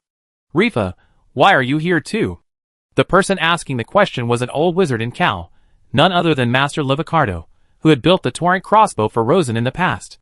Master Livicardo naturally did not have any remarkable achievements in magic, but he searched for talents for Duke Whalon in Cal, and so far he has provided Whalon with more than 800 magic talents in various fields. Many people have made great progress in Whalon because of his recommendation, so they naturally feel the grace of Livicardo's introduction. He naturally became one of the invited mages at this magic exchange conference. Coincidentally, Livicardo knew Ruefa, and had known him for many years, and the 2 sides had a good relationship. Ruefa walked over and gave Livicardo a gentle hug. "Oh, my old friend, I thought you were too old to walk, but I didn't expect you to be so energetic." The 2 were about 20 years apart in age. When he was young, Ruefa studied at the Miss C School of Magic in Cal, and Livicardo was a lecturer at the school at that time. He received a lot of help from Livicardo. Livicardo laughed and walked towards the venue with Ruefa. "Thanks to the Duke's healing potion, I have been cured of my chronic illness for many years." This kind of potion for curing illness is not uncommon in the magic world, so he didn't say much, but asked, "I heard that you are a minister of government for danger. How can you have time to attend the meeting?" When talking about this, Ruefa's face showed anger, and he spit on the ground angrily. "Damn it, don't mention that reckless man to me." During the recruitment, they said they would humbly accept the voices from the people, and allow every talented person to give full play to their talents. I really believe this nonsense, and ran to respond excitedly, and successfully got the position. Livicardo shrugged. "Isn't this good?" Rifa snorted coldly. "Guess what happened? I turned out to be the 3rd Minister of State, which means that in less than 2 months, 3 Ministers of State have been replaced. I didn't pay attention at first, I just thought it was inappropriate. And thought I would do my best to assist, but in the end, ugh." He was so angry that he spat on the ground again. "I have committed treason by coming to the meeting, but it doesn't matter. I don't want to see that damned reckless man in my life." Livicardo sighed lightly and patted his old friend on the shoulder. "Then you are right to come to Whalon. Duke Whalon is generous and kind, and he is especially trustworthy. With your talent, he will definitely use it." Ruefa was naturally moved, but he didn't dare to have too much expectations. After all, the wizards who came to Whalon this time were all talented. There are many wizards who are young and talented. In comparison, he has no advantage at all. "I hope so." As they talked, the 2 walked into the guild hall. Inside the guild hall are rows of semicircular chairs with backrests. In front of the chairs, there is a circle of small tables for writing, and nameplates are placed on the tables. In the front is a speech platform assumed on the lake. After the 2 entered, servants came and led them to their respective seats. Ruefa and the 2 apprentices he brought were led to the front of the venue. After they sat down, the attendant placed a bottle of water made of a strange transparent soft material on the table in front of each person, and simply indicated how to open it. Ruefa took the bottle of water and looked at it. He found that he had never seen such a material before. He drank a mouthful of water, and it tasted clear, and had no peculiar smell. "This is quite good." He turned his head and looked around, and had another feeling. Although the conference was large, this venue was really simple. Although he was a civilian, he made many achievements in magic when he was young and gave speeches in many advanced magic schools in the Alliance. The lecture venues of many colleges were far more magnificent than here. In comparison, the lecture venues of the colleges were like palaces, while this place was like a simple stage in the village. But then again, although the venue was simple, it was just an insignificant shortcoming for the wizard who really pursued magic. At this time, a figure moved around him, and then Livicardo came over again, and sat down on his left side.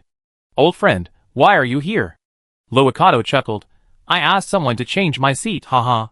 Although he was in Cal, he knew a lot of people in Whalon, so it was easy to change seats. Rifa had left Aaron, and was unfamiliar with Whalon. He was feeling lost, and an old friend was there, which made him feel relieved. "Livicardo, you have seen the Duke with your own eyes. Is he really the same as the rumors?" Livicardo thought for a while, and said, "It is an exaggeration to say that he is exactly the same. After all, there is no perfect person in the world. He gave me the feeling that he was a person with great energy, a very flexible mind, and understanding, but at the same time, he had great self-esteem. In addition, in terms of keeping his word, it is exactly the same as the rumor. As long as the Duke makes a promise, whether it is public or private, You can trust it with confidence and never worry about him breaking the contract. Rafa listened carefully, and after hearing this, he couldn't help but sigh. Being able to keep his word has already proved that the Duke is an extraordinary person. He has seen many big scenes, and knows the fickleness of people's hearts, but he has never seen a person who is consistent in words and deeds. Especially the noble lords. Most of them say one thing and do another in secret, hypocritical and cunning, and have no credibility at all. Even the dignified Lion King is the same. While the two were talking, the seats in the venue were gradually filled up, and more than 10,000 people came, filling the venue. Rafa felt carefully and found that among the more than 10,000 people, there were more than 3,000 magic masters. Only a small part of them were the original magic masters, and most of them were promoted from the advanced peak in the past 6 months. There is also a small group of mages, about 15 of them, who have a magical power that even Ruefa cannot see through. Ruefa is already a 4th ring peak master, and he cannot see through it, which shows that the other party is at least a 5th ring sage. So many sages and magic masters, it was unimaginable in the previous natural alliance. From this point, it can be seen that the Rosen cultivation record published by the Duke is absolutely true, otherwise the effect would not be so amazing. He sighed again in his heart. Just this point, the Duke's contribution to the Alliance's magic world is unmatched. How many mages have some good things, but they hide them, for fear that others will learn them, and they will have nothing to use, but the Duke directly shares them, and even treats Aaron equally. This courage is very impressive. After everyone was seated, a group of black-clad guards walked in from the side passage of the venue, guarding a young man in a black suit. Luvicardo immediately said, "That's Duke Waylon." Rifa squinted and looked at him. His first impression was that he was a very ordinary young nobleman. For nobles, being tall and strong is a very common quality. His appearance is good, but he can only be considered above average among nobles. The clothes on his body are not exquisite, but can only be considered to be standard, maintaining the most basic decency. If he appeared in a certain college or on the streets of a big city, Rifa would not even take a second look. Looks a bit ordinary. In terms of personal charm, it feels a lot worse than the Lion King. Rivicardo shrugged. Rifa, to observe a wizard, you must first observe the magic power. I'm just going to see it. Rifa closed his eyes and concentrated his perception. Closing his eyes eliminated the interference of vision, and observing purely from the perspective of magic power, he immediately saw an amazing scene. Because of the venue requirements, every mage present did not deliberately hide their magical aura, so the 3-ring senior mage was like a torch in the night, the 4-ring mage was like a small bonfire, and the 5-ring sage was like a blazing bonfire. In the direction of the Duke, Ruefa saw a ball of fire like the sun, which was dazzling at first glance, but deep when you tasted it carefully, and it was impossible to look at it for a long time. When he opened his eyes again, everything returned to normal, and he was still a young man, with a gentle demeanor. Luicato smiled and asked, "How is it? Is it scary?" Ruefa nodded, raised his hand, and gently wiped his forehead, and a layer of white sweat appeared in the winter. It really deserves to be a 7-ring miracle mage. From time to time, some low shouts could be heard in the venue. Obviously, it was not only Ruefa who detected the breath of mana. Many mages present also made similar sensing movements and felt the majestic mana of Duke Waylon, which was like the sun. At this time, as the host of this magic exchange conference, Duke Waylon was the first to step onto the main podium. He used a high sky voice, and a gentle but solemn voice rang throughout the venue. It was evenly and clearly transmitted to the ears of everyone in the venue, showing a kind of magic control that was beyond reach. The Duke said so. To all the seekers of the secrets of magic from all over the Natural Alliance, thank you very much for accepting the invitation to come to the new capital of Waylon. I feel very honored and responsible for this. In order to ensure the safety of the conference, various safety checks have been carried out these days, which must have caused a lot of trouble to you. For this, I am deeply sorry and bow to apologize to you. Then, Duke Waylon, a miracle wizard at the peak of the 7th ring, really bowed and apologized. Rafa was shocked. TSK, this is the iron-blooded Duke who conquered Waylon in 1 year, and made the lion bow his head a few months later. He holds the greatest power in the entire Natural Alliance. This is also a miracle wizard with the power of the 7th ring at a young age. If it were him, let alone the 7th ring, even if he was promoted to the 4th ring at the age of 20, he would have to be proud of himself.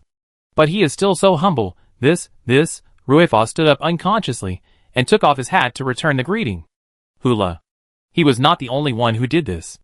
Almost all the mages in the audience stood up, and took off their hats to return the greeting. Originally, Ruefa had always wondered if his decision this time was too impulsive, but now he had no doubts. After sitting down again, Ruefa's mind was completely firm. He was powerful but still humble. This is the Lord I want to follow. This errand, I will never go back. Even if I die, I have to die in Wailon. Chapter 191. The venue of the Magic Conference. The first person to make a magic exchange report was still Duke Wailon. The clear and stable voice of the sky was transmitted to the ears of every wizard in the venue, as if the elder was whispering in his ear. As a pursuer of the secrets of magic, I believe that none of you want to waste time on some red tape. Coincidentally, I don't want to either. So, I will get straight to the point and share my new experience in practicing magic power. As soon as these words came out, some small discussions that were still existing in the audience disappeared instantly, and tens of thousands of wizards almost took out their spell books and prepared to record them. Ruefa whispered to Loakato, "The Duke is really an honest man. For the opening ceremony of a magic conference like this, the convener would like to hold the opening ceremony for a whole day, with dancing and singing, and bragging about the host lord in various ways, and he was just short of licking the lord's asshole. The Duke was good, he came up with the real thing. Who dares not to listen to the cultivation experience of the 7th ring miracle mage?" Loakato said, "Don't talk to me, I have to remember it carefully." Rifa shrugged and pricked up his ears. A voice came from the stage again. "First of all, I want to say that due to some unexpected coincidences, my magic power broke through the peak of the 7th ring, and was promoted to the 8th ring. This immediately caused a sound of gasps. It is rare for others to be promoted to the 5-ring sage. How did this Duke do it? How could he be promoted so quickly after reaching the 7th ring? It feels like this is not a human, but a god, the god of magic power cultivation. You must want to know what coincidence I am talking about? Don't worry, I will tell you right away." As the Duke spoke, a colorful rainbow appeared on the stage, from low to high, from red to dark purple, with a total of 10 layers. I assume this is the magic ring. You must be wondering now, is the magic power 10 layers? I can answer with certainty that it is 10 layers. The Duke of Sistine of the Glorious Empire published the improved Sun Ramo formula, predicting that the magic ring has a 7th ring, and I made more improvements on this basis, calculating that the magic ring has 10 complete rings and 1 incomplete ring. As these words were spoken, lines of complex and precise magic formulas appeared in the air directly above the Duke. The mages held their breath and copied quickly, fearing that they would miss a character. Among all the magic achievements, the achievement of magic power is the most exciting. Because magic power is the foundation of all magic achievements, and in the field of magic power achievement, Duke Wailon, who has reached the 8th ring, is undoubtedly the first person in the Natural Alliance. Therefore, every word he said is absolutely authoritative, and is the valuable experience of the pioneers. Amid the sound of copying, the Duke's voice sounded again. Many mages think that the height of the magic ring is fixed, and the magic ring has been unmoving since ancient times, as stable as the earth. But I want to say that it is not. The magic ring is as soft as water, and it will fluctuate more or less with the movement of various magic powers. As these words were spoken, the rainbow in the air seemed to have ripples, like water waves. With the fluctuations, the height of the magic ring and the distance between the two magic rings will also fluctuate accordingly. Sometimes it will get bigger, sometimes it will get smaller. The situation of the interval becoming smaller is demonstrated in rainbow.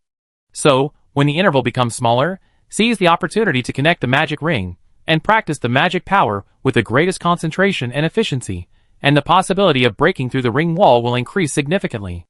These explanations are easy to understand, and all the mages present feel enlightened. Of course, they can also vaguely feel the fluctuations of the magic ring, but because the feeling is very vague, they can only vaguely perceive it, let alone seize the opportunity. Now Rosen has explained all this, which immediately resonates with countless mages. Some people sighed, "Ah, I missed a lot of opportunities." Some people suddenly realized, "I said that my friend is obviously not as good as me in daily practice. How come he was promoted faster than me once? It turns out that he is lucky than me." Some people cried, "Oh, it's too late. It's too late to know it. If I knew this when I was young, I wouldn't have wasted so many years." After a while, the audience was slightly quiet. The Duke on the stage continued, "Based on this principle, the next question will naturally arise. That is, how to seize the opportunity of the narrowing interval, right?" The mages immediately nodded. Having an opportunity is one thing, seizing the opportunity is another, and only the opportunity in hand is a real opportunity. So, Everyone concentrated 120% of their attention to listen, for fear of missing a word. If anyone coughs or even farts loudly, they will become a public enemy and attract the glares of people around them. To be honest, this is difficult. It requires half luck and half skills. Luck depends entirely on the favor of Mother Nature, so let's not talk about it for now. Let's just talk about the skills. While speaking, Rosen took a small stick with a strange light tube from his assistant. This thing is a magic weapon developed by me and countless Whalon mages, called the Magic Ring Meter. In fact, he developed it casually after he was promoted to legend. It was not difficult for him, but for the middle and low ring mages below the 6th ring, it was an unattainable magic weapon. This is the 3rd scale, which is specially used to measure the interval of the 3rd magic ring, that is, the scale from advanced to master. While speaking, Rosen used the light and shadow spell to enlarge the image of the scale, so that everyone in the venue could see it clearly. Everyone, please look, when your mana touches the ring wall of the 3rd ring, pour the mana into it. It will show the current width of the interval behind the ring wall. While speaking, Rosen signaled the assistant mage to input mana. Look, this wizard has high-level mana and has touched the ring wall. At this moment, the yellow light band on the scale is the 3rd ring, the black band on the light band is the interval, and the green light band on top is the 4th ring. You can see that both the height of the ring and the width of the interval are generally stable, which is consistent with our daily experience. But, at this point, Rosen began to cast a 6-ring spell. My spell is a 6-ring pure water defense barrier. During the time when I cast the spell, the mana fluctuated violently, so the ring around the spell was relatively significantly affected. Everyone stared at the scale, and found that the light band on the scale was shaking slightly. Look, the distance is close, the shaking is violent. The distance is far away, and the shaking amplitude becomes smaller. Beyond 2 meters, it is almost impossible to sense. The experiment was very clear and concise, and the mages were all throbbing with excitement. Many mages' eyes lit up, and they were obviously inspired by it. Rosen continued, "You will definitely think, then use mana to affect the height of the magic ring to help another mage break through the ring wall. This is certainly an excellent research direction, but the entry threshold is not low, and the operation is also very difficult. From my observation, the mana strength must reach 6 rings to observe relatively obvious magic ring fluctuations. And if you want the magic ring fluctuations to have actual value, you need at least 8 rings of mana. This is too difficult." It was indeed too difficult, and it immediately extinguished the ideas in many mages' minds. Because the mana focus does not break the ring number, low-ring mages cannot obtain high-ring mana, so they can only sigh in despair. But Rosen changed his tone. However, changes in natural forces such as volcanic eruptions, solar and lunar eclipses, earthquakes, and even a heavy rainstorm can cause relatively obvious fluctuations in the magic ring. Especially solar eclipses, which can even narrow the magic ring interval by as much as 30%, and this is a great opportunity to break through the wall and upgrade the ring. At this point, it can be seen that many mages in the audience have listened. Rosen smiled slightly, and put the scale in his hand. This scale is very accurate, and has stable performance. I believe that in the near future, it will become a must-have magic tool for every mage who aspires to break through the high ring. I clearly understand this demand, so I will sell it in large quantities, and the price is not expensive. A dedicated 3-ring scale only costs 10 og. As soon as these words came out, the eyes of countless mages in the audience suddenly lit up. 10 ogs are really not expensive, but the effect is surprisingly great. With this good thing, you can seize the opportunity very well. All the mages present had the same idea. When the meeting is over, they must buy one. No, not even one is enough, they have to buy dozens or hundreds. Use some for yourself, and take the other part back to your country to resell, which will definitely make a lot of money. In the crowd, Ruifa whispered to Luokato, "The Duke will make a lot of money now. He can become Aaron's Minister of State, so he naturally has an economic mind. A little calculation will show that this magic ring watch seems to be sold cheaply, but the demand is surprisingly large."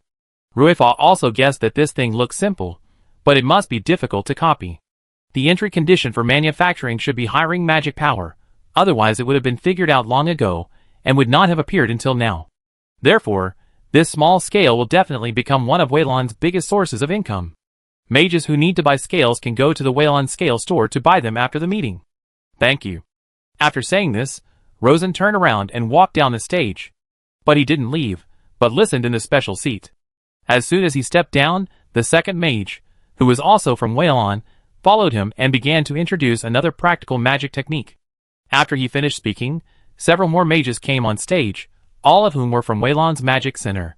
After that, mages from all over the Alliance came on stage to talk about their research fields, the magic achievements they had made in that field, and the difficulties they encountered. With Rosen, the Duke of Weilon, leading by example, the mages also took out their real things one after another.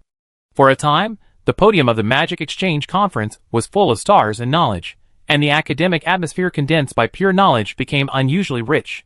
Sitting in the seat below the stage, Ruefa whispered to his friend, "This is the real Magic Exchange Conference. In just a few hours, I have broadened my horizons more than in the past 10 years.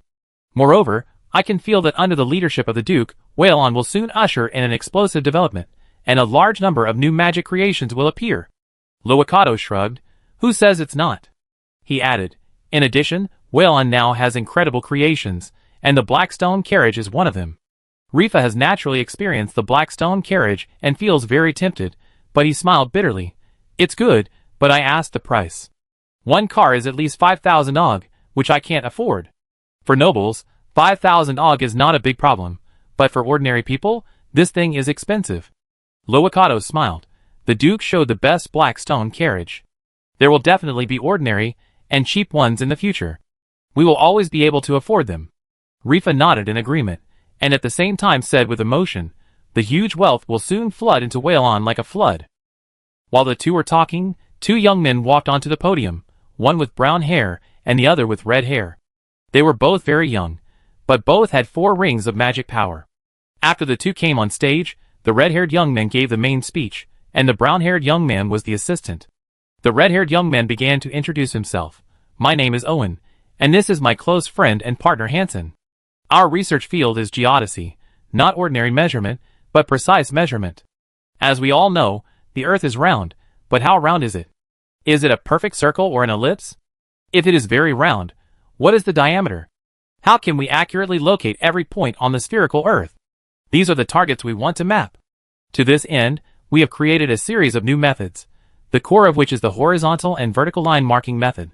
As he spoke, Hansen next to him used the light and shadow magic to show a sphere, and then drew various precise lines on the sphere. Most of the magicians did not react much to the magic content displayed by the two young men.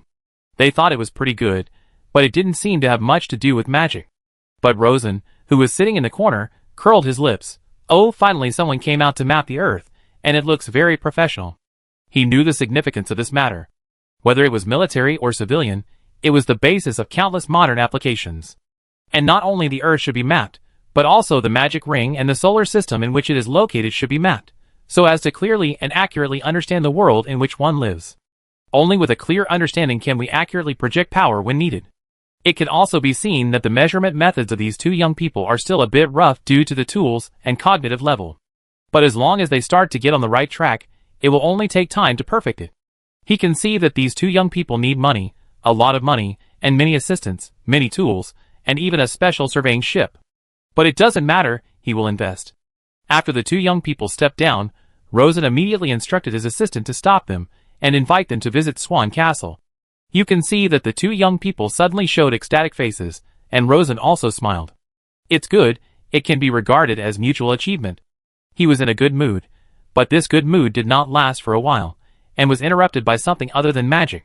A message came from the Island Foreign Affairs Bureau. "Master, Aaron issued an emergency notice, saying that because of the shortage of many staple foods in the market and the skyrocketing grain prices, the export of staple foods to foreign countries has been suspended." Rosen grinned. "Finally, I can't help it." He was waiting for this. "Danger, you must not bow to me again this time, otherwise the crown will fall off, hee hee." Chapter 192. On the second day of the Magic Exchange Conference, Aaron's grain export ban passed through the strait and reached Weilon. Almost at the same time, Levander's export ban, and the news of soaring grain prices in the international staple grain market were also transmitted. The speed was very fast, and it was obvious that many special means of information transmission were used. It seemed that in just a blink of an eye, the relevant news spread all over the streets and alleys. When the civilians of Weilon didn't feel much, the government officials were already panicking. Because everyone knew that Weilon didn't have enough food. If they couldn't buy food from the Wick continent, many people would go hungry. The news came in the morning. In the evening, The panic of the high-level officials was like a flood on the top of the mountain, overflowing all the way to the bottom of the mountain. By the morning of the third day, the grain price in Waylon's capital began to rise uncontrollably. The panic atmosphere in the city naturally spread to the Magic Exchange Conference. When the conference opened, the mages from various countries in the alliance began to whisper and discuss. As foreigners, they didn't have to worry about the food shortage in Waylon, but many mages originally planned to stay in Waylon. Now such a thing happened in Waylon, which immediately made people hesitate. These mages are all outstanding people, with brains and knowledge far beyond ordinary people. Naturally, they can see the current strange and somewhat scary international situation, so they are worried that Waylon will not be able to bear it, and there will be big problems. In the meeting, Aaron's former Minister of State, Rifa, was also discussing this matter with his old friend Luokato. This matter is a bit troublesome, and the subsequent impact is also very large. Rifa whispered. Luokato nodded slightly, and then said, "At least our cow did not announce an export ban, and Waylon can still buy food from cow." Rifa grinned. Cow did not issue a ban, but cow has the most people and the least land, and it is short of food. At this time, it is difficult to protect itself, so how can it support Waylon? In my opinion, Lavender and Aaron must have discussed it, and the purpose is to besiege Waylon from the food, so as to snatch benefits from Waylon. Luokato was silent, because he knew that Rifa was right. After a long silence he said again, "Although Waylon is short of food, it will only be a year or two, and it is not completely without food. It will pass if we endure it." Rifa immediately pointed out, "It depends on how serious the shortage is. If the shortage is small, with the Duke's reputation, it will definitely be able to survive. If the shortage is large, and there are people who instigate, there will definitely be big problems. When people are hungry, all etiquette and morality, all loyalty and beliefs will be thrown behind their heads, and they will transform into pure beasts, with only one option left in their minds, filling their stomachs. At this time, if there is someone who can fill their stomachs, it is their father. Whatever the father says is right. If he asks them to rebel, they will rebel, and Aaron and Lavender will definitely be very happy to play the role of father. Especially Aaron, they are used to being Waylon's father. Not only in Aaron, there are still a large number of people who want to take back Waylon, the rebellious son. There must be a lot of filial sons and grandchildren in Waylon who want to welcome their father back and continue to be the beloved and spoiled sons and daughters of their father." Aaron was close to her, and the two of them exchanged glances, hitting it off immediately, which would definitely bring huge trouble to Waylon. In the past, Ruefa would not feel anything about this. But now, he was very anxious. He was prepared to spend the rest of his life in Waylon, and he didn't want this place to become a mess. His words made a lot of sense, and Luokato didn't know the grain storage situation in Waylon, so he was speechless again. But he didn't want Waylon to have any problems, both because of personal feelings and because of his own interests. Because he had set up a new training class in Cow, which was dedicated to sending wizards to Waylon. For each one sent, the Duke gave him at least 200 ogs, and he lived a very decent life with this income. If Waylon got into trouble, his training class would not be able to continue. After holding it in for a long time, he finally managed to say, "Don't worry, the Duke will definitely find a way to solve it." Rifa spread his hands. The Duke is a high-level wizard, not a god. Can he create food out of thin air? Besides, even gods can't do anything about it. Look at the Principality of Bohemia, such a large grain-producing country, and the city of Myrene, one of the 3 major natural holy cities, is within the territory of the Principality, but people are still starving to death? Luokato was completely speechless. He was in a bad mood. At this moment, a team of black-clad guards appeared in the front row of the venue again, and the Duke appeared again, and then stepped onto the podium of the venue again. The Duke's expression looked very calm, without any anxiety or irritability, and vaguely, there seemed to be a hint of joy and pride. This detail reassured Luokato, and he said confidently, "Sometimes, the Duke is more powerful than gods, and he will definitely find a way this time." Ruefa spread his hands and said nothing. He felt that his old friend was a little fanatical. After a while, the Duke's voice came from the stage. The tone was as gentle and clear as 2 days ago, and there was no emotional fluctuation, as if the panic of food shortage outside did not exist at all. "Be quiet, everyone be quiet." The Duke's reputation was still very high. Soon, the buzzing whispers in the venue disappeared, and every mage focused on the podium. Many people had a hunch that the Duke's emergency speech topic must be related to the food problem. Ruefa whispered, "The Duke may not have the heart to continue holding the conference, and he will probably announce an emergency suspension. Luokato shook his head without hesitation. Impossible. The Duke said it would be held for half a month, so it must be half a month, not to mention stopping in the middle, not even a minute less. Ruefa began to think that Luokato was a little unreasonable, just like a fanatical naturalist. He decided not to talk anymore, and focused on watching the Duke's reaction. After the venue was completely quiet, the Duke's voice continued to be heard from the podium. I think everyone has heard some not-so-good news. Aaron and Lavender issued a food export ban almost at the same time, and international food prices soared instantly.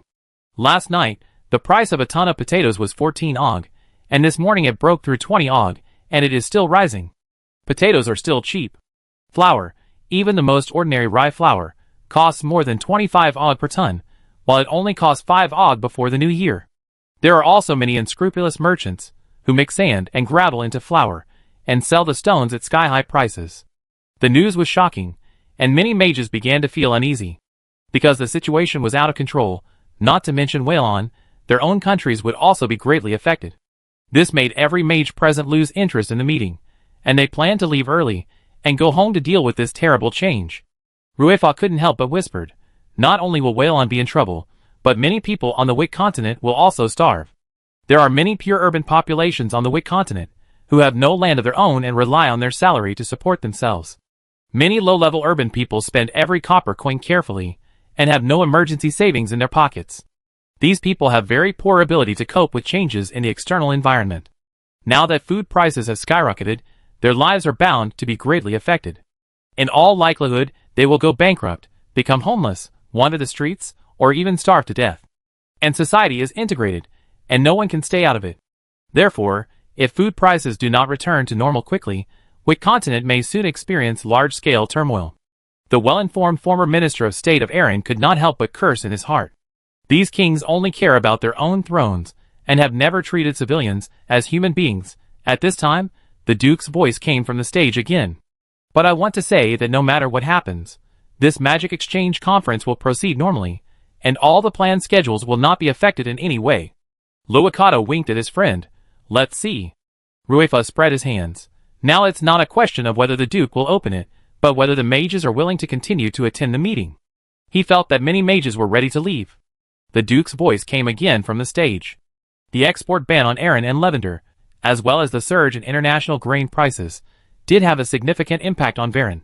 I must admit this, but as the Duke of Dawn of Varen, we had anticipated all this months before it happened and made some arrangements. I know you are all very curious, and want to know what arrangements we have made. I shouldn't have said it, or rather, I wanted to announce it later because the new results are not yet particularly mature. But since the situation has reached this point, everyone needs confidence, and I can only announce this immature magic result in advance. As soon as these words came out, the mages at the venue were all surprised, not knowing what the Duke meant by these words. Many mages who were planning to leave and go home also stopped leaving. The Duke did not say it directly, but waved his hand. Many servants suddenly appeared in the venue, each of them holding a plate with a stack of small round bread that looked like coarse wheat bread on it. The servants began to distribute the buns, and soon, all the mages present were given one. Ruefa and Luokato also received one each. Ruefa was a little confused. What does this mean? Does it mean that Whalon has a lot of food? Luokato didn't say anything. He picked up the bread and observed it carefully. At the end, he took a bite and chewed it carefully. As he chewed, a look of shock gradually appeared on his face. Soon, not only he discovered the abnormality, but many mages also discovered it, and made some guesses. Gradually, some people showed shock on their faces. Rifa gradually came back to his senses, and he asked softly, "Is this true?" Luokato did not answer. He was full of disbelief. Because he had used this trick to deceive Count Robert, and he almost succeeded, but he did not expect that the Duke who had exposed his scam would now use the same trick. But his trick was a trick, and since the Duke dared to announce it in front of so many thousands of mages, it must be the real thing. He suddenly felt his heart pounding. Of course he knew the great significance of this magic achievement, and this achievement had the power to change the world.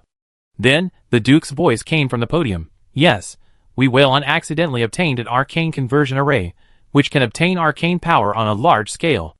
And based on this conversion array, we have developed a large-scale food-making technique that converts wood, weeds, straw and other useless miscellaneous materials into edible flour. Wow! The whole audience was really shocked, Countless mages stood up directly in shock. Many mages subconsciously squeezed the wheat bread in their hands, squeezing it out of shape, while others began to taste the wheat bread carefully. The bread in your hands is all made of wheat straw, with a wheat aroma and a slightly rough taste, but it is enough to fill your stomach. Rifa took a bite of the bread, chewed it carefully, and then commented, "It's okay, but not delicious." Loakato also ate it, and he grinned, "More than okay? The taste is much finer than the bread eaten by many civilians." After eating a few bites, he looked proud. "Rifa, my friend, the Duke has done something that even gods can't do." Everyone knows what this means. With this amazing magical achievement, Whalon will never be short of food. If this achievement is promoted, the entire Natural Alliance will no longer be short of food. The food crisis that has been getting worse due to population growth will be greatly alleviated, and will no longer be a problem. And Whalon, who invented this magical achievement, is simply the savior of the Alliance and the holy land of magic in the world. Immediately afterwards, the Duke Whalon, who was like a god on the stage, announced another piece of news similar to an oracle. "I know that this achievement is enough to fill the stomachs of the Whalon people, and even allow the Whalon people to earn a lot of money. But as the main contributor to this magic achievement, I don't intend to do this. Here, as the Duke of Whalon, I solemnly announce that the basic arcane conversion array and the basic large-scale food-making technique will be shared free of charge with the major kingdoms, principalities, and major magic schools of the entire Natural Alliance for everyone to study and improve. I do this in the hope that food will no longer be a weapon for the countries in the Alliance to fight each other. I hope that in a few years, there will be countless magic bakeries in the Natural Alliance, so that everyone can easily fill their stomachs. I hope that there will be no more hungry people in the Alliance." As soon as these words came out, the whole venue was in an uproar again. Everyone knows the value of this achievement, and if such an amazing achievement is taken for oneself, it could almost bring all the wealth of the entire Natural Alliance to Whalon. But the Duke shared this technology for free, and even said that there would be no hungry people in the Alliance, a grand wish that even the Mother of Nature dared not say. The key is that this great wish is not a castle in the air, but can be realized. What is the difference between this and the Savior in myths and legends? No, this is greater than the Savior in myths and legends. Papa. Not only did someone applaud, but then the applause became continuous, and then the applause rose to the sky and lasted for a long time. The mages are the most intelligent people in the human race. Because they are the most intelligent, they are also the most arrogant, and will not easily be convinced by someone. But now, this group of the most intelligent people in the entire Natural Alliance was completely convinced by Duke Whalon on the stage. The same is true for Ruefa. His palms turned red from clapping. Amid the thunderous applause, he shouted to his old friend with all his strength. Aaron's lion, Cal's black rose, and Levander's platinum lord are all just a tiny bit of smoke in the long river of time. But the Duke of Dawn of Varen, no, the Duke of Rosen, is the real eternal man. He used his wisdom comparable to that of the Creator, and his mercy surpassing that of Mother Nature to divide the history of our Natural Alliance into the Age of Hunger and the Age of Paradise. He is the savior of the Natural Alliance. The Alliance, no, the entire human race, will always remember his name. Chapter 193. Aaron Capital, Rhine City. At the entrance of the Whalon Embassy, there are two more documents on the bulletin board. The title of the first document. The font is very large and very eye-catching, saying, "Warm congratulations to the Whalon Magic Department for breaking through the large-scale food-making technique." The following is the specific content about breaking through the large-scale food-making technique, especially emphasizing that Duke Whalon will publish the key magic content to the entire Natural Alliance free of charge. The second is a recruitment document. The Whalon Citizen Bread Factory has been officially established, and will officially start operating in January. We are now recruiting a large number of food-making mages from the entire Natural Alliance. These include 50 chief mages, who are required to have high-level mana and rich experience in food-making spells, and are aged 20 to 50. Benefits: provide a free single 2-story small building, with a 30-square-meter courtyard, a monthly meal subsidy of 1,500 Kli, and a salary starting from 15,000 Kli plus sales commission. A large number of ordinary production mages, who are required to have low-level mana and be proficient in food making, and are aged 15 to 40. Benefits: provide a free single room, with a separate bathroom, a monthly meal subsidy of 500 Kli, an 8-hour work system, and a salary starting from 6,000 Kli. As soon as the two documents came out, they spread throughout the Rhine City like a thunder tsunami. Similar situations occurred not only in the Rhine City, but also in the Silver Moon City of Cal, the Platinum City of Lavender, and the major duchies. The news spread much faster than the previous ban on food exports. In less than half a day, residents of all major cities in the Natural Alliance knew the news. After the big cities knew about it, the news spread to towns and villages at a very fast speed.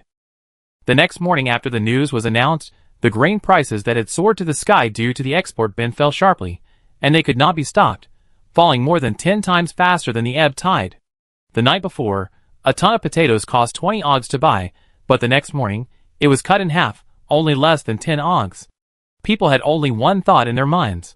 Large-scale food production techniques have been developed, and they are shared with the entire Natural Alliance for free. With straw can be turned into flour. Won't food be everywhere in the future? Good days are coming soon. There is no point in hoarding food. If you hoard more, you will lose it. A large amount of food poured into the market from private grain dealers. The market changed from being in short supply to being in great demand. Wouldn't the grain price plummet? But private grain dealers are small in scale and sensitive enough to the market, so they ship goods very quickly. Those noble grain dealers, and even royal grain dealers, did not react so quickly. If they want to ship goods, they have to ask for permission from their superiors, get approval documents, and even have a cabinet meeting. Maybe the king is not feeling well, or he is just playing, and has no time to deal with state affairs, so it will take another day or two. When the resolution is finally passed, the price of grain has almost dropped to the bottom. 3 days later, Danger sat in the study, looking at the market report given to him by the new Minister of State, Master Grunt, and his face was darker than a fireplace that had not been cleaned for 10 years. This time he purchased a large amount of staple food. Flour, potatoes, sweet potatoes, etc. Anyway, everything that can be eaten was purchased, and the total cost was 8 million og. Because they entered the market relatively late, the purchase price was relatively high. For example, potatoes were purchased at an average price of 12 og per ton. Now, the average price of potatoes is less than 5 og, and the average price of other staple foods has also dropped sharply. In total, he lost 6 million og. After a long silence, Danger asked unwillingly, "Is Waylon's large-scale food production true? Or is it fake news?" The Minister of State, who had been in office for less than 2 months, said cautiously, "It should be true." "Why do you say that?" "Because Duke Waylon quickly fulfilled his promise, and shared the arcane conversion array with the magic departments of major kingdoms and principalities, as well as major magic academies." Danger frowned. "Did our magic department also share it?" "Shared, and it is currently being urgently verified. But I heard that Calisilver Moon Higher School has reproduced the magic phenomenon of light conversion to arcane, and the conversion rate is as high as 5%. 5%? This is not high. Grint is also a magic master. Although he was just promoted and his magic achievement is average, he naturally has common sense. He thought to himself, "Isn't this high? This is already directly practical." He secretly complained about the king's ignorance, but the previous experience was still there, and he was still reluctant to leave the position of Minister of State, so he patiently explained, "Your Majesty, this conversion rate is indeed not high, but Waylon must have a better and more mature conversion array, and the conversion rate can reach 10%, or even 15%. And light power is very easy to obtain, and the food-making technique is also a mature spell, so large-scale food-making should be a real thing." Danger didn't know how to describe his feelings. It was very complicated. There was admiration, because he didn't expect the other party to use this method to break their joint stranglehold, and later announce the results for free, and even said that he hoped there would be no more hungry people in the alliance. This word has spread throughout the Natural Alliance, and the Duke has risen to a position that everyone looks up to, becoming a great man of the Natural Alliance. And the kings, they have been made into rogue clowns. There is fear. The opponent's moves are completely out of common sense, just like the creator's own son. Can he really defeat such an opponent? The fear that had once subsided has returned, even more fiercely than the last time. The loss of 6 million ogs is not a small amount, and it is even enough to build 10 new Blackstone warships, or to restart several projects in the Lion's Tooth Manufacturing Bureau that were stalled due to lack of funds. He robbed the house of the Aaron nobles, and obtained a total of 43 million ogs. He lost 18 million, and there were 25 million left. He spent all kinds of money in the past 6 months, and now, after all this trouble, there are less than 16 million left. The problem is that Aaron has completely lost Waylon, and overseas revenue has dropped by 80%, while the royal family and the new government's expenditures have not decreased, but have increased a lot. Why has it increased? Because Danger has greatly increased the treatment of civilian officials. Maybe the amount of each person is not much, but the number of civilians is large. When the total amount is added up, the money spent is much more than that of the aristocratic era. It is better to spend money quickly than to make money. If this continues, the national finances will go bankrupt in just 2 years. So he has only 2 options in front of him: either break his promise and cut the treatment of officials, or stop various domestic projects that burn money. Researching new weapons, building new warships, supporting the army, etc., all must be reduced in scale. After some contemplation, Danger took a deep breath and asked the Minister of State for advice. Grunt, do you think that the grain in the granary should continue to be stored or sold at a low price? Grunt really didn't want to be involved in this kind of black pot. He was also resentful in his heart. He had not yet taken office when the grain was collected. Now he was asked to give advice when something went wrong. What a mess. But as a minister of government, it is his duty to help the king solve problems. So, he whispered, Your Majesty, in the foreseeable future, various food factories will pop up everywhere. Being able to turn trees and straw into flour is equivalent to at least doubling the grain output. Therefore, grain prices will definitely continue to fall, and storing grain will cost a lot of money. There will be various losses over time, so it is better to sell it. The grain storage methods these days are not advanced. If the grain is stored for a long time, the loss will become very large. Who can I sell it to? Such a large amount. If all invested in the domestic market, no one can eat it. If it is thrown into the international market, no one will want it, because the All-Natural Alliance is selling it. So it is not easy to sell. The Minister of State Affairs immediately said, Sell it to Whalon, Your Majesty. Hurry up and sell it before Levender ships it out. After all, the average price of grain purchased by Levender is much lower than ours. When Danger heard the word Levender, the blood vessels in his forehead throbbed.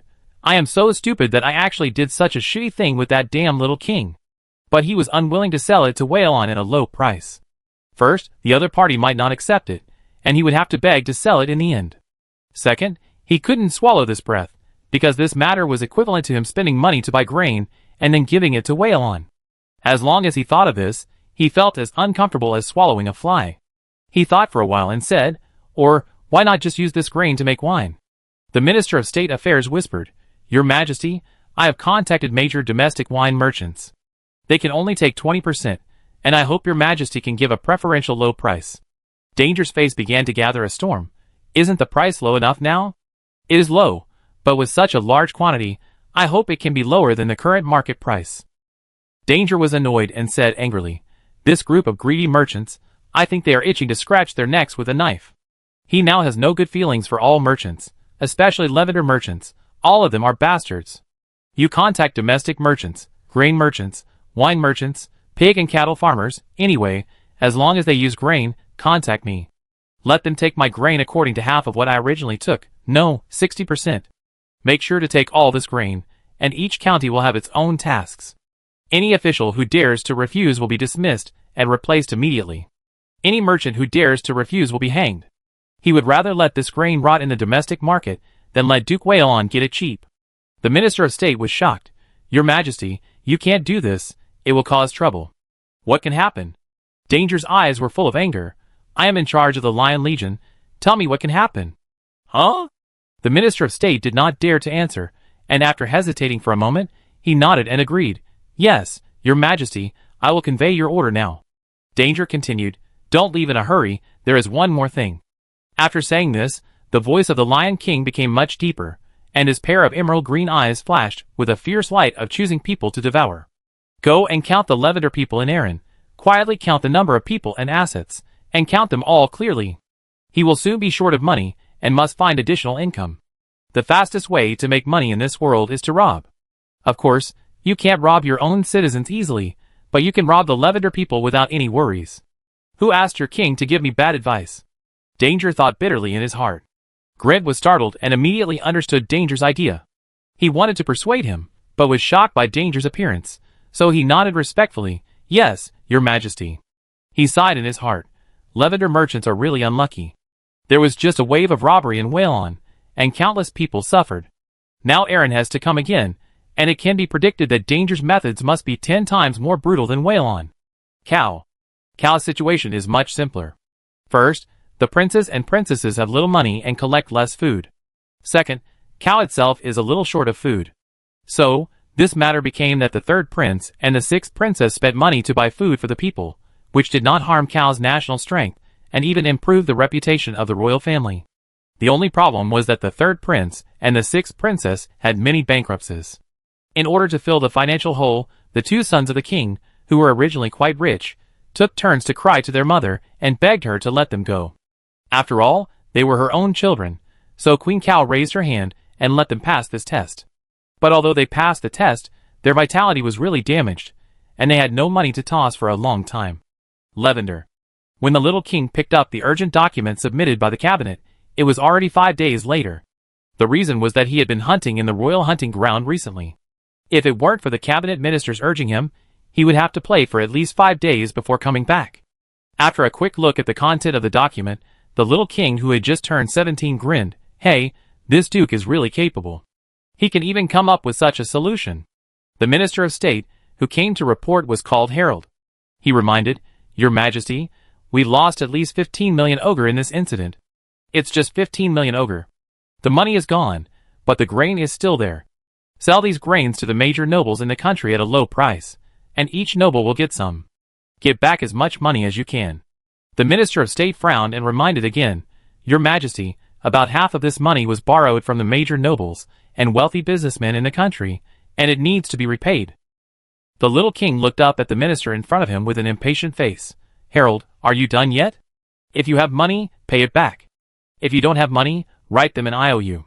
If they don't accept the IOU, take the grain to them to pay off the debt. The amount of money collected in the first place will be used to pay off the debt now.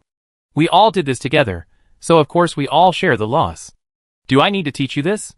Harold was choked and speechless. The little king waved his hand. Okay, you can handle this matter. I haven't had enough fun hunting yet. After saying that, he flicked his whip and turned to leave the study. Glorious Empire.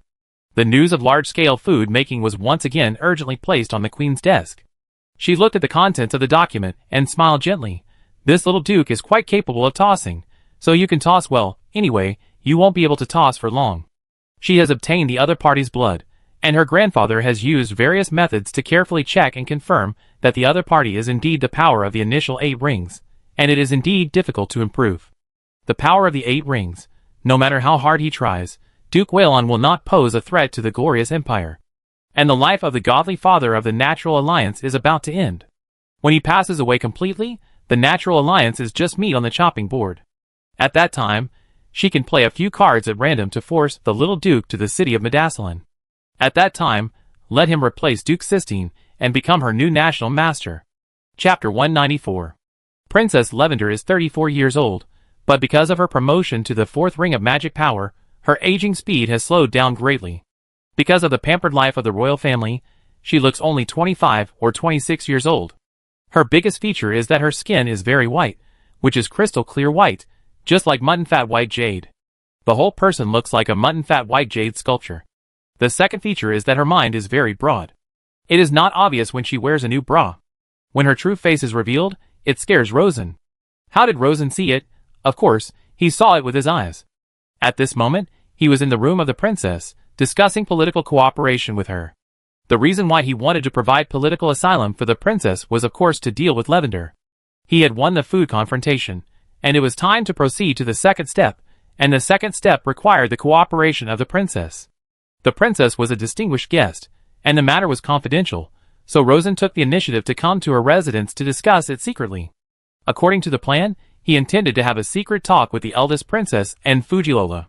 But Fujilola happened to be away for something, so it became a 2-person talk. The VIP room was very warm, and the temperature in winter was about the same as that in late spring, so the eldest princess wore a thin loca dress for late spring. This is also a very normal dress, and noble ladies wear this in winter. It is warm indoors, so you wear very thin clothes. If you want to go outdoors, you can put on a high-end fur coat outside, which is both beautiful and warm. The two just chatted for a few words, and the eldest princess got up to pour him a glass of wine. Somehow, the skirt scraped against the coat rack on the wall, and there was a tearing sound of silk, and the room was suddenly shaken by thunder. Rosen's eyes were very good, and he could see it clearly at a glance. He sighed in his heart. Thunder is loud but rain is small. Good. The eldest princess seemed to be frightened and stood there motionless, letting the thunder roll. The 4 looked at each other, and there was no words for a long time, only the thunder slowly vibrated with the eldest princess's breathing. After a long silence, the eldest princess blushed, knelt down to Rosen, apologized softly, and hurriedly turned to the bedroom. Rosen was waiting in the living room, thinking about the previous thunder in his mind. Well, it was even louder than Wei Gu. It was really one, oh no, 2 platinum giant thunders. Why is it platinum thunder? Because the capital of Lavender is Platinum City, and the royal family of Lavender is called Platinum Blood. About 10 minutes later, the eldest princess Molly walked out of the bedroom again, but she had changed into a pink and green skirt, which was still very thin, and the chest was lower than the previous one. Rosen glanced at it subconsciously, feeling a little disappointed. Your Highness, we have to take back the throne of Lavender, right? Molly nodded without hesitation. Yes. But the fact is obvious, I can't do it alone, I need the Duke to help me. Rosen was waiting for this sentence. Of course, I will help you. After all, we are both members of the Natural Alliance. If Lavender is controlled by the devil, then we will all have a hard time. But according to my latest intelligence, the real royal family members should have been killed by Lafenga, and they have used blood fusion substitution to create puppets, completely becoming Lafenga's mouthpiece. When outsiders don't know the inside story, it is easy to be confused by the royal family's statements. Molly was shocked when she heard this. This is really terrible. She was very scared, really scared, and couldn't help hugging her arms and begging in a low voice. Duke, can I sit next to you and talk? Rosen looked at the chair he was sitting on. It was a single chair, which didn't seem to be suitable for 2 people to sit on, but as a gentleman, he naturally couldn't refuse a lady's request for help. So he moved to the side and made some space. Of course, Your Highness. Molly immediately stood up and walked to Rosen's side, and squeezed into a crowded single leather chair with Rosen. As soon as she sat down, Rosen already knew her potential intentions, and after a little change of mind, he understood the purpose of her doing so. After thinking about it, he didn't feel resistance, but felt good, so his hand went on Molly's thin waist. Molly's body shook slightly, as if she was electrocuted, and immediately knew that her intentions were discovered. She gritted her teeth, and simply went for it. Duke, since I am the only one left in the royal family of Sheila, I must take the responsibility of the family's reproduction, and I must also find a strong father for my future children. If the Duke is willing to help me become the Queen of Lavender, then Lavender's power will be at the Duke's disposal. She thought very clearly that the Duke was very strong, ridiculously strong, and his reputation in the entire Natural Alliance was extremely high.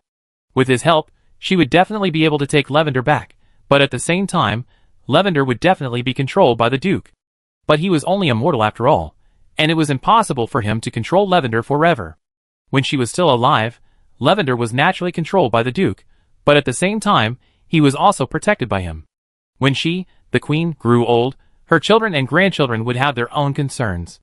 Even if the children and grandchildren do not obey the old father's discipline, the old father will not really do anything to them. In short, the King of Lavender must still be surnamed Sheila, and she has also explained to the family. Rosen listened to her words, and had his own ideas. His goal is to unify the entire Natural Alliance to counter the glorious empire. Of course, the Lavender royal family can be left, but it is impossible to let the Sheila royal family control Lavender all the time. However, everything should be done step by step. It is best to do something when the time is right. If it is too early, it will be a mess, and if it is delayed, it will miss the best time, and it may even be picked by other ambitious people, and there will be many variables out of thin air. Then, according to the current situation, it is a short-term option for Princess Sheila to control the Lavender royal family in line with the current actual situation. However, after helping the princess regain Lavender, how to distribute the power of Lavender needs to be discussed carefully. Thinking of this, he also spoke frankly. I agree with your idea, but when you become the Queen of Lavender, someone I designate must be the regent, and you must not interfere with the administration. The princess thought about it, and felt that she probably didn't have much time to take charge of the political situation. She had already planned to lie down completely in this life, so she would focus on raising children and give birth to as many as possible, so that the family could be restored to prosperity. So she nodded.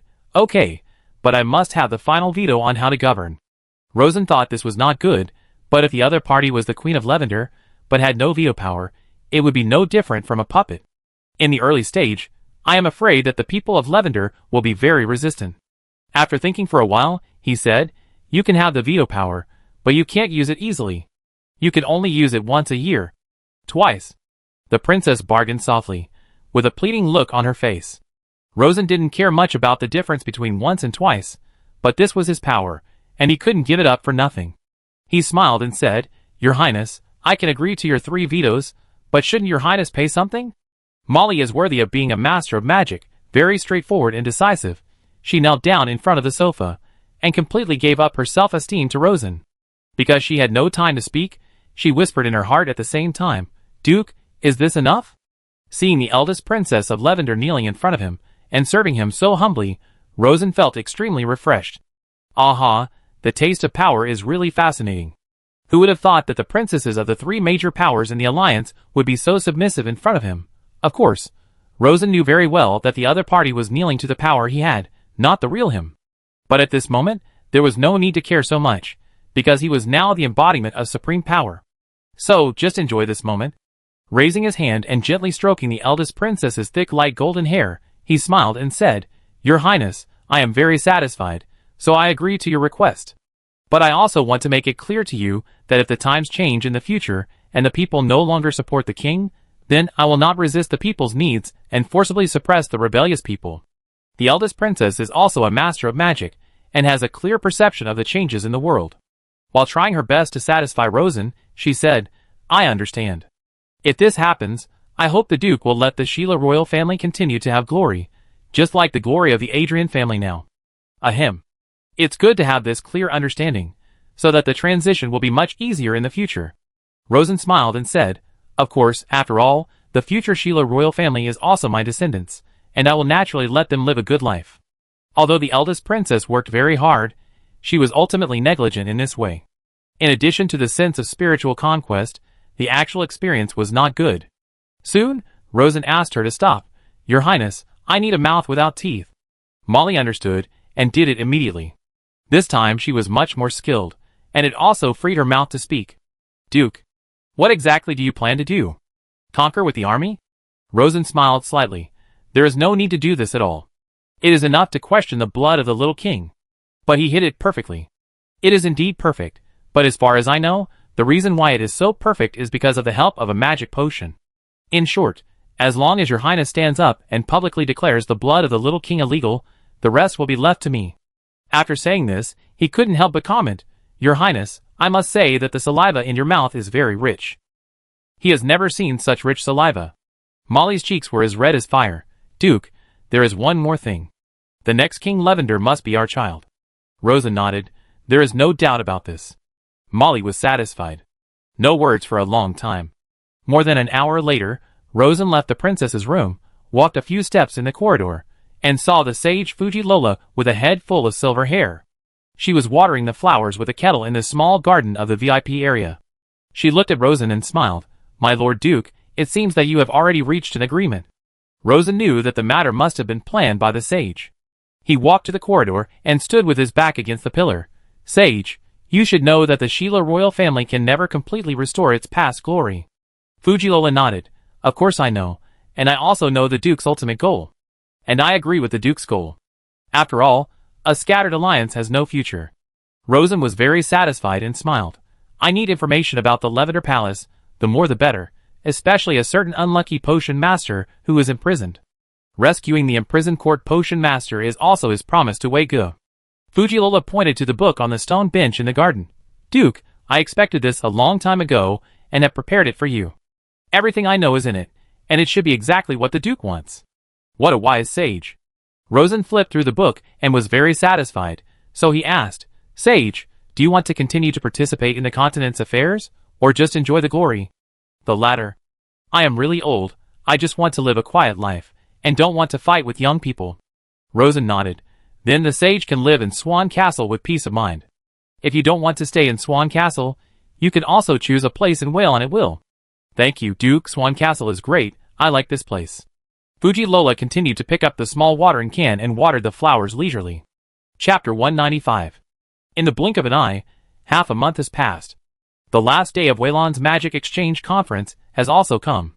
As the host of the conference, Duke Rosen took the stage for the 3rd time to give the final closing speech. The voice of the sky is as clear and gentle as ever, like a stream flowing in the ear. An undeniable current situation is that Weilon is not yet a country of magic, and most places are still in a very backward state. But this situation will soon change. Our magic center has accumulated many new magic achievements, and I, Duke Waylon, will do my best to transform these achievements into the power to change the world. In the near future, Waylon will build countless new magic factories. According to the preliminary estimate of the Ministry of Magic, Waylon will generate at least 4 million new magic positions in the past 5 years. The number of 4 million moved the participants, because it means countless opportunities. Even if the participants are famous mages, who have achieved success and fame and do not need it, they all have many apprentices.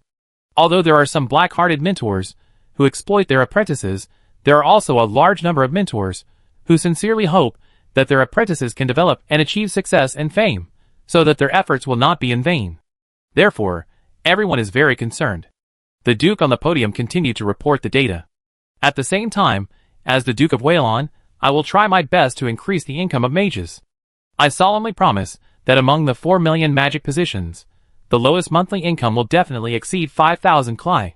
Among them, there will be more than 50,000 high-paying positions, with a monthly salary of more than 100,000 Klai. 5,000 Klai is about 3 ogres per month, which is 30% higher than the average income of low-level civilian mages in the Wick continent. A monthly salary of 100,000 Klai is equivalent to a monthly salary of 67 ogres, which is an income of 800 ogres per year.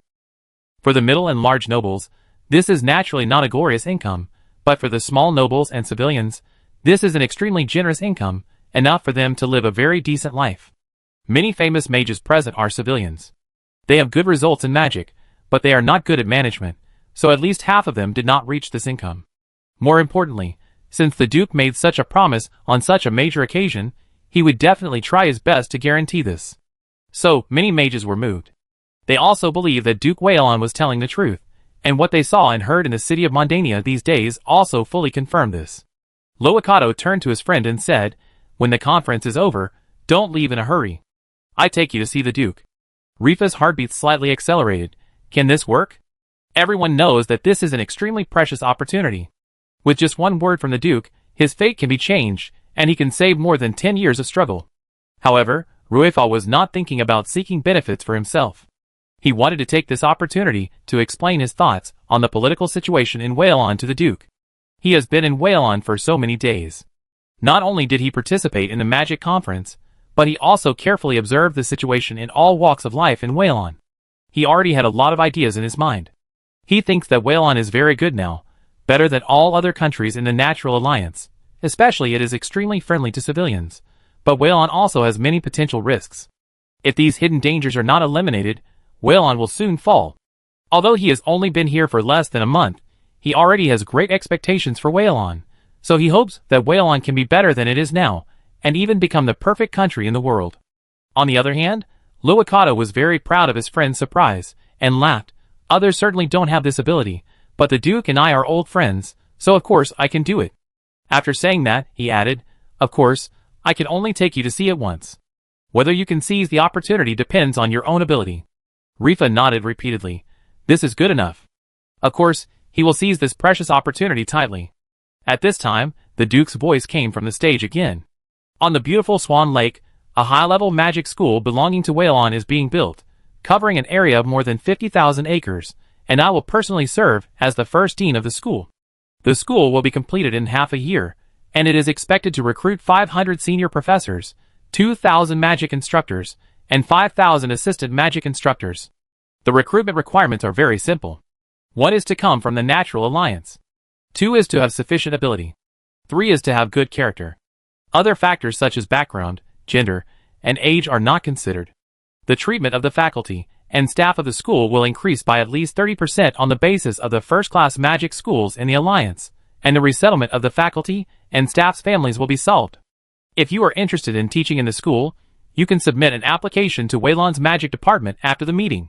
Finally, thank you all for coming to the meeting again. This magic exchange conference is over. Let us pay tribute to the magic circle. This recruitment invitation was very attractive, and even Ruefa was a little tempted. Because compared to the outside world, the life in the academy is much more peaceful and tranquil, and as long as you focus on magic, you can enjoy a high reputation. Maybe life is not as exciting as the outside world, and the income will not be too high, but it is enough to maintain a decent life, which is the most desired profession for many scholar mages. The mages invited to the meeting are all scholar mages, so they are all very tempted. Anyone can see that Waylon is about to usher in a rapid development. The Magic Academy with an 8th ring mage will definitely become the magic holy land of the Natural Alliance. It is the honor of every mage to teach in such a magic academy. Therefore, many people secretly planned to go to the magic department to submit their applications as soon as the meeting was over, and many people even planned to use their connections to get in through the back door. Seeing the Duke walking towards the podium, Loakato immediately stood up and gently patted his friend on the shoulder. "Hurry up and follow." Rifa felt his heart pounding and immediately followed him. Although Loakato was old, he had very strong legs and walked with a whirring wind, just like a young man in his 20s or 30s. Rifa followed him, walked through the crowd, walked out of the venue through the side door, and finally caught up with the Duke in the private corridor outside the venue. "Your Excellency the Duke! Your Excellency the Duke!" Robocato trotted after him. Such a reckless state made Rifa feel a little scared. Because in Erin, if a civilian dared to greet the Lion King like this, the Lion King would not even need to speak, and his guards would rush up, making this presumptuous guy realize the huge gap between ordinary people and the king. He saw the Duke turn around, and saw a smile on his face, and raised his hand to stop the guards around him from stopping him. Then, he saw Loakato pass through the guards, like an old friend, and gently patted the Duke on the back with the courtesy of a call. "Who?" Ruefa finally let out the breath he had been holding because of nervousness, and at the same time clearly realized that this Duke of Waylon was indeed different from other kings, and his approachability was not a disguise, but a natural thing. This gave him a lot of courage, because the words he was about to say were like a knife stabbing people, and the one who stabbed the hardest was the Duke himself. If the Duke was as domineering as the Lion King, he might be in danger of his life today, but now it seems that he might be scolded and driven out, but his life will never be in danger. Immediately afterwards, Ruefa saw that Loakato smiled and chatted with the Duke for a few words, then turned around and pointed at himself, and then saw the Duke waved at him. He felt that his body seemed to have its own consciousness, and he trotted over involuntarily. When he got there, he tensed up and shouted, "Greetings, Your Excellency the Duke." This state was just like when he met the dean of the college when he was young. On the other side, Rosen couldn't help but smile. "Master Ruefa, there is no need to be so serious and private." He also looked carefully at the former Minister of State from Erin. In his early 40s, he had a square face with eyebrows twisted into a shape, as if he had some difficult feelings. As soon as Rosen saw this face, he knew that this guy's life was rarely smooth, and the reason for this state was probably because he had too many edges and corners in his personality. Among the nobles, this kind of square character is rare. Most of the nobles have been taught all kinds of social etiquette and principles of dealing with people since childhood, so they are very smooth. Even if they do things in secret, they will not say anything on the surface. Just like a smiling fox. But the common people are different. Most of the common people have exhausted all their strength to acquire a skill. If most of the common people have outstanding expertise in one aspect, they must have great shortcomings in other aspects. Just like a cheetah that gives up everything to run. The former can always be like a fish in water, but will never think about changing the world, because the current world is already the most suitable world for him to survive. The latter encounters obstacles everywhere, so he naturally has the source of power to change the world. In this era, the wizards who come from the common people are the greatest source of power to change the world. "So," he continued, "Master Loakato introduced you to me, and said that you are a very talented wizard. In fact, I have also read your works, especially the book Exploration of the Essence of Existence, which left a very deep impression on me. In this book, Ruefa proved the existence of space, and proved from the perspective of magic that pure force is equivalent to the gravity of the Earth. It is simply the intermediate between Newton and Einstein. So, in terms of intelligence, this person is extremely high." Rifa was very surprised. He didn't expect that the Duke actually knew his most proud work. He immediately felt very honored and felt like he had met a soulmate. He looked modest. "Those were all fantasies when I was young. Although they were some achievements, I still couldn't find any specific applications." Rosen raised his eyebrows. "Youthful fantasies? What is the master pursuing now?" "To change the world from the national political level."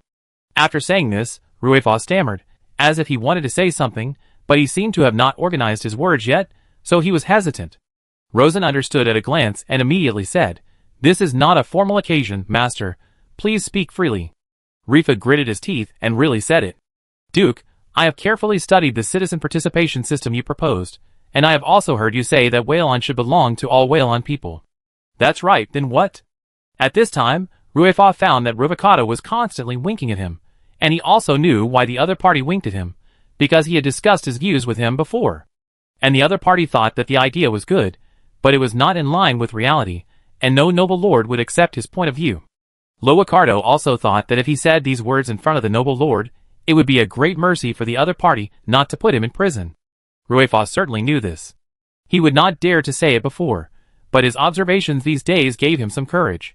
He also believed that some words must be said by someone, so that as many people as possible can know them, and spend time discussing and thinking deeply, so as to lead to a better world. Even if there is a price to pay for it, it is worth it, otherwise the world will always be the same as it is now.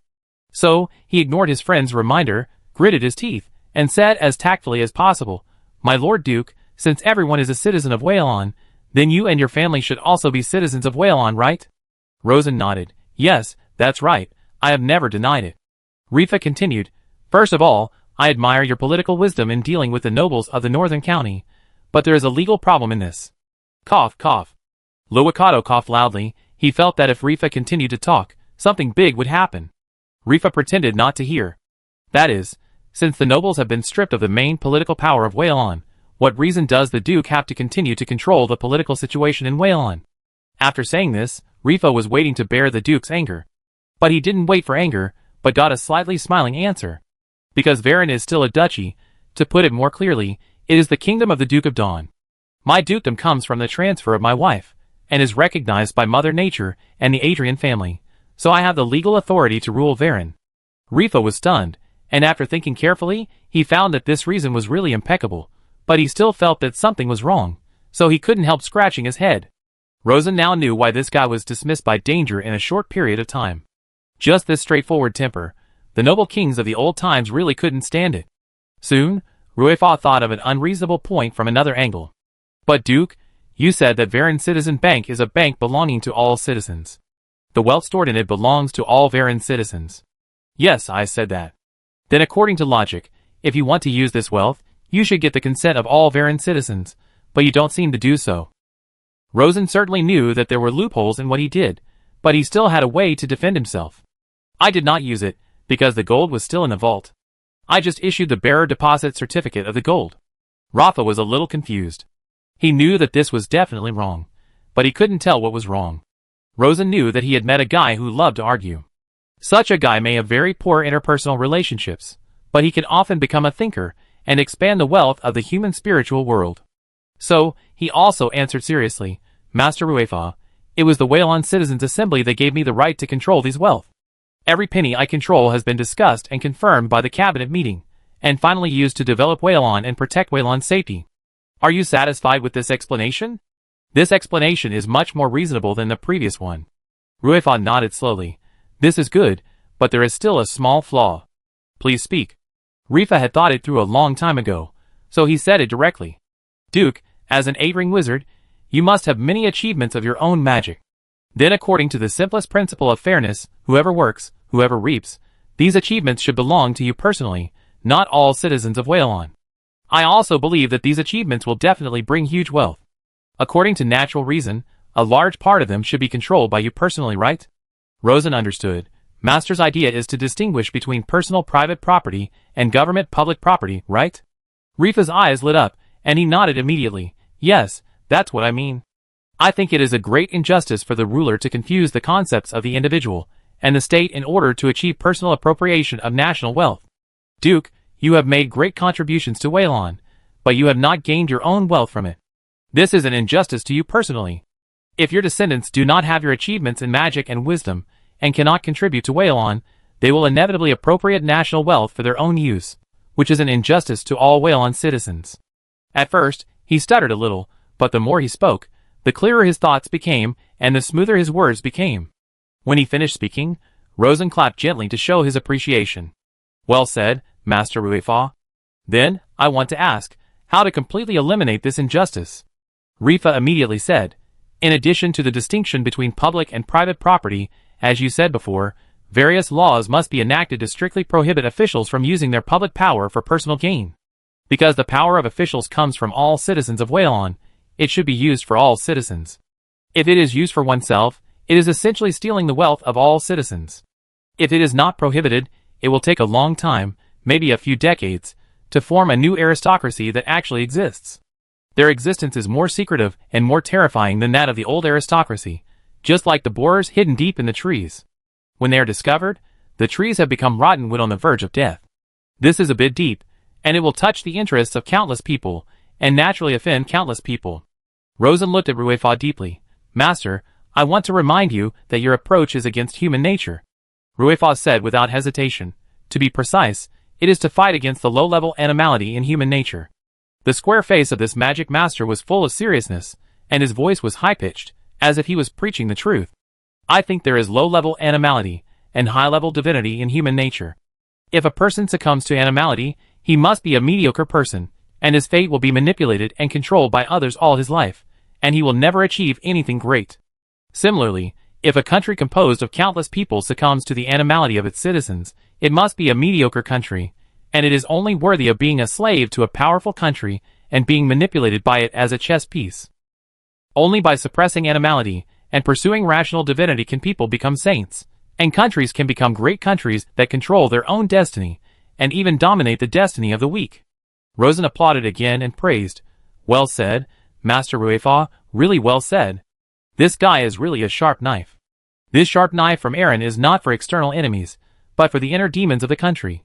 If he wants to follow the trend of the times, and use the power of the trend to unify the natural alliance, he cannot do without the assistance of this sharp knife. Of course, the inner demons cannot be completely eliminated, but with this knife, he can always keep his mind clear and not fall into the devil's way. Coincidentally, Rosen has been thinking about this matter recently. Now that he has the sharp knife in his hand, he will naturally start working immediately.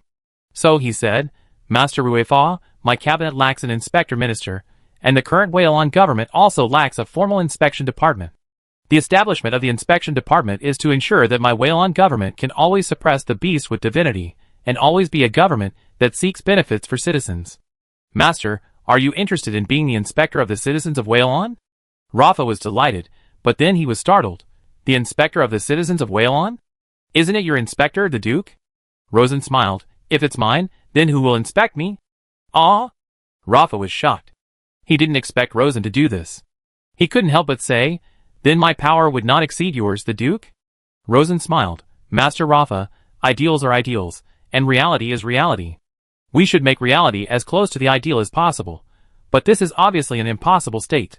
Just like in reality, there is no circle in mathematics, right? Inspection is inspection, execution is execution. As long as the Duke holds the power of execution, the power of inspection is actually meaningless. Rosen did this not to restrain himself. With his current prestige in Whalon, no one can really restrain him. He did it to restrain his descendants. The ancestors of the earth have long said that those who do not plan for eternity are not qualified to plan for the moment. A lord must not only consider the present, but also the situation in 10, 100, or even hundreds of years. In this alien world, high-level mages can even survive for thousands of years, so they must seek eternal magic. As a master of magic, Ruefa naturally understood Rosen's words. He took a step back and saluted Rosen seriously. My Lord Duke, I am very honored to be the inspector of the citizens of Whalon. Rosen's face also became serious. This is a big matter, and it can't be rushed for a while. We have to move forward step by step. Master Ruefa must be prepared for a long-term battle, and never think of getting in place in one step. He also planned to give this Ruefa a guard, and a high-ring amulet to prevent him from being shot and killed. Ruefa was shocked, and immediately realized that he was too idealistic. He immediately said, I understand, Duke. Very good, follow me to Swan Castle. Let's discuss this matter in detail. After that, he said to Ruakado, Master Rua, you have found me a top talent this time. According to the agreed remuneration, I will give you a bounty of 1,000 og. After that, he turned to Ruefa and explained with a smile, this money is called Talent Introduction Fee, which was discussed at the Whalon Citizens' Assembly, and is considered a legal expenditure of the government. Rifa was a little surprised, and at the same time felt that he still underestimated this young duke. The other party's thoughts were much more comprehensive and realistic than his. Following that, an idea emerged from the bottom of his heart. According to the duke's approach, the power of the Principality of Whalon will surely become as cohesive as Arjun, while the other countries in the alliance are still as loose as a pile of dirt, and will surely be defeated by Whalon one by one. Then, he vaguely saw the duke's hidden ambition, and a blazing flame suddenly burst out from his heart. Good, good. Such a sage should become the master of the natural alliance. When Waylon defeats Eren, I will go to the Lion Castle to see Danger's face. Chapter 196. Swan Castle. The Magic Exchange Conference ended successfully, and the amount of government affairs was greatly reduced, so there was no need for the clone and the main body to work together. Taking advantage of the time to relax, Rosen held a small family dinner in the restaurant in the inner courtyard of Swan Castle. In addition to the Rosen family, there were also mentors, Count Robert and his wife, and Princess Alice at the banquet. Because the South is much richer than the North, Swan Castle is much more exquisite than the Count's Maple Leaf Castle, and the restaurant in the castle that entertains guests is even more magnificent. After Rosen designated it as the Duke's residence, it has undergone various new magic achievements and safety renovations.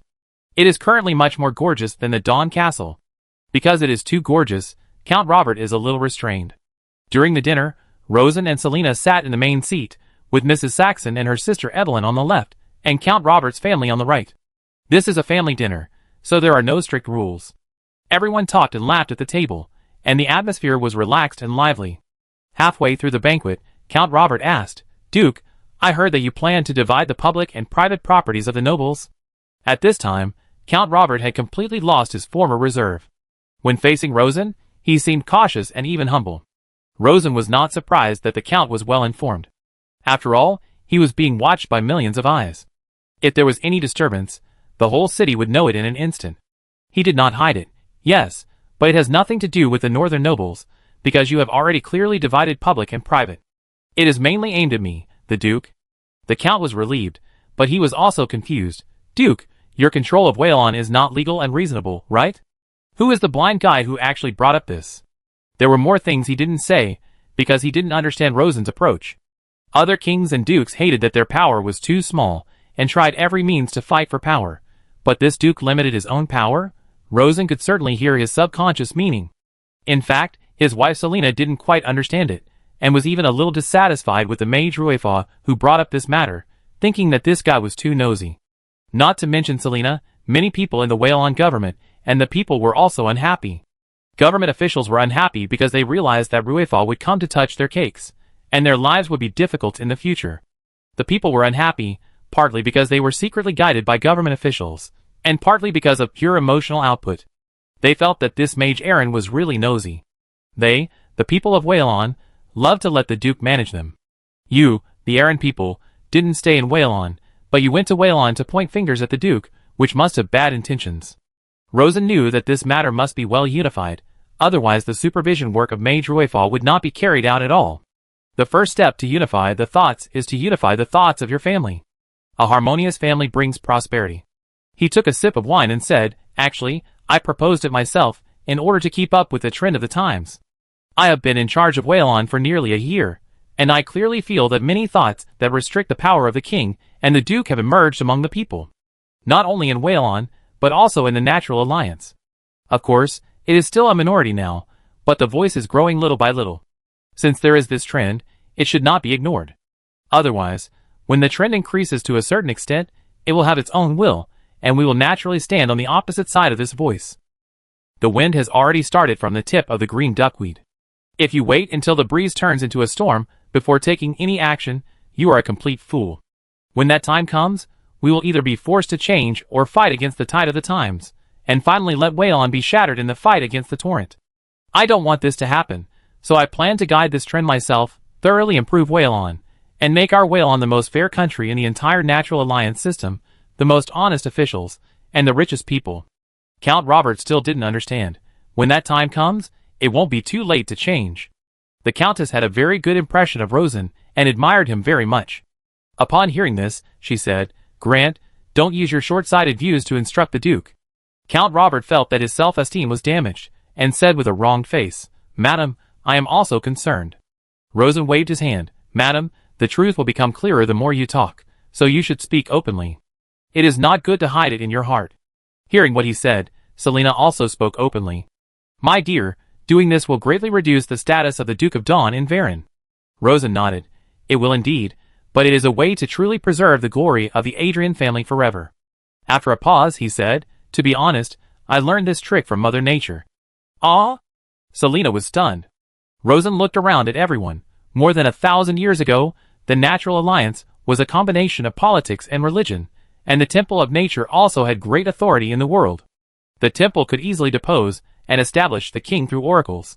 The result is that the king and the temple often broke out in confrontation, the two sides kept fighting, the development of the alliance stagnated, and it was about to be crushed by the glorious empire. After Mother Nature took office, this changed immediately. The temple gradually withdrew from worldly power. As a result, the belief in the God of nature gradually gained popularity and lasted for thousands of years, and the Natural Alliance also made great progress. Now, the nobles are standing in the position of the original temple of nature. It is time to withdraw from the stage of history. If they don't withdraw, the tide of the times will violently clear them out, and by then, there will be no glory left. Selina is a reasonable woman, she understood. He sighed with some disappointment. Well, it seems that our children can only bear the empty title of the Duke of Dawn. Rosen smiled. Dear, they will never lack money to spend, nor will they lack a good house to live in. As long as they are not absurd, they will always enjoy a high reputation among the people. In addition, if the children are capable, they can easily gain power with the reputation of the Duke. If they are not capable, it is better to be honest and quiet, isn't it? Selina immediately thought of her brother, nodded in agreement, and felt much happier. Seeing that she had let it go, Rosen was relieved. According to his system design, there would be no problem for at least 4 or 5 generations. After 4 or 5 generations, his children and grandchildren would have their own blessings, and he would not bother to care about it. So what did Rosen get in this process? He got a lot. New era high-level knowledge created by a large amount of resources, and the infinite power obtained by guiding the torrent of the times, and the wonderful taste of enjoying infinite power. Anyway, he must be extremely free and easy in this life. At this time, Princess Alice suddenly said, Duke, can I call you brother? Rosen nodded, of course. He thought this innocent, youthful and beautiful princess was quite interesting. Brother Rosen, I heard that you are going to build many food factories in Whalon. That's right. Are there any food factories that produce special foods? Rosen shook his head. No. The government-run food factories are to meet the daily food needs of Whalon citizens.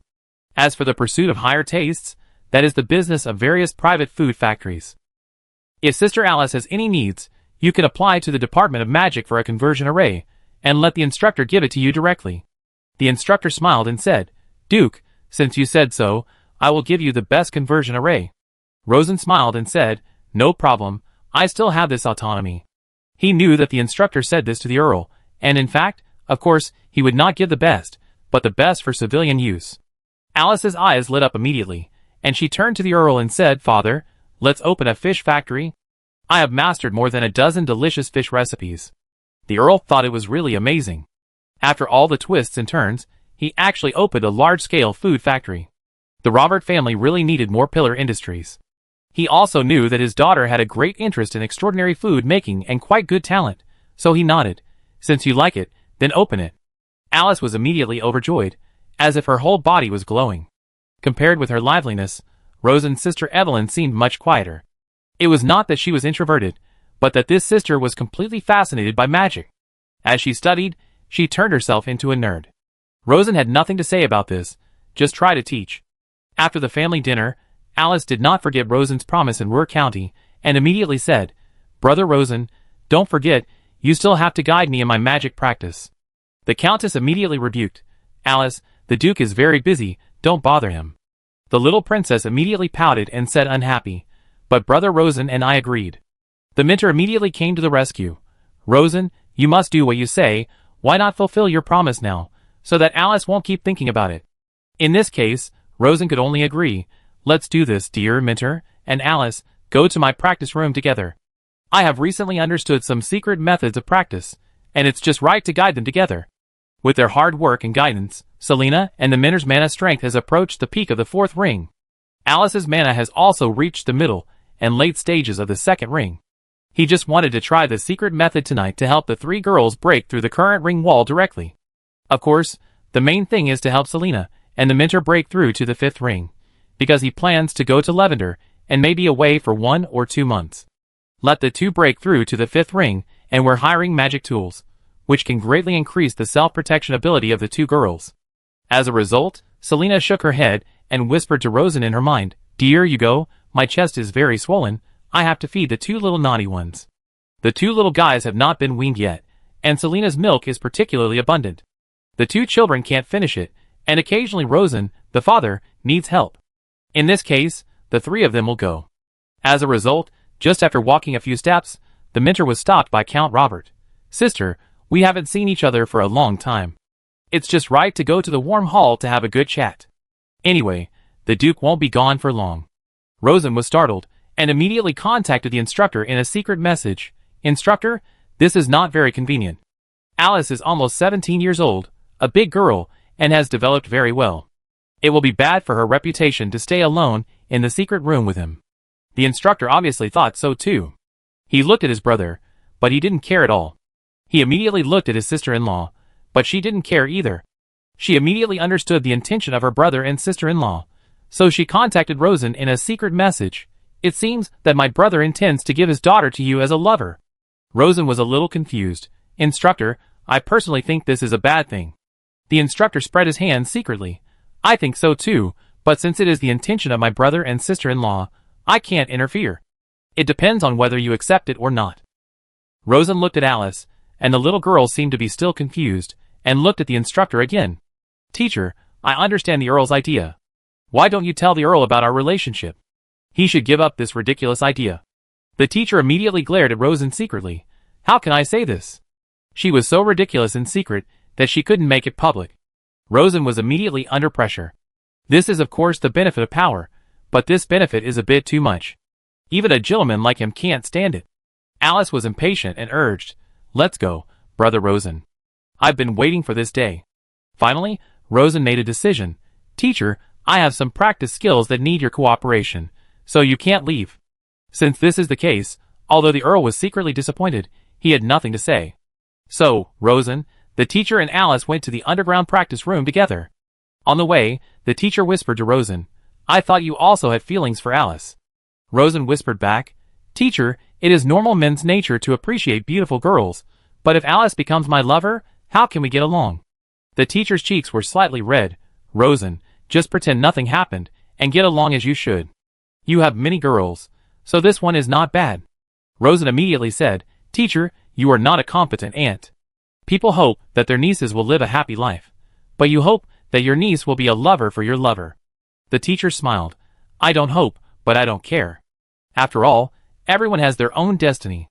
As long as it is not a road to destruction, there is no need for me, as an aunt, to meddle in other people's business. As soon as she finished speaking, Alice's voice suddenly rang out in the underground corridor.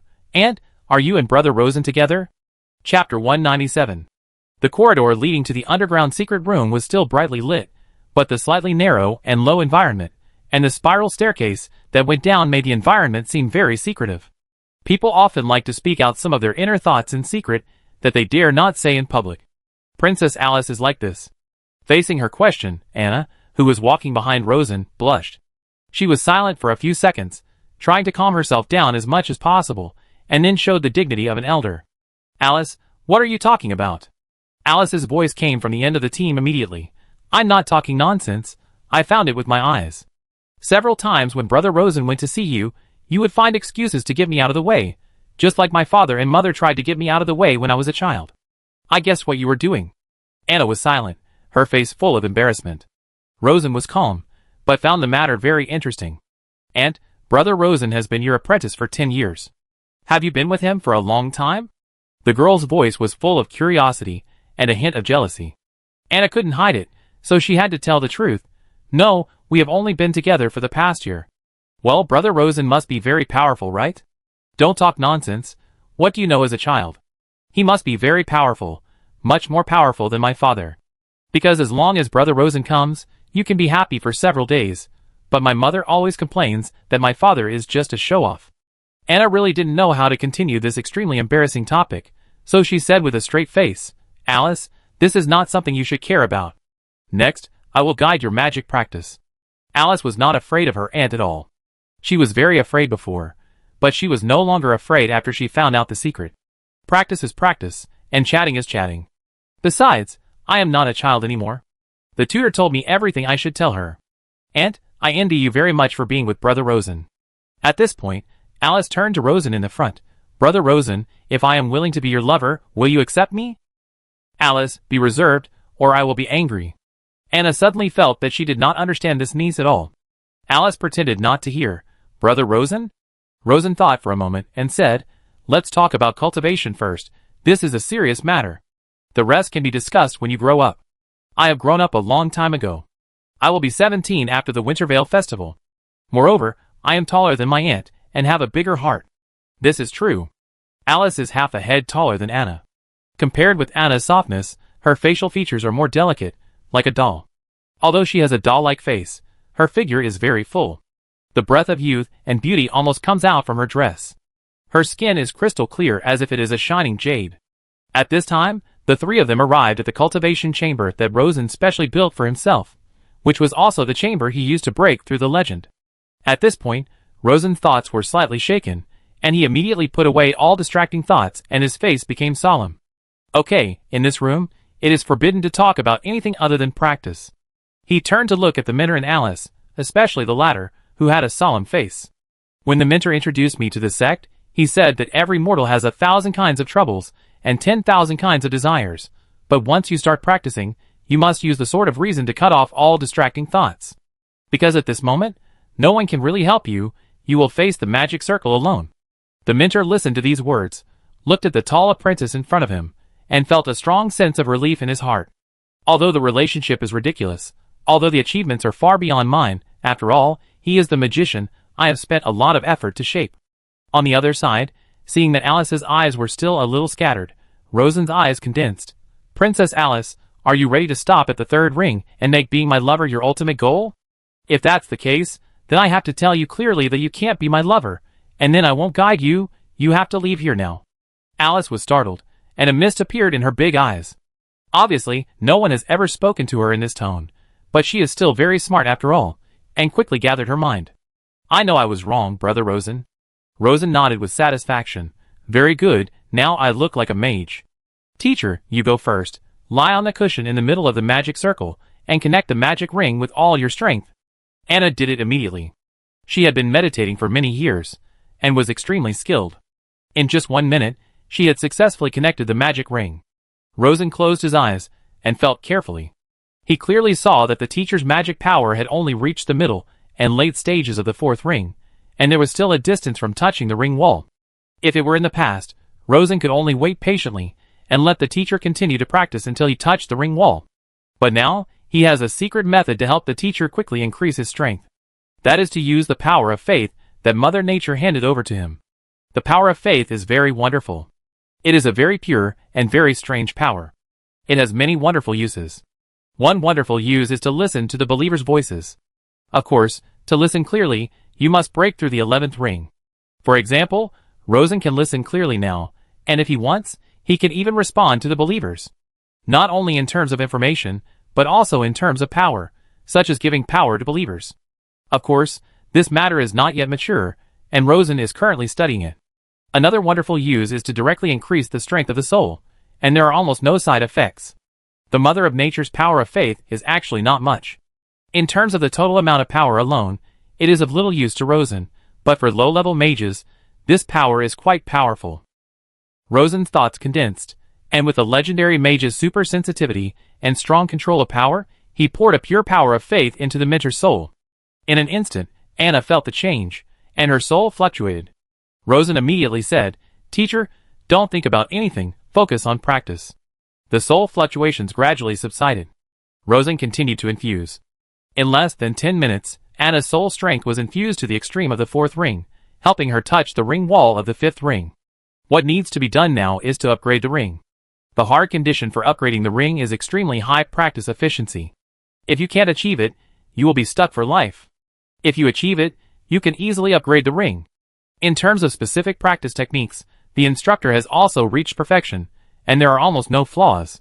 However, with the current efficiency, it is not enough to break through the ring wall of the fifth ring. Why? Because she does not have enough mana talent. Just like the sprinters on Earth, some can run under 10 seconds, while others practice for a lifetime and fail to run under 11 seconds. This is the difference in talent. If she relies on her own strength, the mentor will most likely be stuck at the fourth ring in her life. But Rosen can give her an electric car, allowing her to easily break the 10-second top speed. Feeling that the situation is almost done, Rosen took a deep breath, his mind shook slightly, and the 11-ring legendary mana surged violently, using a newly improved legendary spell. The name of the spell is Breaking the Wall, a very ordinary name, but the effect is extremely amazing. The higher the level of the magic ring, the more stable it is. But at this moment, the height of the extremely stable 5th magic ring was forcibly suppressed by Rosen by as much as 20%. This is something that Rosen dared not imagine before, and it is also the power of legendary mana. One is because the spell is strong, and the other is because his skill in using mana has reached a new level. At present, Rosen can suppress the 5th ring wall by 20% and the 6th ring wall by 0.5%. However, although the half-perfect effect of the 6th ring is not bad, it is not very useful for the Minter, because the interval between the 5th and 6th rings is really a bit large, and at least 30% must be suppressed to help her break through. Perhaps when the strength of the legendary mana increases to a certain level, Rosen can do it, but it is far from enough now. At the moment when the wall-breaking technique took effect, Anna successfully climbed up the 5th ring. As soon as she climbed up, Rosen continued to infuse her with pure faith power. After 10 minutes of infusing, Anna's soul completely stabilized the 5th ring. Okay, Minter. Anna opened her eyes, her face full of disbelief. I actually touched the 5th ring. In just 1 year, she jumped 2 rings, which was many times faster than her practice in the past 20 years. It was simply too shocking. At the same time, when she was practicing, she also clearly felt the terrifying magic power of Rosen. At the moment of the ring upgrade, she not only felt the violent fluctuation of the magic ring, but also felt the dazzling magic power fluctuation of Rosen like the sun. She immediately turned her head to look at the apprentice she once thought was the dumbest, and asked in a mental whisper, "So, what ring of magic power are you now?" Rosen answered in a mental whisper, "Break through the 11th ring." Anna didn't know what to say. But fortunately, she had already accepted the reality that Rosen was a genius, so she quickly calmed down and became curious. According to your Ramo formula, isn't the 11th ring an incomplete ring? How can it still go up? Rosen smiled. I used some tricks. I can't explain it clearly now. When the teacher reaches this point one day, you will know the reason. Anna shook her head repeatedly. I don't want to be in the 11th ring. I will be very happy to be in the 6th ring. Then she added, with such an unparalleled achievement in magic, I am afraid that you can even find the Queen of Glory as your lover, not to mention Alice, a little girl. If you like it, oh, I actually broke the practice ban, I won't say much. Then, she said to Alice, okay, it's your turn. Alice then lay on her side on the practice mat, and closed her eyes, to connect the magic ring. She was only in the late 2nd ring, and Rosen made a little move, and directly helped her break through to the advanced level, which made the little girl stunned. She couldn't believe that things would be so easy. Then, Rosen carefully felt her connection with the magic ring, and gave her some advice, helping her to change some bad habits.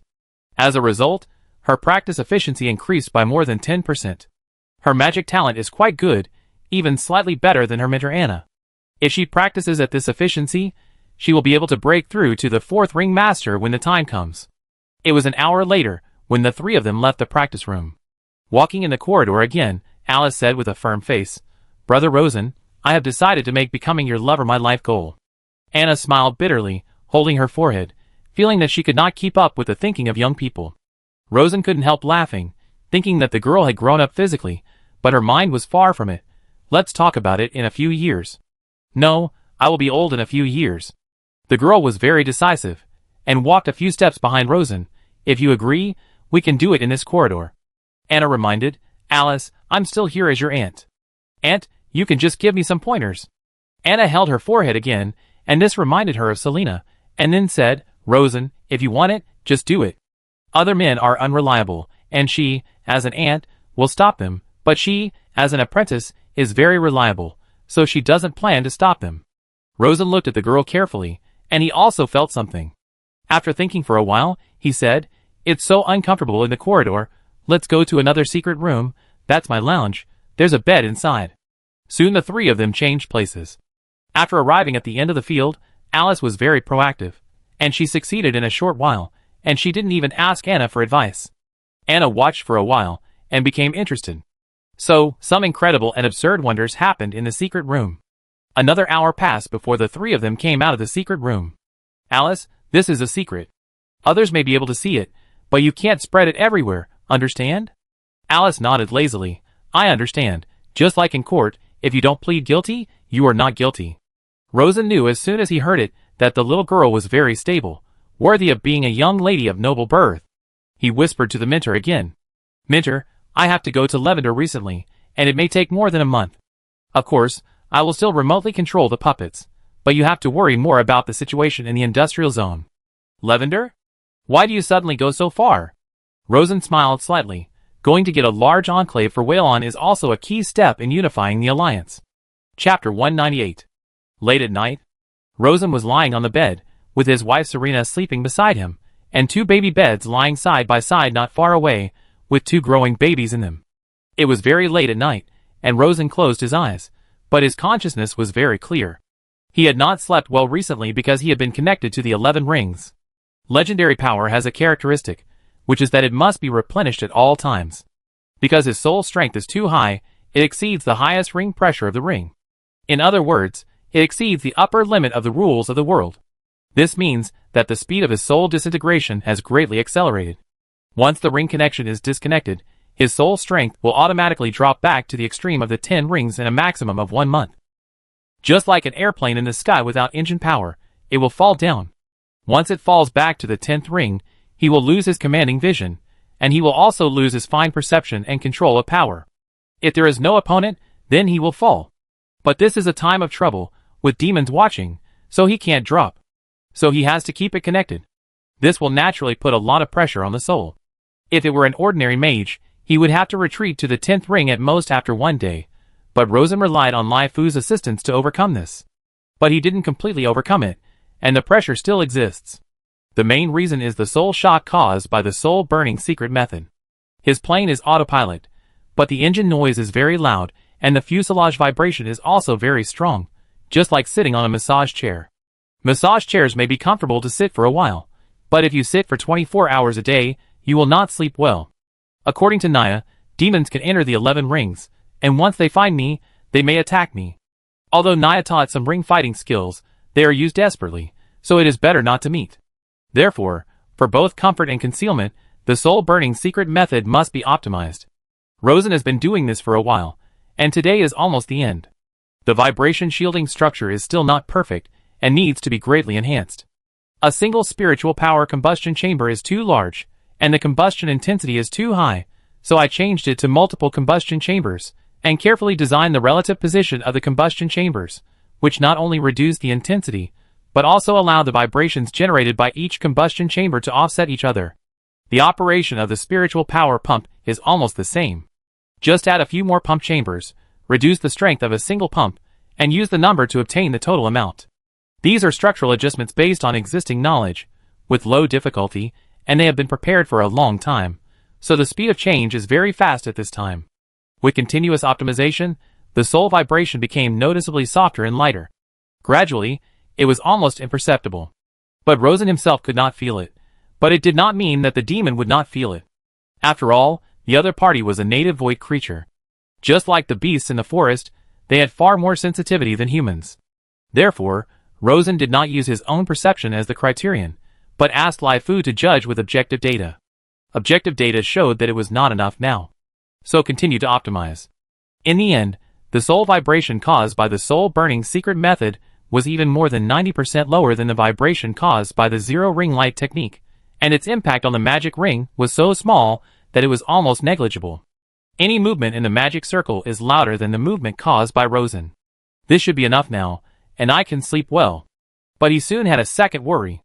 Because of the continuous connection, the strength of the magic power has been increasing. Although I control the speed, over time, the quantitative change may lead to qualitative change. What will happen to the qualitative change of the legendary magic circle? I don't know. I'm afraid that my brain will suddenly explode one day. After Lavender's matter is settled, I will go to the Republic of Nawat to learn from it. There are many pioneers in Nawat, and they are willing to share. A trip there will definitely be a great harvest. As the soul vibration almost disappeared, Rosen's perception of the external situation naturally became more and more sensitive. What he sensed the most was naturally the power of faith that continued to flow from the true name beacon. Lai Fu, have you completed the training of the Ear of God ability? The training has been completed. Do you want to turn it on? Turn it on. This ability will occupy 60% of the computing power. Confirm to turn it on, confirm. When the ability was activated, Rosen felt his mind stagnate slightly, and then a huge window appeared. The window was like a supergiant game chat box, and a large number of messages kept flashing down. Mother Nature, please have mercy on me, and let me win this bet. Mother Nature, this year's wheat must be a good harvest. Mother Nature, please let my wife survive this. Mother Nature. All kinds of prayers, hundreds of thousands of them flashed in 1 second, far exceeding the processing speed of the human brain. At first glance, it was just a buzzing noise.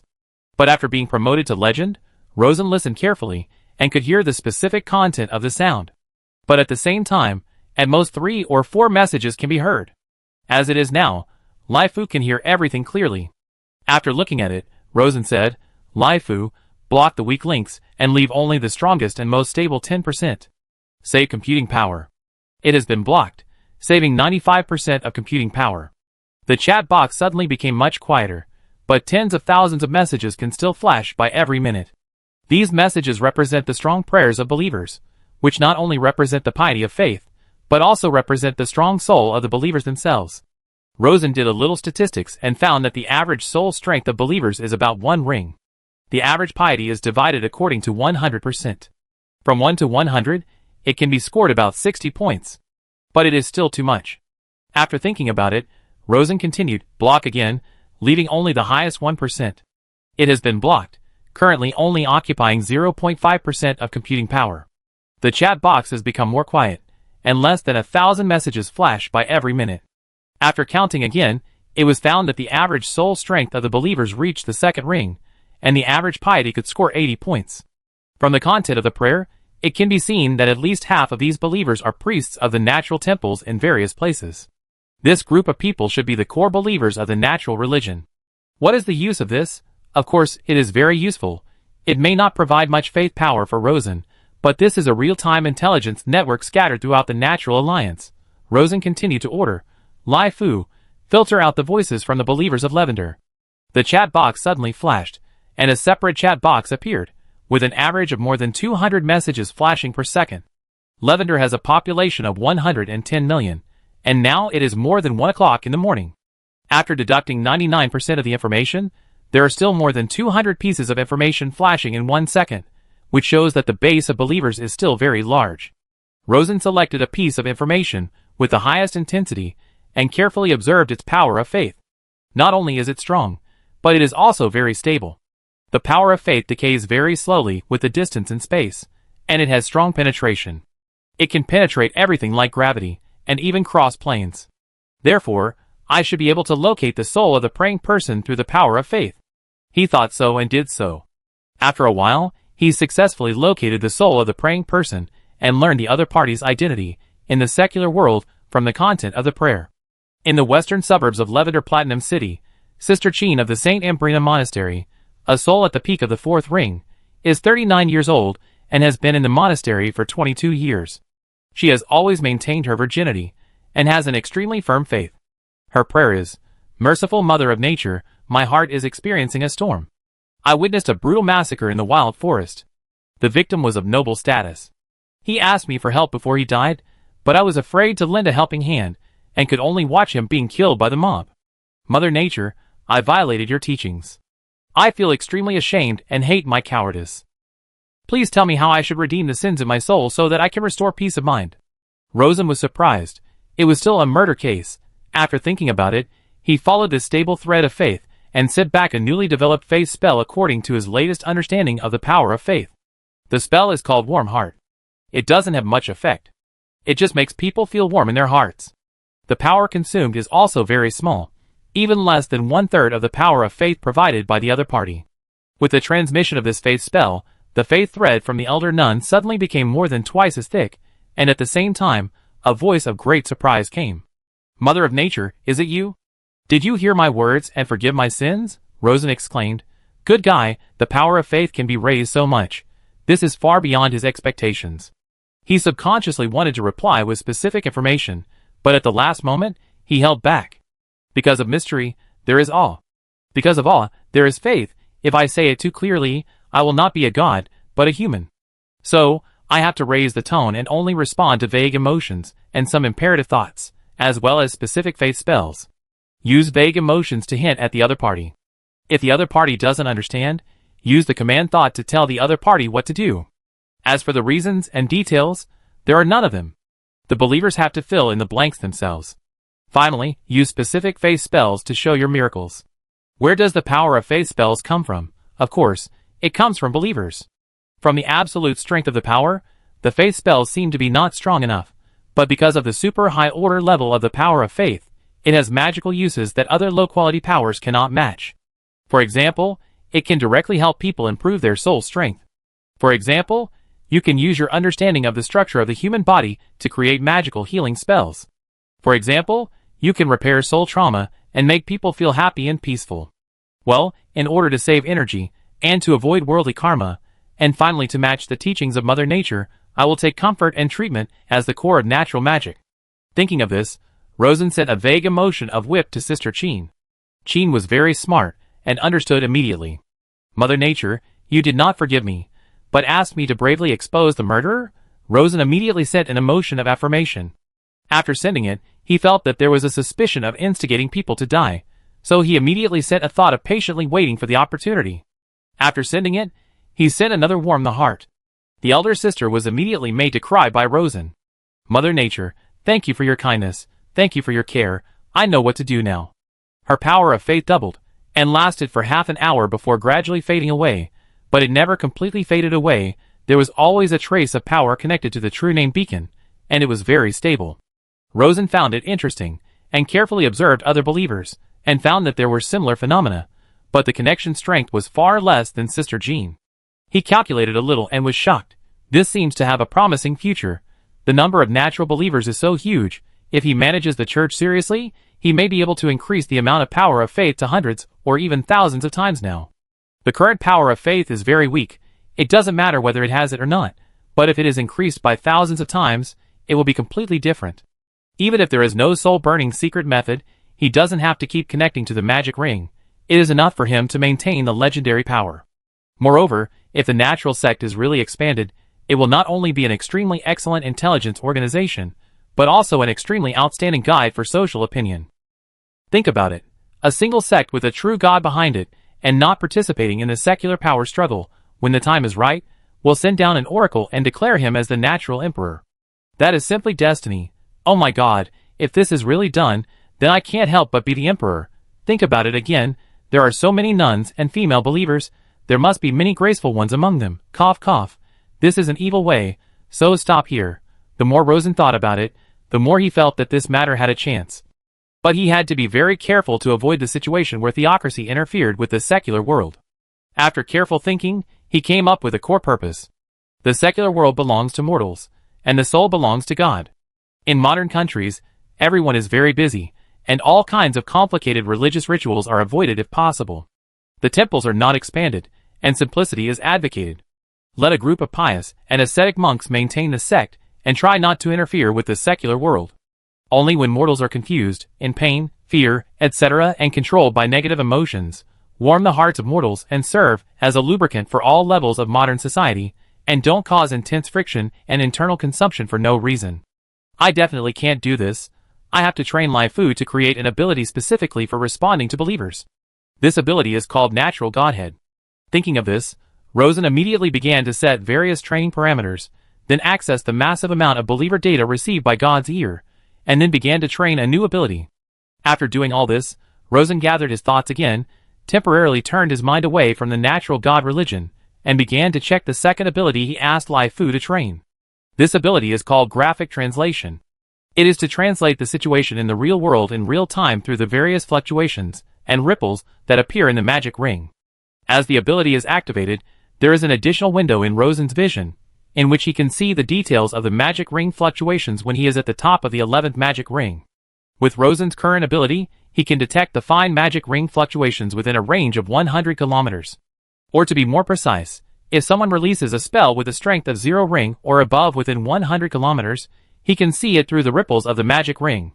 And unless the magic ring is shielded, any shielding magic array in the mortal world will not work for Rosen.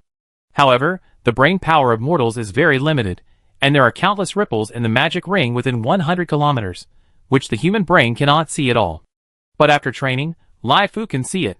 So after the graphic translation training is perfected, Rosen is equivalent to having the ability to know everything within 100 kilometers. It is still early to achieve perfection, because the training time is still short and the data fed is not enough, but it is already usable. In the window, there is a bizarre picture of the magic ring ripples. When Rosen saw it, his first feeling was dizzy, just like looking at a kaleidoscope. Unless he stared at a point carefully, he could vaguely see the reason. But in Lai Fu's eyes, it was completely different. It marked all the important events one by one. Clearly, no matter how big or small, nothing was missed. Rosen browsed it, and was very satisfied. Keep the background running, link with Heart of God of War, and continue to collect training data. The window disappeared immediately. At this time, there were still a few hours before dawn, so Rosen closed his eyes and rested. There was no conversation that night. The next morning, his wife Selena's voice came to his ears. "Dear, there is some left, drink it." Rosen opened his mouth in a daze, gulped down a few mouthfuls, and heard Selena's slightly rapid breathing. He smiled secretly and whispered in his heart, "Dear, if it is so frequent, the child will come again soon." Selena laughed softly. "Come if it comes. Can't the Grand Duke afford to raise it?" She now has no fear of having children, but wants to have more children to make the family more lively.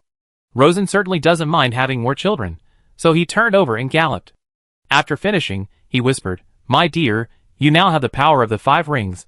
Alia is also a warrior at the peak of the 5 rings, and the warriors of the guards are all trustworthy, but you still can't completely relax your vigilance." "I know, my dear. I will use the magic weapon you gave me well. You should be careful yourself." "Yes." After getting up, Rosen arranged the relevant matters. The matter of Lavender seizing power is very complicated, and it requires a lot of intelligence support and a lot of preliminary layout. It took Rosen a full month to prepare with all his strength.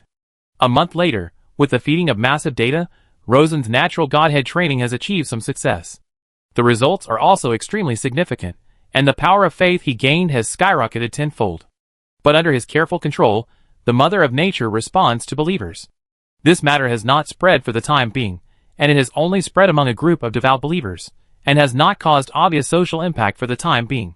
A month later, Princess Molly and Sheila of Lavender issued an announcement to the All-Natural Alliance in Whalon. The general content of the announcement is, Lars, the current king of Lavender, does not have the blood of the Shira family. He is the illegitimate son of the Queen Mother and the Frost Messenger Lothing. Lars' throne is illegal, and his behavior is a serious blasphemy of the blood of the natural gods. He should be sent to the guillotine for blasphemy and usurpation of power.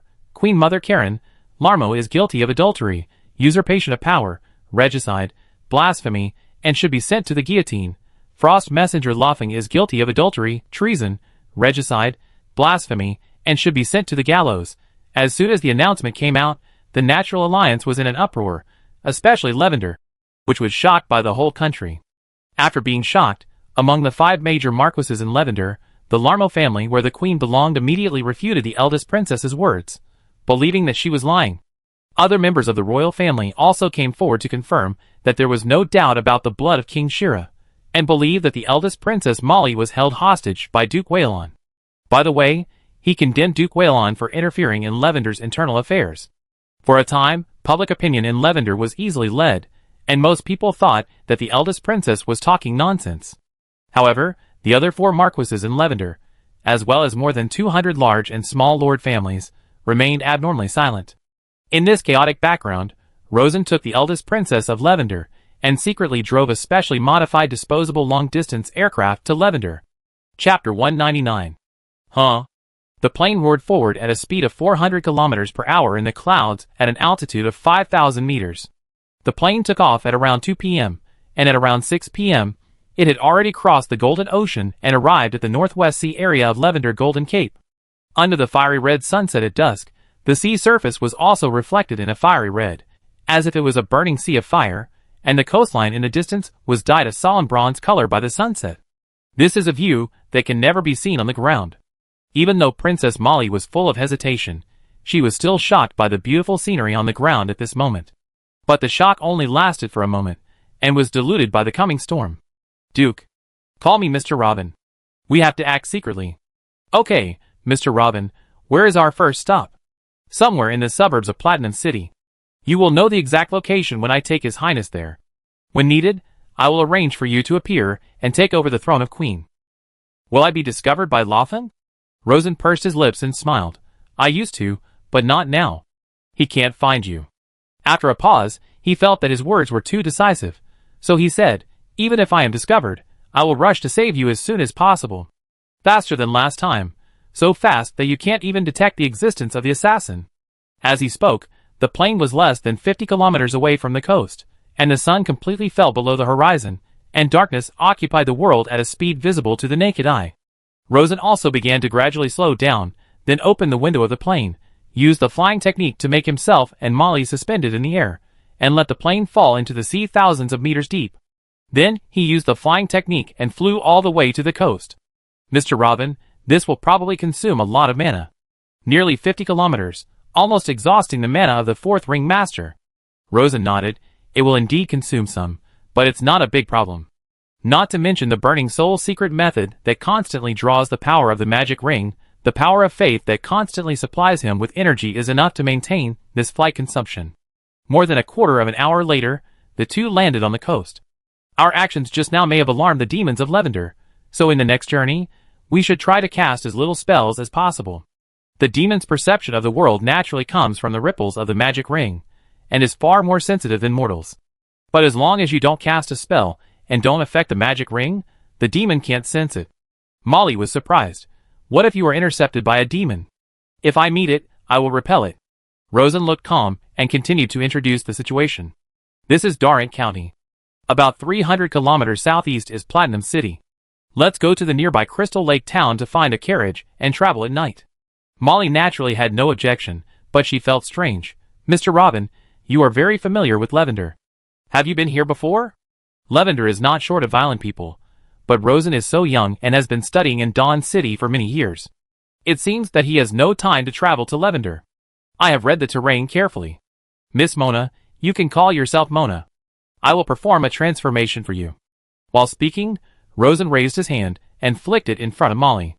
The transformation driven by legendary magic power was immediately launched, and Molly turned into a young woman with a bloated figure and a very ordinary face. This legendary transfiguration spell is very effective, and the low-level dispel spell is completely ineffective. If Rosen doesn't help to remove it, Molly will remain like this for the next 20 years.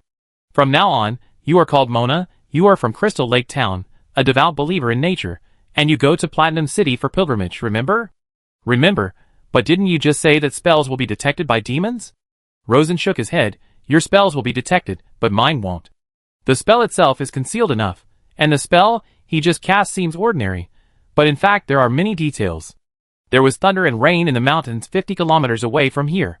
The moment he just cast the spell, there was a violent lightning explosion in the clouds 50 kilometers away. The impact of natural lightning on the magic circle is thousands of times greater than his transfiguration spell, which easily covers up this little movement. Of course, he will not explain these details. Soon, the two walked to a small manor on the outskirts of Crystal Lake Town. Rosen knocked on the bell of the courtyard gate and shouted, Sir Marcel, are you home? After a while, a middle housekeeper came out. Sir Marcel is having dinner with Lady Yona. What can I do for you, sir? Rosen handed over a purse. I am Mr. Robin, a good friend of Sir Marcel, and I want to rent his carriage. If there is no carriage, just buy 2 horses. Finally, the housekeeper brought 2 horses. Rosen and Molly rode one each, along the suburban dirt road, and rushed to Platinum City at night. Molly was even more surprised. Mr. Robin, do you have friends in such a small place? Rosen smiled. Mrs. Yona is a famous widow in Crystal Lake Town. After her husband died early, he left her a vineyard with an annual income of 1,000 Sheila and a 5-year-old boy. And Sir Marcel is the lover that Mrs. Yona found for herself because he has a famous magic gun. Molly was a little confused. Magic gun? How powerful is it? Is it more powerful than you? As she was talking, she suddenly understood. You gave Sir Marcel the magic gun, so he is actually your spy in Lavender. Thinking of.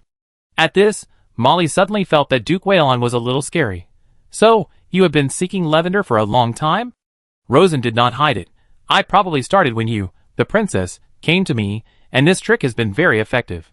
Is Sir Maxim beside the Queen Mother also yours? Not only Maxim, half of the 20, oh no, 22 male favorites are my people. Mr. Robin, your methods are really terrible. Molly was a little scared. She felt that she was not the opponent of this Duke at all. No, that's not right. She was not the opponent of the Duke in the first place, and it can even be said that compared with him, she is just an ant. Rosen naturally noticed Molly's emotions and comforted her. Your Highness, don't be nervous. You are my wife in Lavender, and I have always been very good to my wife. Huh? This really made Molly feel relieved, because Duke Waylon was really good to his wife, and everyone said that the Duke and his wife loved each other very much. The night was getting darker, but there were moon and stars in the sky, so it didn't affect the journey.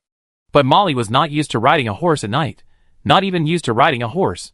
She discussed, should we continue our journey tomorrow morning, or do we have to reach our destination as soon as possible? Rosen carefully sensed the information provided by the believers of Platinum City. A few minutes later, he said, it's not urgent. There is a village not far ahead. Let's find a place to stay. From the current situation, it's still possible to reach Lavender within 5 days. The sound of horse hooves suddenly came from the front, and soon, a rider in black came over. It was very strange to ride a horse alone in black clothes in the middle of the night. When the other party came close, he suddenly stopped the horse and said something very strange. Duke, you came here alone, aren't you afraid of death? Rosen also stopped his horse. Devil, you are so lucky that you were blocked by me. The Black Knight laughed. The Creator has always favored me. So since I am blocked by my good luck, please die, Duke. Molly was shocked and was about to speak. But suddenly, she felt the sky darken, and it became pitch dark. She was stunned for half a second before she reacted. Oh no, someone is using magic on us. Then she was puzzled. Strange. Why is there no magic breath at all? She couldn't see anything anymore, and immediately released the sunlight ball, but found that she couldn't cast a spell. Her magic power was suppressed in her body by an inexplicable force, and she couldn't release it no matter how hard she tried. The situation, that was completely beyond the common sense of magic, made Molly full of fear. But at this moment, she heard Rosen's voice. Don't be nervous. At the same time, she felt that she had left her horse's back, and quickly came into a broad embrace. She immediately realized that she was held in the arms of Duke Waylon, which made her feel much more at ease. Whoosh whoosh. A fierce wind sounded in the darkness, just like the most violent storm at sea, but strangely, Molly did not feel the airflow around her. Just as she was in doubt, a pair of silver eyes suddenly appeared in the darkness ahead, and at the same time, a round, even pleasant voice sounded. Duke Waylon, do you feel it? This is my real power. In my domain, all mortal spells will be invalid. All mortals have only 2 ways to face me, either kneel down and beg for mercy, or die. Now, which one do you choose, Duke of Waylon? Rosen said, I choose the third one, Mr. Devil. The voice was as gentle as ever, as if what he was facing at the moment was not a terrible demon, but a defeated opponent. Immediately afterwards, Molly saw the light. The light came from Duke Waylon. It was not dazzling, very soft, and showed a faint golden color, but it pierced the darkness and illuminated the surrounding 5 meters. The darkness seemed like the deepest nightmare, but no matter how thick the darkness was, it could never drown the range of the golden light. At this moment, the darkness was like a storm, and the golden light was the hut that sheltered mortals. Legendary power. The voice of the devil sounded again, revealing the shock that could not be concealed. I really didn't expect that you would break through the legendary realm so quickly. This surprised Molly. Legendary realm? It seems to be a great power. Molly heard the voice of Duke Waylon, as calm and gentle as ever, like a deep ocean. Demon, you can block me not because you are lucky, but because you set up intercepting puppets at every intersection leading to Platinum City, right? You guessed right. I have indeed been planning in Lavender for a long time. This land has long belonged to me. Rosen smiled faintly. Lies have always been the most common trick used by demons. If you really control Lavender, the people who come to deal with me now will not be a demon puppet, but a whole elite fire gun team. As he said this, Molly saw the Duke take out the Vulcan gun beside him, and at the same time, a circle of condensed golden light shone from the muzzle. Bang! The roar of the fire gun appeared in the darkness first, but Molly found that a thick layer of golden light shield appeared around. The light shield is divided into 2 layers. The outer layer is golden flame, and the inner layer is similar to solidified golden ice. It can be seen that a circle of shock ripples appeared in one part of the light shield, which was obviously attacked by the opponent. But the flames flowed, and the ice remained the same, and was not broken by the opponent. Mr. Devil, your gun is not as good as mine. Boom! Boom! Boom! The Vulcan gun in the Duke's hand fired 3 times in succession, each time pointing to a different position, and each bullet drew a dazzling golden light in the darkness. Suddenly, the endless darkness dissipated, and the moonlight and starlight appeared again. Molly leaned forward and found 2 corpses lying on the ridge of the field by the roadside. One was a horse, and the other was a knight. Half of their heads were blown off, and a musket fell on the ground beside them. The blood of the corpses flowed, and the muzzle of the musket was still emitting green smoke. Obviously, this was the demon puppet that attacked them. Molly was shocked. Are the demons so rampant in Lavender? Rosen shook his head. There are indeed a group of hidden fallen mages in Lavender, but they are currently limited to the vicinity of Platinum City, and the number is not large, less than 200. In addition, these demon puppets dare not appear in the sun. After all, they are only given some demon power, not truly invincible. Demon power is a legendary power, which gives them a strong ability to fight alone, but if they encounter a legion, they will naturally be destroyed in minutes. In addition, the reason why this demon puppet is so strong is because it is directly controlled by the demon. But obviously, at the same time, the demon can only control one fallen wizard. If it is an ordinary fallen wizard, it is only stronger than the battle wizard of the same ring. While speaking, he raised his hand and pointed at the corpse of the fallen wizard, and a disintegration spell came over, turning the corpse and the musket into a pile of white dust. Next, we should be safe. After getting on the horse again, Molly couldn't help asking, Mr. Robin, what is the legendary realm? It is the power of the 11 rings. Okay, don't ask too much. Knowing too much will not do you any good, but will bring disaster. Molly wisely shut up. Rosen continued to remind, you must wear the magic weapon I gave you carefully, especially the sacred ring, and never leave it. The sacred ring has already given a warning, but you put it in your pocket. Molly immediately took out the ring, and put it on. You must always carry the Vulcan gun with you. Okay. The princess became very, very docile, even more docile than before. At the same time, Platinum City. The magic circle in the underground secret room. A pair of silver eyes covered with black mist appeared above the magic circle without being summoned. Lafinga, you are in big trouble. Lafinga was practicing with his eyes closed. Of course, he was not connecting the magic rings, but suppressing the various chaotic voices in his mind. His magic power has reached the peak of the 8th ring, and he is ready to break through the 9th ring wall, but the remaining reason in his mind tells him that if he does not expel the voice in his mind, he cannot break through safely. After hearing the voice, he subconsciously thought it was an auditory hallucination, and he did not open his eyes until the voice repeated 3 times. Great Omniscient, what happened again? Duke Whalon came to Lavender. Come if you want, he wants to die, I will help him. He has been promoted to the 11th magic ring. Lafinga was shocked. How is it possible? Didn't you say that the 11th magic ring cannot be promoted? Most mortals cannot be promoted, but a very small number of mortals can do it. This kind of mortal is a genius among geniuses, a hero among heroes, and the most legendary existence in the world. The voice of the Omniscient seemed to be shocked from the heart. Lafinga had never heard the all-knowing one praise a mortal in such a tone. The other party always spoke to him in a condescending tone. He suddenly felt endless jealousy in his heart, and couldn't help but roar. I want to be a legend too. No, you can't. I can help you break through to the 10th ring, but I can't help you break through the 11th ring. No, since a mortal can do it, I can definitely do it too. Great all-knowing one, you must know how to advance to the 11th ring. I beg you to tell me. Okay, there is only one way for you to advance to the legend, but it will cost an extremely huge price. I'm not afraid of paying any price. Okay, in that case, then I will help you advance. Now listen to me carefully. Chapter 200. Western Suburbs of Platinum City. Miss Mona, I can't go with you next, otherwise your position will be exposed. You know the place, right? Molly nodded. Of course, I am definitely more familiar with Platinum City than you are. Then go ahead. When you get there, do as I say, and you will be properly received. Yes. Molly drove the horse away. Rosen watched him go away all the way until he disappeared from his sight. Then he retracted his gaze, and turned his horse to go in another direction. He did not enter the Platinum City of Lavender, nor did he go to any villages, or towns, or other human gathering places. He stayed temporarily in a remote place in the wilderness.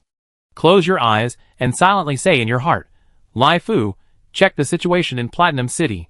A colorful kaleidoscope suddenly appeared in the field of vision, which was the ripples of the magic ring in Platinum City. But soon, the ripples gradually dissipated, showing a clear image of the event. It is the ability of graphic translation trained to a higher level, which directly hides the translation process behind the scenes, allowing Rosen to observe more intuitively and conveniently. Platinum City has a permanent population of 4 million, and is the third largest super city in the Natural Alliance. There are countless mages living in this city, so the ripples of the magic ring are extremely frequent. Through these complicated interferences, Rosen looked at the Platinum Palace. At first glance, everything in the palace is normal, but after careful observation, a black ball with a diameter of 10 meters was found deep in the palace. This circle is about 20 meters underground. Judging from the nearby buildings, it should be an underground secret room, but it is blocked by a strange force, and even the power of the magic ring cannot penetrate, so it becomes a void. The only thing that can block the power of the magic ring is the void demon. It is obvious that something amazing is happening inside the black ball. Looking at the defense of the palace, it is extremely tight. There are not only a large number of defense and warning magic arrays, but also many elite fire gun teams. It can also be felt that the demon has also planted many puppets in it. If you force your way in, you will most likely be discovered by the demon and beaten by the royal guards. After observing for a while, Rosen turned his head to observe the direction of the void outside the ring, trying to find the location of the demon. Looking at it, he really found it. To be more precise, he saw many soul pipes, about 300 in total. The thickest one was inserted into the black ball in the palace, and the rest of the pipes were much thinner. About 150 were inserted in various places in the palace, and the other 150 were scattered in Platinum City and its surrounding areas. The distribution range is about 50 kilometers in diameter.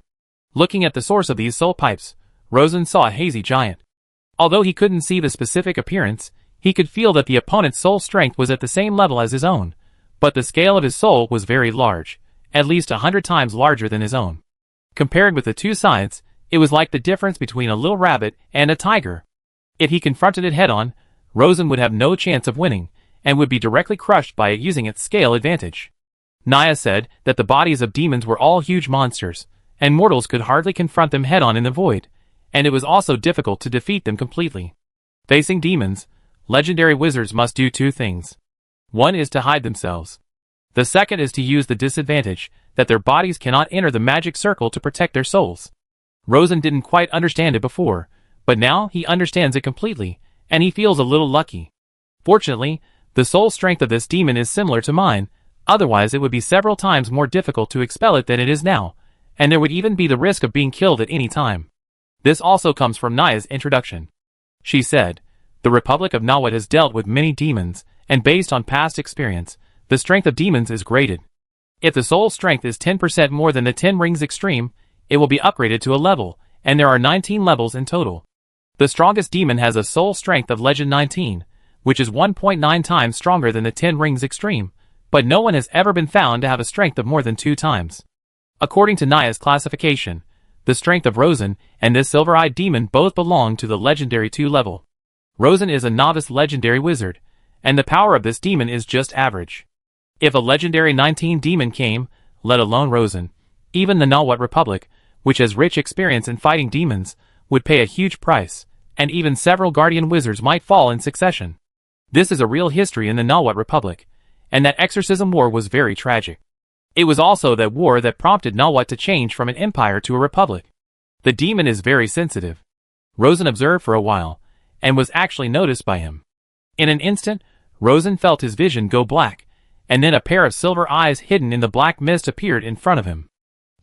Amazing, he actually found me at once. At this time, all Rosen had to do was to disconnect from the connection with the magic ring, and use the cover of the magic ring to protect himself. But he didn't do it right away. Because there are always situations where you can't retreat, and Naya also gave a way to deal with this situation. At this time, Rosen felt a mellow and soft voice coming into his ears. "Duke, you are too careless. Your understanding of legendary power is very superficial. In the void, I have 1,000 ways to crush your soul and make you die completely." This time, the devil did not lean over the mortal spokesperson, but talked directly with Rosen in the 11 rings. Rosen faced the behemoth in the void head-on and responded calmly, "Demon, I do have a superficial understanding of legendary power, but I am not completely unprepared. You should have heard of the Sword of the Sacred Oath, right?" The silver eyes in the black fog flickered slightly. "Where did you get this knowledge?" "The Republic of Nawat." "Damn Nawat." Rosen smiled. "Of course you can attack me now, but most of my soul is hidden in the mortal world. I can retreat back to the magic circle in an instant, but at the moment I retreat, I will stab out the Holy O's sword. And since you know the Republic of Nawat, you naturally know the power of this legendary soul sword. This sword is powerful, but it is not invincible. It is not, but I have made many unique and extraordinary modifications to this spell, and I am eager to test its power. Mr. Demon, are you going to be my sword tester? The silver eyes were silent for a full 10 seconds before speaking again. Then let us fight in the mortal world. After saying this, the black fog in silver eyes and Rosen's consciousness gradually faded, which meant that the demon in the void had moved away from Rosen's soul. Rosen secretly breathed a sigh of relief. He immediately disconnected the magic ring, quickly changed his position, and quietly connected to the magic ring again from another place. Fortunately, the soul strength of this demon is about the same as mine, so it can be threatened by the Holy O's sword. If it is much stronger than me, then I can only disconnect from the magic ring immediately. As for the Holy O's sword, this is a soul spell honed by the Nawat Republic and the demons in actual combat. It is indeed very powerful. According to Naya's description, this sword has the power of Legend +2. The so-called Legend +2 means that the user can gain +2 levels of attack power.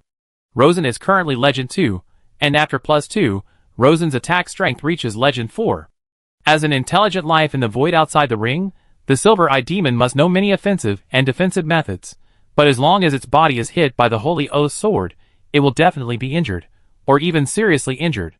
Naya said that the living environment in the void outside the ring is very bad, and being seriously injured is no different from death, so Rosen successfully threatened him and forced him to retreat head-on. Not long after the demon retreated, Lai Fu sent an alarm. A large number of forces were found to be mobilized in the palace, with a number of 1,200 and an average strength of 3.2 rings. It is suspected that it is the Scarlet Assassin Group. The Scarlet Assassin Group is an elite assassin group on par with Aaron's Night Guard and Cal Black Rose Regiment. The rapid mobilization at this time was naturally aimed at him. At this moment, Rosen has hidden again, but as long as he stays near Platinum City, 1,200 Scarlet Assassins will always be a huge threat. According to Rosen, the current Scarlet Assassins are equipped with new and sophisticated muskets, with an attack strength of 7 rings, and can also fire 5 times in a row. As long as 10 assassins fired at Rosen together, Rosen would not be able to withstand it. So, he would definitely not be able to win in a head-on fight, but he was not fighting alone. He had many helpers, and the biggest one was in Platinum City. To be precise, it was the Golden High Priest Ilson of the Holy Gangwaring Grand Temple. The Holy Gangwaring Grand Temple is one of the 3 major temples of the natural religion, and it has an extremely high status among the natural religionists. The Golden High Priest is the mortal spokesperson of the Mother of Nature. There are only 3 Golden High Priests in the entire Natural Alliance. This Ilson himself has the mana of the initial stage of the 4th ring. Originally, his belief in the Mother of Nature was not particularly devout, and he was simply a charlatan who was just messing around. But after Rosen carefully trained him for a month, he became a fanatic. So, Rosen kept moving his position to keep a safe distance from the Scarlet Assassins, while connecting to the Holy Gangwaring Grand Temple through the power of faith. At this time, the Great Temple was holding morning prayers as usual. Not only all the clergy participated, but also countless devout believers were praying in the hall of the temple, and the square at the entrance of the temple. There were more than 20,000 people in total, providing a strong and stable power of faith. Rosen collected the power of faith and gathered it on the golden-robed High Priest Ilerson, directly raising his mana from the early 4th ring to the middle 4th ring. Plop. The High Priest Ilerson was shocked and knelt directly in front of the statue of Mother Nature, shocked and confused. He was shocked by the miracle. This was a real miracle. There was no god in the world who could directly increase mana, which completely overturned Ilerson's common sense. In fact, as people's wisdom continues to improve, even Ilerson, the chief priest of the Golden Robe, is constantly wavering in his faith. He privately believes that Mother Nature is just a high-level wizard, and that he is just an ordinary mortal profession. But in the past month, this doubt has disappeared. And now, he has become very awed. Mother Nature must be a true god, a truer god than the Lord of Glory of the Glorious Empire, because the Lord of Glory has never shown the miracle of increasing magic power, but Mother Nature has done it. In the past month, God has not only often responded to his prayers, but now he has directly given him power. In addition to being shocked and confused, he also felt panic and couldn't help asking in his heart, "Great and merciful Lord, please show me the way forward." God really responded, with a grand and warm thought. The true king of Lavender is outside the palace. The thought was vague, but Eilerson immediately understood what God meant. During this period, the people of Lavender have been arguing about the bloodline of the little king. The little king acted absurdly and unrestrainedly, causing huge losses to all walks of life in Lavender, especially the business community, but he never took any compensatory measures. Every time he made trouble, he would pat his butt and leave, and the consequences would be borne by all Lavender people. The Queen Mother was even more romantic and dissolute, and her deeds were simply unbearable to hear. The people were extremely dissatisfied with the current royal family, and even despised them. Now, even the gods say that the real king is outside the palace. That is to say, the little king in the palace is really a bastard who usurped the throne. As the high priest of the golden robe, Eilerson personally experienced the miracle, and he could not sit idly by. He took a deep breath, and his mind was completely determined. The temple could not stand by and watch, and must stand up. Of course, he was not an impulsive person to become the high priest of the golden robe. He was mature and smooth. He knew that if he stood up directly, the temple might be purged by the royal family, who controlled the army, but he would definitely be assassinated. Therefore, he had to do it quietly, contact the nobles of the kingdom, and use the power of the nobles to overthrow the current royal family.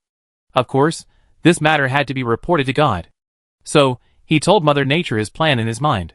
Sure enough, he felt the joy of God, and at the same time, a great power came, which raised his magic power to the peak of the fourth ring. God is praising me. God is rewarding me. I did it right. Eilerson was very happy, and his faith became more firm. On the other side, Rosen gently moved a chess piece, and then rushed to Moonlight Town in the southern suburbs of Platinum City. There is a powerful battle group hidden in Moonlight Town, which is the power of the Glorious Empire. This battle group is not only very powerful in combat, but also has a wealth of exorcism theory, which is suitable for the current situation. Chapter 201. Moonlight Town. There is a large manor in the fields on the outskirts of the town, called Finite Garden. The front of the manor is an endless field, and the back is leaning against a large steep forest. The garden has a large courtyard covering an area of more than 30 acres. There is a 5 or 6 meter high wall around the courtyard, which encloses an independent courtyard that is almost completely isolated from the outside world. In the courtyard, people with serious expressions and upright postures walked back and forth.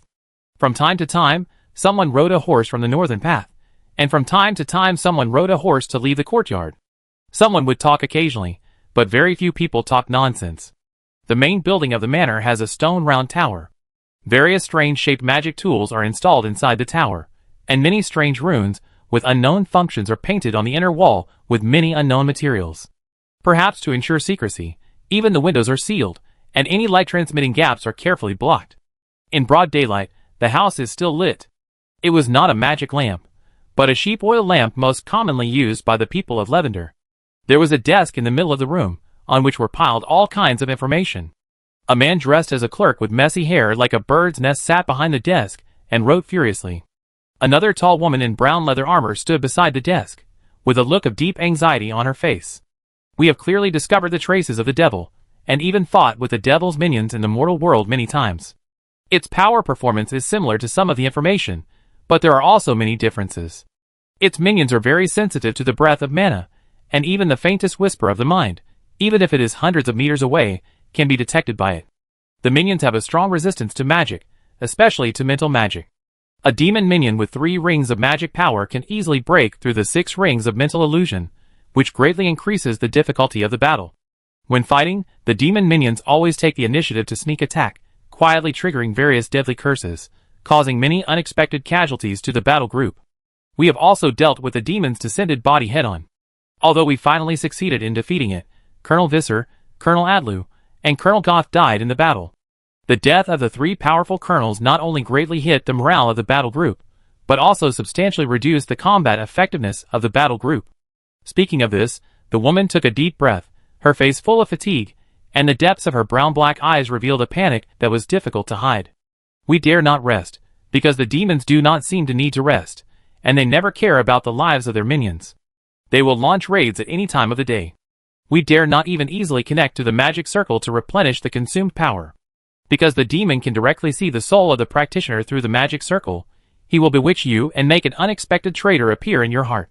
After being away from the magic circle for a long time, the power of each warrior is almost exhausted, and their will is on the verge of collapse. The woman took a deep breath again. The demon detection array developed by the Empire is effective, but not always effective, and occasionally there will be fatal errors. Various weapons are also effective, among which the rapid-fire musket is the most effective. But we don't know how long we can hold on. As he spoke, the man with hair like a bird's nest suddenly stopped writing. He suddenly yelled and shouted wildly, "It's all your fault! It's all your fault!" The man's eyes were scattered and unfocused. He jumped up, used the pen in his hand as a weapon, and stabbed the woman's neck hard. He didn't succeed, because the woman was taller than him, and her hands were longer than his. She grabbed his neck with one hand, held him in her hand like a chicken, and shook him gently. Gaw. The man's neck cracked, and his body fell to the ground weakly. Oh, another crazy one. The woman took the pen from the man's hand, threw the body at her feet, and then sat behind the desk, dipped it in ink, and continued to write. Your Majesty, this demon is very good at bewitching, and has mastered a lot of mind-bewitching spells. Warriors with less than 5 rings of strength have almost no power to resist. For those with more than 5 rings of strength, such as me with 7 rings of strength, I can resist the whispers in my heart under normal circumstances, but when I practice, I feel very scared. I often see a pair of blurry silver eyes hidden behind the black fog, and hear the round and soft, unisex strange voice. That voice often sounds in my heart inadvertently, saying some inexplicable words. I know that it must be a demon in the void, and I also know that the other party cannot really enter the magic circle to hurt me, but it greatly interferes with my practice. With my will, even auditory hallucinations occur, not to mention ordinary warriors. I am also sure that the demon can locate our position through the magic circle, and our every move cannot be hidden from his eyes, which makes most tactics meaningless. Facing an inhuman monster, a temporary victory is meaningless. The ink ran out, the woman shook it vigorously, and continued to write, but still couldn't write. The woman was mad, so she simply pulled out a knife, stabbed the corpse at her feet a few times, and then continued to write with blood. Your Majesty, the experience of the Republic of Nulwut is correct. Under the current circumstances, only legendary wizards can truly fight against the devil. We can defeat the devil's minions again and again, but we can never really hurt the devil. Under the devil's repeated temptations and sneak attacks, we are doomed to collapse. Perhaps, after the successful development of that thing, we can drive away or even kill the devil, but I doubt whether that thing can really succeed. After all, we have experienced such a long period of failure. As she was writing, someone knocked on the door, and an excited voice came at the same time. General, someone is looking for you. It was her assistant, Major Green. Who? The woman immediately became alert, her pair of tired brown eyes instantly condensed with a strong murderous intent, staring at the door. I don't know, the person who came called himself Mr. Robin, and he said he had a good way to fight the devil. He lied. It must be a disguised devil's minion. Don't listen to anything he says, just kill him. General, you better open the door and take a look. Green, don't come in. No one is allowed to come in. Get out now. If you don't get out, I won't be polite. Crack. The female general picked up the Empire's latest exorcist musket and pointed the muzzle at the door. She roared. Get out. Get out of here. At this time, she heard a gentle voice coming from outside the door. Major Green, your general is scared. The voice was too gentle, which was out of tune with the tense atmosphere of the garden, and immediately reminded the female general of the soft, mellow, androgynous voice she heard in the magic circle. She pulled the trigger at the door without hesitation. Bang, bang, bang, bang. Die, devil. Die! The exorcist musket equipped to the general can hit 9 times in a row, and the strength of each hit is as high as 9 rings. She shot all the guns in one breath, making a huge hole in the direction of the door, and even the walls on both sides of the door were riddled with holes. After shooting, she did not stop, immediately took out the ammunition box, and loaded new ammunition into the exorcist musket with trembling hands. At this moment, an old man in a simple gray cloth robe appeared at the door. The old man had white hair and a flowing white beard, was tall, had bright eyes, and a kind smile on his face. General Gadea, the devil will not reason with you like I do. The person who came was naturally Rosen, or to be more precise, Rosen disguised with the legendary transfiguration. He saw it clearly. Because he could not practice normally for a long time and constantly used his strength, the soul strength of this general, who was originally at the peak of the 7th ring, was about to drop. If a muscular man does not exercise for a long time, he will lose muscle rapidly. And if a magician cannot connect the magic ring for a long time, his strength will naturally drop. The difference is that a muscular man does not feel anything when he loses muscle, but if his soul loses strength, the whole person will be enveloped by a huge feeling of depression. At this time, if you encounter a demon who is proficient in mind bewitching, he will be tortured into a madman at the least, and degenerate into a puppet at the worst. Judging from the opponent's previous actions, this man is already on the verge of madness. With trembling arms, Jia still tried desperately to load bullets into the gun chamber, but her fingers were shaking so badly, and she had to be on guard against Rosen's actions at all times. So after trying for a long time, she couldn't load a single bullet. Adjutant Major Green came out from his hiding place. General, Mr. Robin is a legendary wizard. He is not an accomplice of the devil. Jia was shocked. Legendary wizard? Immediately denied. How is it possible? There are no legendary wizards in the Wick continent. Even the Lord of Glory failed to be promoted to a legend. So why can this man be promoted? If he was promoted, why would he be called Robin? Such an ordinary name. He should be famous throughout the continent. But the term legendary wizard did have some effect after all, which eased her tense heartstrings a little, and she stopped trying to attack. Seeing this, Rosen smiled and said, I really couldn't find a companion in this plane. I forgot to introduce myself. I am also a plane traveler from the Republic of Nawat. Neither plane traveler nor the Republic of Nawat is something that ordinary mages can know, and the old mage in front of him does have the temperament of an extremely powerful person, which immediately made Jia believe it. It is the general's instinct to be vigilant against all strangers, especially Jia is still fighting against the cunning demons. Mr. Robin, you said you are a legendary mage. How do you prove this? Rosen smiled slightly. The general looks very tired. It should be because he has not been able to connect the magic ring normally for a long time. If you don't mind, let me help you. Jia was a little puzzled. How can you help? Rosen smiled slightly, and walked forward slowly. As soon as she took a step, Jia became alert. What do you want to do? Rosen sighed lightly. General, relax, I don't have any bad intentions. While speaking, he continued to walk forward until he was half a meter in front of the female general, then slowly stretched out his hand, and a faint golden glow appeared on his hand. Don't move. It's just a small power recovery spell. It won't have any negative impact on your soul. Jia was still very nervous and subconsciously wanted to resist, but in the end, she decided to take a risk. She had been forced by the devil to have no way out. So, this hand with a faint golden glow, its fingers gently touched her forehead. Then, she felt a warm power flowing into her heart. At this moment, it was like a traveler in the desert drinking sweet spring water, or a refugee who had been hungry for 3 days and 3 nights eating a greasy chicken leg. The spiritual satisfaction made Jia sigh with satisfaction. Anxiety, fear, confusion, depression and other negative emotions quickly faded like snow under the scorching sun, and her scarred and dry soul became shining again. A few minutes later, the warm hand that seemed to be reaching down from heaven slowly withdrew, and Jia had an impulse to kneel down and worship. She couldn't help thinking that if there were true gods in the world, the white-haired old man in front of her must be one of them. But this impulse only lasted for a while, and was replaced by reason. It is rumored that the legendary wizard of the Nawat Republic has the means to infuse power. Now it seems that this rumor is true. I couldn't help but think again. The legendary wizard is so powerful, no wonder he can fight against demons. She no longer had any doubts about the old man's identity. At this time, gentle words came into her ears again. General, the battle between mortals and demons is extremely difficult. It is amazing that the general can hold on until now. After the power was restored, Jia clearly felt the difference between this voice and the voice of the demon. The voice in front of her was gentle and contained a sense of sympathy. It was a human voice. And the mellow and soft, androgynous voice sounded good, but there was no emotional ups and downs in it. It was completely an inhuman monster. The content of the words also hit Jia's heart, making her eyes feel a little hot. The general couldn't cry, so she took a deep breath and suppressed the urge to cry. Then she stood up straight and saluted the old man in front of her with the military salute of the glorious empire. I apologize for my previous rudeness, Mr. Legendary Mage Robin. Rosen smiled. Compared to the title of Legendary Mage, I prefer to be called a traveler or a demon hunter. Because I like to travel, and I have been hunting demons at the same time.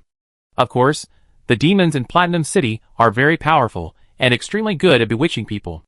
They have not only developed many powerful minions, but also control the royal family of a kingdom. Even I dare not easily claim victory. After a pause, he looked at the heroic female general. So, I also need the general's help. Dia, who had regained her strength, naturally regained her fighting spirit. She saluted Rosen again. Mr. Robin, glory cough cough. She wanted to say her position, but then she thought it was lavender, which seemed inappropriate. Rosen smiled. General, don't underestimate the insight of the legendary wizard, and don't underestimate the knowledge of the traveling wizard. I know your origins. But for me, these worldly differences are irrelevant, because we have a common enemy. Dia thought about it, and it was right. The other party was a legendary wizard, the most intelligent and powerful mortal, the closest to God. Why would he care about such a trivial matter?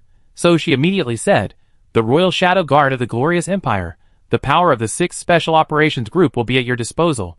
After saying that, she showed a trace of embarrassment on her face. However, the soldiers are in a very bad mood, and there are not enough people. I am afraid it will be difficult to fight against the Lavender royal family. Rosen smiled slightly. Don't worry, I have a detailed plan. Chapter 202. Finnick Garden, beside the tall courtyard wall. The white-haired, elegant old wizard held a mop in his hand, followed by several warriors, each of whom carried a pair of buckets filled with temporarily prepared potions. The old man walked along the wall, using the mop as a scroll pen and the potion as ink to draw runes on the wall.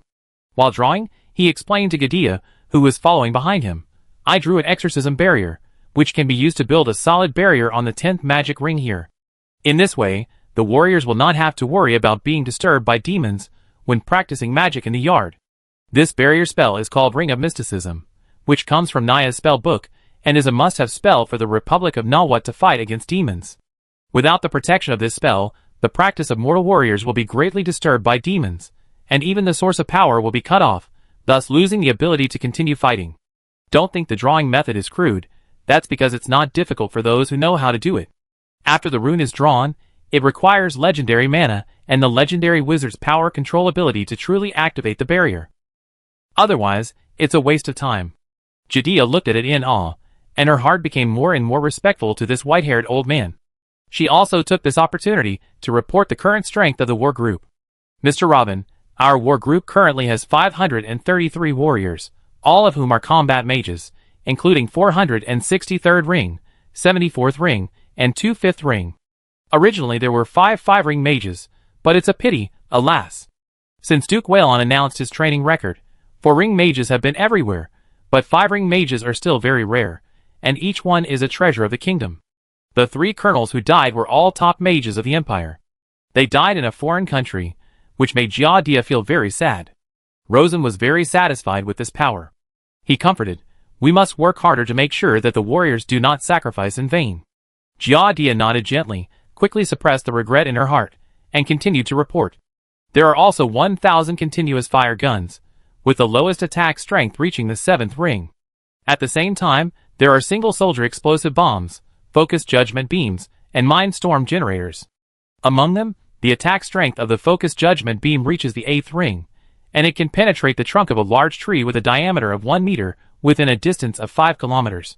And the mind storm generator can stimulate a mind vortex with a strength of 3 rings, with an impact range of up to 1,000 meters, which can make the target within 1,000 meters fall into fear and flee everywhere. Unfortunately, such a powerful weapon has little effect on the minions of the devil. Gadia sighed lightly. This silver-eyed demon is very proficient in mind magic. The minions are almost completely immune to low-level mind spells. Rosen shook his head. It's true that they are proficient in mind spells, but they are not immune. After a pause, he explained, this is because the demonic power of the 11th ring can easily control various spell powers. Since it is a mind storm, it must be a very chaotic and loose force, so it can be easily controlled by it. And for violent explosive power, the control ability of the 11th ring mana is useless. One is that it is too late, and the other is that the power is too violent. Oh, that's how it is. Gadia suddenly realized and asked again, what are the specialties of this silver-eyed demon? Rosen shook his head. I just came to this plane, so I don't know much. Of course, I have dealt with this demon once. From a preliminary observation, he is not a strong demon in terms of combat power. Of course, I mean compared with other demons. But this is already a kind of luck. In any case, this is good news. Gadia also secretly breathed a sigh of relief and asked again, what are his non-combat strength specialties? Rosen nodded. There is one, that is, very high intelligence, especially the ability of multi-line thinking. When he said this, he recalled the hundreds of soul pipes he had seen in the void outside the ring before. He should be able to do about 300 things at the same time, and each thing does not interfere with each other. Naya introduced many situations of demons, so Rosen knew that demons have the ability of multi-line thinking, but generally less than 100, and some even only have dozens. And this silver-eyed demon has reached 300, which is very powerful. Gadia was shocked. Doesn't that mean that we are fighting against 300 demons at the same time? Rosen nodded. You can say that.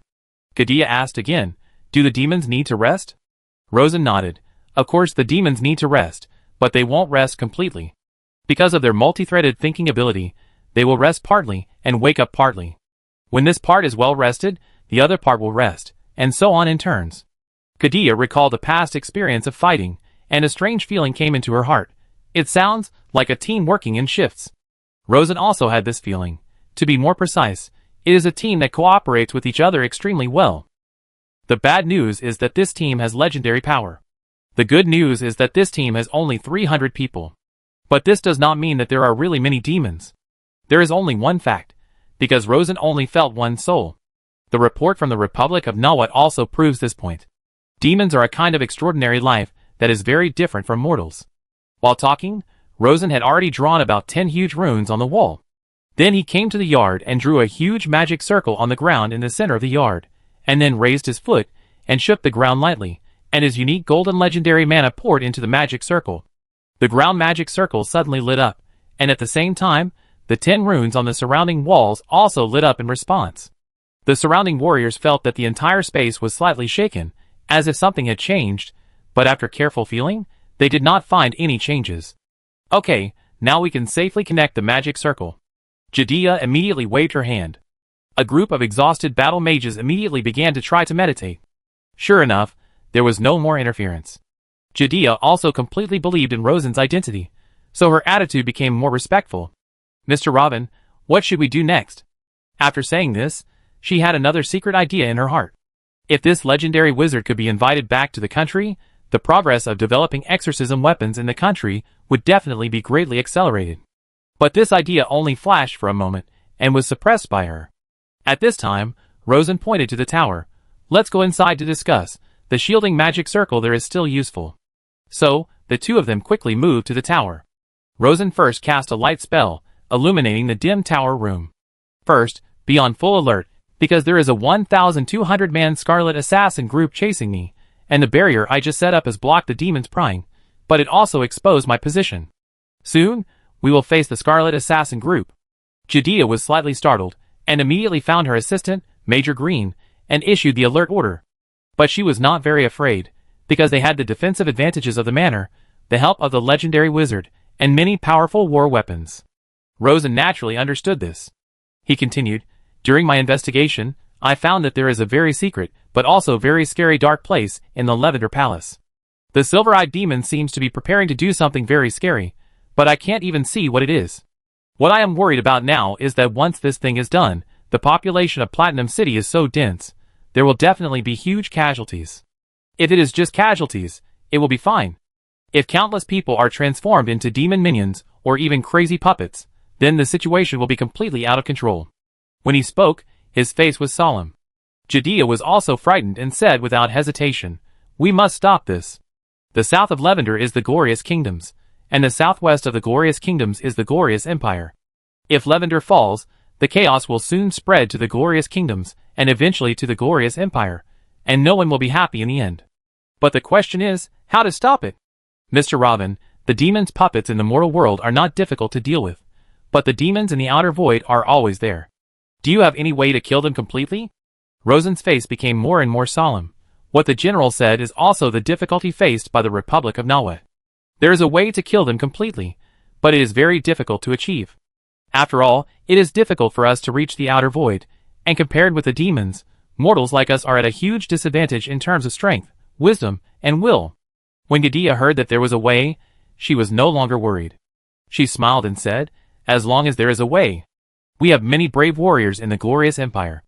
If we fail once, we will try twice, 3 times, until we succeed. What courage. But Rosen immediately gave her a shot of prevention to prevent her from being too excited. General, if you fail, I will die. Ah! The flame of revenge in Gadia's heart suddenly extinguished. At this point, No matter how many warriors there were, they were useless, and the legendary wizard must not die. Without the protection of the legendary wizard, they dared not even touch the magic ring. Seeing that she had regained her sanity, Rosen said, "But if there is a chance, we should still try our best." Judea said quickly, "We can't take risks." Rosen waved his hand, his face solemn. "Killing the devil is my lifelong pursuit. If there is a chance to die with the devil, I will not hesitate." This is of course a lie. He never likes to play the game of dying together.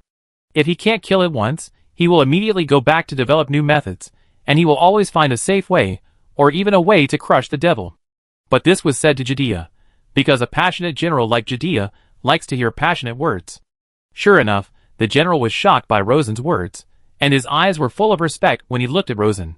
Under the control of this emotion, she should not have any inappropriate thoughts about Rosen, such as forcibly inviting him back to the glorious empire.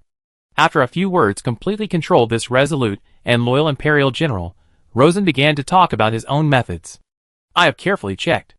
Among the 1,200 warriors of the Scarlet Assassin Corps, only about 50 are minions of the devil, and the rest are normal warriors who are unaware of the situation. And this regiment occupies 1/3 of the palace's defense force. My idea is that when the Scarlet Assassin Corps comes to attack, we will only kill the minions of the devil and persuade the rest to surrender. Then we will combine the two forces and attack the Platinum Palace at night to kill the largest demon puppet Lafinga." Judea was shocked when she heard this. "With you here, it is not difficult to persuade them to surrender, but even if we can persuade them to surrender, it is not enough to enter safely. Platinum City. After all, the number of Platinum City's city defense troops is as high as 100,000. Even if their two forces merge, there are less than 2,000 people. Against 100,000 city defense troops, isn't that like an egg hitting a stone?" Rosen smiled slightly. "The city defense troops will not stop us." "Ah? I secretly contacted Mother Nature, and Mother Nature also felt the evil in the palace. She will help us mobilize the city defense troops." Judea was a little confused. Mother Nature never participates in the secular world. How can she mobilize the army? This can be used to deceive civilians, but it is useless to deceive her. She herself has the ultimate magic power of the 7th ring, and is just a little short of the 8th ring Mother of Nature. If it weren't for the fact that Mother of Nature's grandfather, the Godly Father, was quite capable, the glorious empire would have expanded in long ago. Rosen knew this, of course, and explained, "Of course it can't be transferred at ordinary times, but this time it can be, because I will help in secret. This is a bit reliable." Judea nodded. "Then do as you say." After a pause, she asked, "Then how do we deal with the Void Demon?" Rosen smiled slightly. "I will find an opportunity. Of course, if possible, please try to create opportunities for me. The more you distract the attention of the demons in the mortal world, the more opportunities one will have to make a move." Judea nodded to show that she understood. "Please rest assured, Mr. Robin, I will fully cooperate." As a general of the Empire, in addition to eliminating demons, she also has a duty to the Empire in her heart. She decided to quietly pass the matter of the legendary wizard back to the Empire, and the Queen would personally decide what to do next. Of course, no matter what the Queen decides to do, it must be done after defeating the demons in the Lavender Palace. This legendary wizard saved his life, and the lives of the entire group. So whether it is out of personal gratitude or the justice of the human race, it is only natural to help him defeat the demons. Chapter 203. Southern Suburbs of Platinum City. The underground secret room of St. Glenn Monastery. The golden Archbishop Eilerson stood in front of the small statue in the secret room and said to the invited participants, "Dear gentlemen and ladies, this is the tomb of St. Glenn, a sacred place favored by Mother Nature. Here, gentlemen can speak freely. Except for you, the news in it will not be heard by more mortals. The secret room is not big, 20 meters long and 10 meters wide, with 18 long stone benches. Each bench has 1 or 2 people sitting on it. All these people are wearing thick hooded cloaks and masks under the cloaks. Both the cloaks and masks are magic items, which cover their true identities tightly. Of course, such a cover can naturally not conceal Rosen's investigation. Therefore, he clearly saw that the more than 50 people who came to the meeting were all well-known nobles in Platinum City. It can be said that most of the bigwigs, who have the final say in Platinum City, are here. This is not only because of the connections of the Golden Archbishop, but also because the actions of the little king are really unpopular, and have greatly infringed the interests of the kingdom's nobles. A more important reason is that if the eldest princess, who has taken refuge in Whalon, is welcomed back to the kingdom to serve as the queen, the power of the royal family will be greatly weakened, and the nobles will usher in a truly good life. As for the Duke of Whalon behind the Queen, the Duke of Whalon is indeed very strong and has a high reputation, but he is far away in Whalon. He has a lot of things to do in Whalon, so how can he have the energy to take care of Lavender's affairs? After various considerations, the nobles gave Eilerson this face, and borrowed the secret room of the monastery to hold a secret meeting to change the king. At this moment, Eilerson was not the chief priest, but a political broker, and he also served as the meeting host. He said, Mother Nature has sent down a clear oracle, confirming that there is no real king in the palace. Immediately, a noble questioned. But everyone in the royal family has confirmed that Lars, the name of the little king, is of royal blood. Why is he not the real king? Eilerson had already thought of an explanation. It's very simple, because everyone in the royal family was coerced. The coercer has extremely strong magic power, and despicable means. This reason is sufficient. The means of the Frost messenger Lothling are indeed secretive and powerful, which makes people feel afraid. But soon someone else said, then the eldest princess may also be coerced by Duke Whalon, and this is our Lavender's internal affairs after all, and Duke Whalon should not interfere. Eilerson loudly refuted back. Whalon is far enough away from Lavender, gentlemen. Even if the Duke wants to intervene, he can't intervene much. Lavender is still our Lavender after all. Everyone present knows this, otherwise you wouldn't come to this meeting. Eilerson looked around at everyone. We all know that Lars is not a qualified king. He is too young, too willful, and his shoulders are too slippery. The current international situation is very serious. The world has reached a very critical point. We can't spend too much time and energy on playing games with children. Even if he is indeed the blood of the Sheila royal family, he is not worthy of being king. The eldest princess, who has a good relationship with Whalon, and has 4 rings of magic power, is an obvious best choice. As we all know, Whalon is about to rise, and Duke Whalon is a highly respected 8-ring wizard. Maintaining a good relationship with Whalon will greatly benefit the development of our Lavender. What he said is indeed correct, and it also speaks out the secret thoughts of each noble. But after all, it is a major event to replace the king. If it succeeds, it will be good. If it fails, everyone present will be guillotined. The risk is very high. If there is a traitor or a traitor present, everyone may be finished. So before starting, we must deeply unify our thoughts. Someone said, Lafenga is not a simple person. I heard some secret news that he used some very evil means to break through his magic power to a very terrifying level. His magic can easily take our lives. Eilerson immediately said, Lafenga is indeed very evil and very powerful, but Mother Nature will protect us. When saying this, the face of the golden-robed high priest showed incomparable piety. But his piety was immediately exchanged for a low laugh. Eilerson, the natural religion is just deceiving those ignorant civilians. You and I both know that there is no real God in the world. Yes, I met you at the moonlight bathing beach last month. When you were fighting with the girl in your arms, you told me that this girl was really exciting. Yes, this seems to violate the church's precepts, haha. Eilerson, either you come up with a real way to deal with Lafenga, or there is no need to continue now. Eilerson took a deep breath. I sincerely atone for my sins to God, and time will prove my words. He is already old, and although it is refreshing to have fun with the girl, it is just that if you think about it carefully. Compared with the satisfaction and sense of achievement of receiving divine revelation and being rewarded with divine power, the former is simply insignificant. Of course, he also knew that these words alone could not explain the group of nobles in front of him, who had no faith and only interests. Fortunately, he was prepared. In Moonlight Town, there is a group of powerful warriors, exorcists from the glorious empire. Because Lothling attracted the terrible evil demon, of course, it also attracted the attention of the glorious queen. I know that the warriors of the glorious empire should not appear in Lavender, but in an extraordinary moment, only extraordinary measures can be taken. What we have to do is to release this group of warriors into Platinum City at the right time, let them rush into the palace, and kill Lothling. Believe me, this group of exorcists in the glorious empire are very powerful. There are 74th ring magic masters alone, and there is a powerful 7th ring magician leading the way. As long as we can cooperate, they will definitely be able to kill Lothling. After he finished speaking, the nobles fell silent. After a while, someone nodded. Now it sounds a bit reliable. Eilerson, you just said that Lafenga has attracted the real evil demon? What does that mean? Eilerson actually didn't know much. He knew about this from the divine revelation, but he only knew a little bit, and didn't know the details.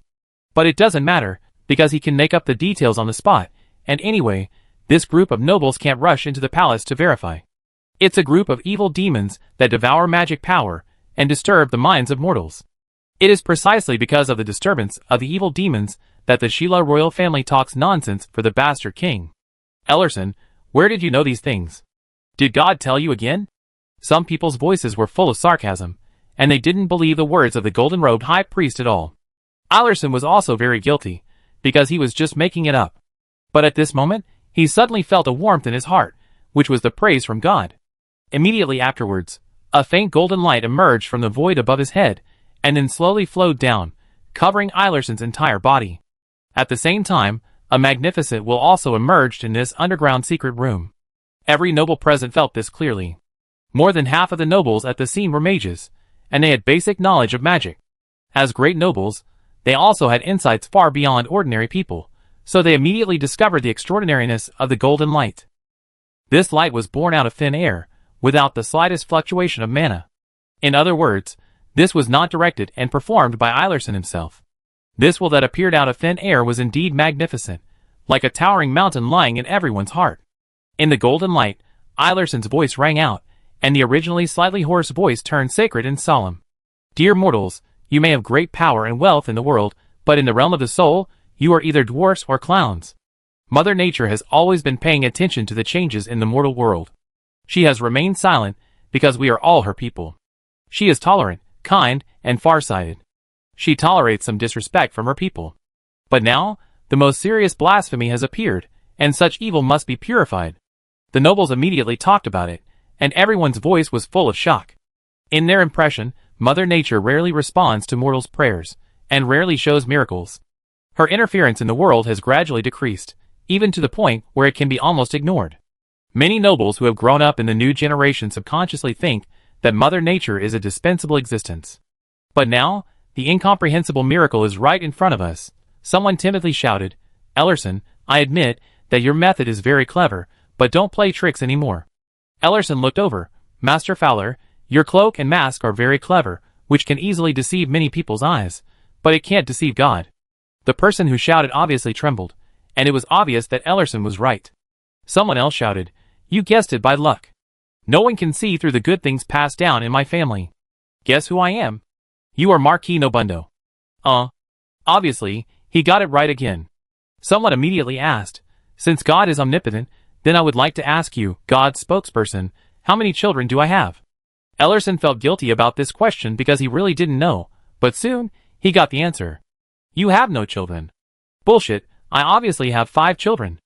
Ellerson was not a waste, he was very smart, and immediately sneered back. Go back and check it out, Count Bammit, your children don't look like you at first glance. This immediately caused a low laugh, and it was obvious that there had been speculations about Count Bammit's sons. Count Bammit immediately found it hard to accept. Impossible.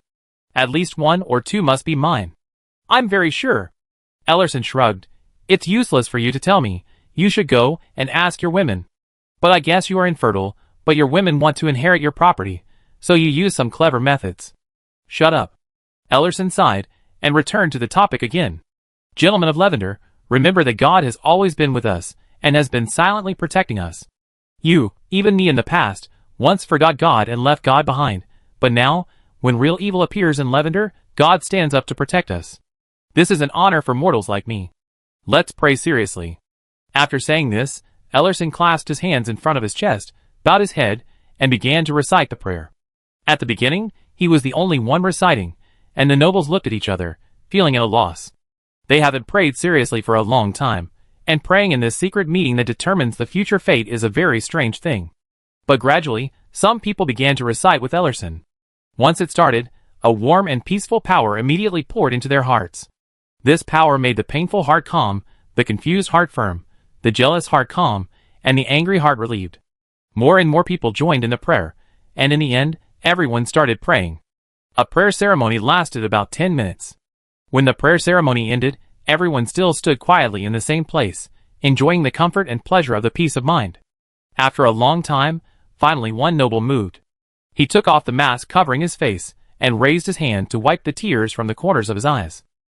God is with us indeed. The second person took off his cloak. In that case, let's do what God wants us to do. It's never wrong to walk with God. It was Marquis Nobundo. The others also revealed their true identities.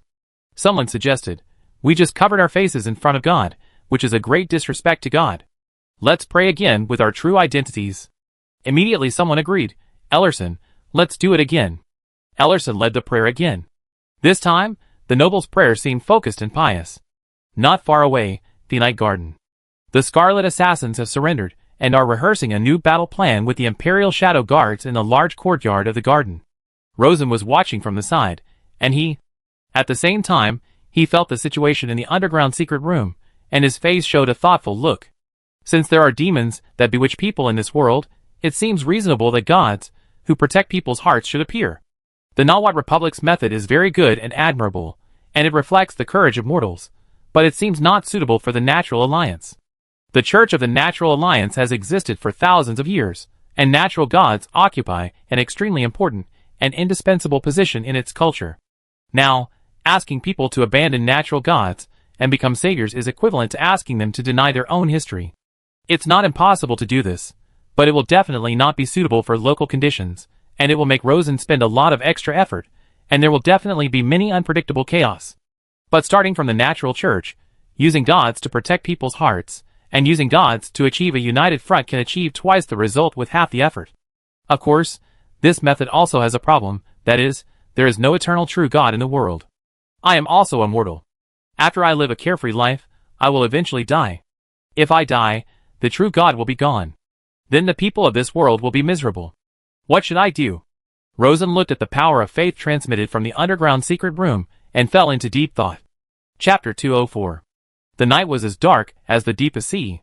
The heavy clouds blocked the light of the stars and the moon, thunder roared in the clouds, and heavy rain raged in Platinum City. Boom! A flash of lightning suddenly appeared in the sky like a glowing tree root, and the dazzling platinum light cut through the darkness of the night like the sharpest blade. Clatter, clatter, clatter. In the suburbs of Platinum City, a line of soldiers stepped on the muddy road and marched silently in the dark night. The leading soldier was the female general of the glorious empire, Judea. The heavy rain and the dark night were not good times for marching, and even Judea did not expect to launch a night attack in such weather. But the legendary wizard Mr. Robin said that thunder and heavy rain would greatly stir the magic circle and dull the perception of demons, so it was the best time to launch a night attack. Compared to this huge benefit, all the disadvantages seemed insignificant. Therefore, when the team was not fully prepared, they launched an emergency attack without warning. Under the cover of heavy rain, the team silently passed through the suburbs of Platinum City, crossed the wide outer city area, and came to the southern gate of the inner city. The city gate was indeed wide open, and there was no sign of any defenders on the city wall. If it were in the past, Judea would never dare to lead her team into the city easily. Because once they entered, the other party closed the city gate, and then they would only have one way left, which was to fight to the death. In the land where demons are infested, no one can be trusted. Even if they have agreed in advance, they may betray at the most critical point, which will lead to the failure of the entire plan. But now, she chooses to believe in the legendary wizard. The other party's words echoed in her mind. There is only one real devil. Even if there are 300 lines of thinking, there are still many corners that cannot be taken care of. But our advantage is that we have a lot of people. As long as we can unite together, we have the absolute power to crush the devil. But we still have to be wary of the devil's attack on key nodes. For example, the commander who controls the garrison issued various random orders. In this regard, our strategy is to use the advantage of manpower to make redundant preparations for more than a dozen or even dozens of lines for each key node. If there is a problem in one line, the other line will immediately correct it, thereby ensuring the stable operation of the key node. This will of course cost a lot of extra costs and require the mobilization of a lot of resources, but don't worry, the Church of Nature has helped us achieve this. Rumble. Splash. Thunder and lightning, raging winds, and heavy rain. Splash, splash, splash.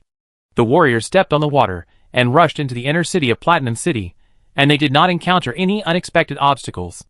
Judea could feel that there were many defenders stationed on the city wall, and that they were watching her silently, but they did not make any move.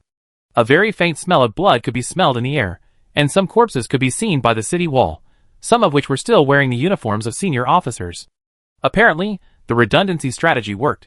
The demons did try to disrupt their plans, but because mortals had a huge advantage in manpower, once they were united by a strong will, they truly had the power to fight against the demons, The rain in late winter and early spring was very cold, just like ice pouring on the body, but Jadea's body was surging with hot blood. Tonight we must greatly restrain the demons and create the best opportunity for Mr. Robin to kill, even at the cost of her life. She has been in Lavender with the regiment for more than a month, and has been in a passive state of being beaten, and a large number of soldiers have been killed, and she has even reached the edge of madness. As a general, she is not only heartbroken, but also has a burning anger in her heart. Demon, tonight I will let you taste the anger of mortals. About half an hour later, another lightning flashed across the sky, and under the white lightning, a magnificent and tall palace appeared in front. It is the Platinum Palace of Lavender. The walls of the palace are very tall and heavy, even taller than the walls of the inner city, but there is no one on the walls, and most of the gates are closed. But on the west side of the wall, there is a small door open, and many corpses are lying around the small door, and the blood on the ground is washed into a gurgling blood stream by the rain. The fight at the small gate was still going on. With the light of lightning, one side could see the royal guards, and the other side was the Scarlet Assassins. The royal guards were desperately guarding the small gate, while the Scarlet Assassins were trying to close it like crazy. Jadea once again heard the legendary wizard's instructions. The royal guards have been controlled by the nobles, and are our friendly forces. There are more than 5,000 of them, and about half of the Scarlet Assassins have completely become the minions of the devil, with a total of 1,500 people. Jadea knew that they were approaching the core area of the devil's contamination. She shouted, "Captain Lassen, send a signal to the commander of the royal guards to tell them that reinforcements have arrived." The leader of the Scarlet Assassin, who surrendered to Captain Lassen, was a 4-ring battle mage. He shouted at the small gate, "General Leipzig, reinforcements have arrived." Leipzig was a warrior with a fighting spirit. He was struggling to hold on. He was overjoyed when he heard the words, "Good. They are all crazy, just like mad dogs." After getting the response, Jadea immediately waved to his subordinates. "Go in now." The 1st Regiment occupies the high ground and arranges the trial turret. The 2nd Regiment looks for a shooting point to shelter from the rain and prepares for a volley of muskets. The 3rd Regiment secretly executes plan number 1. "Captain Lassen, you lead the way." A series of orders were issued, and nearly 1,700 elite soldiers carrying the most sophisticated new weapons quickly rushed to the small gate, entered the palace along the narrow doorway, and joined the battle. The Scarlet Assassin is the most elite regiment in Lavender, especially good at night battles and assassinations. Tonight's environment is almost their home field. Therefore, more than 1,500 Scarlet Assassins suppress more than 5,000 guards. But now more than 1,700 new people have joined, of which nearly 1,200 are also Scarlet Assassins, and more than 500 are super elite warriors of the glorious empire. As soon as they joined the battle, they immediately beat the assassins, who had become minions of the devil, and caused heavy casualties. The situation was immediately reversed. When she arrived at the palace, Jadea felt that the magic weapon she was carrying in her arms began to vibrate constantly. She immediately took out the magic weapon. It was a palm-sized round compass, with a strong purple light emitting from the center of the compass, and the pointer in it pointed firmly in one direction. This compass was given by a legendary wizard, specializing in detecting demonic power. According to the legendary wizard, this intensity of alarm means that there is an extremely concentrated demonic power not far ahead, and there is a high probability that there is a very powerful demon descending body. Remember, the demon's descended body can be strong or weak, and there are 2 factors that determine strength. One is related to the power of the demon's infusion. The more infusion, the stronger it is. The second is related to the soul of the descended body itself. The stronger the soul, the more spells it masters, and the more terrifying it is. Lafenga's soul is at least 9 rings, and it is definitely the strongest demon's descended body, but be aware that there may be more than one Lafenga. It may be 2, 3, or even more than 10. Facing these descended bodies, try not to give the opponent any chance to attack, and never give the opponent a chance to defeat them one by one. Occupying favorable open terrain, and crushing with military advantage is the most reliable strategy. Be sure to make good use of the perception of the compass, and don't be ambushed by it. Jadea recalled these words. Her mind trembled slightly, and she felt like dancing on a cliff wire. The devil is so terrifying. Just then, a report came from her subordinates. "General, the Judgment Light Cannon array has been arranged." "Very good. Take out all the demon compasses in your hands, and be careful to prevent sneak attacks." Another soldier also came to report. "General, 3 hidden safe points have been found, and the array has been arranged." "Very good. send a pair of people to guard each safe point, and stay nearby to prevent damage, but make sure the array is secret. These arrays are naturally required by the legendary wizard. The first requirement is concealment. The location and timing of the arrangement must be concealed, and the force must be arranged at the moment when the lightning appears. The current 3 are just the beginning. According to the plan, at least 30 should be arranged, and the more the better. At this time, the demon minions blocking the road were basically eliminated, and there were some casualties on their side, but because of the overwhelming strength, it was within an acceptable range. Among them, the Imperial Shadow Guard suffered about 20 casualties, the Scarlet Assassins suffered 80 casualties, and the Guards Corps had more than 4,000 people. Their strength is still very strong. Captain Layson, General Leipzig, the demon is hiding in the deepest part of the palace. Keep moving forward. The two commanders of Lavender had already received the coordination order, and naturally agreed at this time, leading their men to march to the deepest part of the palace. They frequently encountered secret sentries along the way. They hid in the dark and released curses to sneak attack, or fired black guns. But the soldiers were fully prepared. The Scarlet Assassins and the guards were very familiar with the situation in the palace, and the commanders carried powerful defensive amulets, so there was no serious loss, and it did not even slow down the speed of advancement. As a soldier, Kadia felt that the demon seemed to be trying every means to delay time. She didn't know why the devil needed time, but it was definitely not a good thing. So she shouted, "Speed up, speed up." The team accelerated as much as possible. They rushed through the defense area of the outer palace, penetrated the government area of the central palace, and finally arrived at the king's garden in the harem. The scenery of the king's garden is naturally very beautiful, but the terrain is also much more complicated. The vision in most areas is very narrow, which is an excellent place for ambush and sneak attack. This place has also become a mess, with panicked screams everywhere. The maids and servants in the palace ran around and rushed around like flies with their heads cut off. But these are just appearances. The demon Compass told Gadia that these servants and maids were all demon minions, and she ordered without hesitation, "Kill them all, kill them all, don't leave a single one alive." The glorious Shadow Guards executed the order without hesitation, but Lavender Scarlet Assassins and guards hesitated. But just as they hesitated, some demon minions rushed to them. These demon minions looked like servants and maids, but they moved swiftly and attacked mercilessly. Although they used the most ordinary daggers, there was a trace of demon power attached to the daggers, which could easily penetrate various defensive armors. For a time, many warriors were caught off guard and died after being stabbed in the vitals by the daggers. "Kill them all! Kill them all! Don't let anyone get close!" Captain Lassen roared. General Leipzig was so scared that his face turned blue. "Kill! Kill them all!" After saying this, he couldn't help but shouting, "Oh, Mother Nature, this is simply hell on earth!" The commanders were shocked, and the ordinary soldiers had never seen such an unreasonable situation, and their faces turned pale. At this time, perhaps to increase their courage, some soldiers began to sing the hymn of praise to Mother Nature while fighting. At first, only 1 or 2 people sang, but it soon spread among the Lavender soldiers. It's strange. As the hymn of praise sounded, the soldiers felt a warm power surge into their hearts.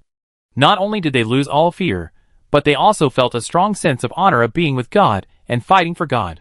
The soldiers didn't know why this happened, but their low morale suddenly rose. The Lavender warriors quickly got rid of the panic and began to fight back fiercely. Jediah clearly felt the changes in the Lavender warriors, but she didn't have time to think about it. She just thought it was because the hymn gave them courage. This is not surprising, because the warriors of the Glorious Empire are also extremely brave under the blessing of the Glorious War Song. In any case, this is greatly beneficial to the current situation. With the fearless fighting of the Lavender warriors, the front line quickly advanced. Soon, the warriors came to a relatively independent and gorgeous garden. There was a sign made by Oaken at the entrance of the garden, which read Golden Wave Garden. Captain Layson immediately shouted, "It's the Queen Mother's residence." General Leipzig immediately shouted, "Soldiers, rush in, drag the Queen Mother out and hang her." This was the order given by the noble council behind him. The content of the order was that in case of any accidents, the absurd and dissolute Queen Mother and the little king must die tonight. Immediately, 100 warriors rushed into the garden. After a while, a woman's scream was heard in the garden. Then, a woman in her 30s with disheveled hair and dirty clothes was dragged out of the room by the soldiers. It was the Queen Mother. She was still conscious and had not fallen into the devil's claws. A soldier came to report, "General, we found the Queen Mother under the bed." General Leipzig looked at the embarrassed Queen Mother and said, hang her under the big tree over there. Captain Layson hesitated and said, Leipzig, this woman's surname is Larmo.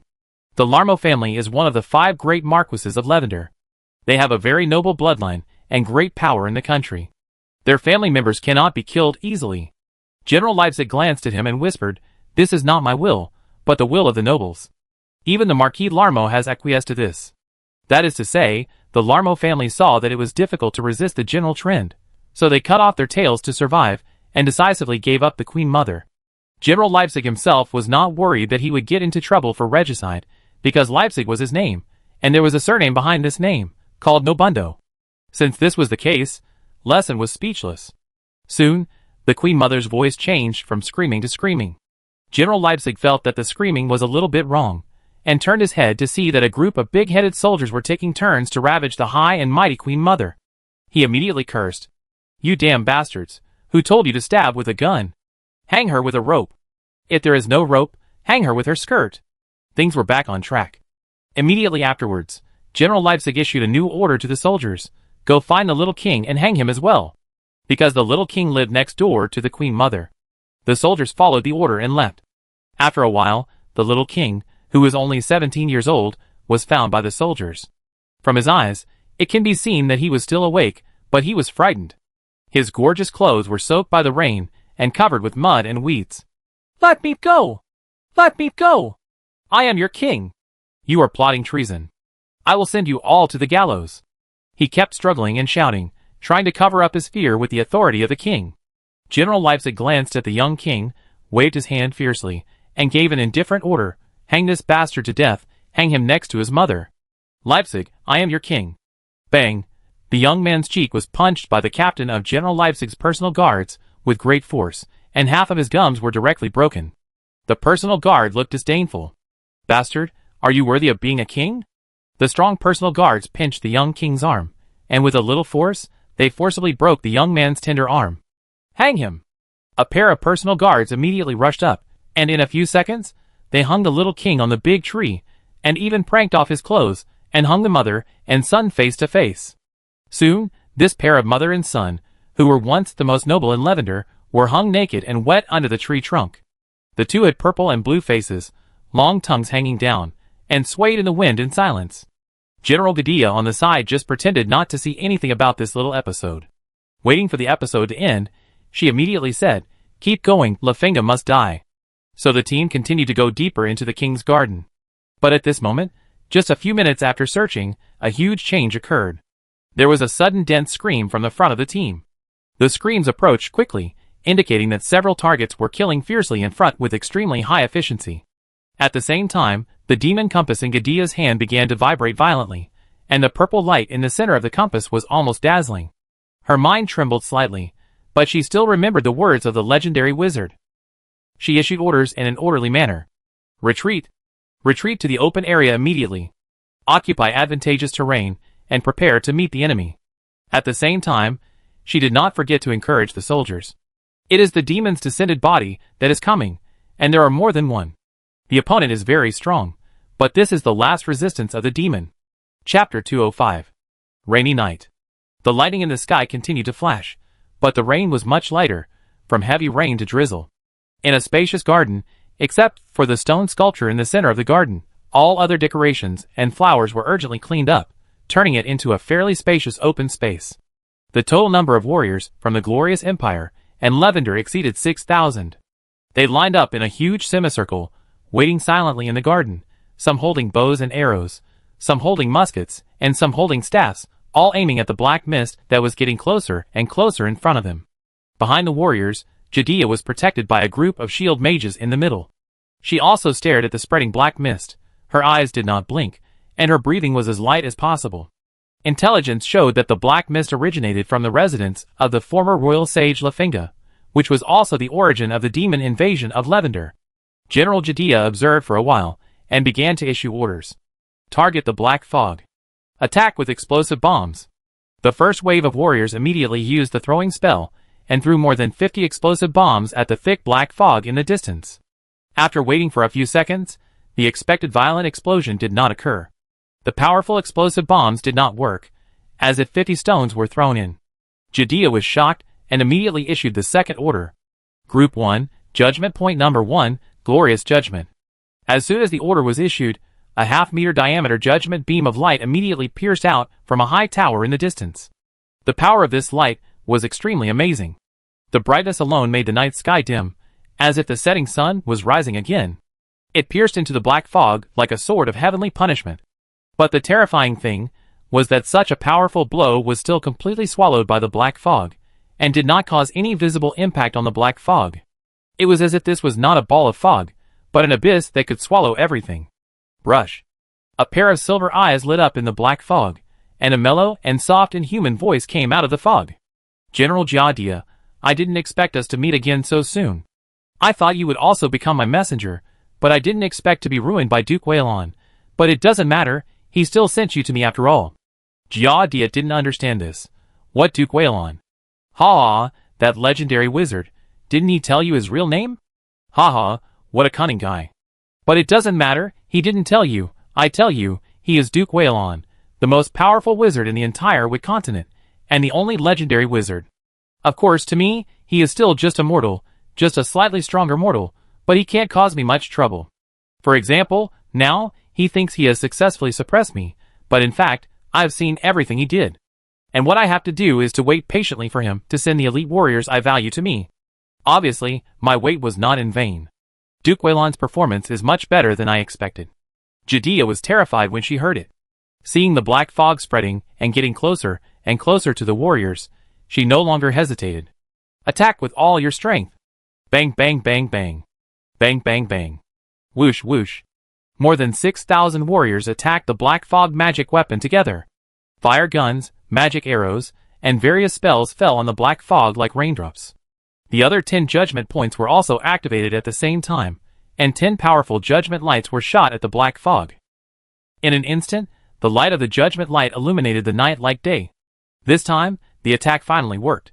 The thick black fog was dispelled a lot, and the fierce judgment light penetrated the cover of the black fog and vaguely illuminated the situation inside the black fog. Through the light detection spell, Judea vaguely saw the situation inside the black fog. There were 5 vague mana fluctuations scattered in various places inside the black fog. But no one could be seen, only 5 solid defensive bunkers could be vaguely seen. These bunkers easily blocked the attack of the fire guns, and even blocked the judgment light, and the explosive bombs thrown in just now were scattered on the grass, all broken into scattered parts. Seeing the opponent clearly, Judea was slightly relieved. No matter how powerful they are, there are only 5 descended bodies. We have more than 6,000 warriors on our side, and our strength is absolutely superior.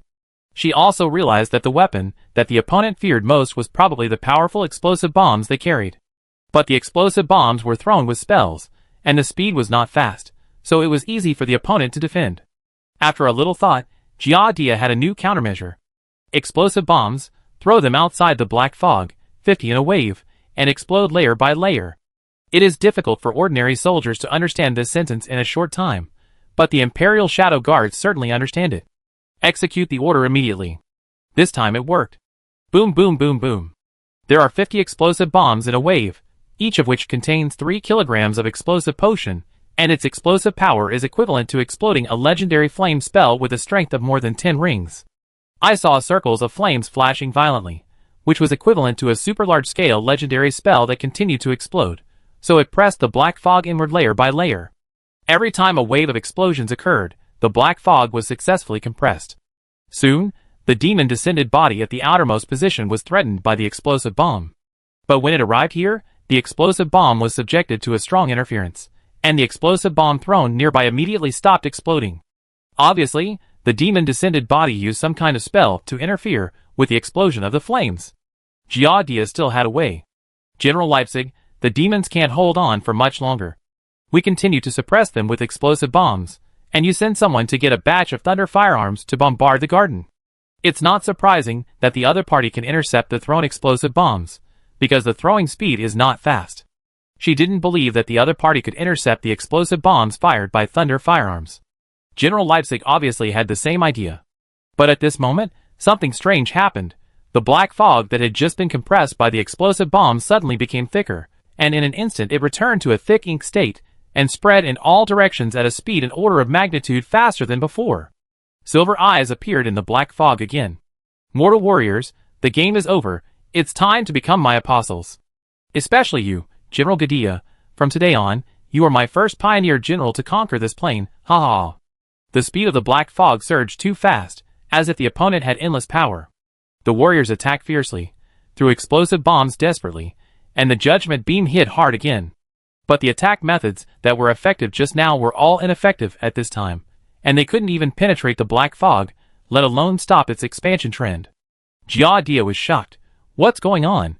She couldn't understand the devil's methods. But she still had a trick, which was the magic weapon given to her by the legendary wizard. This magic weapon was always held in her hand. It was a short staff.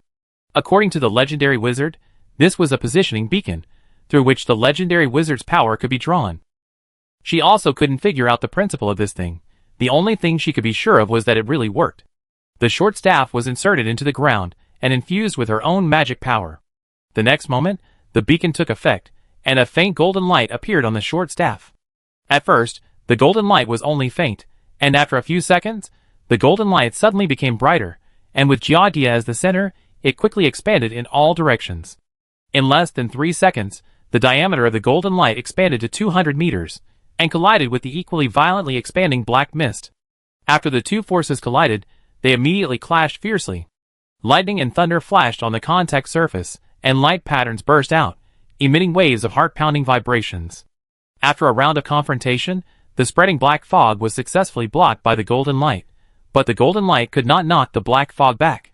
The two sides were deadlocked.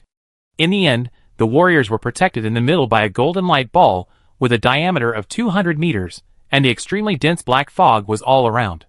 Brush. Silver eyes appeared again in the black fog, and the inhuman soft voice appeared again. Duke Waylon, very good, you did a very good job. But you are immortal after all, your power will eventually run out, but my power is endless, truly endless. I want to see how long you can hold on. Gadea shouted loudly. Attack, attack with all your strength. Demon minions are the power beacons of demons in the mortal world. Kill demon minions, and drive demons back to the void.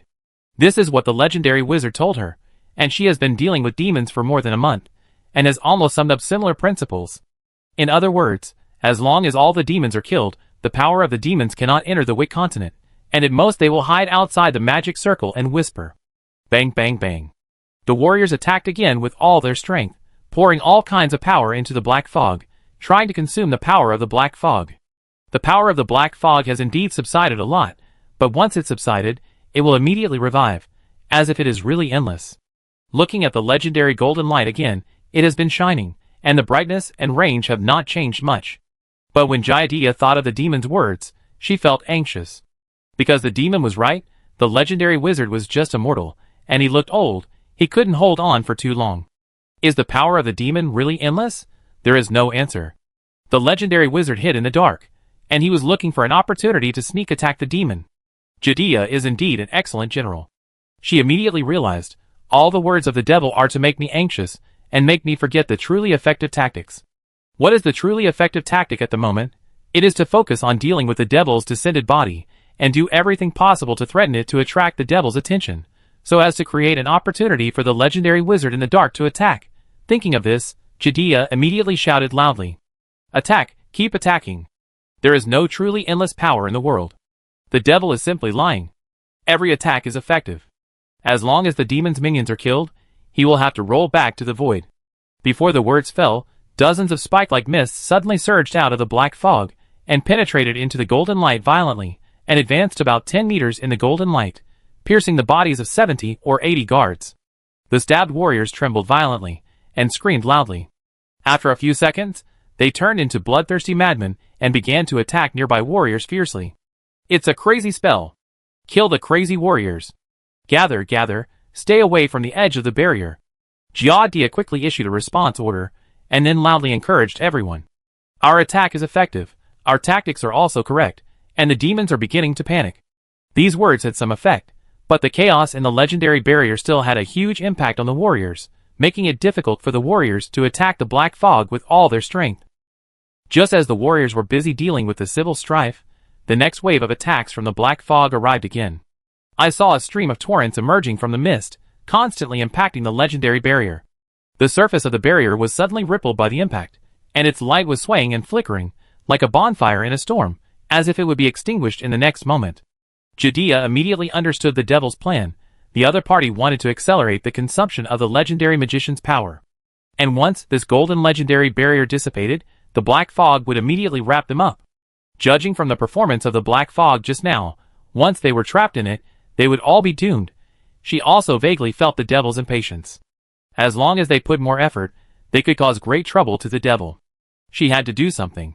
But after thinking about it, she couldn't do anything. Because she had done everything she could, the warrior's attack power was already amazing. Even if the opponent was a legion, it would be finished, but the opponent was an extraordinary demon. His power seemed really endless. It seems that I have to fight to the death. She decided to take the most elite warriors, rush into the black fog, and fight the devil's descending body to the death. She would definitely die because of this, but this sacrifice was necessary. Just as she was about to issue this order, there was another change. The warriors of Lavender began to sing the natural hymn again. Strangely, with the appearance of the hymn, a faint golden light began to emerge from the bodies of these Lavender warriors. Then, these warriors rushed out of the protective barrier without fear and plunged into the black fog. 1 or 2 warriors rushed in, and were soon swallowed by the black fog. But tens or hundreds of warriors rushed in, but they vaguely illuminated the black fog. When thousands of Lavender warriors rushed into the black fog, the angry roar of the demon-descended body was heard in the black fog. You can vaguely see the warriors fighting desperately, with the 5 descended bodies in the black fog. The power of a single warrior is certainly far less than that of the demon-descended body, but these warriors charged fearlessly, roared, and cooperated with each other tacitly, causing huge damage to the demon-descended body. The damage is secondary. The key is to greatly interfere with the demon-descended body, so that they can't focus on guiding the power of the devil. The effect is very remarkable. The 5 demon-descended bodies were also forced to move around and flee everywhere, and the density of the black fog suddenly faded at a speed visible to the naked eye. The sound of the hymn became louder and louder, and the golden light on the bodies of the Lavender warriors became more and more blazing, like moths flying into the fire, and swifts fighting against the storm. It felt like they were burning their lives. Judea was stunned. What's going on? Lavender's warriors are so brave? How can they be so fanatical in their belief in Mother Nature? She could see that these Lavender warriors had not lost their free will, and they were not unaware of fear. They used a secret method to dedicate their lives to God. At this moment, the hidden magic array she had secretly set up before suddenly lit up by itself. 36 magic arrays that these legendary wizards had specially requested to be set up had been set up, from the outer palace to the inner palace, and each one was set in the most hidden position. At this moment, these arrays lit up and extinguished one after another, as if there was a force guided by the arrays and transmitted along a certain secret path.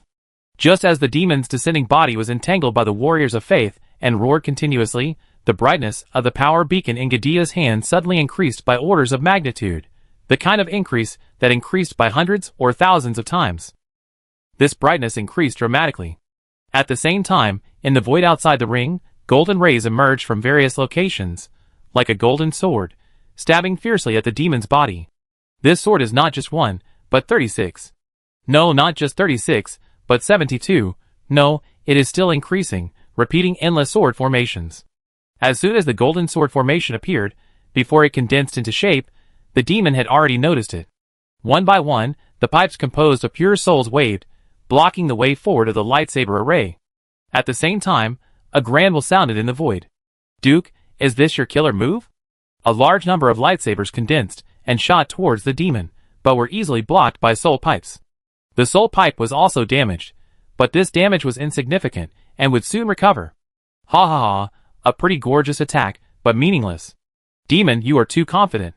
As these words were spoken, a lightsaber that was 100 times thicker and 100 times more blazing than other lightsabers suddenly appeared in the void of the magic ring very close to the demon. This sword rose in the void like the sun, with endless golden runes wrapped around the sword body, piercing the body of the demon's soul with the most rapid momentum and the most tricky angle. At this moment, at least half of the demon's attention was entangled with a mortal army in the mortal world, and the other half of his attention was attracted by a large number of lightsabers. Only a little attention was left, barely waving 1 or 2 soul pipes, trying to block this amazing soul oath sword. Its body tried desperately to get away from the magic circle and evade. Swoosh. The soul channel that was blocking was easily cut off without any delay, and the O sword continued to move forward and successfully hit the demon's body. Buzz. A thick soul defense spell appeared on the surface of the demon, but the strength was only legendary level 3. Facing the attack of legendary level 4, it was broken through after only a moment of resistance. Puff. The thick and fierce oath lightsaber pierced deeply into the demon's body, and then immediately disintegrated into countless soul runes, like a swarm of bees, wreaking havoc in the demon's body and exploding violently. This caused truly fatal damage to the demon. At the last moment, the silver eyes looked at the Duke who was swinging the sword, and laughed miserably. "Well done, Duke, well done, ha-ha." Ah! The crazy laughter turned into a miserable scream. The demon's body hidden in the void disintegrated into countless soul fragments bit by bit. At the same time, an inhuman, but extremely sad scream came from the black fog of the mortal world. With this scream, the black fog dissipated at a speed visible to the naked eye. The demons who were fighting with the Faith Warriors in the fog also stood motionless at this moment, like sculptures that had lost their lives. In a few seconds, they were all torn into pieces by the fanatical Faith Warriors. Everything returned to calm. Jaidia didn't know what happened in the void, but she vaguely felt that the demon was probably injured, and the injury was not light. So she asked loudly, Legendary Wizard, how is the demon?" The voice of the legendary wizard came from the staff inserted into the ground. "Thank you for your cooperation, and thank you for the great sacrifice of the believers of Mother Nature. The demon in the void has been killed, and will never come back." Jaidia was shocked, and then burst into intense joy. "Mr. Robin, is the demon really dead?" "Dead? I saw it die with my own eyes." The voice from the short staff revealed a deep sense of fatigue, as if it was exhausted. "General Jaidia, the demon is dead, and I should go find the next demon. Goodbye, brave warriors. Goodbye, heroes who saved the world." Jaidia had countless questions in her heart, and was very worried about the health of the legendary wizard. But before she asked, the staff that made the sound made a cracking sound and broke into several pieces. The golden barrier that had been protecting everyone flashed a few times, and then disappeared. This mysterious legendary wizard killed the terrifying demon without asking for any reward and leaving almost no trace. He came, and left in a hurry.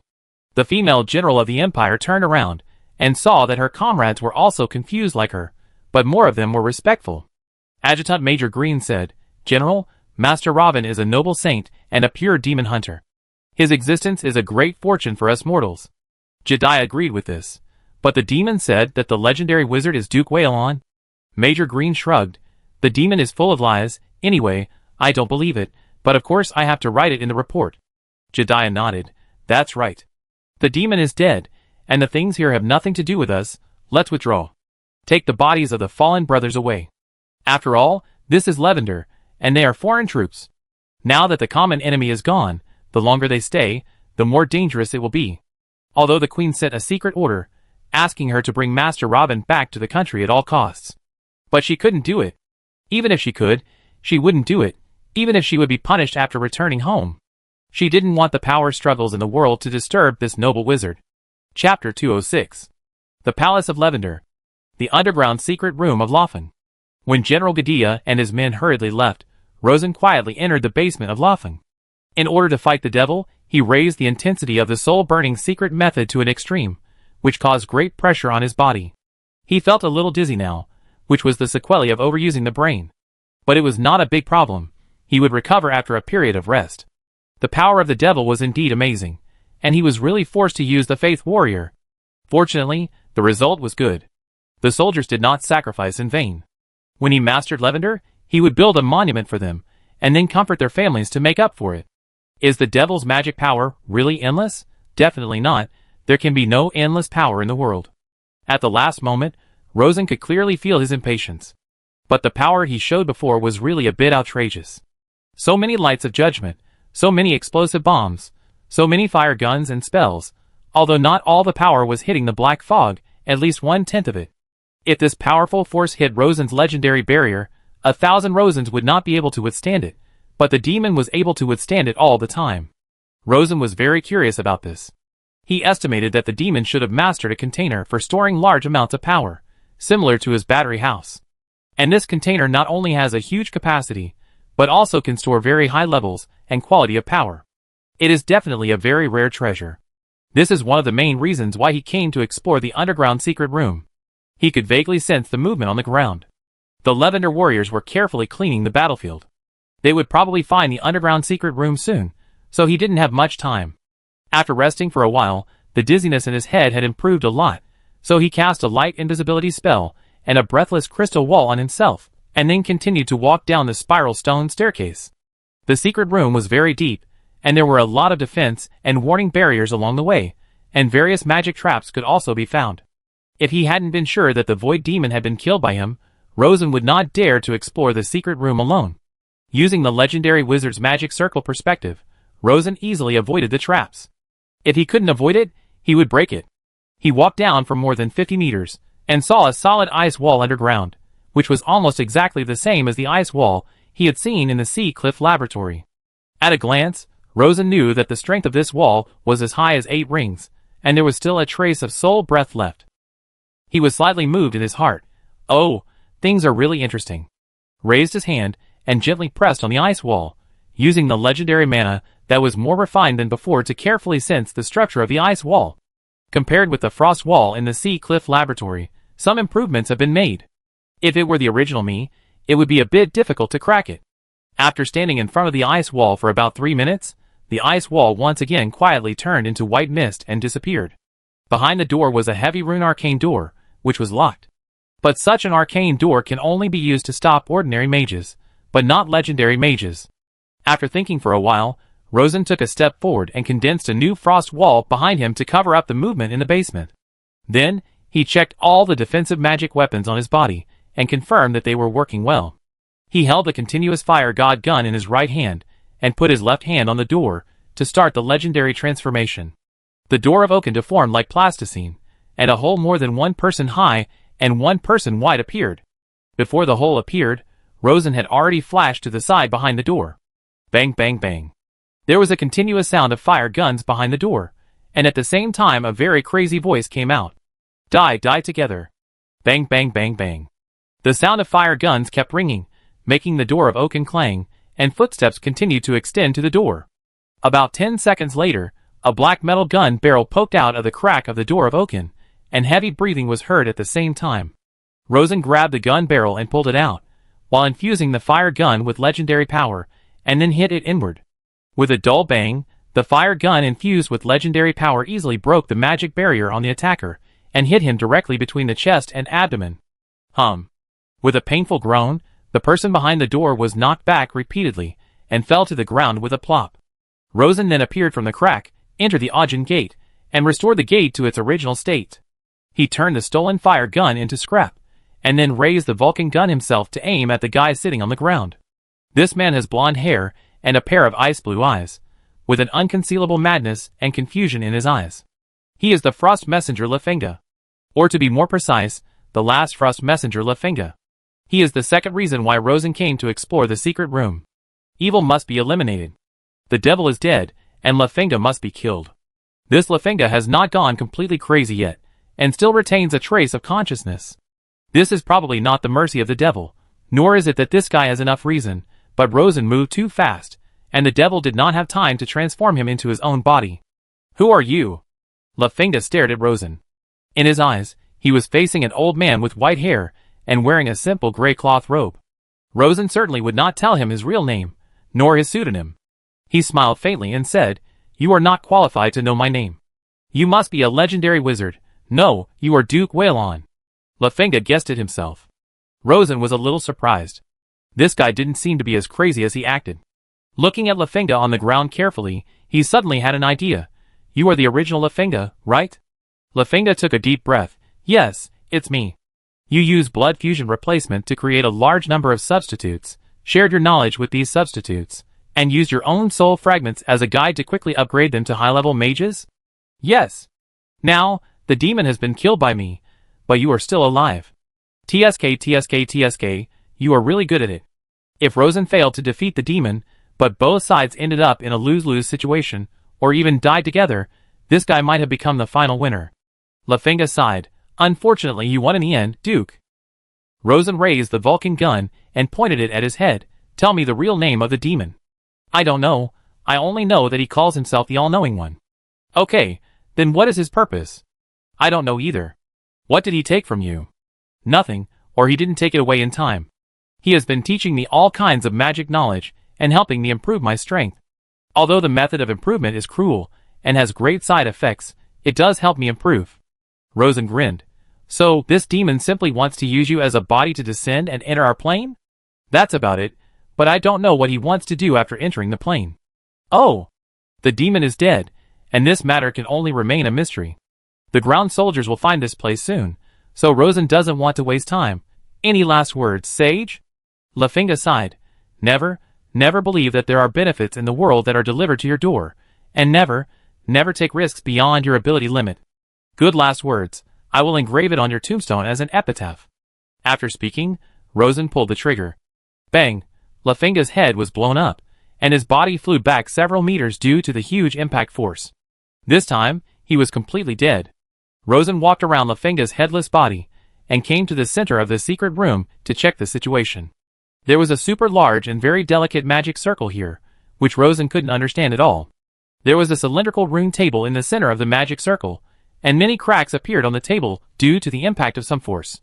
On the ground around the cylinder, there were many ellipsoidal gems of different sizes with exquisite diamond-cut surfaces. Most of them were colorless and transparent, but a small part of them shone with a faint ice blue light. These gems are probably the containers that the demons used to store power. The volume is much smaller than I thought. I wonder what kind of power it can store. Rosen picked up a fist-sized gem. The gem emitted an ice blue glimmer and exuded a breath of pure mana. Is it used to store pure mana? This discovery surprised him a little. He immediately picked up a dim gem and tried to pour his mana into it.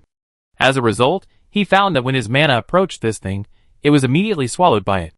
How much mana was probed into it was swallowed, and as the swallowing progressed, the ellipsoid became brighter and brighter with a sense of vitality.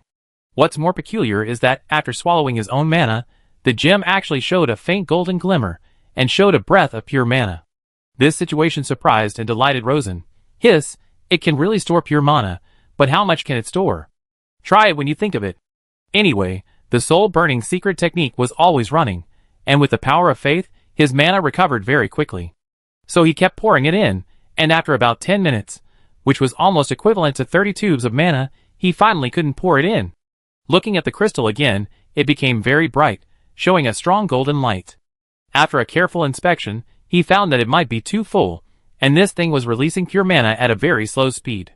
Of course, pure mana cannot exist in the air for a long time, so it turned into a faint golden light, which was exactly the same color as the light produced by Rosen's legendary mana during natural decay. In other words, this gem can not only store mana, but also has a very large capacity. Rosen's heartbeat suddenly accelerated slightly. Because according to the common sense of the alchemy world, only the soul can store pure mana.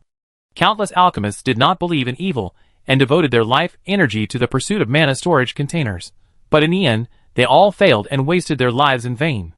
There were too many failures, which made the alchemists believe that mana storage containers did not exist. But now, this thing suddenly appeared in front of Rosen, and there were a lot of them. He counted carefully, and found that there were more than 70 pieces. If each piece could store 30 Rosen's total mana, then more than 70 pieces would be more than 2,100 Rosen's mana. And they were all legendary mana. This also explains why the power of the devil can be endless. Rosen felt a deep joy. The value of the mana storage container is extremely huge, and any magician can think of countless applications for it. If this thing can be mass-produced and promoted, it will be enough to push the civilization of the human race to a whole new level. Even with Rosen's current tenacious soul, he couldn't help himself, and his breathing accelerated slightly. What elements are this thing made of? He used the Transfiguration alchemy to carefully explore it, and found that the elements that make up this thing are common, but the truly amazing thing is the microstructure of this thing. It is a very complex and very subtle microstructure, which does not look like a natural product at all. Where did this thing come from? Rosen carefully put away the magical stone, and then carefully explored the entire secret room. After some exploration and inference, he came to a somewhat surprising conclusion. These stones should have been precipitated directly from the magic ring through a secret method. The function of this broken magic array is probably to control the precipitation of gems. Rosen immediately carefully examined the broken magic array, and recorded the magic array information in the Lifu database. After recording, he directly destroyed the magic array. Then, the answer to why the devil has infinite power was found. This answer was very surprising. If possible, Rosen really wanted to revive the demon, imprison it, and ask for specific details of the magic bit by bit. But unfortunately, the Soul O sword he had been planning for a long time was too lethal, and it was killed with one sword. Boom! There was an explosion on the ground. Apparently, Lavender's warriors found the secret room, but they didn't dare to break in, so they used various explosive spells to force their way out. Rosen immediately collected all the mana gems on the ground, and checked them carefully again. After confirming that no mana gems were left out, even any debris, he walked to the wall, squeezed the wall with transfiguration, and drilled out all the way. He had to study these mana gems and mysterious magic arrays carefully, and strive to obtain the technology to make them as soon as possible. Once he can make mana gems stably, the scene is simply unimaginable. Chapter 207. Night. In the southern suburbs of Platinum City, St. Ambrina Monastery. In the backyard of the monastery, there is a very inconspicuous small room. Although it is inconspicuous, it is one of the best guest rooms in the entire monastery. Because this is a monastery, the original intention of its establishment is to downplay the material pursuits of believers so that believers can focus on their faith in God. In the room, Rosen and Princess Molly squeezed into a simple wooden bed less than 1.2 meters long and slept soundly. The small bed was not comfortable, with a mattress made of thatch and a thin quilt filled with thatch. The bed board was hard, and the quilt was cold, but Rosen slept very deeply due to the fatigue after the war. For many days, Princess Molly had been hiding in the monastery in fear. Now that Rosen returned and told her that the devil was dead, her anxiety instantly dissipated, so she also slept peacefully. No words were spoken all night. At 5 o'clock the next morning, when the faint morning light shone into the room through the inferior glass of the window, Rosen woke up. After a good night's sleep, the fatigue after the war completely dissipated, and the dizzy feeling before going to bed was completely gone, and the whole person was extremely comfortable. The bed was just a little crowded. He twisted his body and adjusted his sleeping position, but the small movement woke Molly up. She didn't say anything, but just hugged Rosen from behind. Rosen didn't say anything either, still closed his eyes, listening to the crowing of chickens and birds outside the window, and the voices of the nuns who got up early, and felt a sense of comfort away from the hustle and bustle and returning to nature. Of course, this comfort is not entirely brought by the simple life in front of him, but more importantly, Rosen has just experienced the prosperous world. After being used to eating big fish and meat, it is naturally refreshing to have some light soup occasionally, but if it is always light soup, then life will be very boring.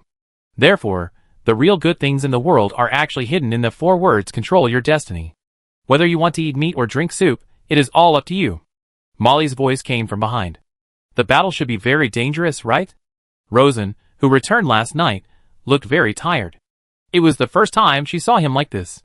Rosen nodded slightly, turned over, and naturally played with the lei with one hand. He felt something was wrong after touching it, and then he remembered that the princess still had his legendary transformation effect. After removing the transformation, everything returned to normal, and then he began to talk about the specific situation of Platinum City at present. Not only the devil died, but also Lafenga, the Queen Mother, and the Little King. The Platinum Palace is in a mess. The situation is currently being managed by the 5 marquises. Molly was shocked. Then if I take the throne now, I will be a decoration for the nobles. Rosen nodded, almost. For a period of time you, the queen, will be equivalent to a high-ranking decoration. But the nobles will never do anything to you, and will maintain superficial respect for you, because the Church of Nature will crown you and recognize you as the only true king of Lavender. Molly smiled bitterly. Support of the Church of Nature? What's the use of it? Believe me, it's useful, and very useful. Because of the invasion of the devil, Mother Nature has returned and began to actively respond to the prayers of believers. Molly was shocked. Really? If this is the case, then her position as queen will indeed become very stable. After all, she is a direct descendant of the god of nature, and has a strong blood of the god of nature. Rosen stroked her silky smooth skin and smiled. Your Highness, you have been in the monastery these days. Didn't you hear the nuns talking about this? Molly thought carefully, and it seemed that she had heard it several times, but she was surrounded by anxiety and panic at the time, so she didn't pay attention. Now that she thinks about it, she is surprised that this is the biggest help for her to become the queen. She adjusted her posture to facilitate the Duke's comfort. Will Mother Nature interfere in the world again? If she can interfere, then she, a descendant of God, will be one of the biggest beneficiaries. Yes, but not much, just enough for you to sit on the throne safely. But if you want more power, you can only rely on yourself. Becoming a king and becoming a king with supreme power, making everyone bow down and obey orders, are two completely different things. The former is just a false name, and the latter truly holds the power to change the world. Molly has no confidence in doing this. She knows herself well, and knows that she doesn't have much political talent. So she asked the man next to her very straightforwardly, "What do you need me to do?" After saying this, she suddenly grabbed Rosen's hand and whispered, "Dear, don't do it now. This is a monastery, the purest and most holy place in the world. It will blaspheme the gods. After all, Mother Nature has returned, so she can't be as casual as before, and must maintain true respect." As the mastermind behind the return event, how could Rosen care about these? But of course, acting is a full set, acting half and revealing half, it's better not to act. So he smiled and said, "Don't worry, I have met Mother Nature, and she agrees that I am your legal husband.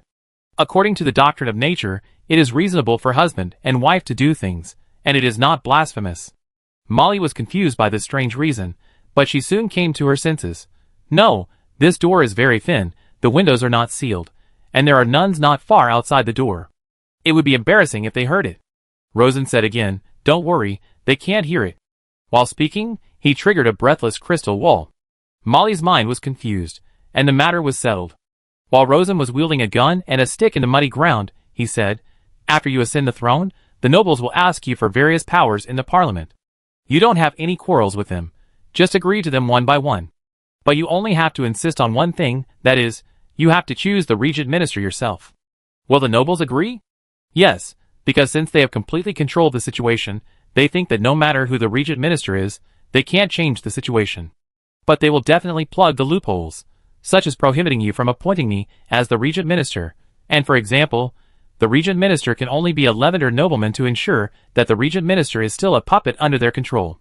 Molly bit her lip and spoke in an unstable whisper, "They will definitely do this, I know them. At this time, you insist on appointing a commoner as the regent. You insist that not only the first, but every regent in the future must be a commoner. The reason is to find a truly objective and neutral interest coordinator for the nobles." Molly thought about it carefully and shook her head. "They will definitely not agree to this easily. There has never been a precedent for letting commoners enter the cabinet. I don't have the authority. It's difficult to accomplish this." Rosen nodded.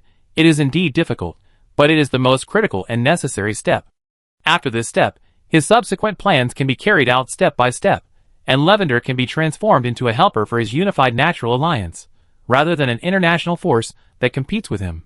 In fact, there are two ways to achieve this step. One is to engage in white terror like the devil, assassination, poisoning, control, and no taboos to get rid of the nobles, but doing so will also cause great troubles.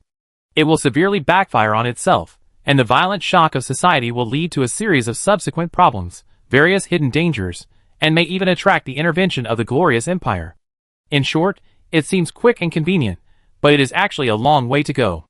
The second is to boil the frog in warm water, using various conspiracy to advance layer by layer, forcing the other party to give up power little by little. When the other party is forced to give up power due to the social situation, everything is a foregone conclusion, and there is no possibility of reversal. This method, which seems far away, is actually the fastest and best way. Rosen plans to focus on the second method. If he really encounters die-hard stubborn elements, he will use the first method.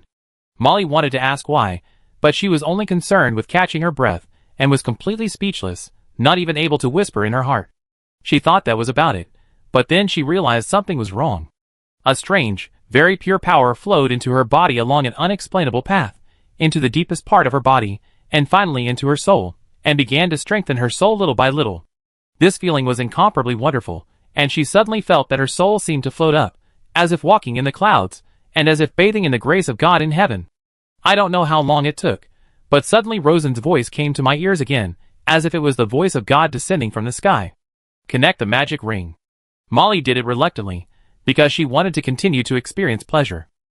As a result, as soon as she connected, her soul suddenly crossed a barrier and broke through into a new level of power, and the pleasure that was slightly interrupted before appeared again, and it was several times stronger than before. Molly felt a storm of pleasure in her soul. She was completely defeated. After a long time, the soul storm subsided, and Molly found that her magic power had reached the peak of the 5th ring. "What's going on?" Rosen was still dancing with the gun, and he smiled and said, "How did you feel just now?" "I will never forget it in my life," Rosen said. "This is a new legendary spell I developed." Molly was immediately filled with awe, and felt that the legendary wizard seemed to be more powerful than Mother Nature, because Mother Nature seemed unable to do such a thing. Seeing that he was still working hard, he immediately worked hard to cooperate. But she soon thought of another question. Since Mother Nature has returned, will our children be recognized by Mother Nature? Their children are no longer pure natural divine blood. Rosen smiled. "Yes. I have had a detailed discussion with Mother Nature, and made some exchanges of interests. I helped her develop the natural alliance, and she agreed to incorporate my blood into the pure natural blood." Molly was confused, but after thinking carefully, there was nothing wrong. The man beside her was an extremely powerful legendary wizard, perhaps even more powerful than Mother Nature. It was natural for him to exchange some interests with Mother Nature. To some extent, he and his child should be regarded as the first generation of pure blood sons of God, even more noble than the previous natural divine blood. With this thought, her mentality became more relaxed. How can a mortal compete with a god for power? At this time, a dull stone was handed to her. "Dear, try to pour mana into it." Molly didn't understand the reason, but it was just a small matter, so she did it. As the mana was poured in, the dull stone emitted a faint glow. When she stopped pouring, the stone's glimmer stopped immediately, and turned into an ordinary dull stone again. "Dear, these stones seem to be all over the ground. What's the use?" "It's useless. Just a small experiment with ordinary magic." When he said this, Rosen's face was a little annoyed, and the joy of discovering the mana gem last night was reduced by half. Because he found that this mana gem can indeed store mana, but it can only store legendary mana. For ordinary mana below the 11th ring, this gem has almost no effect of storing mana. In other words, the conclusion drawn by the alchemist is still correct in the mortal realm. Thus, these mana gems changed from great creations that changed the world to a group of good things that Rosen could only use temporarily. But then again, this situation is only temporary. When he figured out the basic principle of how this thing stores mana, and then thought of ways to improve it, it should still be possible to change the world. He put away his thoughts, and focused on his work. After finally getting it done, he immediately put on his clothes and urged, "Hurry up, someone will pick you up to the Platinum City Palace later." Molly got up lazily after a long time, and couldn't help worrying. "My clothes and sheets are wet, what should I do?" "Where's the spell?" "Use the spell to dry it. Drying will leave traces, and it will be embarrassing if it is seen." I do it. Rosen used the legendary mana to drive the cleaning technique, and Lai Fu carried out fine control, and soon everything was done properly. "Your Highness, I will stay in Lavender for another half a month to help you secure your position as queen." "Then what? Are you going back to Varen?" "Yes." "How often do you come back?" "If she leaves for too long, she will have a hard time living alone." "It is indeed a problem. After all, the two places are more than 2,000 kilometers apart, and it is really inconvenient to run back and forth." And he is not at ease to let Molly stay alone in the palace that has just experienced a coup, and there are no trusted confidants around her. After thinking about it, Rosen decided to follow the remote method of Queen Cow. With his current ability, he can make this matter perfect, even more perfect than the devil.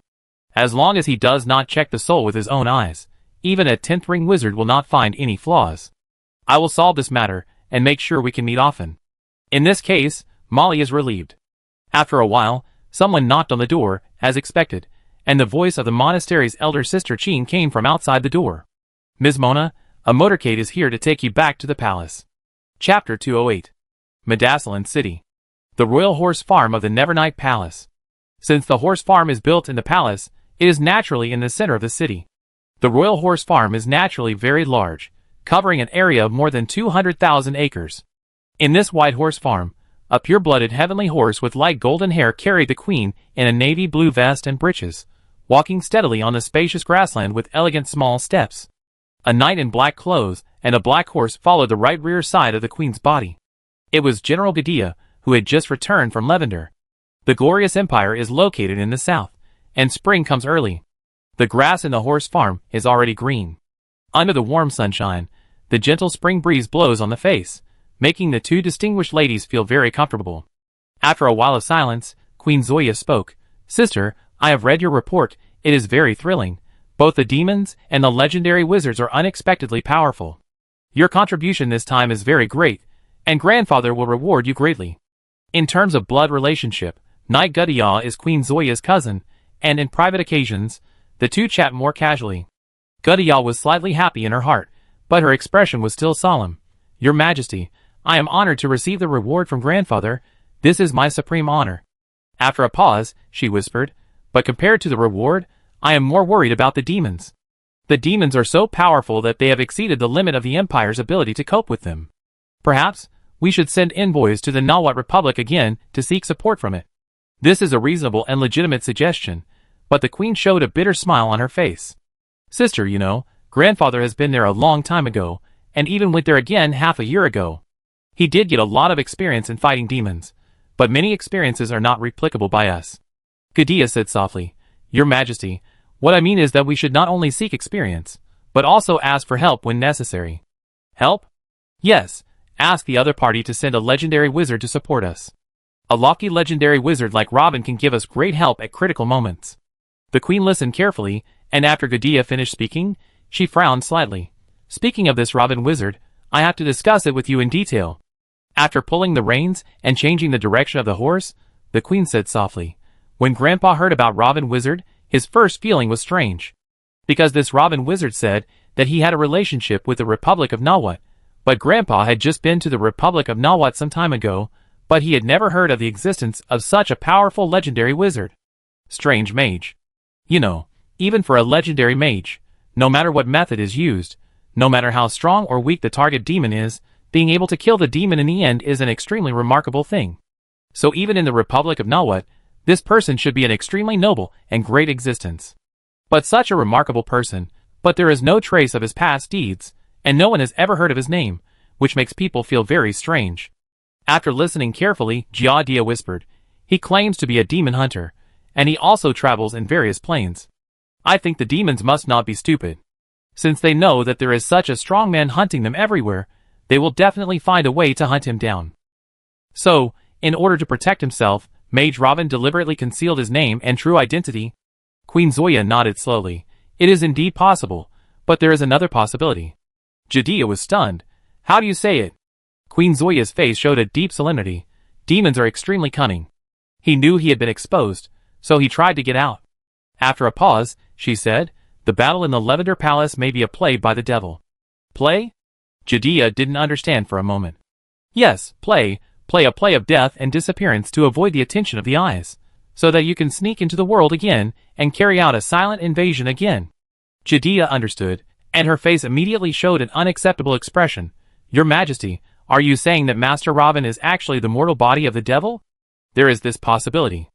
No, absolutely impossible. Giadia denied this speculation without hesitation. She was resistant.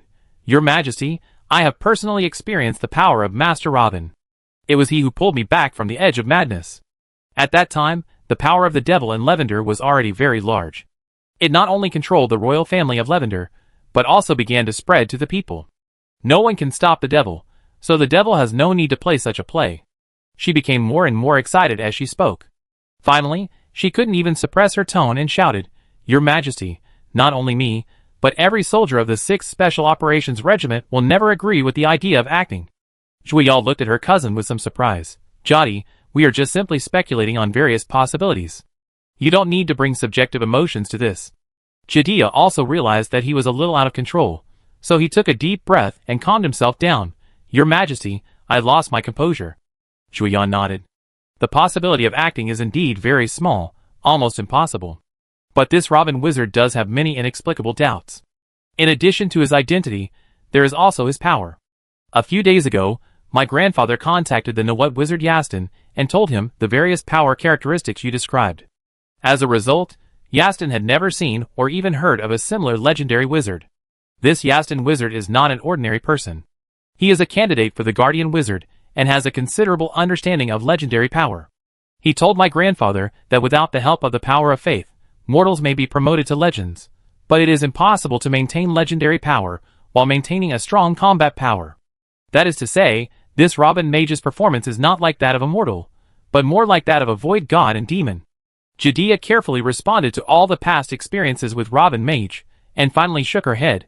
Sister, I am 100% sure that Robin Mage must be immortal. I have dealt with void demons at close range. Those demons can talk and communicate with us, but they are all imitating and calculating, and have no emotional resonance with us. But Robin Mage is different.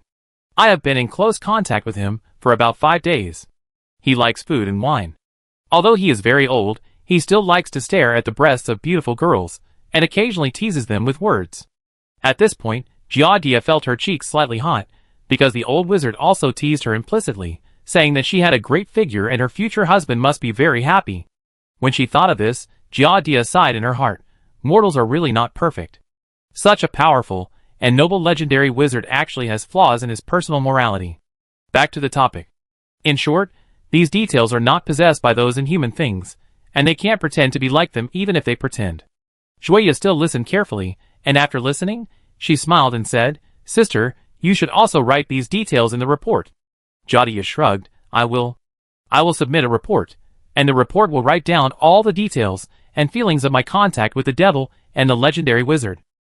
After a silence, she said again, but one thing really makes me feel strange, because the devil has repeatedly called the legendary wizard Duke Waylon, and the name is very natural.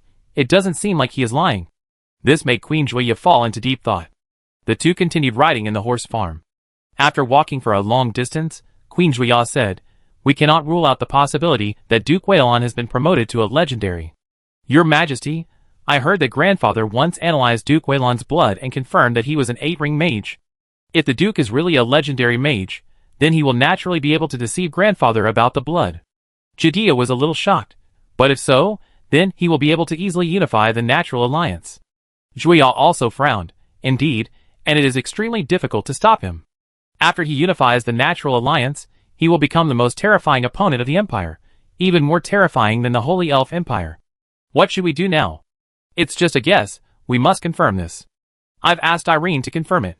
Judea immediately shook her head. Irene is only a 4th-ring mage. She can be easily played by the legendary mage. She has no ability to confirm it. Julia smiled faintly. No, don't underestimate Irene. Her power is indeed low, but she is very sensitive to men. Judea spread her hands and did not comment. She skipped the question of true or false. If the Duke is really a legendary mage, what should we do? The Queen sighed. To be honest, I don't know. The void demons, who have no roots in the mortal world, are so difficult to deal with. A legendary duke who has risen in the mortal world and has already controlled a grand duchy, if he is really angry, he may come to assassinate us, and we may not be able to stop him. Judea said, What if grandfather is also promoted to a legend? The Queen shook her head slowly. It can't be done, because it requires an extremely huge power of faith.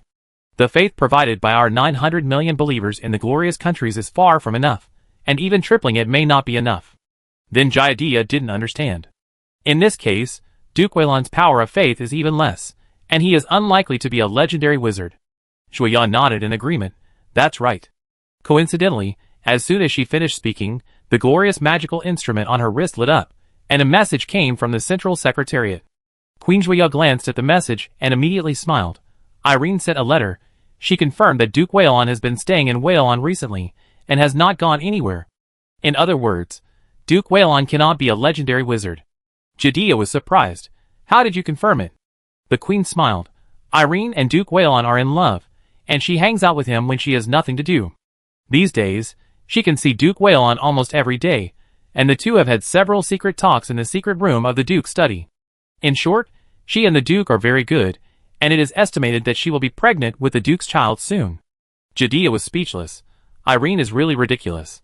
She doesn't want such a handsome husband in her country, but goes to Waylon to be someone's lover. Julia spread her hands. Don't you know? Know what? The Duke is not only good-looking, but also has a magic gun. I thought it was a rumor before, but seeing Irene's performance, I know it's true. The female general was stunned for several seconds before reacting. People can't live on guns, right? Indeed you can't, but it's better than nothing. Perhaps because she confirmed the safety of Duke Waylon, the Queen was in a good mood. She galloped on the horse field, and Judea immediately rode to catch up. After the two ran a few laps in the racecourse, the Queen whispered, after eliminating all possibilities, the biggest possibility is that Robin is not a legendary wizard, nor a demon, but a god. Or more accurately, he is a mortal messenger of God in the mortal world. Judea raised her eyebrows. Aren't gods and demons both void beings? What's the difference? Of course they are different. Demons are chaotic and evil beings, and gods are orderly and kind beings. Demons use mortals as tools. Gods use mortals as slaves, even friends and partners. They are willing to contact mortals and understand everything about mortals. At the same time, gods have countless believers in the mortal world, and God's mortal messengers often preach in the mortal world. For various reasons, the gods understand mortals better than most mortals. This also explains why Robin is so similar to mortals. Judea accepted this explanation. Well, although I still feel a little disappointed, this possibility is not bad. Disappointed? Why? Judea thought for a while and said, because I think it is dangerous to pin the fate of us mortals on the non-humans in the void. We mortals should control our own destiny. Whether the void creatures are kind or evil, they are all related to the void creatures. We are fine. But as long as they dare to have improper thoughts about us, we have the ability to beat them down. The queen looked at her cousin with admiration. Hearing you say that, I am completely relieved. To be honest, I am a little worried that you will be bewitched by this Robin wizard. Judea smiled and said, Sister, how can I be so fragile? The queen also smiled, but she sighed secretly in her heart. It is difficult for mortals to control their own destiny. But after all, she is the queen who controls such a large empire, and is also the most outstanding survivor among the glorious gods. Joyelle quickly gathered her mind. Wait until the wizards of the 7th Alchemy Institute find a way to store mana, and even souls, then we mortals will have the qualifications to fight against gods and demons. Judea did not have much confidence. They have spent at least 2,000 tons of gold coins, and spent a full 120 years. Can they really break through? This amount of money is so huge that it can even buy a kingdom of the Natural Alliance. Shuya looked into the distance and said softly, to be honest, I don't know if they can succeed. But if there really is a magic weapon that stores magic power in the world, we must be the first to discover it. And once we find it, my glorious empire can be renamed the Glorious Kingdom of God. Chapter 209. Early morning. Lavender Platinum Palace. The golden sunlight shines into the classically decorated Parliament Hall. A vigorous old man in a silver robe with silver hair stands on the podium in the center. He said loudly, the evil that happened in the Platinum Palace tells us that no one, including the king, should have too much power. In a kingdom, the king has the most noble status, which is reasonable. But as nobles who assist the king in governing the kingdom, they should never be driven by the king like cattle and horses. If the power of the kingdom can be dispersed into multiple centers, then even if one person makes a mistake or even degenerates, others can easily correct his mistakes, just like we did in this exorcism. Therefore, I suggest that only the king's supreme veto power be retained, but the specific execution power should be divided one by one and handed over to the nobles present for safekeeping. Any major event that the king wants to launch regarding the fate of the kingdom should be fully discussed by the noble parliament. If the parliament does not pass, then no one, including the king, can implement this matter. On the high platform, the old man was passionate. He clenched his fists and waved them in front of him, as if he had mastered the truth of the world. His words were unanimously agreed by the 168 noble counselors in the hall, and from time to time, the younger generation of assistant counselors cheered loudly for him. At the head of the noble council, on the platinum throne belonging to the king, the platinum queen Molly, who was dressed in a gorgeous dress, wearing a platinum crown and holding a platinum scepter, sat upright. She listened to the silver-robed counselor on the podium expressionlessly, with neither anger nor fear on her beautiful white face, as if everything happening in front of her had nothing to do with her. In the eyes of others, she seemed to be frightened by the nobles. But no one comforted her, and no one was even willing to take a second look at her, as if she was just a beautiful doll placed on the throne for decoration. As a master of magic, or rather a five-ring sage, Molly did not need comfort. She watched the nobles' smug and reserved performances, and her empty left hand gently rested on her lower abdomen, carefully sensing the slight rhythm in her abdomen. A life has begun to gestate, and this life belongs to God. Perhaps some people have given this God many aliases, such as the legendary wizard, the 11-ring strongman, and so on, but in her eyes, her husband is God. Now, she has become one of God's wives, so in her eyes, the group of nobles jumping around like grasshoppers are just a passing cloud. Soon, these people will follow the path of the nobles of Waylon and Aaron. It was unknown how long it had been, but when Molly felt her back aching from being straight all the time, The 5 marquises of the kingdom came towards her together and bowed to her. Their postures were very standard, their expressions were very respectful, and there was nothing wrong with their etiquette.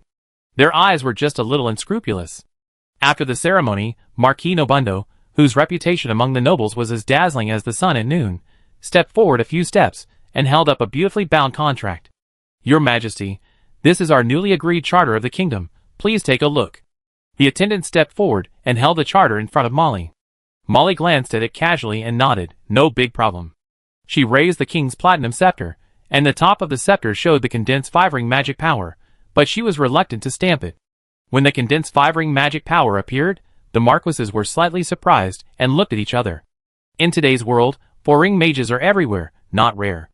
In the past, 4-ring mages were often given the title of master, but gradually no one mentioned it. A kingdom has tens of thousands of 4-ring mages. If they are still masters, then the masters are too worthless. But 5-ring mages are still very valuable. Although a few more emerged after Duke Whalon announced the latest practice skills, the total number has not exceeded 50. There are nearly 600 million people in the entire Natural Alliance, and the number of 5-ring mages who do not exceed 50 is naturally still a respected magic sage.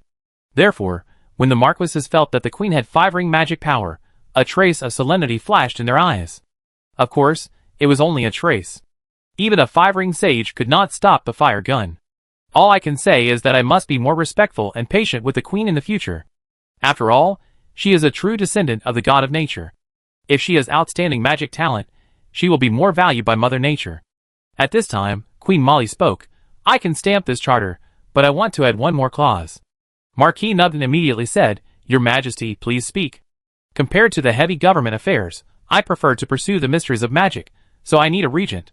But the nobles are already in charge of enough things, and it's time to give some positions to the common people, so this regent must be a commoner. Or to put it another way, my cabinet must have a chief minister, whom I call the prime minister of the kingdom. You can disagree, but if you disagree, then this charter will never be stamped with the platinum contract of the Sheila family." After finishing her words, Molly put away her scepter and leaned towards the throne, showing an attitude of never compromising. There was no way. The charter could only return to the hands of Marquis Nobunden again. Marquis Nobunden saluted again. "Your Majesty, we have to discuss it." "Please, I have plenty of patience, but I heard that Duke Whalon has cooperated with the royal family of the Chow to build a large flour mill, and the estimated daily output can reach 5,000 tons. This is a big deal, and Duke Whalon only recognizes my authority. If I don't nod, none of you can think of cooperating with him." No one doubted the words of the 5-rings mage. Since she said so, she would definitely do so. And her words did greatly affect the interests of various nobles. The new flour mill must be introduced, and the latest conversion array and flour conversion technology must be introduced, otherwise it will lag behind other kingdoms, especially behind Chow. Lavender usually looked down on Chow and thought that Chow people were too dissolute, so when the Queen Mother was dissolute, she had a very bad reputation among the people. Now, if the dissolute calls are allowed to surpass their own country, it will be very unacceptable. So the marquises returned to the parliamentary table with the charter in hand and discussed in low voices. "Isn't it disgusting to put a mud-legged prime minister in the cabinet? Obviously, Her Majesty is mad at us, and she is just trying to disgust us in various ways. Then what should we do? What can we do? We can only agree." The speaker was Marquis Nobundo. He looked around at everyone and spread his hands helplessly. "It's clear that the Queen's backer is Duke Whalon. I bet she must have sharpened her gun for the Duke." Another Marquis grinned disdainfully. "I think not only that, maybe she will have to give birth to children for the Duke." Marquis Nobundo said, "So, she is the Duke's mistress. The Duke will definitely use her to influence the political situation in our Lavender." The idea of this civilian prime minister must have come up with Duke Whalon. The frustrated Marquis Larmo looked at his old opponent, who had been trampled under his feet, and said lightly, "If you agree, then the Duke will have one hand in our Lavender cabinet. How will everyone do things in the future?" Nobundo immediately said, "Whalon is far away from me, and he is just a prime minister with no background. What kind of waves can he stir up in the cabinet?" Marquis Larmo sneered. "No background? Isn't the Duke his background?" This is true, and the remaining 3 marquises also feel very headache.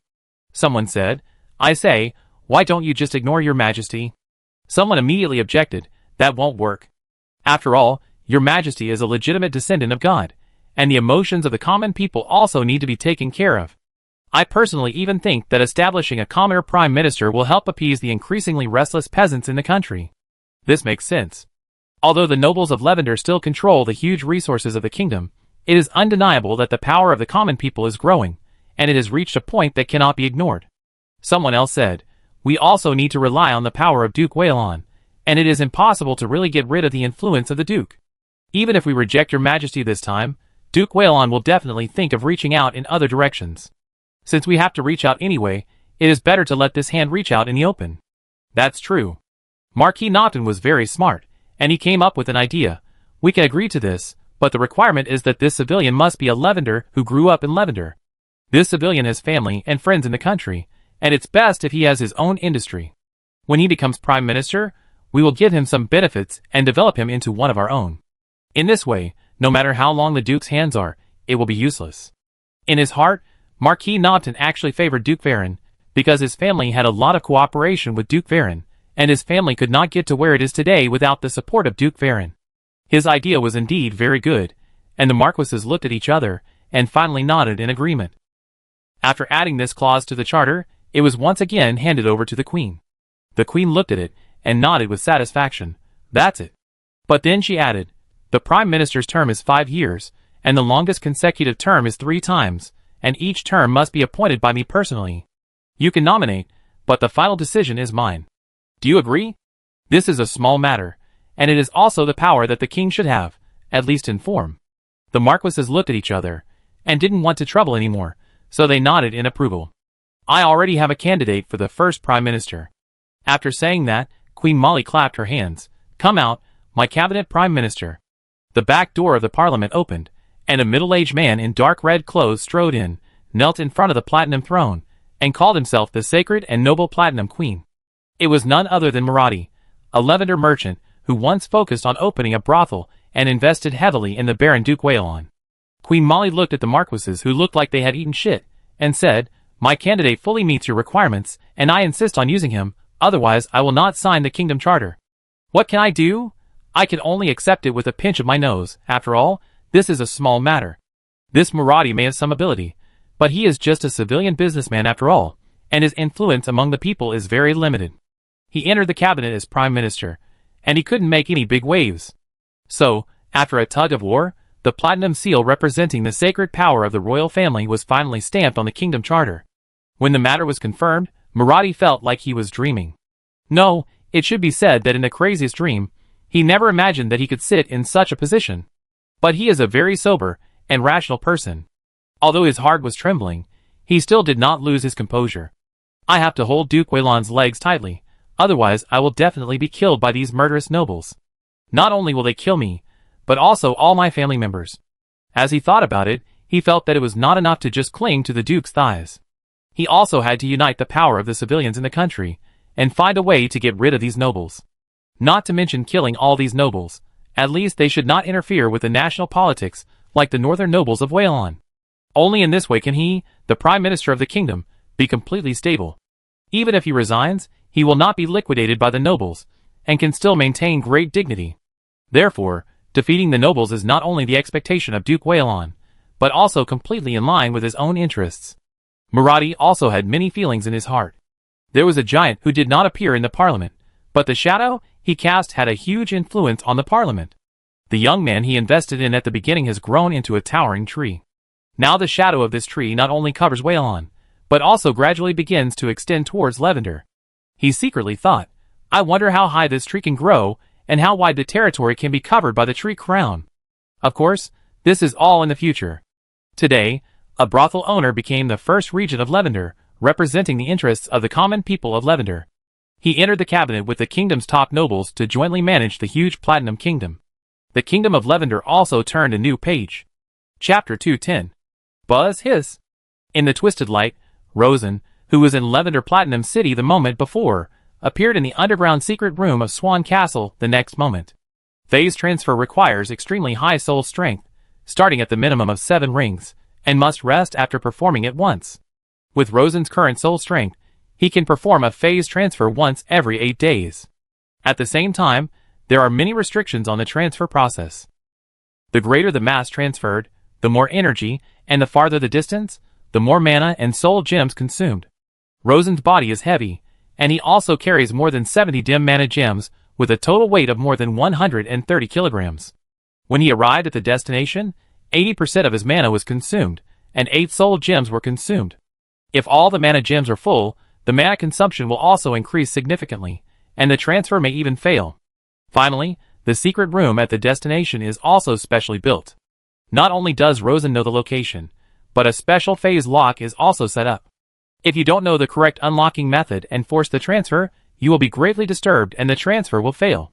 These limitations doom the phase transfer technique to be difficult to use for large-scale material transmission. But it doesn't mean it's useless. It's still very useful, because it can be used to transmit information. Based on the principle of phase transfer, Rosen has achieved ultra-long-range delay-free control of the puppet. He used this trick to deceive Irene. Back to the topic. After coming out of the secret room, Rosen was not idle for a moment. First, he built a secret puppet control room.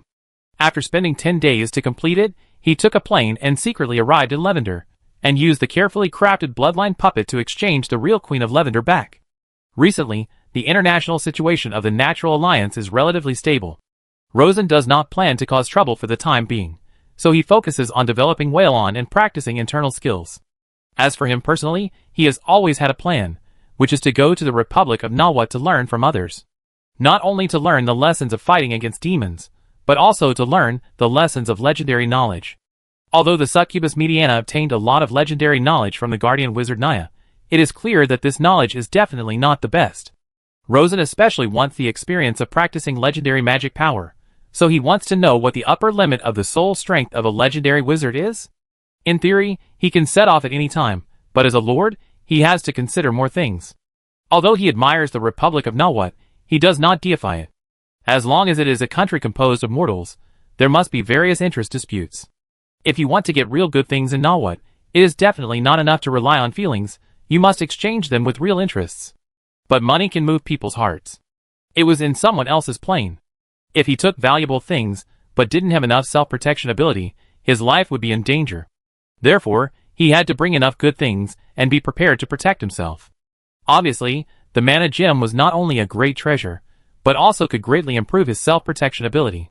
So, Rosen put most of his energy into studying the mana gem. The study of magic was extremely boring, especially because it needed to be kept secret. There was no one to share and discuss it with, so Rosen seemed mysterious and often appeared and disappeared. Fortunately, he had a nearly perfect puppet substitute, so not many people noticed his abnormality. Time flows calmly, and 2 months have passed in the blink of an eye.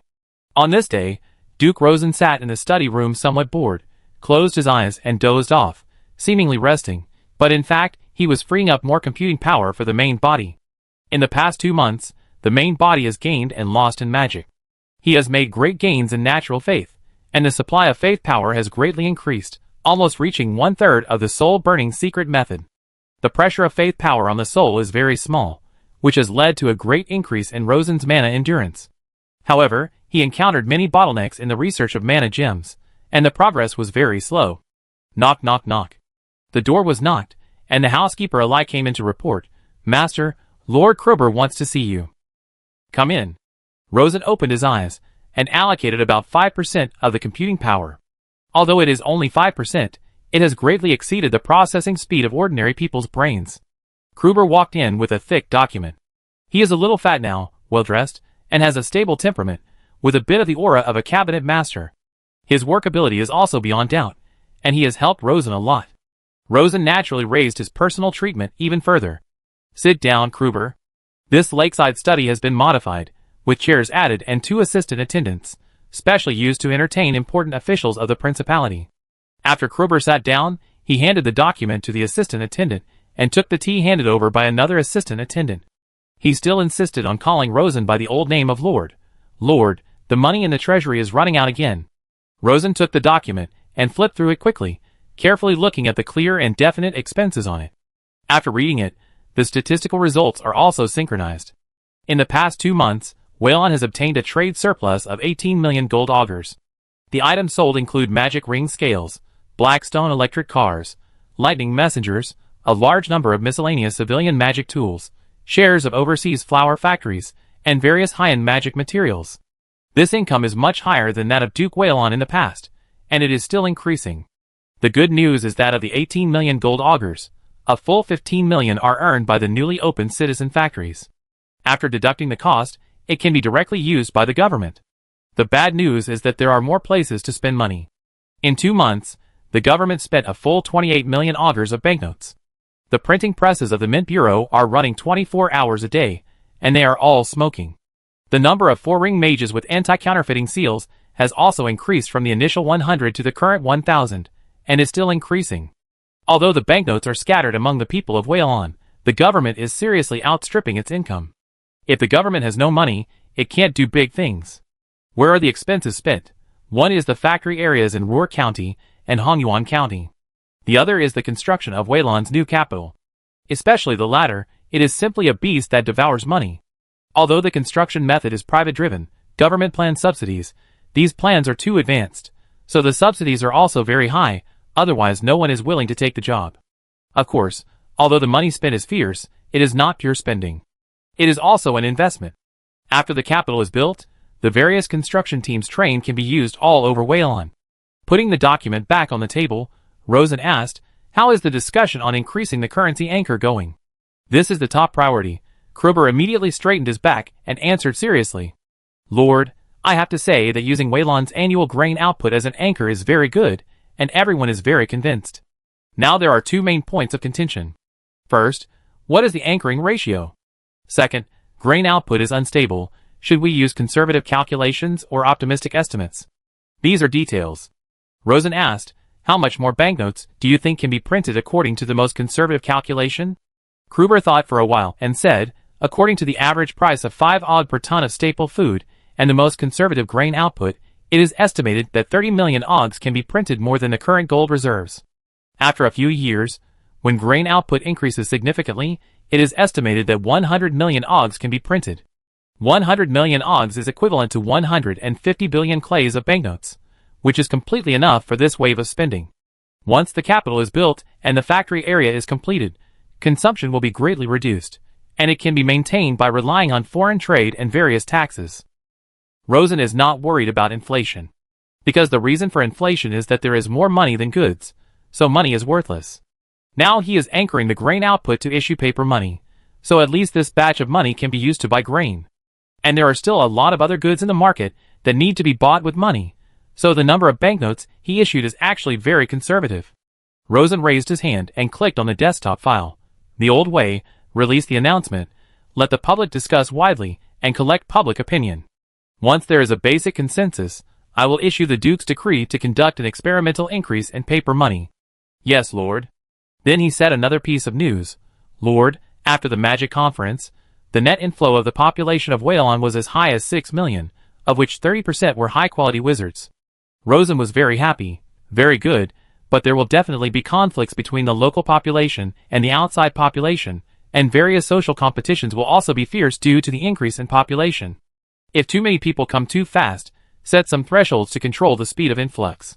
Currently, Whalon has a large number of vacancies, and needs talents to fill them, so it is not a problem at present, but population mobility will form an inertial effect, and problems will arise over time. Yes, Lord. Kruber retreated. As soon as he left, Stannard from the Foreign Affairs Bureau arrived again, also bringing a large stack of documents, which were the latest international news. Rosen checked them one by one, and as he looked, his eyes were fixed on Whalon's old rival Aaron. He clicked on one of the messages and asked, "How long do you think the Lion King will take action against the Lavender people?" Stannard naturally understood what he meant. He whispered, "It will probably take 1 or 2 years. Because he did it very secretly, and the sheep are not fat enough.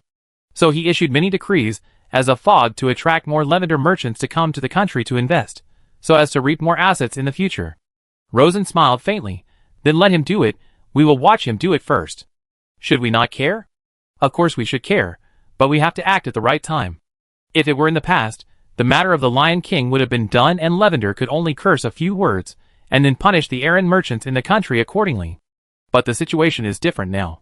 In the past, Aaron had nobles as a buffer. When the king did something bad, he could find a way to push the nobles, and find a poor guy to take the blame, while he himself was still a good king who was innocently deceived. But now, the more evil things the Lion King does, the more bad reputation he has to bear. If he bears too much bad reputation, the crown will break. So, Rosen planned to take advantage of this wave and smash the Lion King's crown in one fell swoop. Stoddard immediately understood. I understand.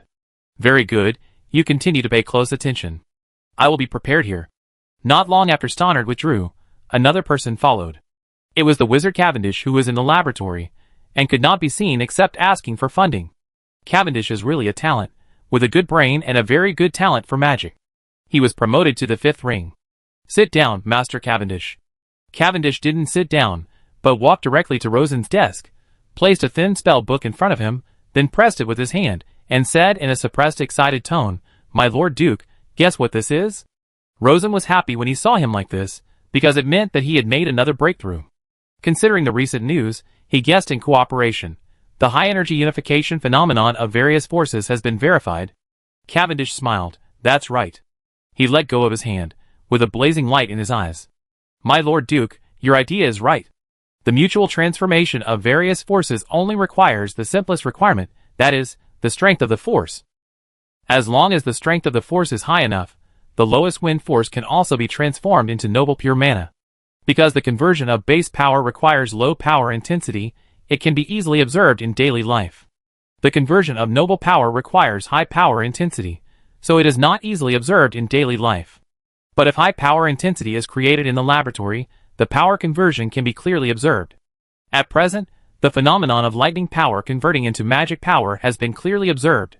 Rosen was happy to hear this, and immediately allocated 10% of the computing power to this clone, and then took up the booklet to take a closer look. There was no name on the cover of the booklet, but there was a title inside, called Mathematical Model Deduction on the Consistency of the Essence of Power. After opening it, it was based on various fine experimental phenomena, summarized with mathematics, and finally obtained a fine mathematical model. The booklet was very thin, only more than 50 pages. Rosen verified it mentally while reading. Soon he turned to the end, pointed at the booklet with his finger, and said, The final mathematical model is very good, but it is still too complicated. I have an idea. What do you think? As he said, he took out a pen and paper, wrote out the new mathematical model he summarized with his powerful computing power, and handed it over. Cavendish knew that the Duke had a strong mathematical ability, so he did not dare to underestimate it. He took it and immediately looked at it carefully.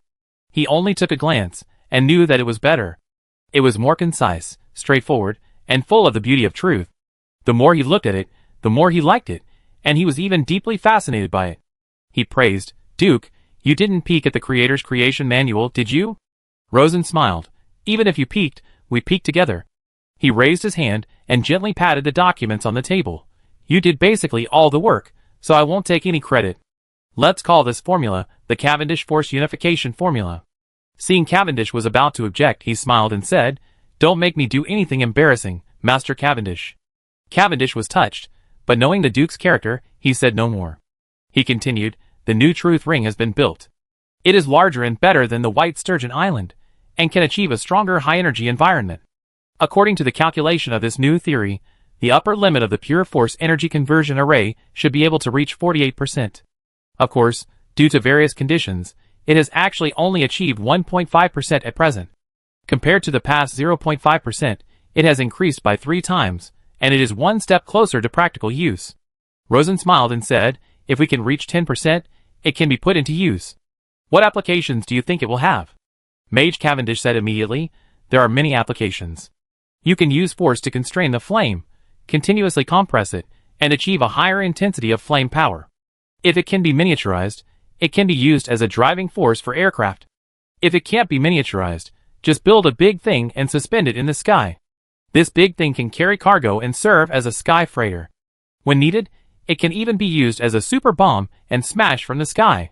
Also, you can build a super artillery shell and use pure force for precise ultra-long-range throwing. He became more and more excited as he spoke, almost dancing with joy. Rosen listened carefully, but he also had an application in mind. Or, it was a super version of the first application Cavendish mentioned. That is to use pure force to constrain and achieve an ultra-high-intensity high-energy environment, thereby achieving controlled nuclear fusion. If it is really done, the power will be endless, and the subsequent applications can be easily realized. Of course, the technology is far from mature now, so it can only be imagined. So he smiled and said, very good. He quickly wrote a funding order. This power unification formula is of great significance. In addition to my additional authority as a duke, I will allocate another 300,000 AUG to the laboratory. 200,000 of them will be used for laboratory construction. 100,000 AUG will be used as personal rewards for experimental mages. Take it to the cabinet and ask them to allocate the money. Cavendish was waiting for this sentence. He smiled and left happily with the order. Rosen looked at his back and sighed in his heart. It costs more to raise a mage than to raise a woman. After becoming a duke, he has invested another 3 million AUG in Cavendish Laboratory. But the investment is worth it. Looking at the newly obtained power unification formula, he was happier than Cavendish. What a great thing! It really is a great thing. It helped me solve a big problem.